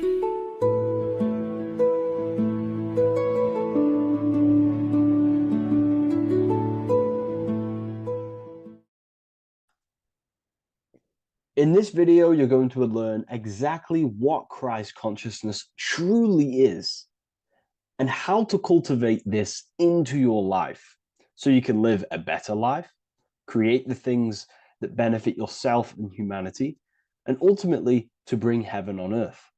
This is the true way. If you're familiar with my work, you know that, I'm pretty much obsessed with symbolism.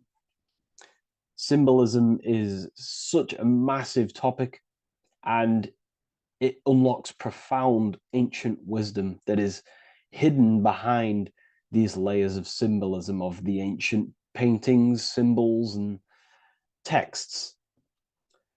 So I was going through some Christian artwork and I came across this painting. It's a well-known painting called The Sacred Heart of Jesus. And it just blew my mind. What this is revealing about human consciousness and Christ consciousness, which is what Jesus represents. If you're not familiar with Christ consciousness, you should definitely do a bit of research on that. But I'm going to explain it today in detail. So when we look at this painting, we are looking at symbolism. We're looking at consciousness, a state of being, a state of living, a way of thinking, a way of feeling, and a way of acting in the world. As I've said this many times, we're all creators. We all create and generate reality. And you don't just have your personal reality, you have a collective reality. Your reality is affected by the collective consciousness. depending on the collective consciousness's understanding of reality, will also affect your life. We have a collective life and a collective experience. So Jesus in this depiction here is in a way showing us instructions to reach Christ consciousness, whether you see it yet or not. But I'm going to decode this for you. And your mind might be blown after watching this. Okay, so so what is the meaning of Christ consciousness? What's the whole purpose of this? Very simple. Like I mentioned before, we have a collective experience on this world. And Christ consciousness is the natural consciousness that we all need to be functioning on to generate peace, love, and unity on the earth in this experience we call life. That's what Christ consciousness truly is. It's a state of being that we need to cultivate within our own self, within myself, others, and everyone in this life and experience, so that we can all live in peace and heaven on earth, what they like to call it, so that we can generate the best experience possible together on this thing we call earth, on this material world, this material dimension. The material dimension is simply just a physical dimension of thought. It's a physical outcome of thought, but that's a whole other lecture. So please leave a like, leave a comment if you have any topics to talk about that you wish for me to cover, and definitely leave a subscribe if you like my content and channel. So to go deeper into this, right, we've explained what Christ consciousness is and what it actually, will do to the earth and what it will do to reality in our collective experience. And it's also representing a profound understanding of self, a deep understanding of the true nature of self, the true source of self, what the self is, pure consciousness, pure God. We are all Jesus. Jesus is you, a physical manifestation of the divine made manifested physically. A physical manifestation of consciousness, okay, of spirit descended into matter. However, Jesus is a symbol that should not be worshipped, but something that we need to cultivate, maybe look up to, and cultivate within our own mind and hearts and actions. So he is someone that we should embody into our own very own being. We need to reach a level of intellect, the mind, a level of emotional understanding, and ultimately this creates Christ consciousness. Okay, and now I know that was very, very vague what I just said, but I'm going to explain a bit more. I don't want to give it fully away yet because you need some more information, more keys. So let's observe the top end of this painting. Jesus with this circular light emanating around his head is symbolic of the mind, of the our thinking aspects of consciousness, the way we generate thoughts, ideas. The mind is also good at also ruling communication. It also rules what we give attention to. Okay, so this is symbolizing the mind of every human being. The mind is a very powerful center of consciousness located in the head, of course. This is why Jesus is the head at the top with the circle around it, representing the mind. Now, to reach Christ consciousness, we need to purify our minds. Purification of the subconscious mind. The subconscious mind is the hidden aspect of our mind with all of our memories, belief systems, and everything we've ever experienced is stored within there. We have traumas there. We have bad belief systems that hold us back. So it's about reprogramming the subconscious and aligning the subconscious with higher consciousness, with higher understanding of self, removing any mental blockages from the mind. Because in today's world, most people's minds, including myself, before I, purified myself, and I'm still continually purifying myself. That's not to say I'm perfect, because I'm definitely not. But what I was saying was purifying the mind so we can have a powerful mind. Because like I was saying, most people's minds are not their own friend. They let their mind control them. They let their thoughts create negative influence on them, negative emotions. They let their mind destroy their confidence, destroy themselves. We do not want a mind like this. We need a mind that is our best friend, that receives powerful thoughts, that gives someone power. We do not want our mind taking away our power. Okay, so in this specific image here of Jesus, this represents a light mind, a powerful mind, enlightenment. The word enlightenment means light and ment coming from mental or mind, light in the ment. This means a powerful mind. Light is also symbolic of knowledge, information. When someone's very intelligent, you call them a bright person. It's a bright mind. It's knowledge of self. So the mind is conscious of self. That's another thing. We need to be conscious. A lot of people are not conscious, including myself before I did this, before I woke up. Most people are not conscious of their actions. They're not conscious when they're actually awake in the day. They do things unknowingly. Are we conscious of our thoughts, emotions, and actions? What we're giving attention to in our mind? Because ultimately this shapes our experience. There's a great quote, I think it's Julius Caesar or one of the Roman emperors, who says the quality of your life is dependent on the quality of your thoughts. Something along them lines. I don't know if I'm 100% correct there, but it's very true. Our thoughts dictate our happiness.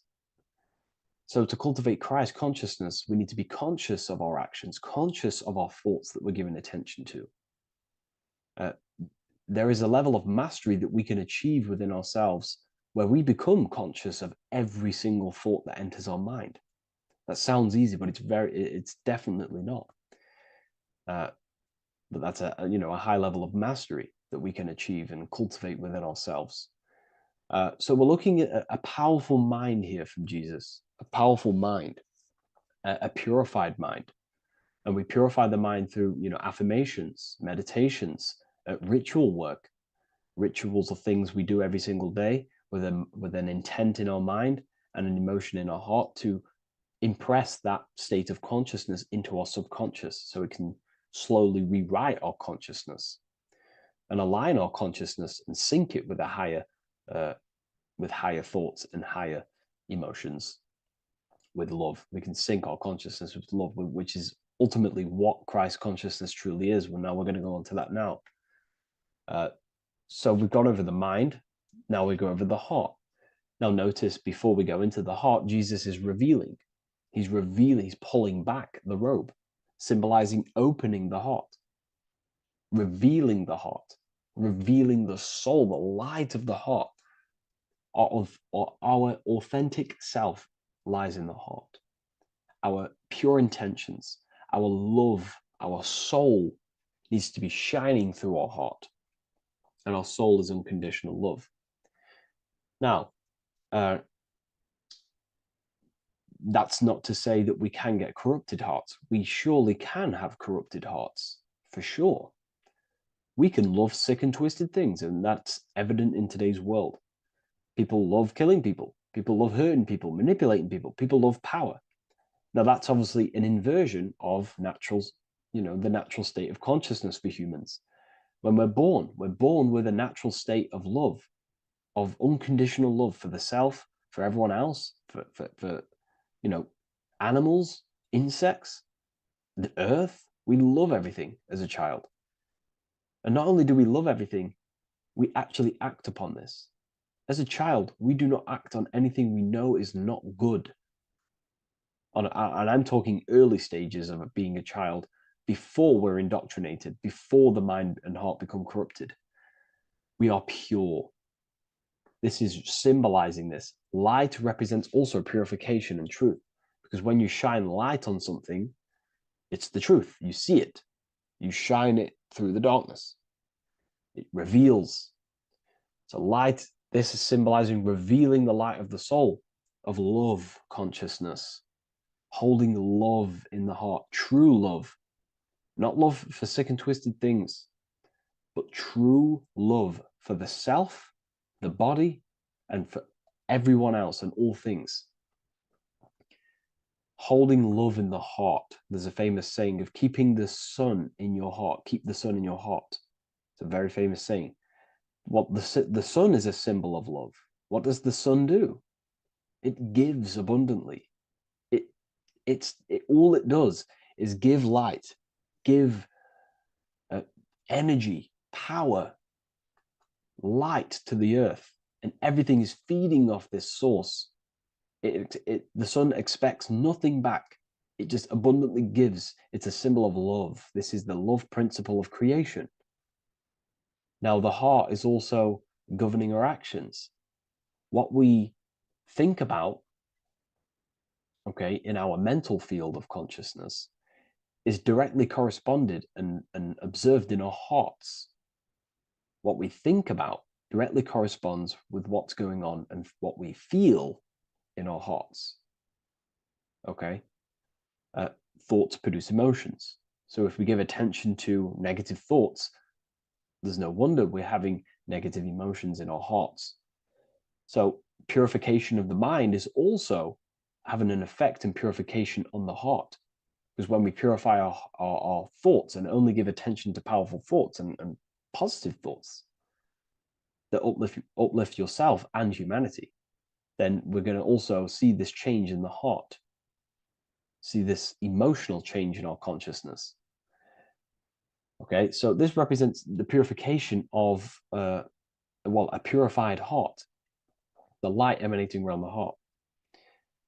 Love for the self, love for one another. And you're revealing this, you're shining the heart on others. This represents, revealing your true self to everyone without suppressing aspects of self. Revealing the light, not holding back the light. Because people in darkness will look at people who are spiritual and say, oh, he's into the woo-woo stuff. It's about revealing that and not caring about others. Because when you shine a light, you're also planting seeds in other people. Now, I'm going to tie this together with the hand gesture. Now, what we're looking at here, we're looking at a hand gesture with two fingers up. We have the middle finger and the index finger upwards. And notice how they're crossed over. They're crossed. They're not separate. They're crossed, representing unification. Unification here. This is a unified two fingers. Two represents division. Crossed over represents oneness. It's the unification of the mind and the heart.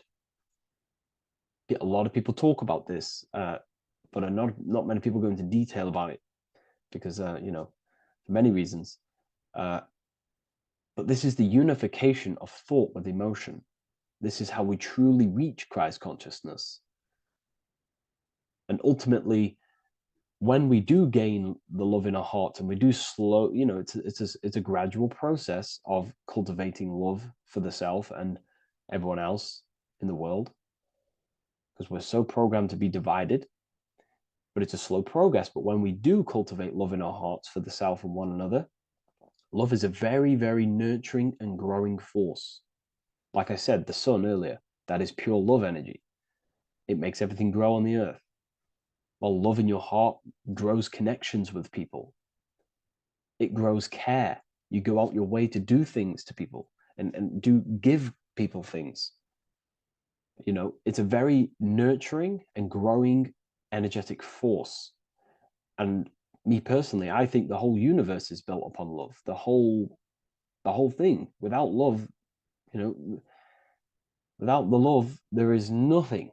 Nothing is, love is the only true emotion that truly exists. Everything else is either an opposition of love or a different degree in branch of love. Love is the only true emotion, and everything is built upon that principle. Okay, love is what guides us to a higher consciousness. When we cultivate love in our hearts, we become a vessel for light, more energy, more vibration. Our electromagnetic field expands, or biofield, when we hold love in our hearts. It's a very powerful force. And when we do cultivate a strong spiritual compass within our heart, because that's what our heart truly is, it's a spiritual compass. It tells us, well, it doesn't tell us, it knows what is right at all times. If you think something, your heart tells you whether that is right or that is wrong, whether you should act upon it or whether you should not. The heart knows what's good and evil. No one told you this as a child. As a child, you already knew this. You came into the world, you knew what was right and wrong. You knew it was wrong to hurt people. So this unification that he's doing with his hand symbolizes thinking with the love of the heart, represents thinking with love of the heart, thinking with love of the heart for the self and the collective. Now, ultimately, what this does is give birth to perfect action. Why? Why does this give birth to perfect action? Think about it. Every time you've taken an action, why did you take the action? You probably, well, you would have thought about it, you had a feeling towards it, a care energy, and you took action. Why do we go to work? We care about paying the bills and staying in our house. We go to work to earn money. We think, we care, we act. Everything you see in front of your reality, on the screen that you're seeing right now, you called your eyes, everything is in front of you because you care. It's the heart energy that leads the body. Okay? And that's even present in the body. Have a look at the body. We have the head, thought, then emotion, then our feet is at the bottom, and our feet take action. Thought, emotion, action. Thought, emotion, action. So even the body is basically a blueprint of how creation is manifested. So we receive thoughts from the divine planes, from the higher planes of consciousness. We receive them. That's another thing that I missed. If we purify our minds, we're basically attuning our mind to a higher part of the mental plane, and we will receive higher thoughts. We will receive thoughts that are more genius, what we like to call today, or better quality thoughts. We receive good ideas when we attune our mind to a higher consciousness. Okay, so we are like a radio. We receive thoughts based on what our mind is set to. That's why we call it a mindset. So, like I was saying, we receive thoughts through the head. We feel the emotion, then our feet take action. Thought, emotion, action. So the body's a blueprint of creation. It's beautiful when you really notice this. So this unification is about thinking with the love of the heart, which gives birth to perfect action in the world. And this is the state that we need to cultivate within myself and everyone in the world so we can give birth to heaven on earth through action.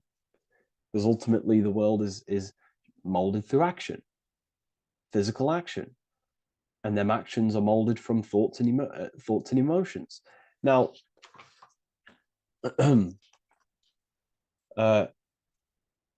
just to have a little announcement, I am now opening 10 more spaces inside my symbolism masterclass.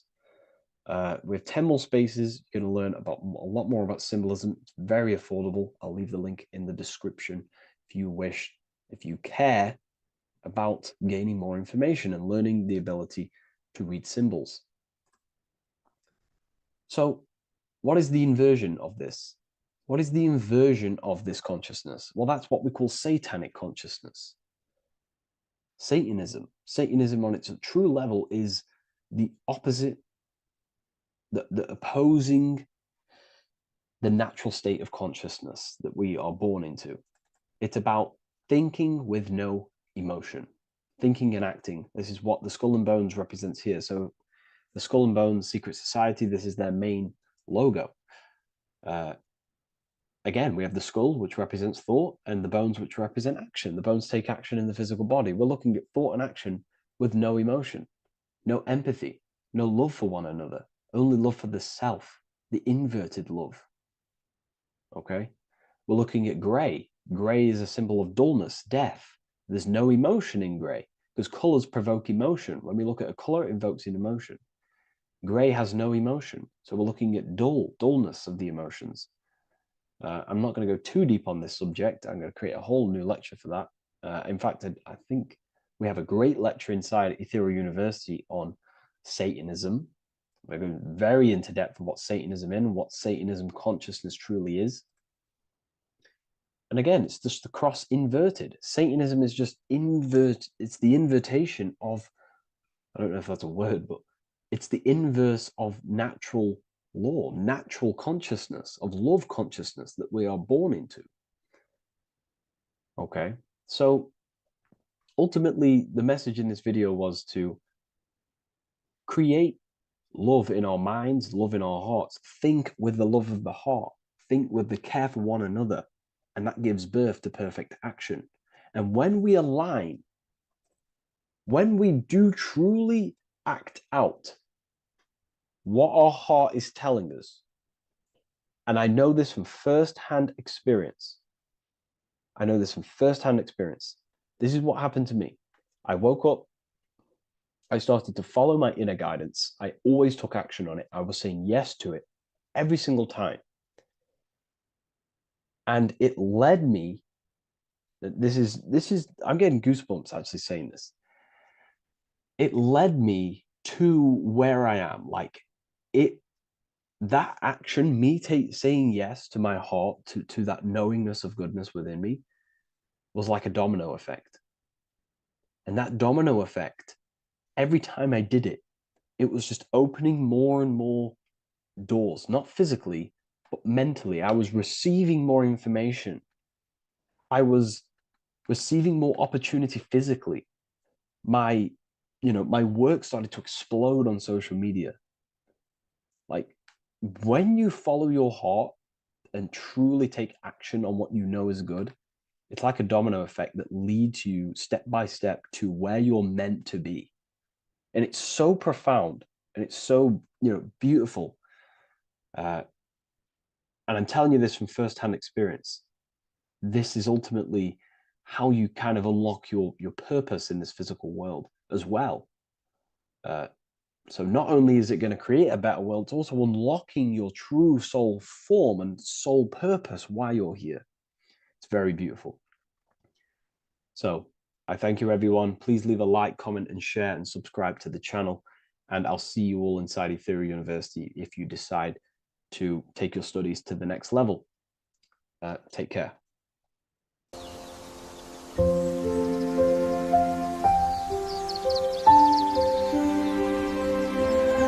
bookofwisdom.com.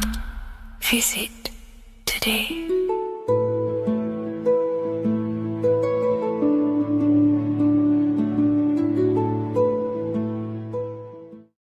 Creation demands destruction. Every time you release your sexual fluids, you're destroying a part of yourself to create an extension of yourself. For example, if you want to create a business, you have to destroy your time, attention, and energy in order to create the effect of the business. All creation demands some sort of sacrifice or destruction. This falls under the law of polarity in the universe. It's the same with your sexual fluids. Your sexual fluids, especially as a man, contains minerals, all the minerals in your body. It contains your vitality. It contains your DNA. It contains the blueprint of you, and it can create a whole new human being. You are literally playing with the power of creation if you are releasing your sexual fluids too much. Sexual fluids also extend beyond the physical plane. They contain astral forces because all physical creation is a mental creation. We live in a mental universe. Everything begins as a thought in the mind, then the thought takes the form and the body of imagination, which is an astral force. Imagination vibration turns into etheric emotional energy. Then the etheric emotional energy turns into the physical action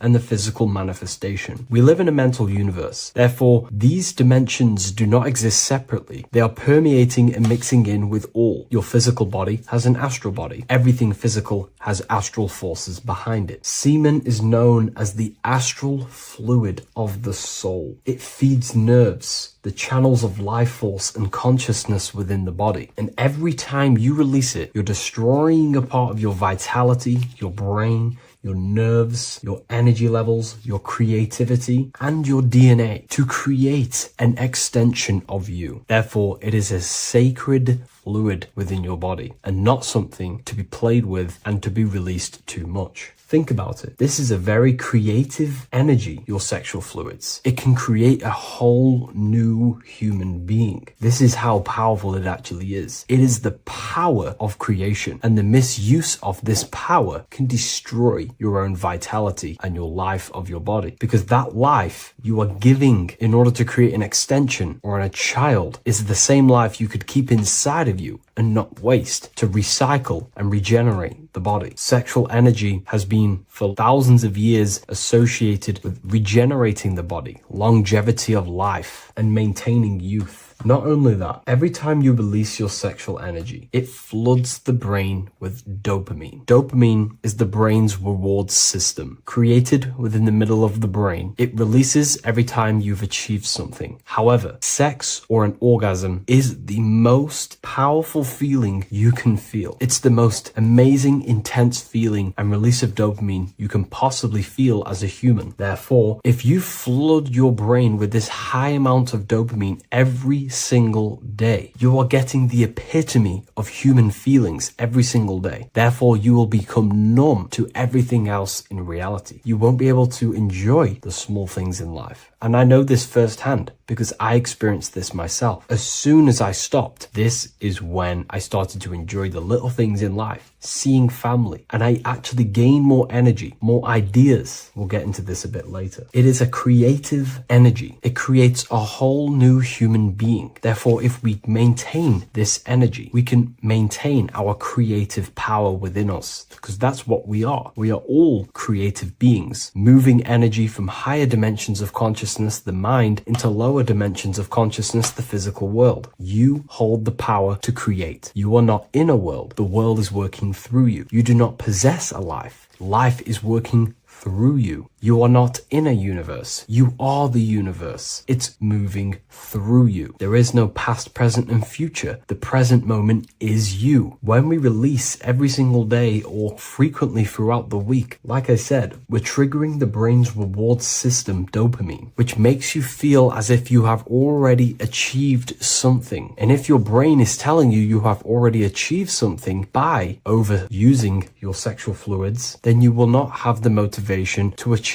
other things in your life. I know this firsthand. I became very lazy. I didn't want to work. I didn't want to do anything because subconsciously my brain felt as if I've already achieved. If we look at the symbol of the Baphomet, we notice the Baphomet has horns and a goat head. Now we look at the word horny. When you become sexually aroused, it's known as horny, which is the horns, representing the lower mind. The lower mind is the mind we use for our animal instincts. We have two parts of our mind. A higher mind, which is contained of higher thought, which chases spiritual things such as love, wisdom, knowledge, and God. Then we have a lower mind, which chases the things of the material world closely associated with the ego, chases validation, material gain, status, and physical sensation, physical pleasures. It is these physical pleasures that can keep you in an endless loop, making you feeling empty inside, because nothing material can ever satisfy our internal world. Nothing. You can achieve millions of dollars. You can achieve your dream house, your dream car, your dream watch. And if that is the only thing you are chasing, you will feel empty inside when you achieve it, because nothing of this this material plane can satisfy you. Nothing of the lower mind can ever satisfy you. This is why we must sacrifice the lower mind and overcome the lower mind and the lower instincts. One thing I found amazing when I mastered my sexual urges and my lust is that my mind became a lot more clear. The thoughts and the time and the attention that I used in my mind to go towards lust, sex, and chasing these things was taking up a lot of mental space, time, and energy. But as soon as I removed it and mastered it, my mind became an open vessel for higher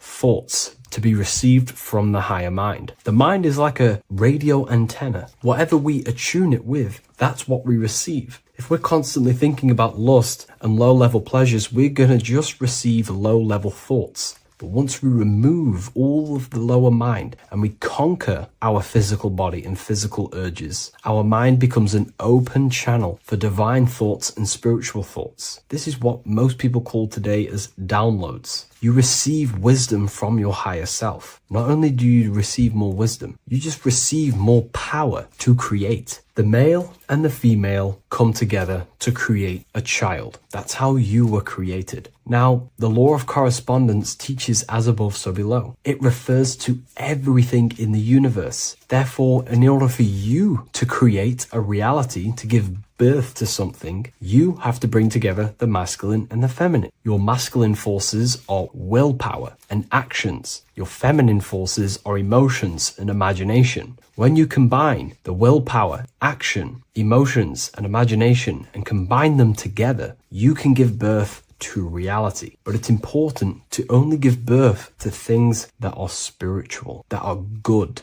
that are for the benefit of yourself and humanity, and not for the ego and the lower mind. Killing our lower mind is essential for spiritual ascension when we die. The thoughts that we give the most attention and energy to when we die are pretty much the same thoughts that we're going to think when we die. When you die, your physical body and external world is stripped and you're left with your internal world of consciousness. More than likely be resonating within the lower astral plane before you move on to any higher dimensions of the astral. It's important that we kill any addictions such as sex, food, attachments, emotional attachments to people, any desire for material things before we physically die. The Hindus taught this, Buddhism taught this, the ancient Egyptians taught this. We have to remove the desires in our heart for material and things before we physically die, because when we die, we cannot fulfill physical pleasure. Therefore, we will create our own suffering within the astral dimension. So sex is the biggest part of this. We have to remove the desire for sex or releasing any of our sexual fluids before we physically die to master ourselves. And not only that, it's going to benefit the way you feel, the way you think, the way you act towards people once you have mastered this. Porn psychologically damages you. You are quite literally the person in the corner of a room watching two other people give pleasure to each other. Psychologically, that is not good. And what happens in darkness is always revealed in light. What you do in your alone times will show in your confidence, in your eye contact, in your presence, in your aura, your energy. You cannot hide things that you do in the dark, because they always reveal themselves in a subconscious way, whether physically or through an energetic spiritual way. Sex can be known as sacred energy exchange. You are exchanging energy, bioelectrical energy. It's a scientific fact that when you hold hands with another person, your brain waves of each individual become synced. Your emotions sync. And you exchange electromagnetic energy because you are an electromagnetic being. But when you have sex with someone, you are literally exchanging emotional energy. Your aura is not just an electromagnetic field. It is literally a manifestation of your internal consciousness. Your consciousness contains your thoughts, your beliefs, your traumas, your emotional state.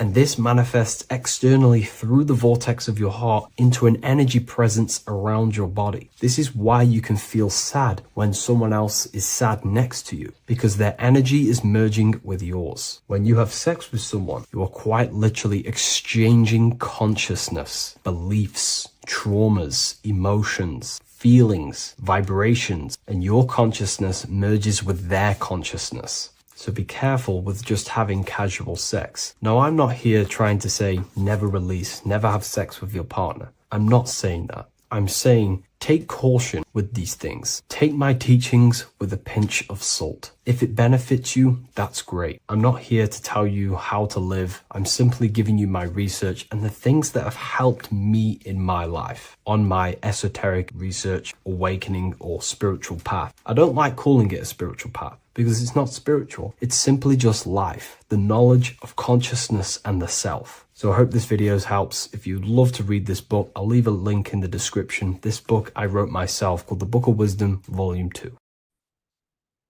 Hello and welcome to another lecture from Harry B. Joseph, also known as Revival of Wisdom, the author of the Book of Wisdom series from revivalofwisdom.com. In this lecture, you will learn how to decode Freemasonic symbolism, gain a deeper understanding of yourself, expand your awareness of consciousness and reality, and receive guidance to navigate life with greater clarity.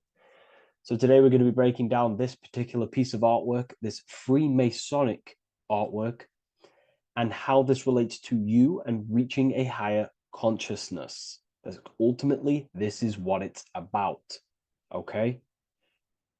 Freemasonry is considered a craft, and this craft is crafting a better brain and heart, crafting a higher consciousness, crafting a better self.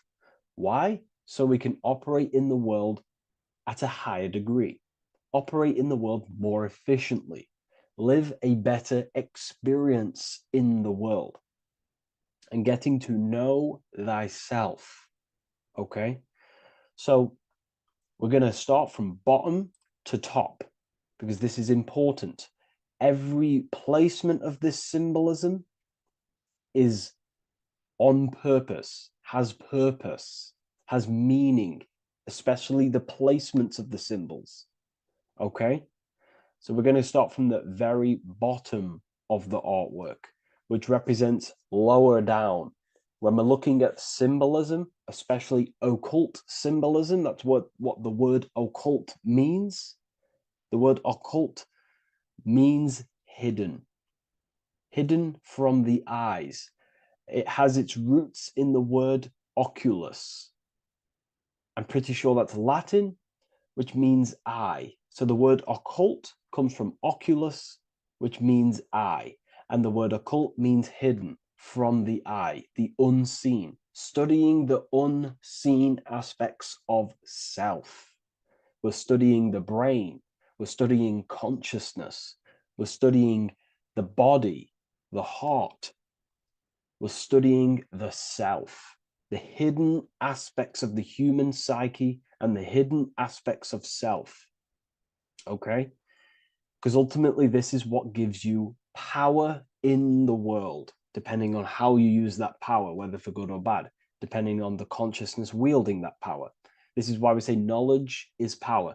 But I would actually say knowledge of self is power. Because when you know how you function, you gain power, you gain personal power, you gain mastery. Ultimately, this is what Masonry is about, self-mastery, crafting a higher consciousness. So at the very bottom of this artwork, we have a checkered board with a coffin. The coffin is the beginning of the artwork, the very base. This is the foundation of consciousness. The coffin symbolizes unconsciousness, the state that myself was in, maybe yourself, before we woke up and before we came conscious of our spirit, before we came conscious of ourselves. That ignorant state of acting without purpose, acting unconsciously, experiencing the world and not actively living in the world, simply reacting to external circumstances. This is an unconscious state where one is ignorant. 80% of the world is in this unconscious state. And this is symbolized as the darkness, the tomb. Look at how the tomb is fully blacked out. representing dull, no emotion, it's dark. This represents the darkness of self. The spirit is buried. The spirit is in the tomb. They're not even aware that they possess consciousness. They think they're the material body flying on a ball millions of miles per hour through space, and the sun is, they think they're a monkey evoluted. They've never questioned themselves. They stay in ignorance. They're in the spiritual darkness, okay? And they're furthest away from the light. Look at the top. This is the light sources. They're in the darkness, okay? They're in spiritual darkness. They're in ignorance. And they're in division. Their mind has no power. Their thoughts contradict themselves. They say they're going to do something, but then their mind tells them, oh, I'm going to fail. Or I want to do this, but my mind says this, and I believe this about myself. They want to, I don't know, they want to write a book, but their actions are scrolling on TikTok, and their emotions about, feeling about their past person in their life. That's division between the self. That's divided consciousness. They also have a divided brain hemisphere. They do not see reality through a true lens, because the brain acts as like a lens on how we perceive things.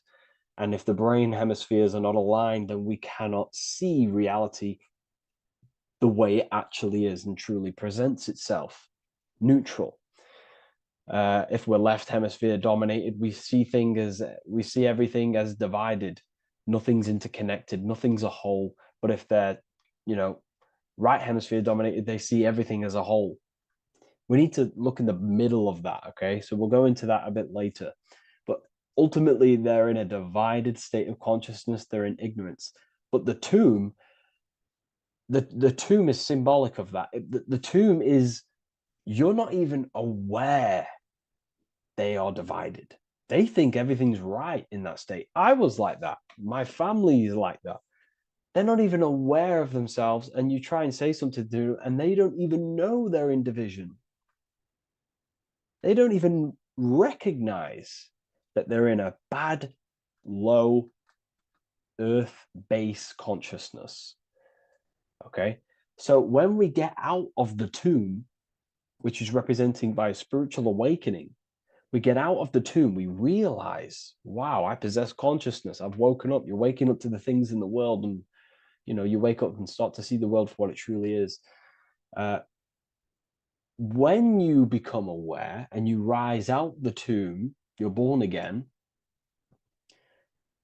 you start looking within. You start to become conscious of your thoughts. You start to become conscious of your actions. You start to become conscious of the evil in the world. You start to become conscious of the things. You rise out the tomb. You start to become conscious of your intuition. You then step on the checkered board. The checkered board is now you realizing you're in a divided state. Okay, so you're now putting down the ego, because remember, when you're in the tomb, the ego is fully in domination over consciousness, over your consciousness. It doesn't allow you to say that you are wrong. It doesn't allow you to think that there's evil in the world. It doesn't allow you to believe you have a spirit. It doesn't allow you to see that there is maniacs running the world and trying to control you. The ego is so stuck. But when we start to realize this is part of our awakening, we start to realize that the ego is trying to keep us safe at all times and keep us locked in that state of thinking and believing that we were in before. It's always seeking safety. Okay? So when we come out the tomb, we start to put down the ego and start to, how do I say this? We start to acknowledge that we were wrong about the world. And that is a lot about awakening. You have to acknowledge that you do not know everything. There are people with such higher knowledge. Okay? So when we come out the tomb, we put down the ego. We start to actually say, I was wrong about the world. I was a victim of mind control. I was in ignorance. I was in darkness. Spiritual dark. I'm divided. My thoughts, emotions, and actions are not aligned. My intuition and my action are not aligned. I'm not taking action on what I know is good. I'm taking actions against what I know is good. That's a sin. That's a sin against the spirit. Okay? So when you acknowledge this, you acknowledge you're in division, you then take the first 3 steps, which is the Freemasonic Blue Lodge degrees. These 3 steps. Okay? Ultimately, this checkerboard represents illusions as well. You're in an illusion. Okay, this is why we see it heavily used in the music industry. It represents base consciousness, base level awareness, 5 sense thinking. It represents you versus me thinking, walking down the street and thinking everyone's trying to hurt you, and it's always you versus me, judging people in your own mind. That's low thinking, lower thought. And not to notice squares. Squares are an unnatural state. They're an unnatural shape. We do not see squares or 90-degree angles in nature. It's the lower mind. So it represents base consciousness, base level awareness, only aware of the physical body, only aware of the 5 senses, never looked within. That is the base. And this is the foundation we have to rise up to the light from, up to higher consciousness. So this gives us a strong foundation when we realize this about ourselves, that we were in division. Our thoughts, emotions, actions were not aligned. Our brain hemisphere was not aligned. I'm not thinking with love of the heart. Okay? So that is the state we're in. Now, hopefully that's cleared things up about the chessboard. Before we move on, please leave a like, maybe a comment if you wish for me to discuss anything in the further lectures. Please smash the like button, and it would really help me out. And share this with a friend who is interested in the occult. Okay, so the steps are the first steps of the Freemasonic degree, the 3 Blue Lodge degrees. Now, this can be represented as the number 3, a very powerful number, a very symbolic number. Number 3 is the 3 expressions of consciousness. How do we express consciousness? How does consciousness express itself? Well, there are 3 ways. We think, consciousness thinks, consciousness feels, and consciousness acts. They are the 3 expressions that we express our awareness and consciousness. So we're looking at thought, emotion, action. We're also looking at the 3 brains. The reptilian brainstem, the mammal limbic brain, and the neocortex.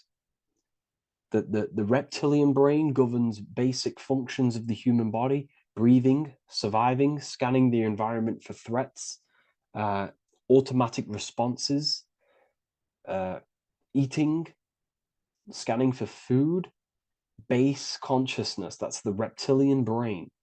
That's what most people operate their lives in, including myself before I woke up. I'm not trying to sound big-headed, but this is the truth.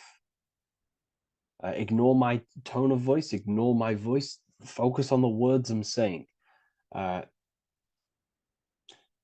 If you're judging, that means you have divided thinking. It's always you versus me. So we need to get out of that thinking of you versus me all the time. That's lower consciousness. That's animal thinking. That's earth thinking. We're unified. We need to reach a higher consciousness and do not waste our mind's potential on low-level earth divided thinking. Okay? So we're looking at the reptilian brain, the mammal brain, and the neocortex. Now, the neocortex is ultimately what makes us human. It allows consciousness to operate on a higher degree. Okay? This is what makes you human. The neocortex. The neocortex. The reptilian brain, like I just said, governs natural survival instincts and the respiratory system, things along them lines of basic awareness, basic functions to operate and survive in the world, in the physical plane. And the neocortex is what allows us to critically think. Okay, it's what allows us to be human, be aware of ourselves. Okay, not. I don't think animals have neocortexes. Don't quote on me on that, but this is the part of the brain that makes us human, and it allows us to think deeply, to create masterpieces like we can. Humans have massive potential in creation. Look at the world we live in. This is because of the neocortex. It allows us to critically think and self-reflect. Now, when we start to operate from higher thought, we start to think with higher thoughts, the higher parts of the mental dimension, we ultimately start using this brain more. We start functioning from the higher brain. Now, this is why Neo from the Matrix is called Neo, because he uses he was in the reptilian brain. If you watch the film The Matrix, if you notice, he gets plugged out of the Matrix and he's plugged in on the back of his neck into the brainstem. And when he's plugged out, his name's Neo, which is neocortex, using the higher brain. It's what awakens the self. It allows consciousness to function on a higher degree compared to animals. Okay, so we're looking at thought, emotion, action. We're becoming conscious of thought, emotion, action. Becoming conscious, what am I thinking, what am I feeling, and what am I acting in the world? And what can I do to master these, to operate more efficiently in the world? How can I use these towards higher consciousness and use these actions, these thoughts, emotions, actions to reach a higher state of awareness of self? So when you go through the first 3 degrees, you enter the doorway. Now, this is symbolic of a doorway. Now, looking at this with a right hemisphere dominated view, you would see a doorway, right? The right hemisphere sees this as a holistic doorway, right? You see a door, you enter the stairs, you go through the door, right? But at the left hemisphere is now going to dissect and analyze each individual little part of this, right? So the right hemisphere sees the trees, the left hemisphere sees the woods. So to dissect this down on a right hemisphere, going back to the right hemisphere, we're entering the door. The door is symbolic of entering the unknown. You're entering a higher consciousness. You're entering the door. You're going beyond. See, this is the earth here in the background. This is the darkness. The darkness represents the abyss, the unknown. You're entering in the self. Okay? This door represents entering in the self, questioning internally. Most of us think externally. We have to, obviously, to operate in the world, but we never give time to think and question and reflect internally. What do I mean? Closing the eyes and questioning the self. Who am I? Where am I from? What's the voice in my head? If the voice in my head stopped using the language that I speak, what is it then? It's about going within, into the darkness, what you cannot see, and finding the light. Okay? It's about entering within the self. This is a doorway to higher knowledge, higher consciousness, higher self, and really digging deep for what you truly are beyond your human form. Okay? So we have, most importantly, I'm not going to go over every single one of these symbols here. I'm going to go over this on a basic, well, not a basic level, a very detailed level, but it's not going to go over every single symbol. We have a left pillar and a right pillar. The left pillar has the sun next to it. The sun is more electrical energy. It's very dominant. It's a very powerful, masculine force. This represents the masculine quality of consciousness. The masculine qualities. We have many masculine qualities, such as actions, physical actions with the body. We have thinking. Thinking is a very masculine force. We have the left brain, analyzing brain, the brain that's very logical, that's trying to figure things out. That's the masculine pillar. Okay. So this is the masculine qualities of consciousness. It also represents what we can see, the sun. The sun allows us to see, to visually see in the world. So the sun represents the external world, the world outside the self. When we close our eyes, we have a self, an internal dialogue, an inner voice. We have an inner world, outer world. This represents the world we take physical action in, the material external world outside you. Okay? The world we can see. And then on the right pillar, we have the moon, which is associated with feminine qualities of consciousness. Now, the moon is in the night, what we cannot see. The moon is the nighttime. The darkness symbolizes what we can't see. So it's representing the internal world, the world of the self, the immortal world. Okay? The self in the mind is immortal. When you close your mind, you go in the mind, that self inside you is immortal.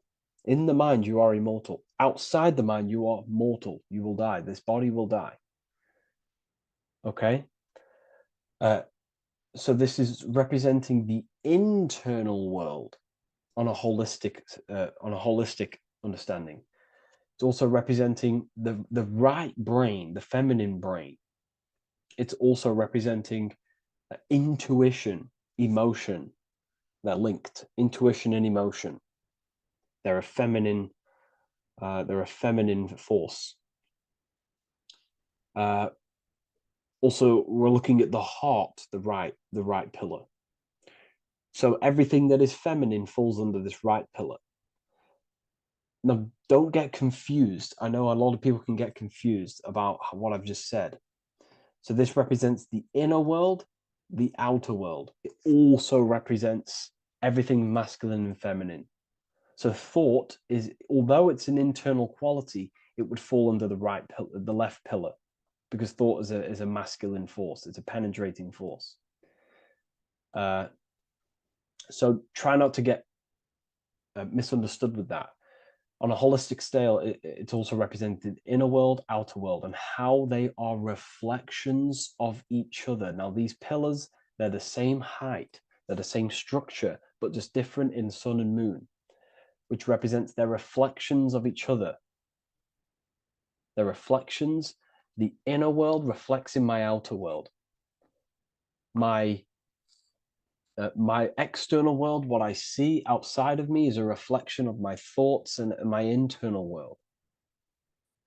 So the inner reflects the outer. The inner reflects the outer. As within, so without.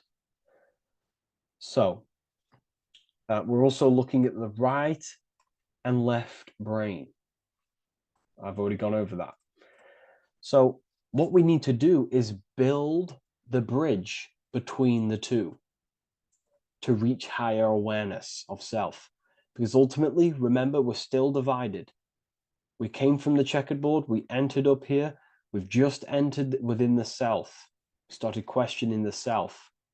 We're still divided. We need to build the bridge. And this is what they're crafting in Freemasonry. The bridge, the arc, the agreement, the great work. This is the crafting of aligning the left and right brain. We're also aligning intuition, feminine, with the actions. Because ultimately, the higher self is always guiding us. That's our true spirit guide. Our true spirit guide is our higher self. And the higher self ultimately exists in a higher dimension. This is going to sound crazy to some people. Okay? But who you are is not your human body. And your higher self does not communicate through the language of the human material world. It doesn't communicate through English, doesn't communicate through thoughts. It communicates through intuition and communicates through dreams and symbolism. So it's all associated with the right pillar. This is the things we can't see. The higher self is always guiding us to awakening and to our purpose on the earth.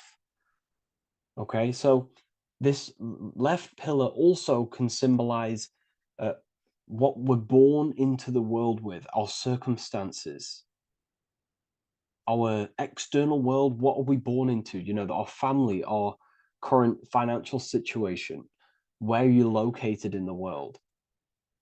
So it's also symbolizing this. It's also symbolizing the qualities you bring here, the natural abilities you have when you're born, and what we need to do with our environment to ultimately reach a higher consciousness and reach our and transmute our environment we're born into to realize who we were and why we came here.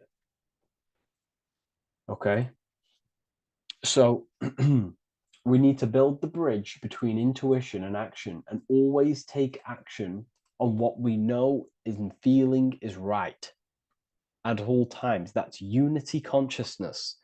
And when we do this, we gain the light. We gain more light, symbolic of more information of the self. Because the higher self is always guiding. It's always watching over. And it's always trying to give us knowledge of awakening, of why we came here. And when we take action on what we know and feel is right at all times, it's like a domino effect and a stepping stone that pushes you closer and closer towards your life purpose. Okay? We're also aligning the right and left brain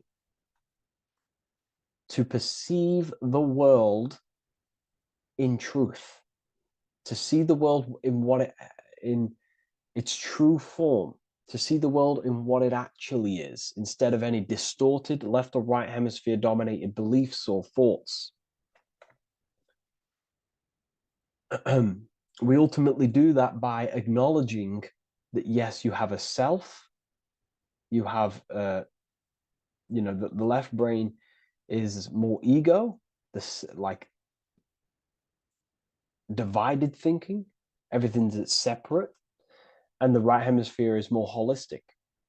So we need to see the world in the middle of this, in the middle, acknowledging the self and acknowledging the collective consciousness, and how my thoughts, emotions, actions contributing towards myself and the collective.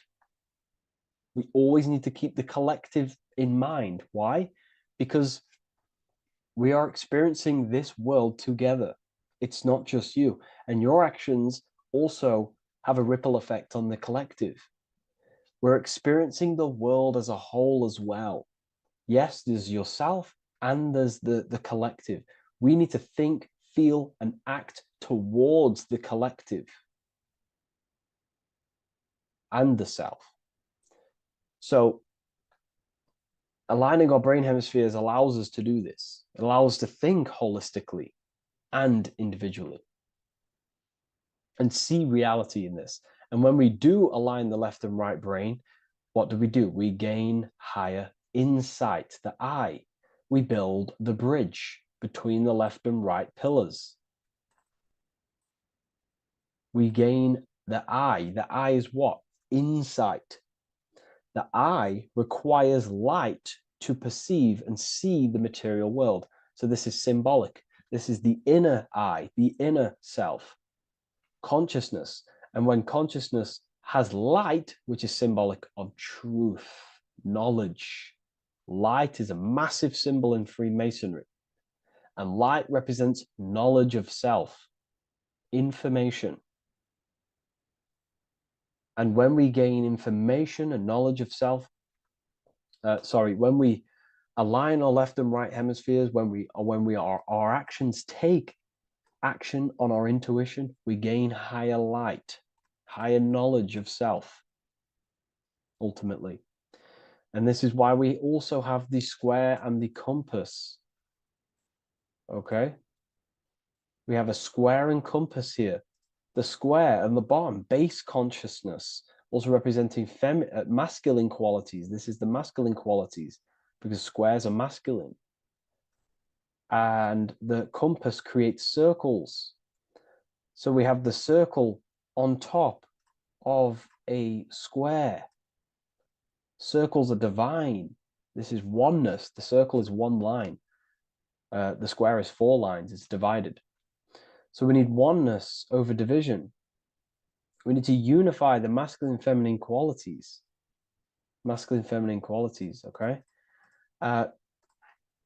This is in the middle because the compass would fall on the right pillar and the square would fall on the left pillar. And it's unifying. It's representing unification of these 2 pillars of masculine and feminine qualities of self to ultimately rise towards this light, out of the darkness and into the light. Okay. Let's go back. The G. This is very important. This is one of the most important teachings I could possibly give you about the G. The G is the generative principle, is what generates things. And the force within you that generates things is care and the heart energy. The heart ultimately expresses our actions. We think, if we care, we act. Everything in your external world is in front of you because your heart cares. You care about the video and gaining knowledge. You're now here watching this video. That's the care energy expressing actions. So in order for us to truly get out of this divided consciousness, we have to go through the G. We have to go from base consciousness, the square, divided, we go through the G, because we have to care. And if we care, we'll reach the higher mind and gain higher self-knowledge and master the self. You cannot do this if you do not care. And if you do care, you will take action towards it. If you're watching this and you don't actually truly deeply care, you won't take the action. You'll just gain the knowledge, which is ultimately useless. You have to take action on this knowledge. And if you do not, there's no point watching the video. It's difficult. It's difficult. It's not easy. And things, throw us off our path sometimes. I understand. I'm not saying I'm perfect, but we ultimately have to give care towards reaching higher knowledge. Seek and you shall find. If you have the care about reaching higher knowledge of self, you will seek it and you will take actions towards it. Okay. We see this everywhere, and I mean everywhere. The Temple of Solomon has the 2 pillars, Jachin and Boaz pillars, feminine and masculine qualities. Sol, O, Mon. Sol is sun, Mon is moon. It's building the temple, which is, the temple is the inner self, ultimately. It's symbolic. The temple's not a real place. The temple of self, building the Temple of Solomon and reconstructing the Temple of Solomon, is about reconstructing the self through masculine and feminine qualities. We see it everywhere. And this is very symbolic, very symbolic. We have the 2 pillars, we have building the bridge, and we have a stairway that goes to what you can't see, because it's going to the unknown. You have to have faith. Okay? What I'm about to say is very important. You don't know what higher consciousness is, okay, until you get a little bit higher. This is hard to explain, but I didn't know what everyone talks about, what higher consciousness is. I can't give you my higher consciousness. It doesn't work like that. You have to enter in and go within and have faith, going into the unknown, because you're ultimately going into something you do not understand. Higher consciousness, I cannot give it you. You have to enter the door and take action and think, feel, and act towards it, and you will go to the place, and then you will understand what higher consciousness is. Ultimately, what higher consciousness is higher knowledge and understanding of self, what you actually are. Okay, that is what's being symbolized here. It's again in the Masonic art. We have the darkness. We have to have faith to leap into the darkness, into the unknown. We see this everywhere. Like, you'll see, when I say this everywhere, and I mean everywhere, you'll see this. Every doorway has this symbolism in the ancient world, because ultimately this is what it's about, people. The door represents going within, into a new light, a new room, a new level of understanding of self. Okay? Here we have Astro World. Now, this is obviously a darker aspect of this. But again, we have the two pillars. See you on the other side. That's the doorway. The other side. And I'm not going to break down, this ritual, but you can guess what I'm on about here. That's for the university, of course. I can't break that down on YouTube. It's way too deep. But there's knowledge out there that is so deep you couldn't even comprehend it with the current mind. Even for myself. And this is the power of symbolism. The more you learn about yourself, the more these symbols reveal to you. It is a journey of self. And I can't give you these understandings. You have to go within and question and meditate on these symbols yourself, and have thinking exercises of meditating on a symbol and seeing what your mind does with the symbol, what it lets you think about that symbol, and you'll unlock deeper meanings. I'm going to go over one more symbol before we end this. This is the hourglass, which represents time. Time, a very overlooked thing in today's world. We do not have unlimited time in this body. You have limited time. You will die. You will die. You have limited time in the external world. This is why it's on the left pillar, located on the left side, the external world. You are limited. The scythe represents you will be harvested. Your body will die. It'll be harvested. You will die, and you need to fulfill your mission here. You came with a purpose. You have to find that purpose by going within the self and questioning and taking action on what you know and feel is right. Unity consciousness, aligning thought, emotion, action. So if you wish to learn deeper insights, gain exclusive lectures, astral projection, self-mastery, I've just started a new section on mind control methods and how people are using this in society and becoming conscious of it. I've now opened 5 spots at a limited special price for Ethereal University. Use the code MIND, all capital letters, MIND, all capital letters at the checkout. And there's only 5 of these codes. Whoever uses them gets them. It's ultimately going to give you 20% off the university for as long as you're subscribed to the university. We go so much deeper in the university. Remember, social media is just the tip of the iceberg. Tip of the iceberg information.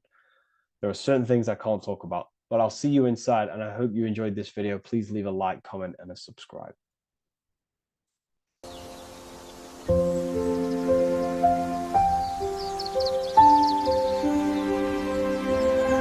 bookofwisdom.com. Visit today.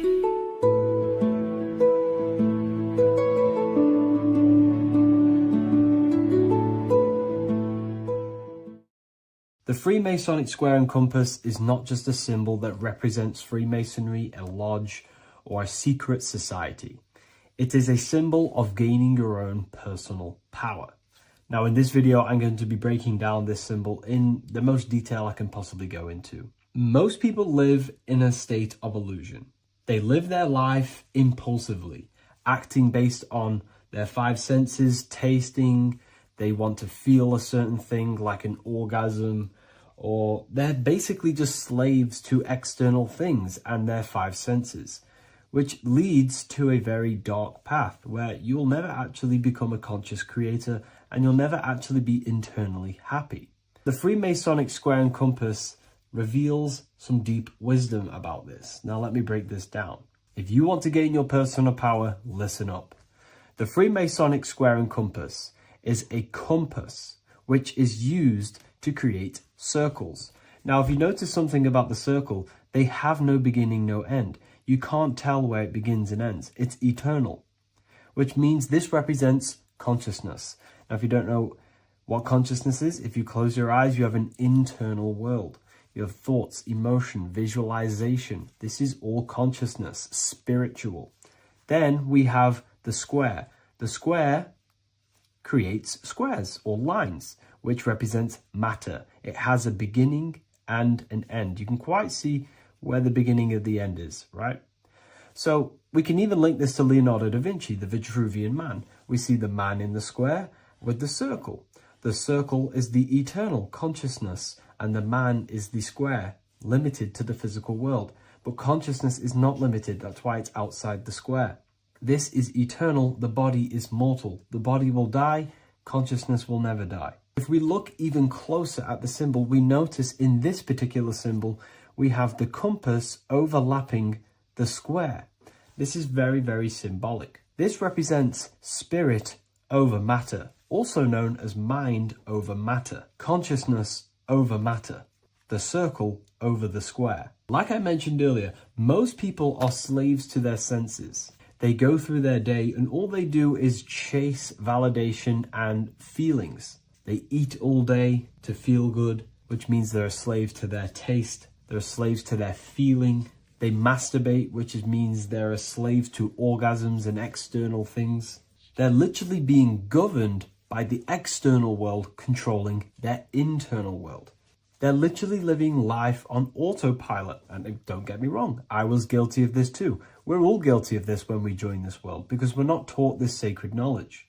Until you actually stop and recognize this, you'll be living life on autopilot, literally not even living. You'll be running off subconscious programs, seeking external validation and being ruled by these five senses.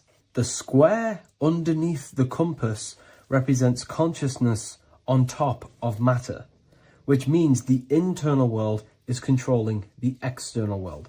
It is the mind controlling matter and not matter manipulating the mind. In the occult and esoteric world, it's very important that you are conscious of every action that you are taking in your day-to-day life. Never act subconsciously. Always be conscious. What are you thinking? What are you acting? What are you giving your attention? All of this is contributing towards creating because you are a creator. Consciousness is a creative force. You need to make sure that the compass is on top of the square, that your inner world is controlling the outer world and not the outer world controlling the inner. As I've mentioned in many videos before, the internal world of consciousness is what's producing the external world. Your life is just a result of every thought and emotion that you felt in the past. Everything you own, everything you possess, your friends are all reflections of your consciousness. They're all reflections of what you are thinking about. When you change your thinking, your external world starts to rearrange itself. On a basic level, this symbol represents the combination of spirit and matter. You are a spiritual being and a material being. You are heaven, the sky, and earth, the ground. You are heaven and earth, spirit and matter infused into one. You are a bridge between the divine and the earthly worlds. And you can bring down these higher realms of consciousness, thought, imagination, and emotions into a physical, tangible reality. To do this consciously, we need to make sure the external world is not manipulating the inner world. Because if your internal world is being controlled by external circumstances, for example, you have a circumstance happen in your reality, an emotion triggers inside of you, And that emotion is a command to create more of that. And the thoughts that you think are creating more of that negativity. So it's a constant cycle of negative manifestation if you let the external world control your internal world of consciousness. So we need to make sure the compass is on top of the square, that the internal world are commands and not reactions to create your external reality. And not only just to create, but to actually enjoy life. If we let the external world bother our internal world, this means that we have some sort of mental or emotional attachment to the external world. We need to detach from the external world. Why do I say that? Because it's temporary. It's an illusion. We are going to die one day, and none of this will matter. You need to understand that everything in this world is temporary. You have to be okay with losing things, losing family, losing things in this world, because it's guaranteed to be temporary. We need to make sure the internal world is order and not chaos, commands and not reactions. Now, at the back of the Book of Wisdom, Volume 2, the book that I've wrote here, I go over the different meanings of the different arrangements of the square and compass. Sometimes we see the square overlapping the compass, which is the opposite of what we've just broken down. Or sometimes we see one leg of the compass on top of the square and one leg of the square on top of the compass. These are all highly symbolic. When we see the square overlapping the compass, this pretty much represents the beginning of the Freemasons' journey, when their internal world is being controlled by the external. They have a lot of spiritual growth and a lot of learning and inner work to do. Now, when we see half and half, one leg of the square on top and one leg of the compass on top, this represents the Masons' gradual emergence from the material realm into the spiritual. This interplay of symbols reflects the process of gaining greater light and knowledge as the Masons ascend from material concerns towards spiritual enlightenment. And of course, we've just broken down what this means. This represents spirit over matter. They're not chasing external physical things anymore. They're actually chasing and gaining validation and happiness from spiritual growth, more knowledge and deeper understanding of consciousness and themselves. Most people chase external material things, which actually don't make you happy in the long run. You could be given £1 million today. In a week's time, you would be back to the same original state of consciousness and actually chasing more and more millions of pounds. It's because nothing physical in this tangible world will ever satisfy your internal world of consciousness. So through spiritual growth, we can actually become happy and seek higher understanding, higher consciousness, which actually satisfies us eternally. So when we see the compass on top of the square, it symbolizes the triumph of spirit over matter. This arrangement not only signifies the mastery of spirit over the material realm, but also represents the resurrection, ascent, and dominion of spiritual principles over all earthly conditions. It's all about gaining personal power and spiritual growth. It's all about spiritual evolution, going from matter to spirit. The external world controlling the internal world to the internal world ruling over the external world, where the mind becomes a powerful tool to actually create and command reality. The mind cannot create and command reality if it's being governed and tossed all over the place by external circumstances and thoughts. Here's a quick tip on how to know if your mind is controlling you. If your phone notification goes off and you're working on something and you instantly go to reach and pick up the phone as soon as the notification goes off, that is an indication that your mind is controlling you and you are not controlling it. The mind is the direction of consciousness. The direction, it directs the flow of your attention, your energy, your consciousness. So to practice to gain mind over matter is simply just meditation, allowing the mind to sit still and focus on one thing for long periods of time. And over time, this will gain mastery over your attention and your mind. If you are on your spiritual path, this should be your goal. Your internal world becoming the master. The mind becoming a vessel for you and not a vessel controlling you. It needs to become a command center and not a reaction. Please like, share this with a friend, and subscribe to the channel if you're new. Leave a link in the description for the Book of Wisdom Volume 2. Hello everyone, today we're going to be discussing the esoteric and occult meaning behind the story inside of Genesis, the story of Adam and Eve. This is a widely known story, but not many people know the true esoteric meaning behind it. Okay, so today we're going to be breaking this symbolism down. Before we get into this, please leave a like and a subscribe on the channel. I would greatly appreciate it. And please comment below any lectures or anything you wish to know, and I could maybe make it in the future. The first thing we must understand about the Bible is that it is an esoteric and occult book. It is written in allegory. It is written in such a way that we understand the book compared to our level of perception. Now, what do I mean? If a child read the Bible, they would gain a standard meaning and story behind it. They would gain a normal interpretation of the book, of being good, praise God, and be a good person. However, me, who have studied the occult and esoteric and symbolism for a very long time, when I read the Bible, I see a deeper meaning. I can read between the lines of the allegories, which means the Bible is written in such a genius way that it speaks to your level of intelligence. Depending on how advanced you are mentally and with knowledge, will depend on how you decipher this book and how the parables inside the book can speak to you in your personal life. Okay, so the Bible is the greatest psychological book ever written in history. This is why it's known as the greatest story ever told. It's a story.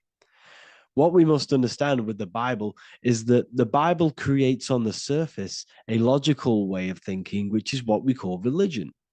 We read the Bible and if we think logically and we take that book literally, then we gain a religion. But if we look beyond the surface, this is what we call esoteric, metaphorical, symbolic. You can read between the lines using our right hemisphere of the brain in deciphering this book and what it truly means to us and the evolution of our mind, body, and soul. What this book actually reveals between the lines is instructions and stories which teach you how to level up your consciousness, how you can sync the mind, body, and spirit and the soul all together so you can live like a god. This is what the esoteric is. It's the purification of consciousness. Now, when it comes to Adam and Eve, okay, what we must understand is that this is the beginning of creation. This represents the beginning of your life in an esoteric way. This is symbolic for the beginning of your incarnation into this physical world. Okay. And we have Adam, masculine, Eve representing feminine. These are the two masculine and feminine energies which create the whole material universe. Okay. And as we are born with a pure consciousness. We are born with pure consciousness. Well, now, what do I mean? As a baby, we have no knowledge. We are pure essence of the soul. You know, we don't gain the knowledge of good and evil. We are pure. Yes, we're not happy all the time as a baby, and we're not sad all the time, but we have no ego. This is what I mean. Our consciousness is not split. As a baby, you are whole. You have a whole consciousness. You are yourself. You have no false identifications, no limiting belief systems, nothing. You are pure awareness and the pure soul and the pure mind. Now, this is what Genesis is representing. As we grow older, the more experiences we gain, the more thoughts we start to think, the more knowledge we gain of this world, the more impure our mind, our heart, our soul, our spirit becomes, the more impure our body becomes. As we grow older, we're infected with negative beliefs, negative thoughts, and society norms. This is a big one. As we grow older, we are molded by society.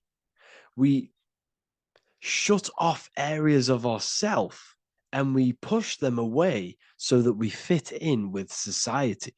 We all know this. We all did this in school. We pushed away parts of ourselves to act cool or to fit in, whatever it may be. Whatever type of person you were in school, we all went through this because society and culture is programmed. So as we grow older, our consciousness splits.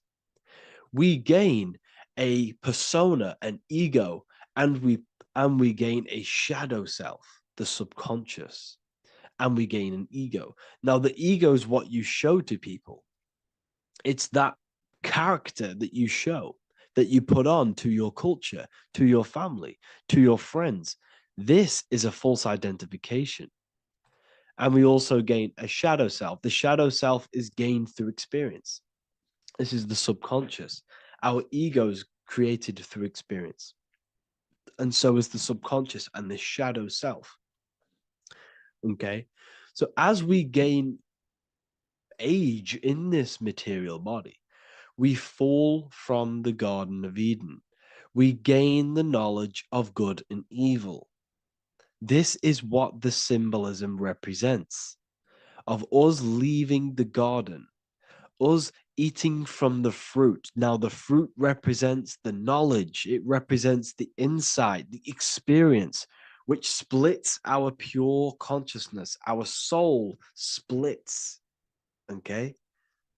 We lose connection with the divine. We lose connection with our pure self through material experiences. We may lose ourselves in material experiences. We may lose ourselves in lust and material gain, wealth, and all of these lovely things that the material world offers. We lose ourselves in this. Okay? And not only that, there's another symbolic thing that we're missing with being a child. There's another symbolic meaning behind this tree in this story of Adam and Eve. And this is sexual energy. Okay? As we are a baby, we have no ability to create another human life. We have no sexual urges. We have no desire for the material things as a baby. Nothing.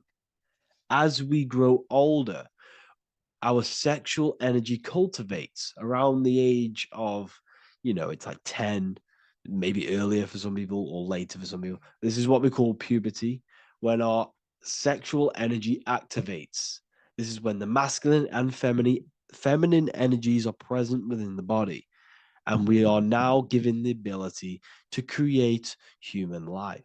We're now given the ability to bring in a soul into the material world. Now, this is what we believe and know in the esoteric world. That is what sex is. You're bringing a soul from the astral into the physical. Okay? So as you grow older, you gain this ability to use the power of creation. You gain this force within you that allows you to open a portal in the astral and bring in a soul to the material. Now, this power can be misused. This power is very powerful and should not be misused. In occult and esoteric teachings, we teach and learn sexual transmutation, how we transmute sexual energy into different areas of our life so we can grow and create. Because sexual energy is creative energy. It creates a whole new human being. So if we retain it, we can transmute it into creativity. So this energy is kind of corrupting us as well. And now I'm not saying growing up is evil, all this thing is evil. This is a natural cycle that we must go through.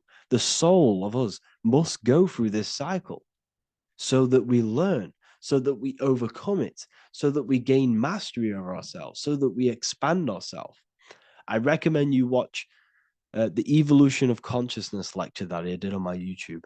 An amazing lecture. Talks about the evolution of consciousness and how we're on a never-ending cycle of life and death and expansion. So leaving the Garden of Eden is symbolic. You see, Eve represents emotion. She's feminine. Adam represents action. That's why he bit the apple. You see, Eve takes the apple and tempts Adam because she's the emotion. She's the sexual desire. And Adam eats it. He releases. He misuses the power of his creation. He misuses his consciousness because of material illusions and material desires. This is natural, okay? As we grow older in this life, our soul has to experience sin. We have to experience negativity. We have to experience evil, okay?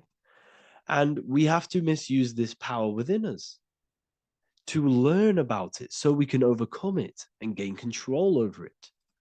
Now, this is why the Bible says in Genesis 3:6, for God doth know that in the day ye eat thereof, then your eyes shall be opened.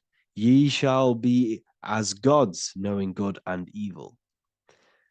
This is very, very, very symbolic.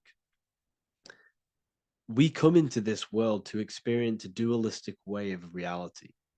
We come into this world to challenge ourselves so the soul can grow, because the soul comes from pure love from God. But we come into this world so the soul may know what it's like to be evil. You see, we are like a seed. Our soul's like a seed. And when that seed grows, okay, and it's planted, them roots must grow to hell in order for the top of the tree and the roots to grow to heaven. In order for the soul to reach the highest states, it must descend down into the lowest states. Good and evil. This is the story of good and evil, okay? And this is the story, a psychological story of how the human mind has functioned in this life. This is what this story is representing, of how our soul and mind is functioning, how our consciousness is splitting and growing up and evoluting, okay? Like I said, snakes represent sexual energy. They represent, snake, when you've been snaked. This is why we say you've been snaked, because it represents a temptation of sexual energy. This is why the Kundalini is symbolized as a snake. This is the serpent within us that we can rise to activate dormant brain cells in our brain. Now that's called the Kundalini awakening. I'm not going to get into that into this video, but this is what it symbolizes, the tree and the knowledge of good and evil, because our body is the tree. Our central nervous system is the tree. The snake is our sexual urges and this false temptation that tempts us to interact with sin, the material world, okay, and go against our higher divine self. This is what it represents. Now, it's very, very symbolic. Not everyone is going to agree with this, but this is my interpretation of Genesis based on my research of occultism, symbolism, metaphors, and me studying the Bible. This is my interpretation, and I hope it resonates with you. It might not resonate with you, but this is what makes sense to me, and this is what has made sense to many other occult researchers who are in this space as well. Okay, so please leave a like, leave a comment, leave a subscribe. I'd greatly appreciate if you could, just give me some support on this channel. We're nearly at 100,000 subscribers, which is insane. I just want to say thank you all. And yeah, I will see you inside the university. If you join, I'll look forward to mentoring you, connecting with you on the live calls. There's a new symbolism course, which is going to be available very, very soon. And yeah, if you join the university, you also get a 30% discount on all of my products, astrology readings, one-on-one calls, all of my books. Yeah, so I hope you gain some insight on this video, and I'll see you in the next video, and I'll see you inside the university. Have an amazing day.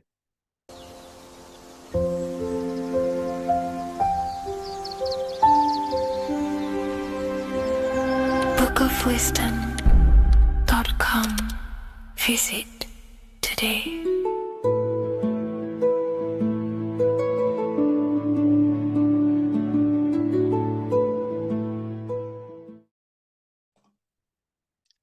So this is known as the bag of the gods. This symbolism is widely known, but no one knows what it truly symbolizes. We see this in ancient Sumerian artwork. We see this in the Mayans' artwork. We always see this bag with the gods. What does this actually represent? Okay, so the bag itself represents carrying. Carrying what? It represents information, it represents knowledge. Your mind is the carrier of the information. So this is why in his left hand, he carries the bag, and the right hand has the pine cone. This represents carrying of information. Why is it a bag? A bag can be passed on to someone else. The information can be taught to someone else. This is the information of activation of the pineal gland or higher consciousness of humans. Because as humans, we all possess an animal nature, the nature that tells us to eat, to steal, to gain material wealth, to survive, to hate. This is our animal self. This is our animal behavior.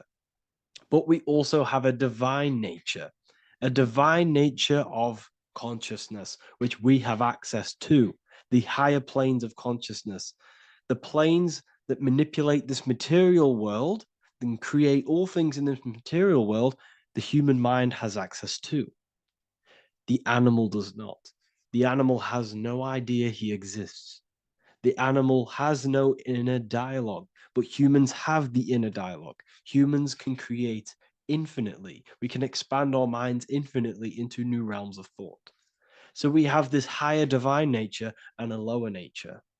This bag of the gods is basically just representing the knowledge they possess of higher consciousness, of the higher aspect of life. Okay? Which is the activation of the pineal. The pine cone. The pine cone is in his right hand. The right represents wisdom. The left represents intellect, knowledge. Knowledge and wisdom are two separate things. Wisdom is applied knowledge. It's a feminine aspect. Knowledge is just gained information that you know, which is masculine.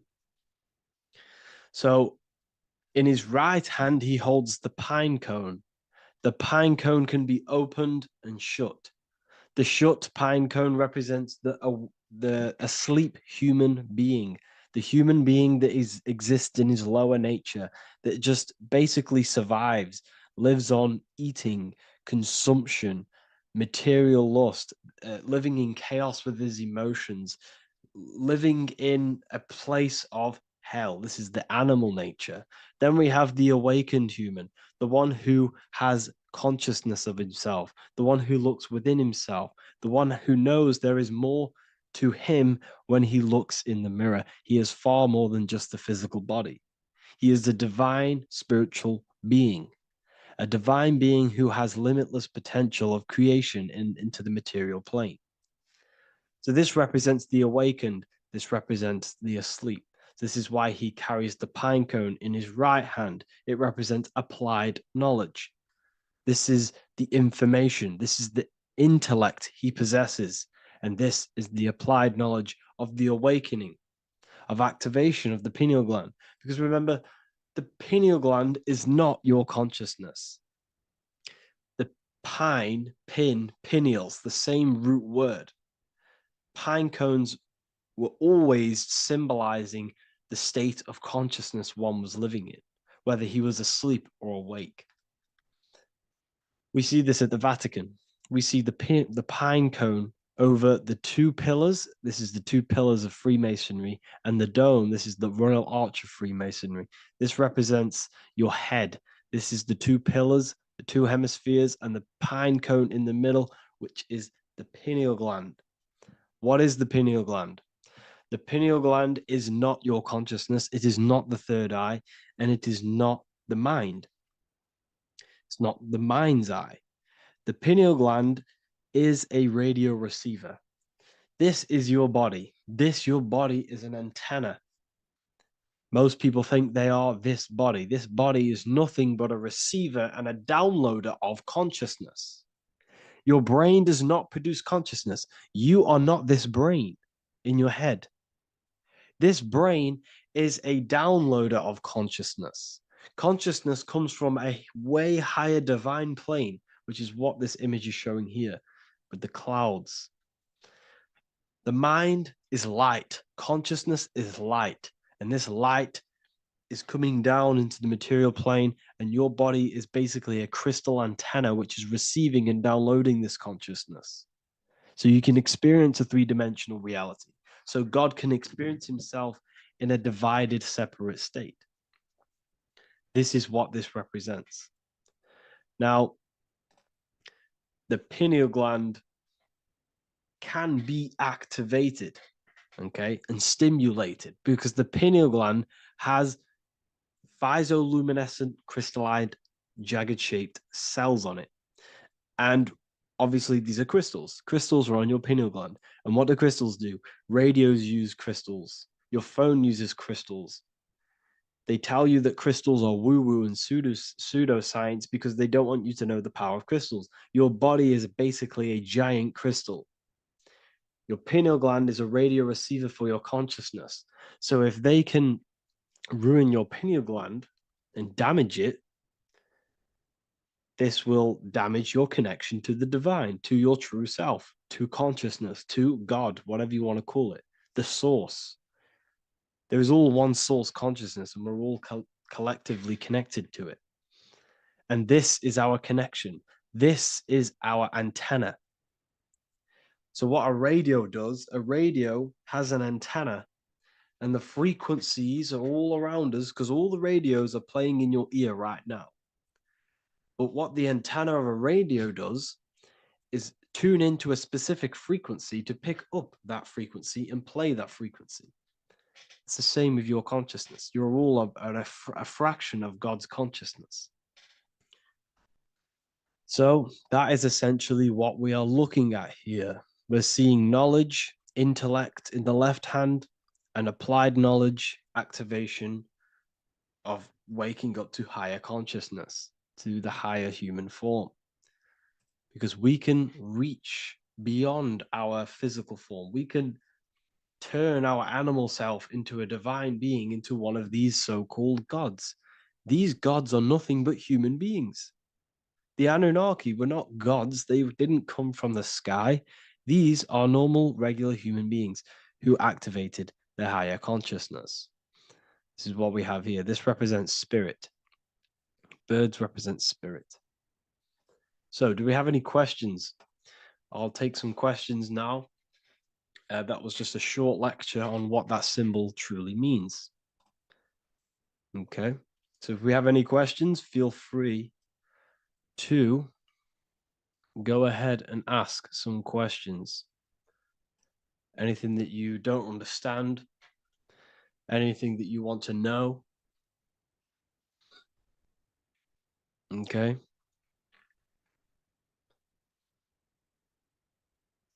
So base reality would be where source resides. Yes, the base reality is your consciousness. Are these lectures available in the university?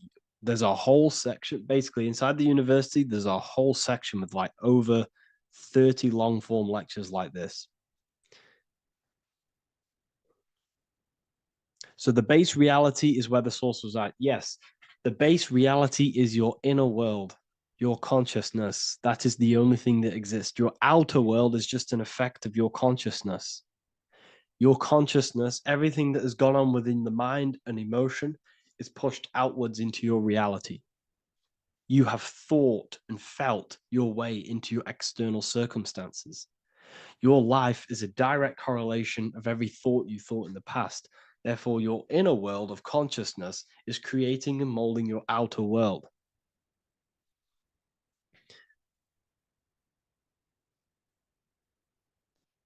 The best way to keep connection consistent, the best way to keep your connection to the divine or the higher planes of consciousness is through meditation and through imagination.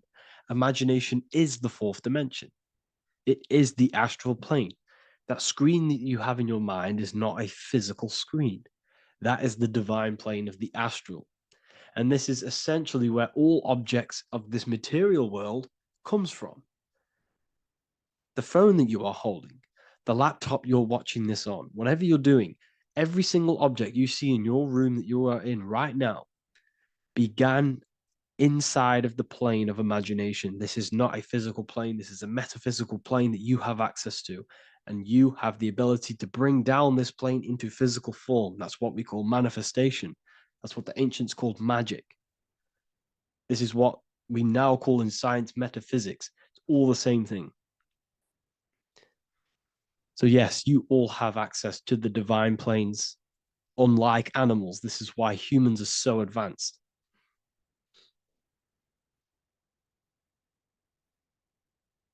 Okay. Is the pineal able to constantly activated, or is it just a temporary experience? I don't fully understand that question, unfortunately. Maybe you could word it in a different way. The real meditations on the university, legit, y'all, yes. In order to connect to consciousness, you need to sit in meditation and turn off your feelings, and the feeling of unity will come. Do I understand correctly? Yes, that is correct. So when you sit in silence and in stillness, I highlight the word stillness because stillness, when you are still, no information from your nervous system is being decoded by the brain. So when your body is still and does not move, your nervous system starts to relax and comes to a balanced state. Your brain starts to relax, it comes to a balanced state. The left and the right brain stop working. The nervous system stops working. Then, once the body, the material body is shut down, you then have access to consciousness. You can't access consciousness if the body's in such a busy state. If electricity is being fired every 2 seconds, your whole body's electrical. When you move your foot, that's electricity being fired from the brain to the foot instantly through the nervous system. The brain, your whole body is a technological machine. So you must shut down the technological machine to access the divine that exists beyond the technological machine. Do you understand that? Did we create ourselves from the higher plane? When you say yes, you created yourself, you manifested yourself in this material form for a reason in this specific time and place. Wisdom books, are these available inside the university? Yes, they are. So anyone who joins the university, they all gain 50% off the store. So you can get anything you want inside the store for 50% off. Plus you get the Book of Wisdom Volume 1 PDF for free. You get the Human Health Guide. Plus you get all of the library books. There's a load of different books on occultism, symbolism, esotericism. Do you need to place your attention somewhere specific during meditation? You can do. Okay, you can do. So if you struggle, when you first start to meditate and you struggle to turn off the thoughts, think of the back of the brain, the back of your head. Don't think of it, place your attention on it. Okay, so when you place your attention on the back of the brain, this now shuts off thought because the back of the brain doesn't have any activation to do with thought. The front brain does, the neocortex. That's all to do with activation of thinking. So place your attention on either the back of the brain or your breath. What's more important, creating yourself or finding yourself? It's balance of both. So in order for you to create fully, you must have awareness of self and awareness of thought and control over the mental dialogue, the inner voice inside of you. Okay? When you control that inner voice, that is when you gain power. That inner voice is what brings commands into physical reality. Before you kick a football, there is a change in consciousness. There's a decision made in consciousness before the body takes the action. Therefore, every physical manifestation is a change of inner consciousness before it's a physical reality. You can have the reality you want through consciousness before physically having it. That's the secret to creating.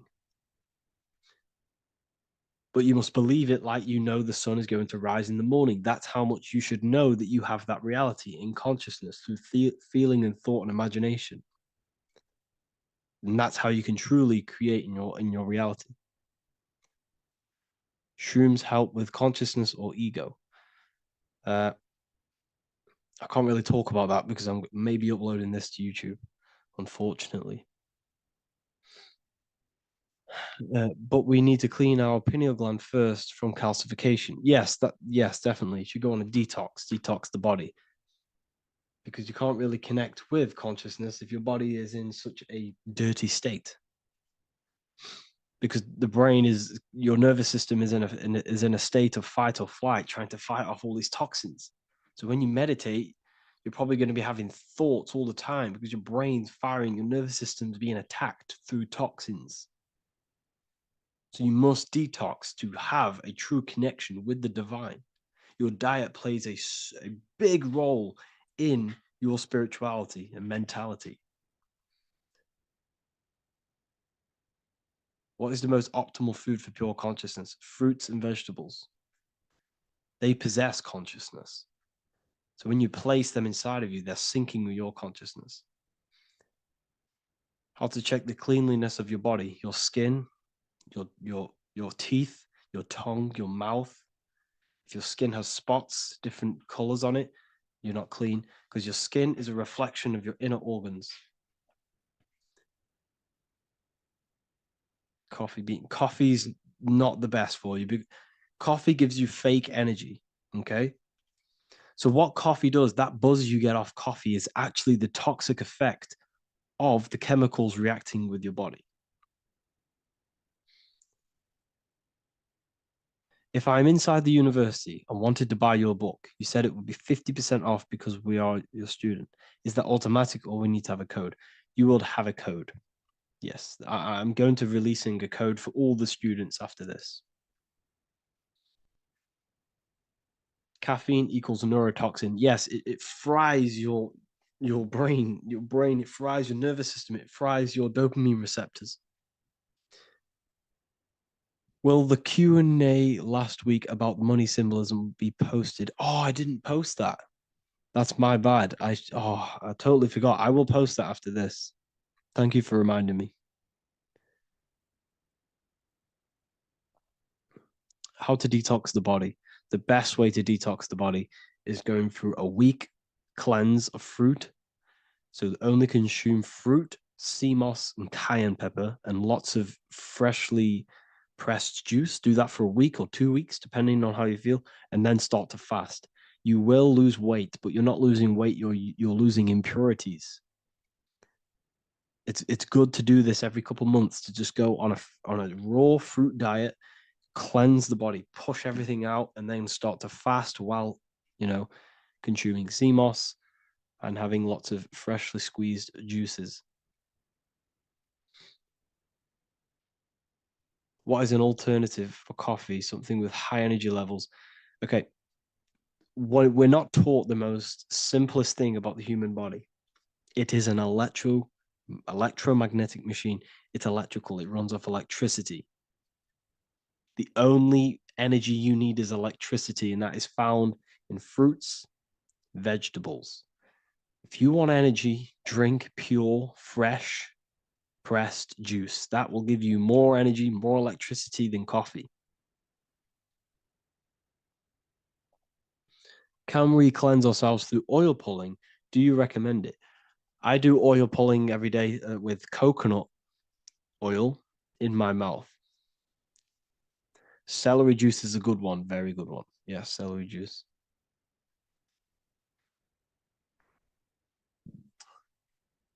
Any more questions? What kind of music do you listen to when lifting? For me, rap, hip hop, push me, work harder, but I know it's terrible for my subconscious. Yes, very. At least you're aware of it. You should be definitely try and stay away from the hip hop music. Try and stay away from anything that's talking about anything negative because this is all programming your subconscious. And your belief system is your reality, people. Your belief system is your reality. Okay? So look after your subconscious. That's what's controlling your actions. 90% of your actions on a daily basis are controlled through your subconscious beliefs. Okay? I listen to a lot of Pastel Ghost. I listen to a lot of let me get my playlist up. It's all like background music for TikTok. Do you know what I mean? Like Pastel Ghost. That's mainly what I listen to. That sort of music. I don't know what it's kind of called. I don't know what that genre is called. Does anyone know what that genre is actually called? Because there's not much words in it. The reason I listen to it is because there's not much words in it. And, it helps the subconscious. And I just love that music.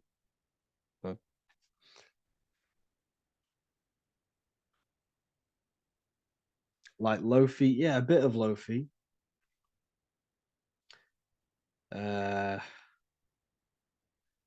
Most people won't even know this type of music.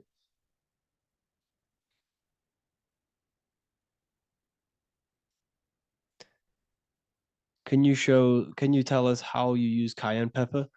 So I mix it with freshly squeezed orange juice every morning. So the first thing I have, empty stomach, I have a teaspoon of cayenne pepper, mix it in and just down it every morning.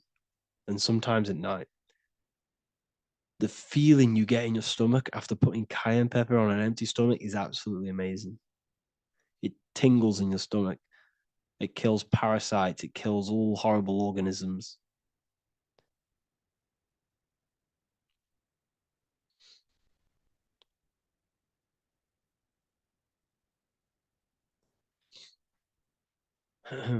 Mix it with hot water. Yes, hot water and key lime water. I bet that's powerful. If you mixed warm water with key lime with cayenne pepper in first thing in the morning, I can imagine how powerful that is. I've never done that, but I'm going to try that.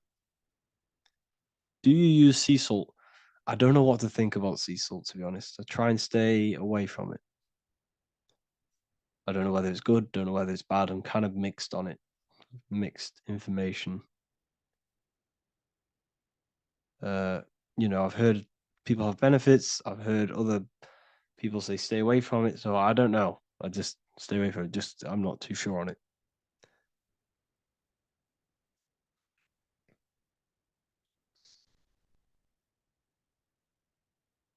I drink fresh pressed celery juice every morning. Yeah, definitely. Is there any chance we could move to esoteric occult questions? The only reason I say that is because I might be posting this to YouTube, so it's like I don't want them thinking I'm giving health advice because I'm not. This is what I do. I'm not giving anyone medical advice. This is what I would do to myself. Because I can probably get in trouble for that.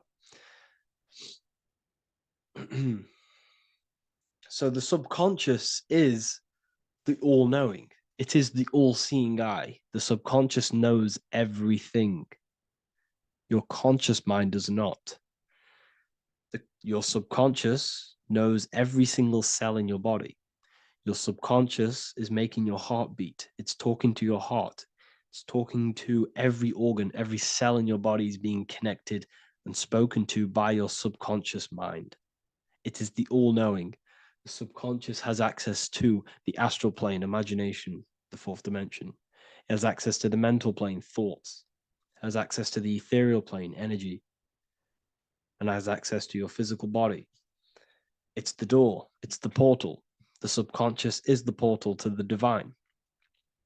You must go through the subconscious in order to access the divine. Any coupon codes for book 2? Yes, inside the university, there will be a 50% off coupon code.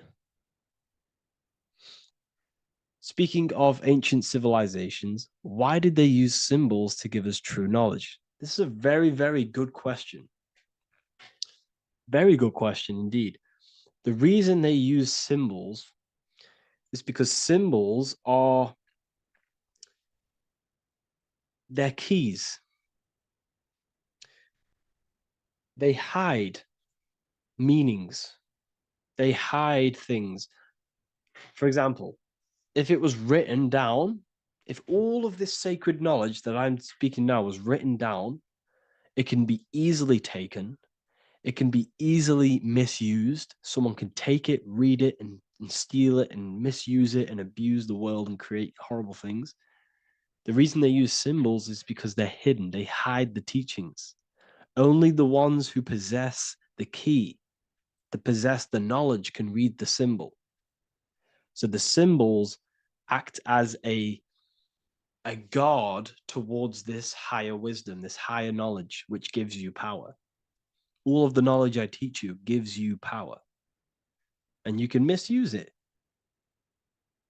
You can misuse your imagination. You have no clue, unless you've put this into action, how powerful your inner consciousness is. You can become a Okay, listen. If you hate your job, it's not the job that you hate. Think about it. It's not the job that you hate. The hate is coming from your inner consciousness. It's the state of consciousness that you hate. So what does that tell you? You can change that inner consciousness to another reality, the feeling of another reality. You can become that consciousness within before you actually externally have it. And by becoming and knowing that reality, that's what produces effect on shaping your outer world. When you really, truly know that reality inside of you, of being free, of being wealthy, of having abundance, your outer world has no other choice but to rearrange itself to your new inner state of consciousness. That's what magic is. It's manipulating your inner state of consciousness. It's convincing yourself that you already have it, not believing it, knowing it. Okay? Knowing is different than believing. Believing is a lie. You should know thyself. Okay? So we can say that human overpopulation is intentional. There is no human overpopulation. We're all cramped in these cities. We're all cramped into one little place. We're not supposed to live like that. We're not supposed to live so cramped. This is why there's so many weirdos out in public. So many weird people doing weird things. This is when things start to go weird, and we shouldn't be living in this state, in this condensed state. We should be spread out. Okay. There is no overpopulation. It's just an illusion, because we all lived in such. Have you ever been on a plane? Have you seen how much land there is? It's crazy. There's no overpopulation. And how many people do they say there's in the world? There's not that many people in the world that they say. I think it's like 8 billion. I think they say there's 8 billion people. There's not 8 billion people. There's probably more like 2 billion. And the reason I say that is because I have a friend who only has like 300K followers. That's a lot of followers, okay?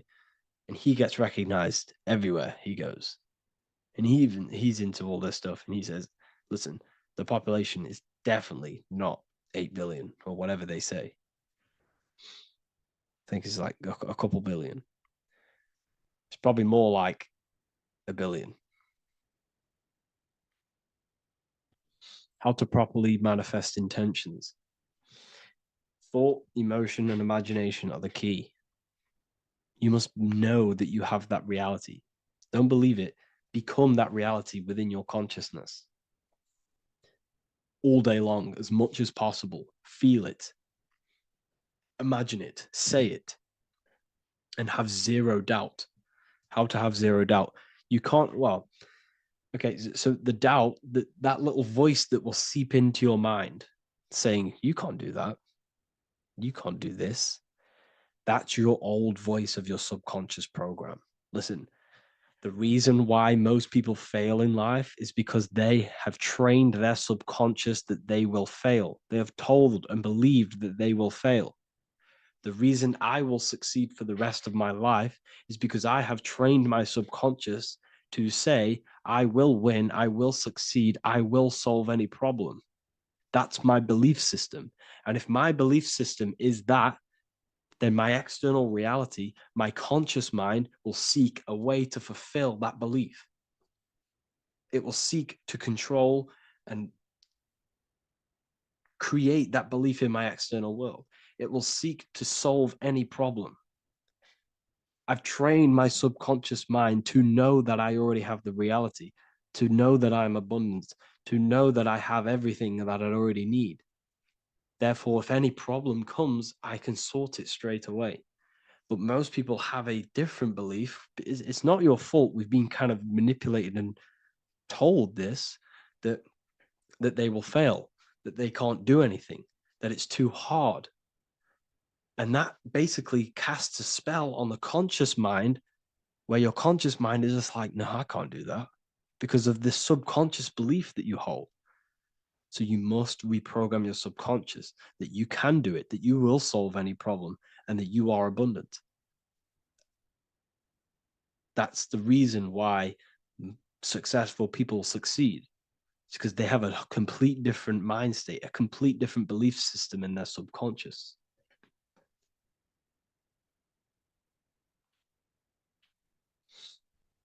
Do you offer mentoring? Yes, I do offer mentoring, but it's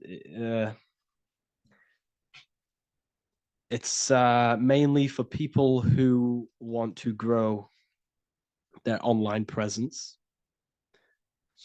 and for the amount of value and transformation that I can place into your life, and the time that, well, the price of my time, it will be a higher price tag, but your life will completely change if you join my mentoring, because I will transmute your life. I will transmute your mind, and I will transmute your whole reality, because I could tell you exactly what you need to do. How to have super genius power pulling information from the source. Okay, so you can do this. I talked about this in Book of Wisdom, Volume 2, if you've read it. This is a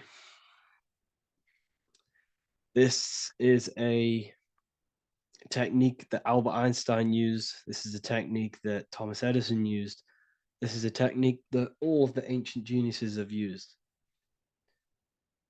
So you get on a chair, you place metal below you or plates, and you hold a metal ball in your hand, and you fall asleep. And every time you fall asleep on the chair, you're going to drop the ball, because your body will become unconscious, and you will basically drop the ball, and it will wake you up because it's going to hit and make a loud bang on the plate. And every time you go to sleep, basically what this is actually doing is shifting your consciousness from conscious into the subconscious. So from physical into the astral. Your consciousness is shifting between these two planes. And as you do this, you can bring down great ideas from these higher planes. So when you fall asleep, have an intention. And when you fall asleep, you'll drop the ball. And when you wake back up, you'll have an idea, and you just got to write it down.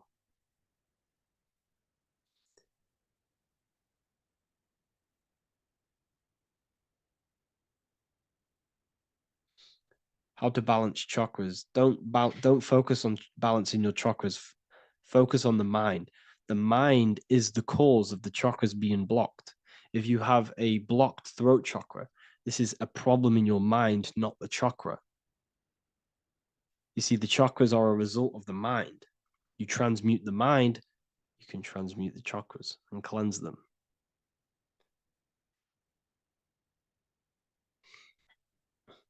So was Jesus a real man that walked? Okay, so I'm going to tell you something. Like, some of the things that I say in my reels, they are to catch attention. So if I say the first thing on the reel, Jesus never existed, straight away, you see that, it's going to trigger you. It's going to trigger Christians, it's going to trigger people. So yes, I do say things to catch attention. The reason I do that is because I have to, in order to catch attention. Maybe there was a Jesus who walked. So in the past, I have said Jesus never existed. Yes, this is to catch attention, to boost the reels, views, and comments and stuff like that. Maybe there was a man who was called Jesus and walked the earth. But listen, he was not the Son of God. You are all the Son of God. Jesus represents an archetype. He represents morals. He represents a way of living that you should embody in your life, not to worship. We shouldn't be worshiping this man. We should be embodying his qualities into our lives so we can become Christ consciousness, so we can live in harmony with our mind, emotions, body, and spirit. Okay? He was not the Son of God. You are all the Son of God. We are all God experiencing himself in a three-dimensional divided form.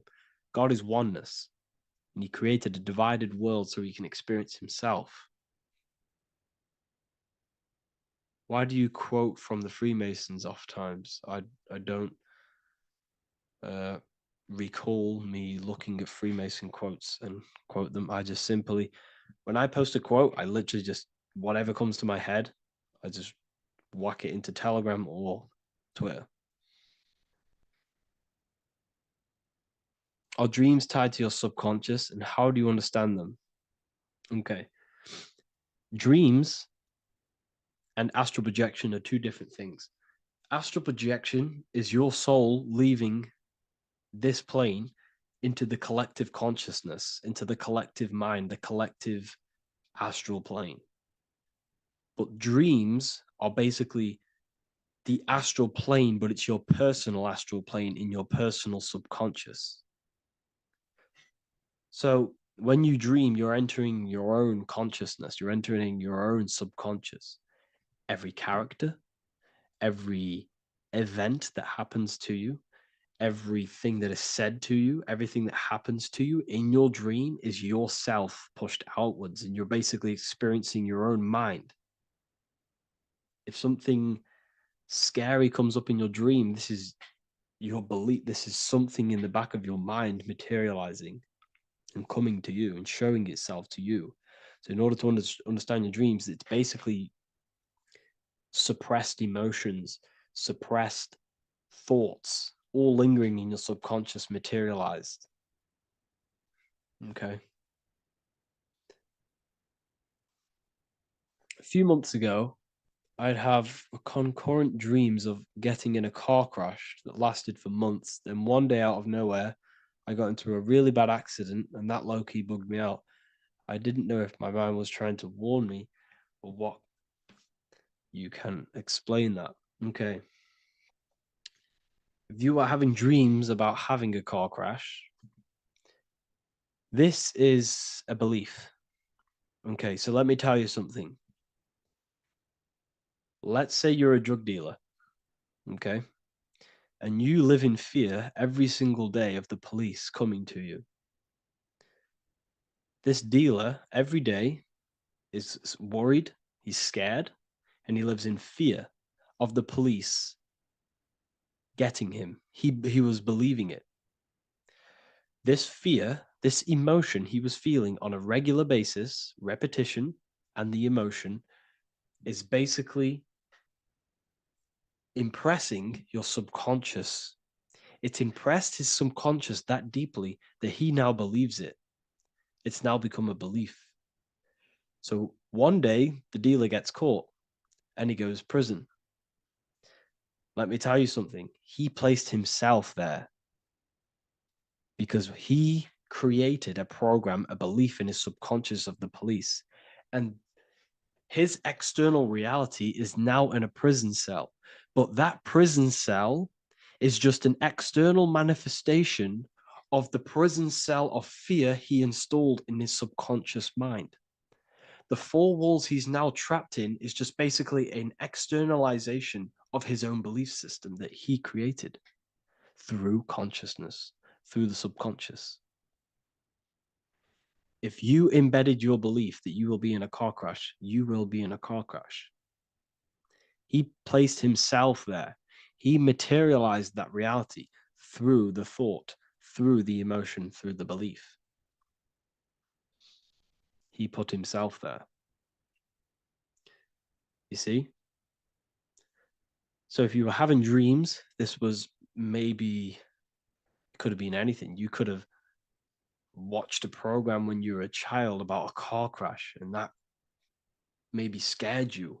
Or you saw a car crash when you were very young, and that scared you, and that impressed your subconscious. Then you had a dream about it. Then you started to believe it. And then one day, bang, it happens. That's the power of the subconscious mind. It holds control over you. It holds control of every aspect of your reality, of your being. So, I hope you all enjoyed this live. I'll see you all inside Ethereal University. I'll be posting another lecture this week. And yeah, let me hold on.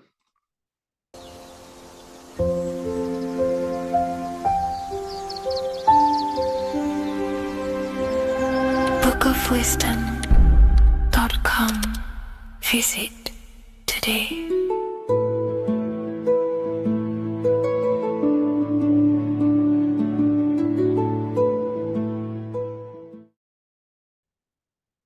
You don't just have a physical body. You have a physical, mental, spiritual, and emotional body. Each one of these aspects are a body of its own. Body does not just refer to a physical substance. You have a mental body for thinking, an emotional body for your emotions, a spiritual body for your energy in your astral form, and a physical body to encapsulate all of these. Each four of these aspects are essential for the human experience and essential to balance. Now, today we're going to be syncing the four aspects of your consciousness with the four seasons and the four elements and how this ties into the Bible. So we have four physical elements. We have 5 elements in total, spirit being the most important, but spirit is pure invisible. We have 4 physical elements. We have air, fire, earth, water. Earth and water are feminine. Air and fire are masculine. Air and fire are active. Water and earth are passive. The air corresponds with the mental body of consciousness.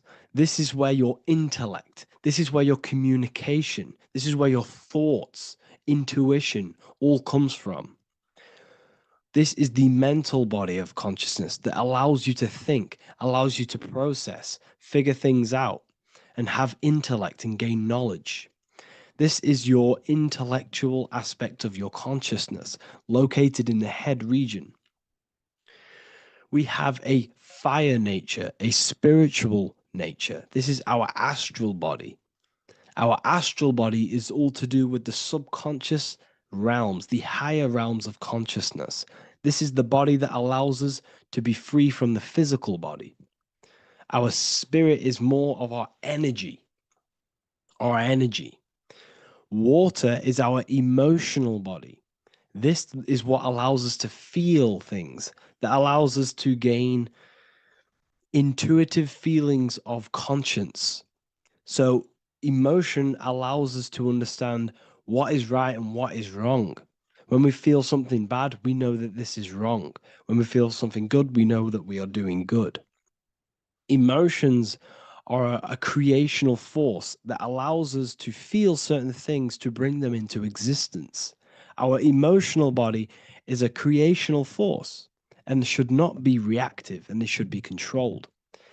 Most actions are stemmed from emotions.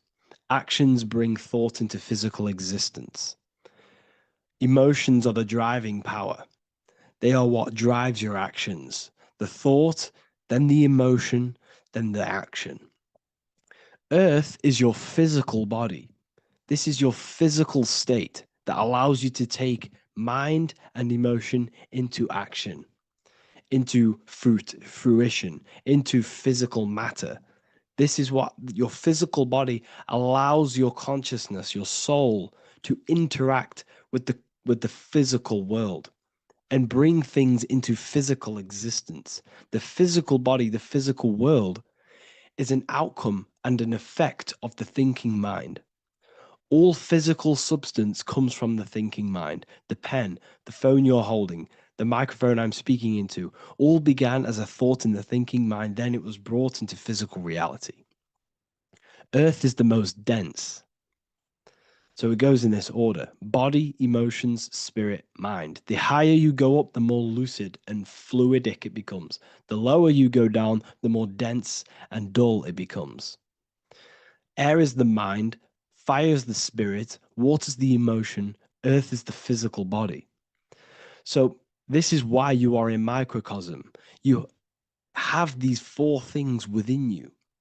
You contain of these four elements, which correspond to the four bodies of your consciousness, the four bodies of the soul. You are the soul. You are the spirit. So this is why in Theologians 4:17, it says, "Caught up together with them in the clouds to meet the Lord in the air." You don't meet God or the Lord in the physical air, in the clouds. This is clearly a parable. A human being cannot go up to the clouds and meet a mystical man in the clouds. This is obviously a parable, a metaphor. The air is your mind. You must raise your consciousness beyond the body, beyond the emotions, beyond the spirit, and enter in the mind during meditation, turning the mind inward to connect with the Lord. The Lord is the highest aspect of your consciousness, the one that exists beyond the physical body, beyond your emotions, beyond the thought. So you meet the Lord in the air, in the mind. The mind represents the air. This is why in America there's a saying called an airhead. You're an airhead. This means that you are stupid, or you don't think, or you have nothing in your mind. You have nothing in your head. When someone's very stupid, you call them an airhead, because air represents the mind. The air is elevated. The air is invisible. The mind is totally invisible to the human eyes. It is a metaphysical substance. In fact, it's not a substance at all. It's so fluidic. It's everywhere. The mind can be everywhere at all times. It can be anything. Nothing is impossible within the mind. Now, this is synced with the four seasons. The four seasons represent the four aspects of human consciousness, the four bodies of your consciousness, the four bodies of your soul. The sun is your soul, okay? And the sun travels around four seasons. Summer, when the sun is the most hottest point. Autumn, when the sun starts to move away from the hottest point. Things start to die. Then it goes to winter. This is when everything dies. This is when things enter in within itself. This is when darkness occurs. Then spring. This is the reignition of the sun. This is when the sun starts to bring back the warmth back to the summer. You have four seasons which correspond to the four bodies of consciousness. Fire is the spirit. This is when you are passionate. This is when you are taking action. This is when you are fiery. The sun is blazing. You're taking action. You're very passionate. You're very spirit. You're in the spirit. Autumn is water, emotion. This is when you start to become very reflecting. This is when you start to feel emotional. because in autumn there's lots of water. This represents the emotional body of consciousness. Winter is the mind. This is air.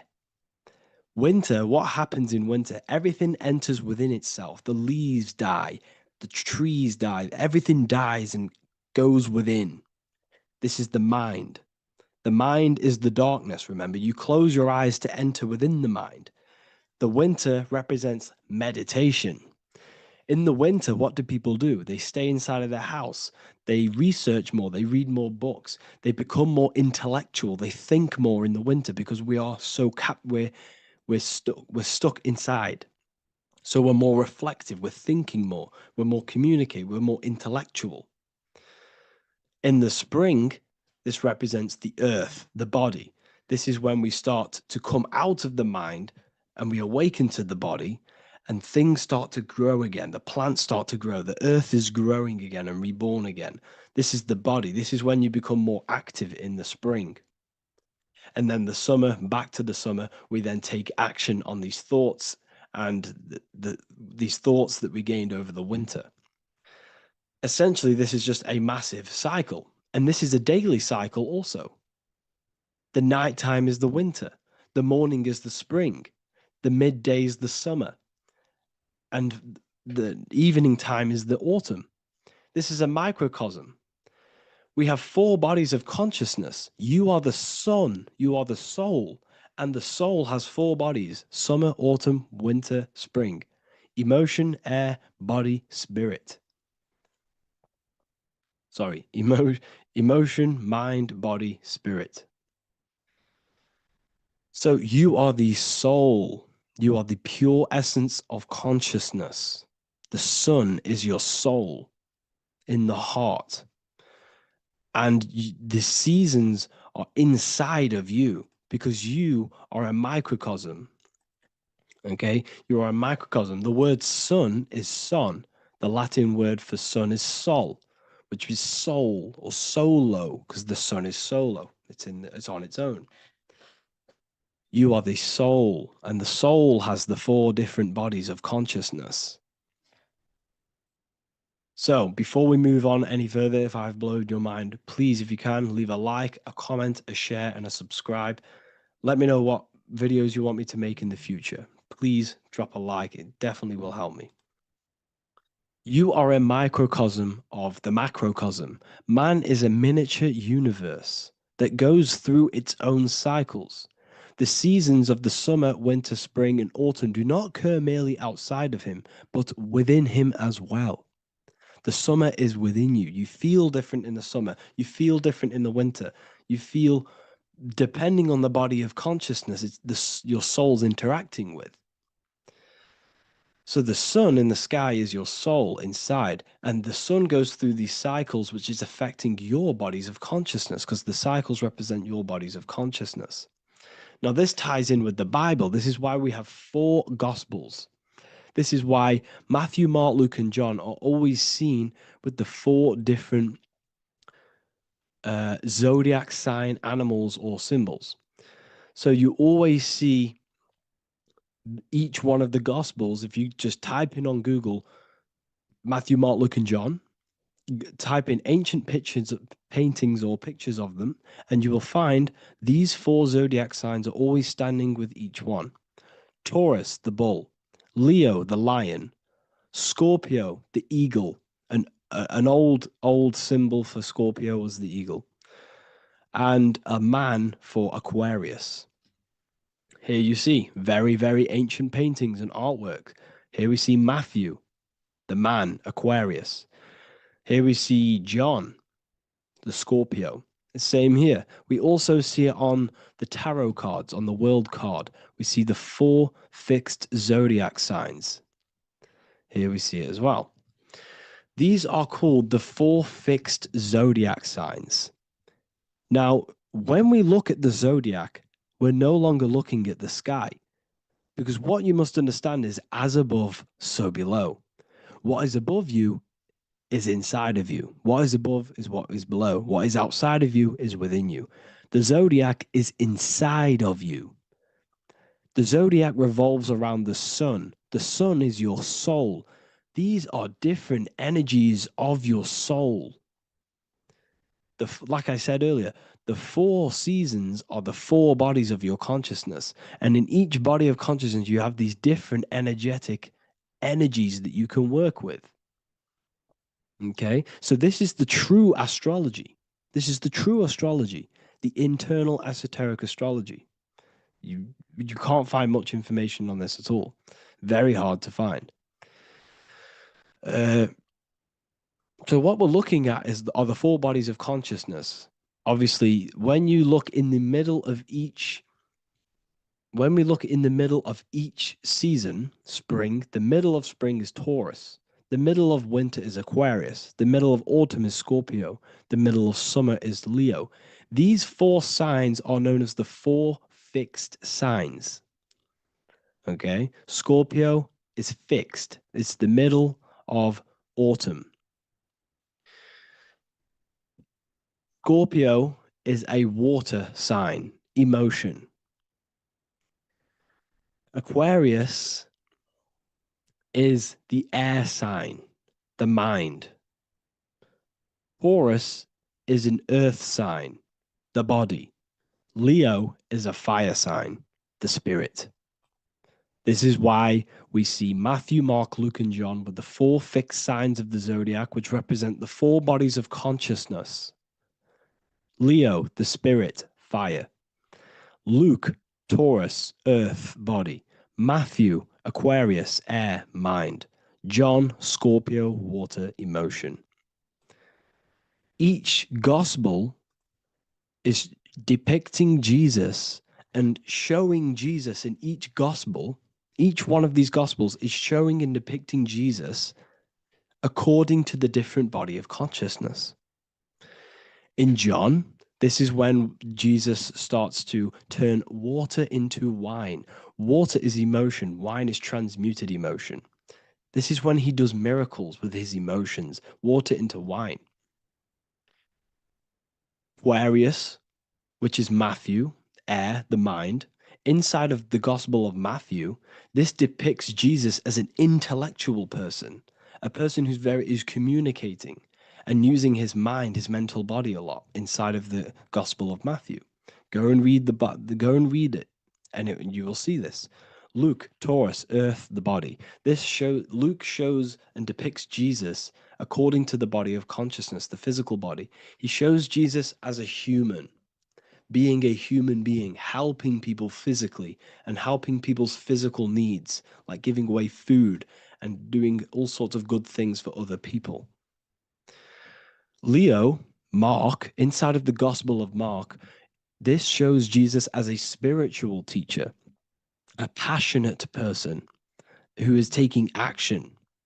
Each gospel is showing Jesus according to the different body of consciousness, and Jesus represents you, the Son. That's why it's called the Son of God, the light of the world. Jesus represents your soul, and your soul has these 4 gospels, the 4 bodies of consciousness, the 4 fixed signs, the 4 elements, and the 4 seasons. These things all correspond to your consciousness. So this is Leonardo da Vinci showing you the exact same thing. Jesus is the I am, the Son, the soul, in the middle, on his own.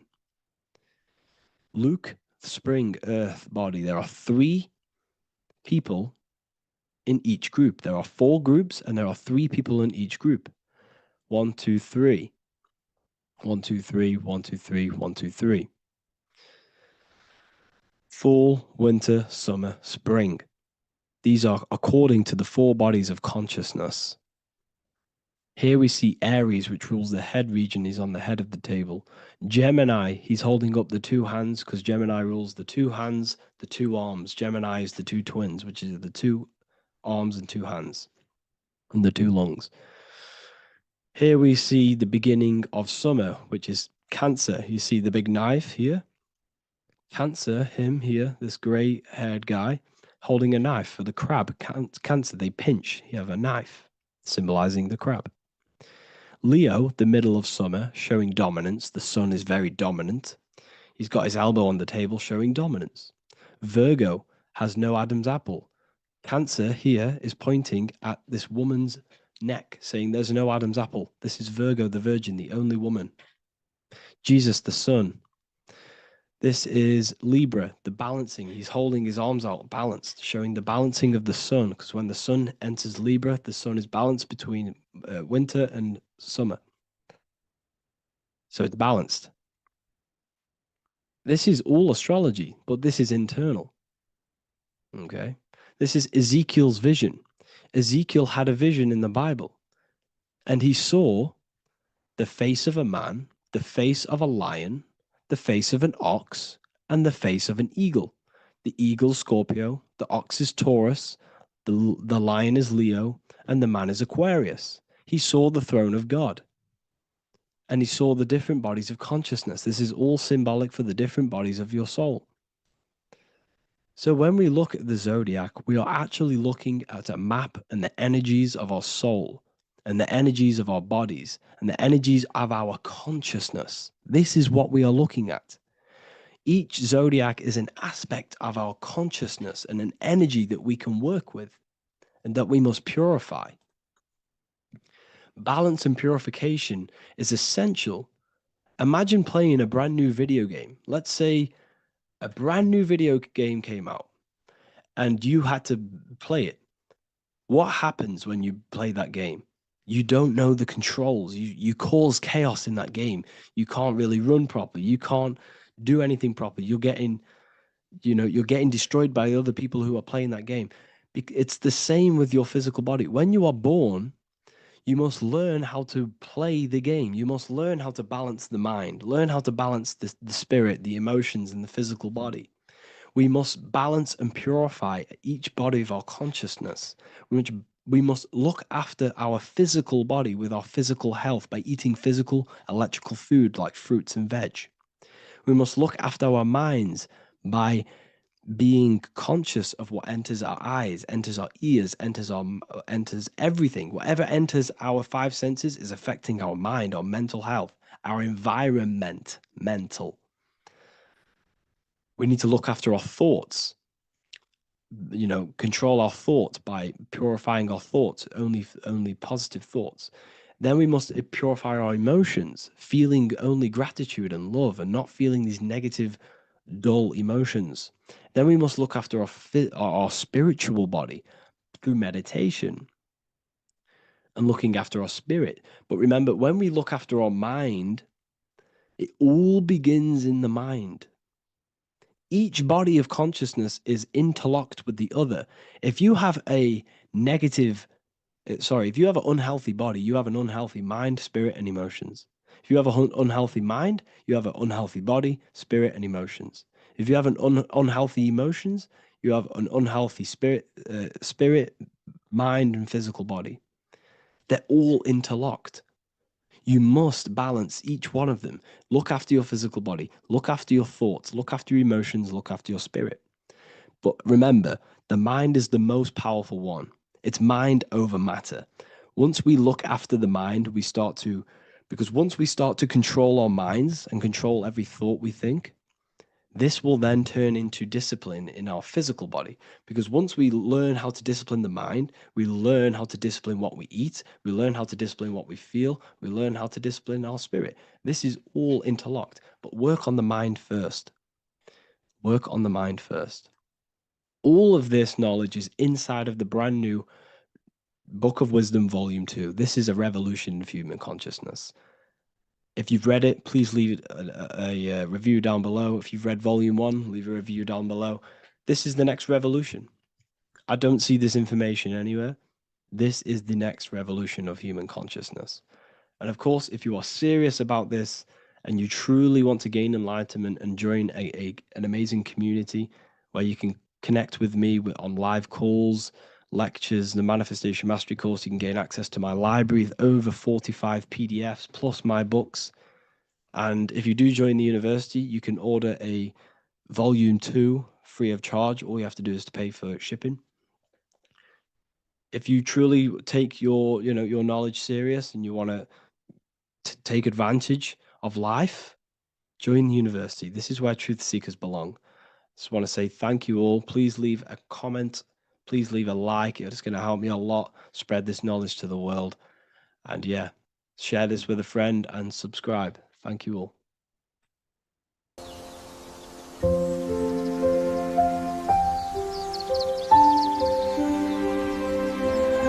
bookofwisdom.com. Visit today.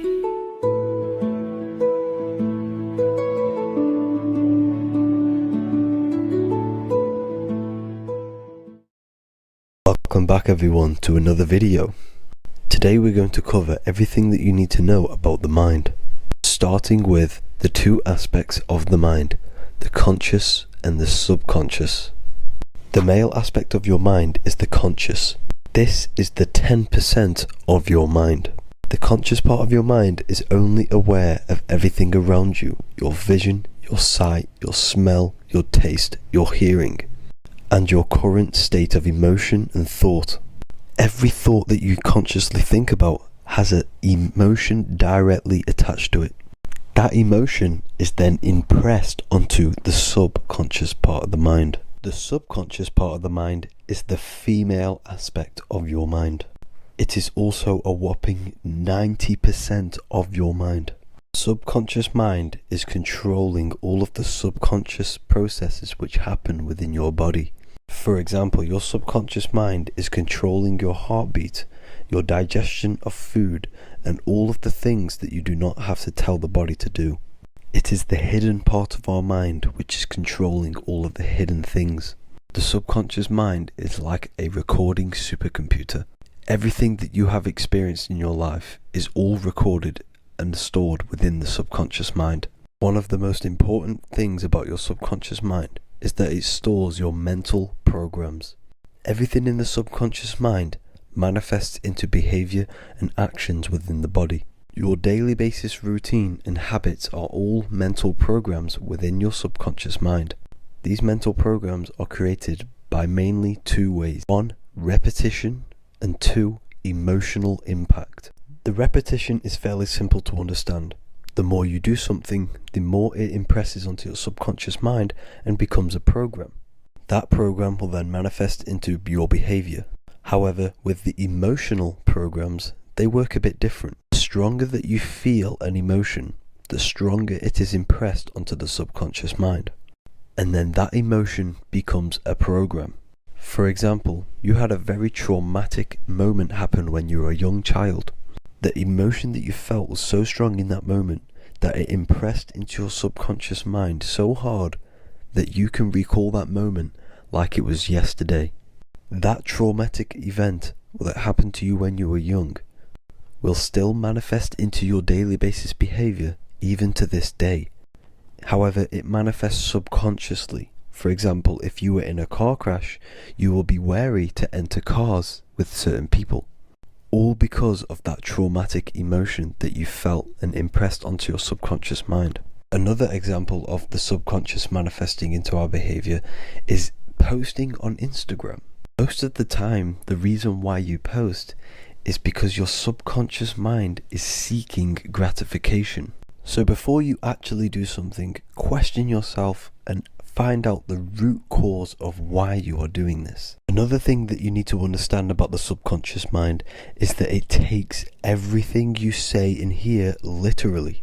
So for example, if you go and say, "You are an idiot" to someone, your subconscious mind will only pick up the word idiot. It only knows yourself. It doesn't know anyone else. You are casting a spell on yourself just by saying that to someone else. This is why the golden rule is to treat others like you'd like to be treated. Now, you can rewrite these programs which are already in your subconscious mind. However, it does take consistency. You have to change these programs which have been running for years. And by changing these programs, you change your behavior, because these programs manifest into your behavior. The best way to do this, personally, is to listen to affirmations first thing when you wake up in the morning, and do this for 10 minutes every single morning. Then at night time, you want to think and feel that you are becoming the reality that you desire. The more that you feel this reality, the more it will become a program and impress your subconscious mind. For example, you're trying to gain financial freedom. If you trick your subconscious mind into creating a program saying that you are financially free, this will manifest into your behavior. You will start doing more work. You will start looking for ways to make money. Your mind will be set on the frequency of money and financial freedom. Therefore, you will receive thoughts based around this program. If you take enough action, your life will dramatically change because of this program that you created in the mind. This is why we call it a mindset, because your mind is a frequency tuner which sets its frequency onto different thoughts, because thoughts are frequency. If you fill your mind with a specific frequency, you will gain thoughts and ideas based around that frequency. To create a stable mind, you need to master your emotions. You need to change your mindset. Everything that you experience is neutral. Based upon the mindset that you see it, you either give it a positive or negative charge. By understanding this deeply, you will then control your emotions. I hope you gained some wisdom and enjoyed this video. Please, if you can, leave a comment and a like, and subscribe to the channel if you like this content. Love and light to you all.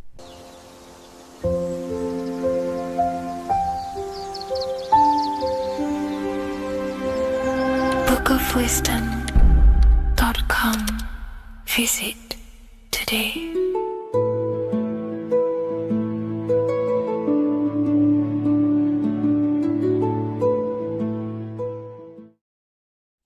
Today's topic is the binary code behind the universe. You will learn the fundamentals of the binary code, deeper understanding of reality, which will give you more of a connection to the universe, evidence supporting the existence of this code, and how to use the binary code to shape your reality.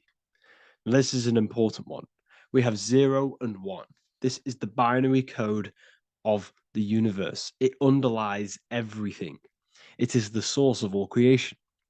The universe is binary in nature, meaning it exists as both something and nothing, on and off, male and female, light and dark. Everything has its polar opposite. At its core, all that exists is 0, representing nothingness, infinite potential, and 1, representing something, order. 0 represents the feminine, vast, formless, and infinite potential. It is the space from which all things emerge, the womb of creation, the receptive and expansive force. 1 represents the masculine, structure, form, and order. It is the active principle, the initiator, the force that defines and shapes reality. Together, they create the fundamental duality that underlines existence, the balance between chaos and order, the void and creation, yin and yang. We see this in the masculine and feminine bodies. This is deeply encoded into the fabric of reality. And once you see this, you will never unsee this. So please leave a like on this video if you love my content and you love the wisdom that I share with the world. So we see this with the masculine genital areas. Remember, this is the genital area. This is all to do with creation. These are the generative principles, the generative organs in the body that allow creation to continually outfold into new life. The genital areas are all to do with the code. The male is the 1, the action. He's the initiator. The feminine is the 0, which is the infinite potential, the womb of creation. 0 and 1. This is why we have 10 numbers. 0 and 1. Masculine and feminine. We even see this in the bodies. The feminine body is made out of curves, which is 0, curves.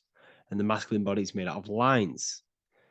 So please leave a like and comment if you love this. And if you have any lecture ideas, feel free, and I can make a lecture on any suggestions that you have. So look at the word masculine. Masculine, line. Line is just one line, which represents order. 1. Feminine. 9. 1 and 9 equals 10. 0 and 1. The binary code of all creation. Why is feminine? Why the number 9 for feminine? Because the moon has to go around 9 times to create a human in the feminine's womb. And look at this image of nature. All nature is zeros and ones. Now you can tell the stick is a one. It's a line, and here we have curves. It's curves and lines. Curves and lines create reality, creates matter. Everything is 0 and 1. We even see this with the sky. The sky represents zeros. They represent curves, the heavens, the heavenly bodies, the sun. These are circles, the moon, circles, the planets, circles. Down here is matter, representing the square. We have the Freemasonic square and compass, representing lines and circles, masculine and feminine. We see this with Leonardo da Vinci, with the circle representing the spirit, the void, the womb of creation, and matter, which is the body. This is the soul in matter, infinite potential in matter. This represents spirit over matter. This represents the architect of reality, zeros and ones, spirit and matter. This is all the same thing. Understanding this binary nature of the universe, where 0 feminine represents the infinite potential and 1 masculine symbolizes order and structure, can benefit you in several ways. Manifestation and creation is the first way it can benefit you. Now that you understand this, you understand that everything comes out of infinite potential. 0, infinite potential. 1, action equals manifestation equals creation. So you must pull things out of infinite potential. If you have ideas but don't take action, too much 0, nothing materializes. You'll never materialize if you sit there imagining all day, visualizing all day. You have to take action. They both come hand in hand. If you only take action without tapping into intuition and creativity, too much 1, your actions may feel hollow and misdirected. Using both effectively leads to greater success in life, work, and relationships. This is the 33rd degree motto, or this is on the 33rd degree of Freemasonry Scottish Rite logo, and it's called Order ab Chaos, order out of chaos. Chaos is the 0, infinite potential. Chaos is the dimension of the imagination. This is where this all ties in now. Imagination is the dimension of infinite potential, pure potential, formless creativity, and the realm of infinite possibilities. It is the void, the unmanifested energy that contains all that could ever be. That is the imagination. The imagination is the dimension that you are connected to, and you can pull any idea out of and materialize it into a reality.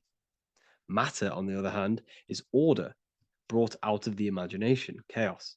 It is when raw potential is structured, defined, and crystallized into form.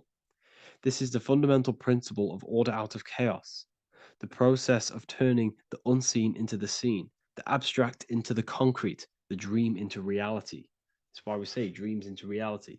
Dreams are in the imagination, infinite potential, and the human mind is connected to high dimensions of consciousness, which we can pull ideas, things out of and materialize it into our lives. Whether that's good or bad, that's completely up to you. But we have access to higher dimensions beyond the physical plane. And this is the secret that the human mind is connected to, and that you are not just a physical body. Okay?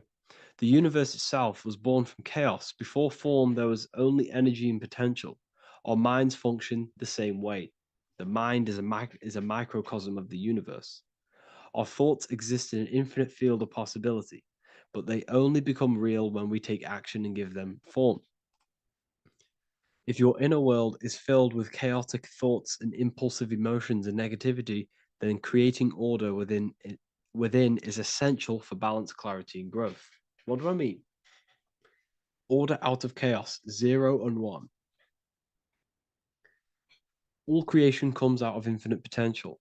The mind, the imagination, is the infinite potential. The material world is the order. It's the effect. Therefore, if your material world has chaos, if your room is messy, if your body is out of shape, if you do not look after yourself, everything in the physical world is just a reflection of what's going on inside of you, what's going on inside of you. So if you have a messy room in a messy house, this reflects as a messy mind, a chaotic mind, and we must create order in our mind. So this applies to all realms of your life. This applies with your mind, it applies with your emotions, it applies with your manifestation, it applies with the physical world, with the masculine and feminine.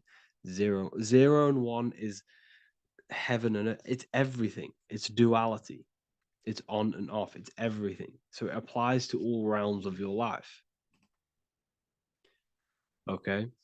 So in order for this to benefit our lives, we must, one, have awareness and observe the chaos. Step back and observe your thoughts and emotions without reacting to them. Recognize that you are not your thoughts. You are the observer of them. You are the soul. You are in between them. You are the midpoint between the left and the right, the zero and the one. You are the soul. Journaling or meditation can help you identify patterns and negativity and impulsivity.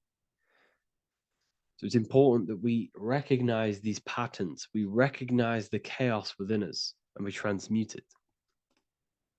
2, implement structure, mental discipline, mindful practices, meditation, breath work, and slowing down your reactions. Cognitive reframing, replace destructive thoughts with constructive ones. This is so important. For every negative thought that you place attention to, place your attention onto 5 more positive. Never think about something that you don't want to manifest, because whatever you're placing attention on inside that mental field of consciousness, you're giving attention to which then can manifest into your action, and that will materialize into your world. Routine and ritual. Create daily habits that anchor you. Morning routines, exercise, or creative outlets bring stability. We must master the inner world of thought and emotion. We must bring chaos into order. In order to create anything in your life, you're turning chaos into order. Order out of chaos. You're turning 0 into 1. This is the binary code. All things underlie it. 0 and 1. So it's so important that we master our minds, we master our emotions, we master our inner world so we can produce effect in the outer world. We cannot create consciously and effectively if we have chaotic thoughts and impulsive emotions. So I hope this has made more clarity to you so you can implement this into your life. I know I haven't given you much strategic things to implement into your life, but now that you have a better understanding of how this world is pulled out of infinite potential, you can use that. Everything in your life is pulled out of your imagination. Every text you send, everything you think of, oh, I'm going to do this later, that is your imagination thinking about the future. So you just have to do this on a mass scale to create something big in your reality. So I hope this gives you a better understanding of how the universe works and has benefited your life. If you have any comments or any suggestions or how this video made you feel, let me know in the comment section. I would really appreciate it. And I'll see you all inside of the Symbolism Masterclass on March the 8th.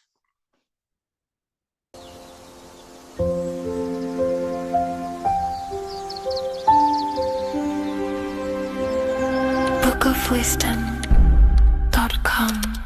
Visit today.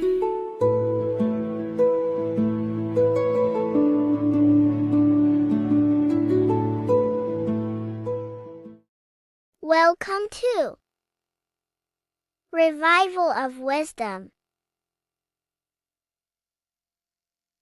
Today we're going to be breaking down Saturn worship and how the occult are linked in with Saturn. Okay, so first of all, let's start with the celebrities. All these celebrities are doing 666. Okay, covering the one eye, which also symbolizes the all-seeing eye, which is another occult symbol. But we're focusing on the 666, the 6 with the 3 fingers.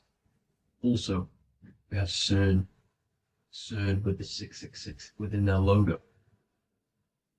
Also Disney, okay, as you can see here, 666 within their logo. Pepsi, Coca-Cola, and even Cadbury's. Monster Energy with the 666 in Hebrew numerals. Unleash the beast. So what is 666 to do with Saturn? Because on Saturn, there is on their north pole of Saturn, there is a six-sided hexagon, okay? So Saturday is named after Saturn Day, the sixth planet. It is also the sixth day of the week and has a six-sided polygon on its north pole, 666. Not only that, when you create a star out of the hexagon, you will create a six-pointed star, okay, with 6 triangles within the star and a six-sided hexagon, which all adds up to 666. Okay, so this is why all these symbols contain 666. So why do they worship 666? Saturn. Because Saturn is the god of time and death, okay, and order and lessons. Okay, Saturn is a very cold and dry being. That is the 6th planet from the sun. Okay, Saturn represents the winter, which symbolizes death. Okay, because all nature dies within winter because the sun's not there. So it represents darkness and death. It rules the zodiac sign of Capricorn. Okay, so in the celestial cycle, Saturn is always opposite the sun. So it's the opposite of the sun. So they're worshipping this energy which is death-like. Okay, this god which is death and does not bring life. Okay, also is the god of time. Okay, also in the Roman and in Greek it's called Chronos. Okay, which is just a translation for time. It's also known as the Father Time, aka the Grim Reaper. Okay, the Grim Reaper, keep that in mind, we'll come back to this. Here are some more logos with Saturn, okay, Nike, Internet, Wi-Fi. Okay, all these occult logos all worship Saturn. They are a satanic occult. They worship this death god, this evil god. Okay, this is where the cube now comes in.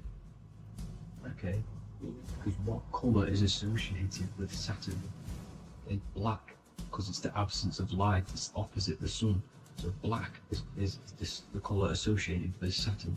Each planet has its own colour associated with it. Okay, so when you make the cube, okay, as you can see here, the cube out of the polygon, it creates what? A black cube.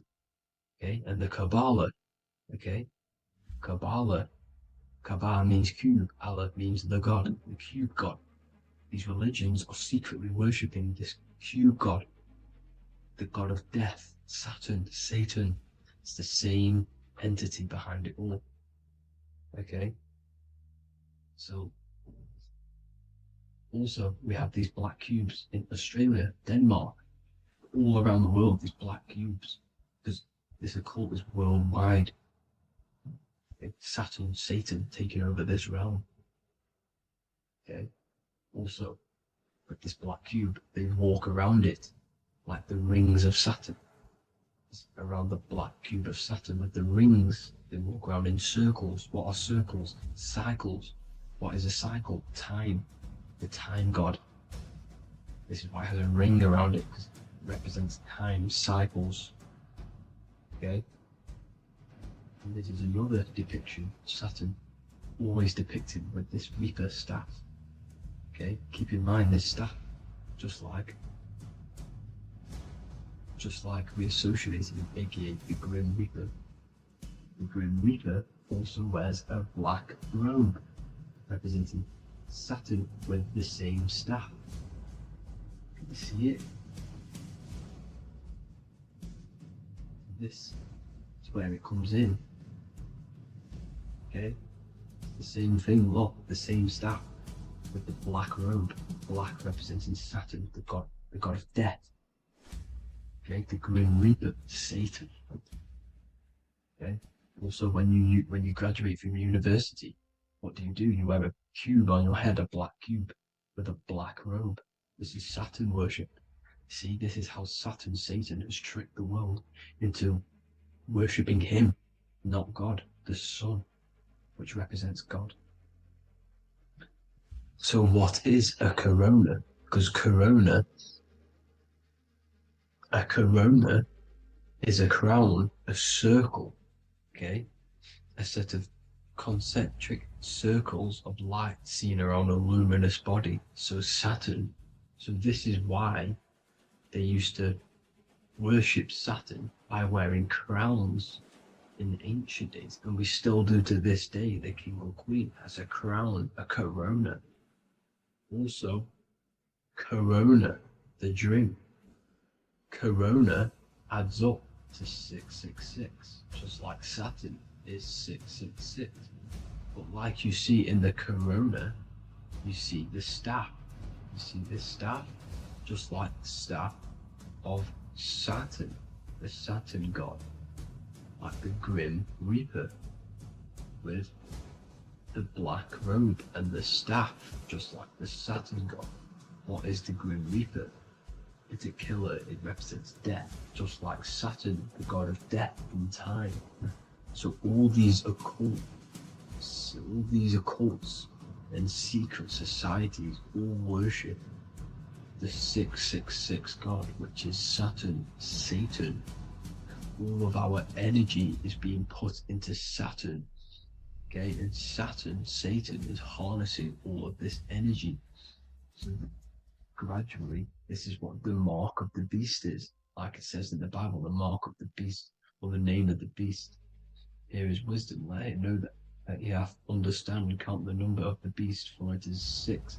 It is the number 6 of a man, and is 600, 3 score is 6, 666. So this is what the mark of the beast is. They are going to eventually put green chips, just like Neuralink, which is what Elon Musk is pushing. Okay, so this chip is the mark of the beast, and it's going to be implanted to our hands or brains. Okay, and they will manipulate our consciousness, and it will manipulate our DNA, and it will directly connect us to AI, and AI is linked in with Saturn, Satan, as the demons and the people who rule this world are in love with AI. They want to connect humans to AI, and this will control our consciousness completely and give all of our energy back to Saturn, Satan, this deity that they all worship. Just like when you get married, you wear a wedding ring, the rings of Saturn, over the finger, which represents the sun. So you're basically seeing Saturn over the sun. The sun is the son of God. It represents the sun, represents God. So you're putting Saturn over the sun. So thank you guys all for tuning in. I'm going to leave you guys here. Please leave a like, comment some topics that you want me to talk about, and please subscribe for more amazing content. God bless.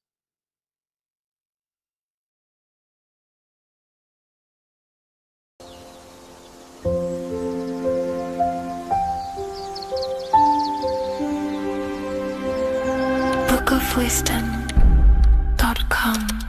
Visit today.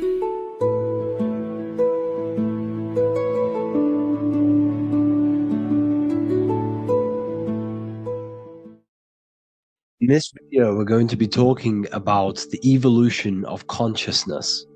You are born human, however, you possess consciousness, which is the awareness behind your being, the awareness behind your thoughts, the experiencer behind your 5 senses, the experiencer, the observer behind your thought, emotions, and senses. You are an eye, an invisible consciousness looking through a lens, which is your body. Your body produces this physical world that you experience. Your brain produces this world. Your brain and body is a technological computer. However, you are an infinite, ever-expanding consciousness behind this physical body. And there is an evolution of consciousness, a cosmic journey of expansion. And this is why we see so much pyramid symbolism in the occult and esoteric world, and especially within Freemasonry.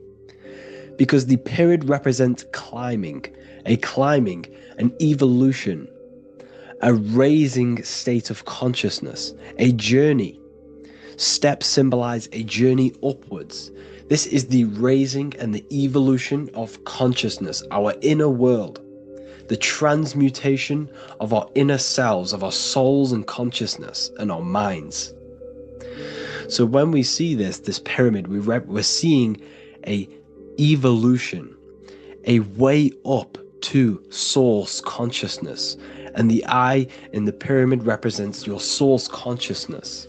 It represents illumination. It represents divine guidance through this evolution of consciousness. This is why we see the ladder. Consciousness is ever expanding on an infinite journey of evolution.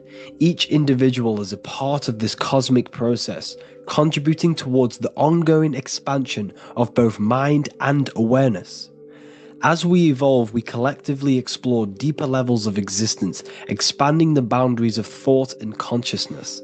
The mind has the ability to expand infinitely into new realms of thought, into new dimensions of mind. The mind cannot be filled up. It is not a physical substance. The body can be filled up because it is a physical thing, but you cannot fill the mind. Therefore, the mind is constantly expanding, ever expanding into new fields of thought. So what we see in Freemasonry, the ladder, is again a journey, an elevation of consciousness.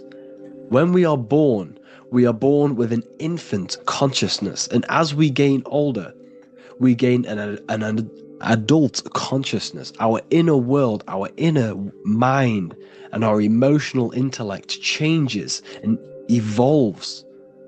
We are significantly different from when we were very young as an infant.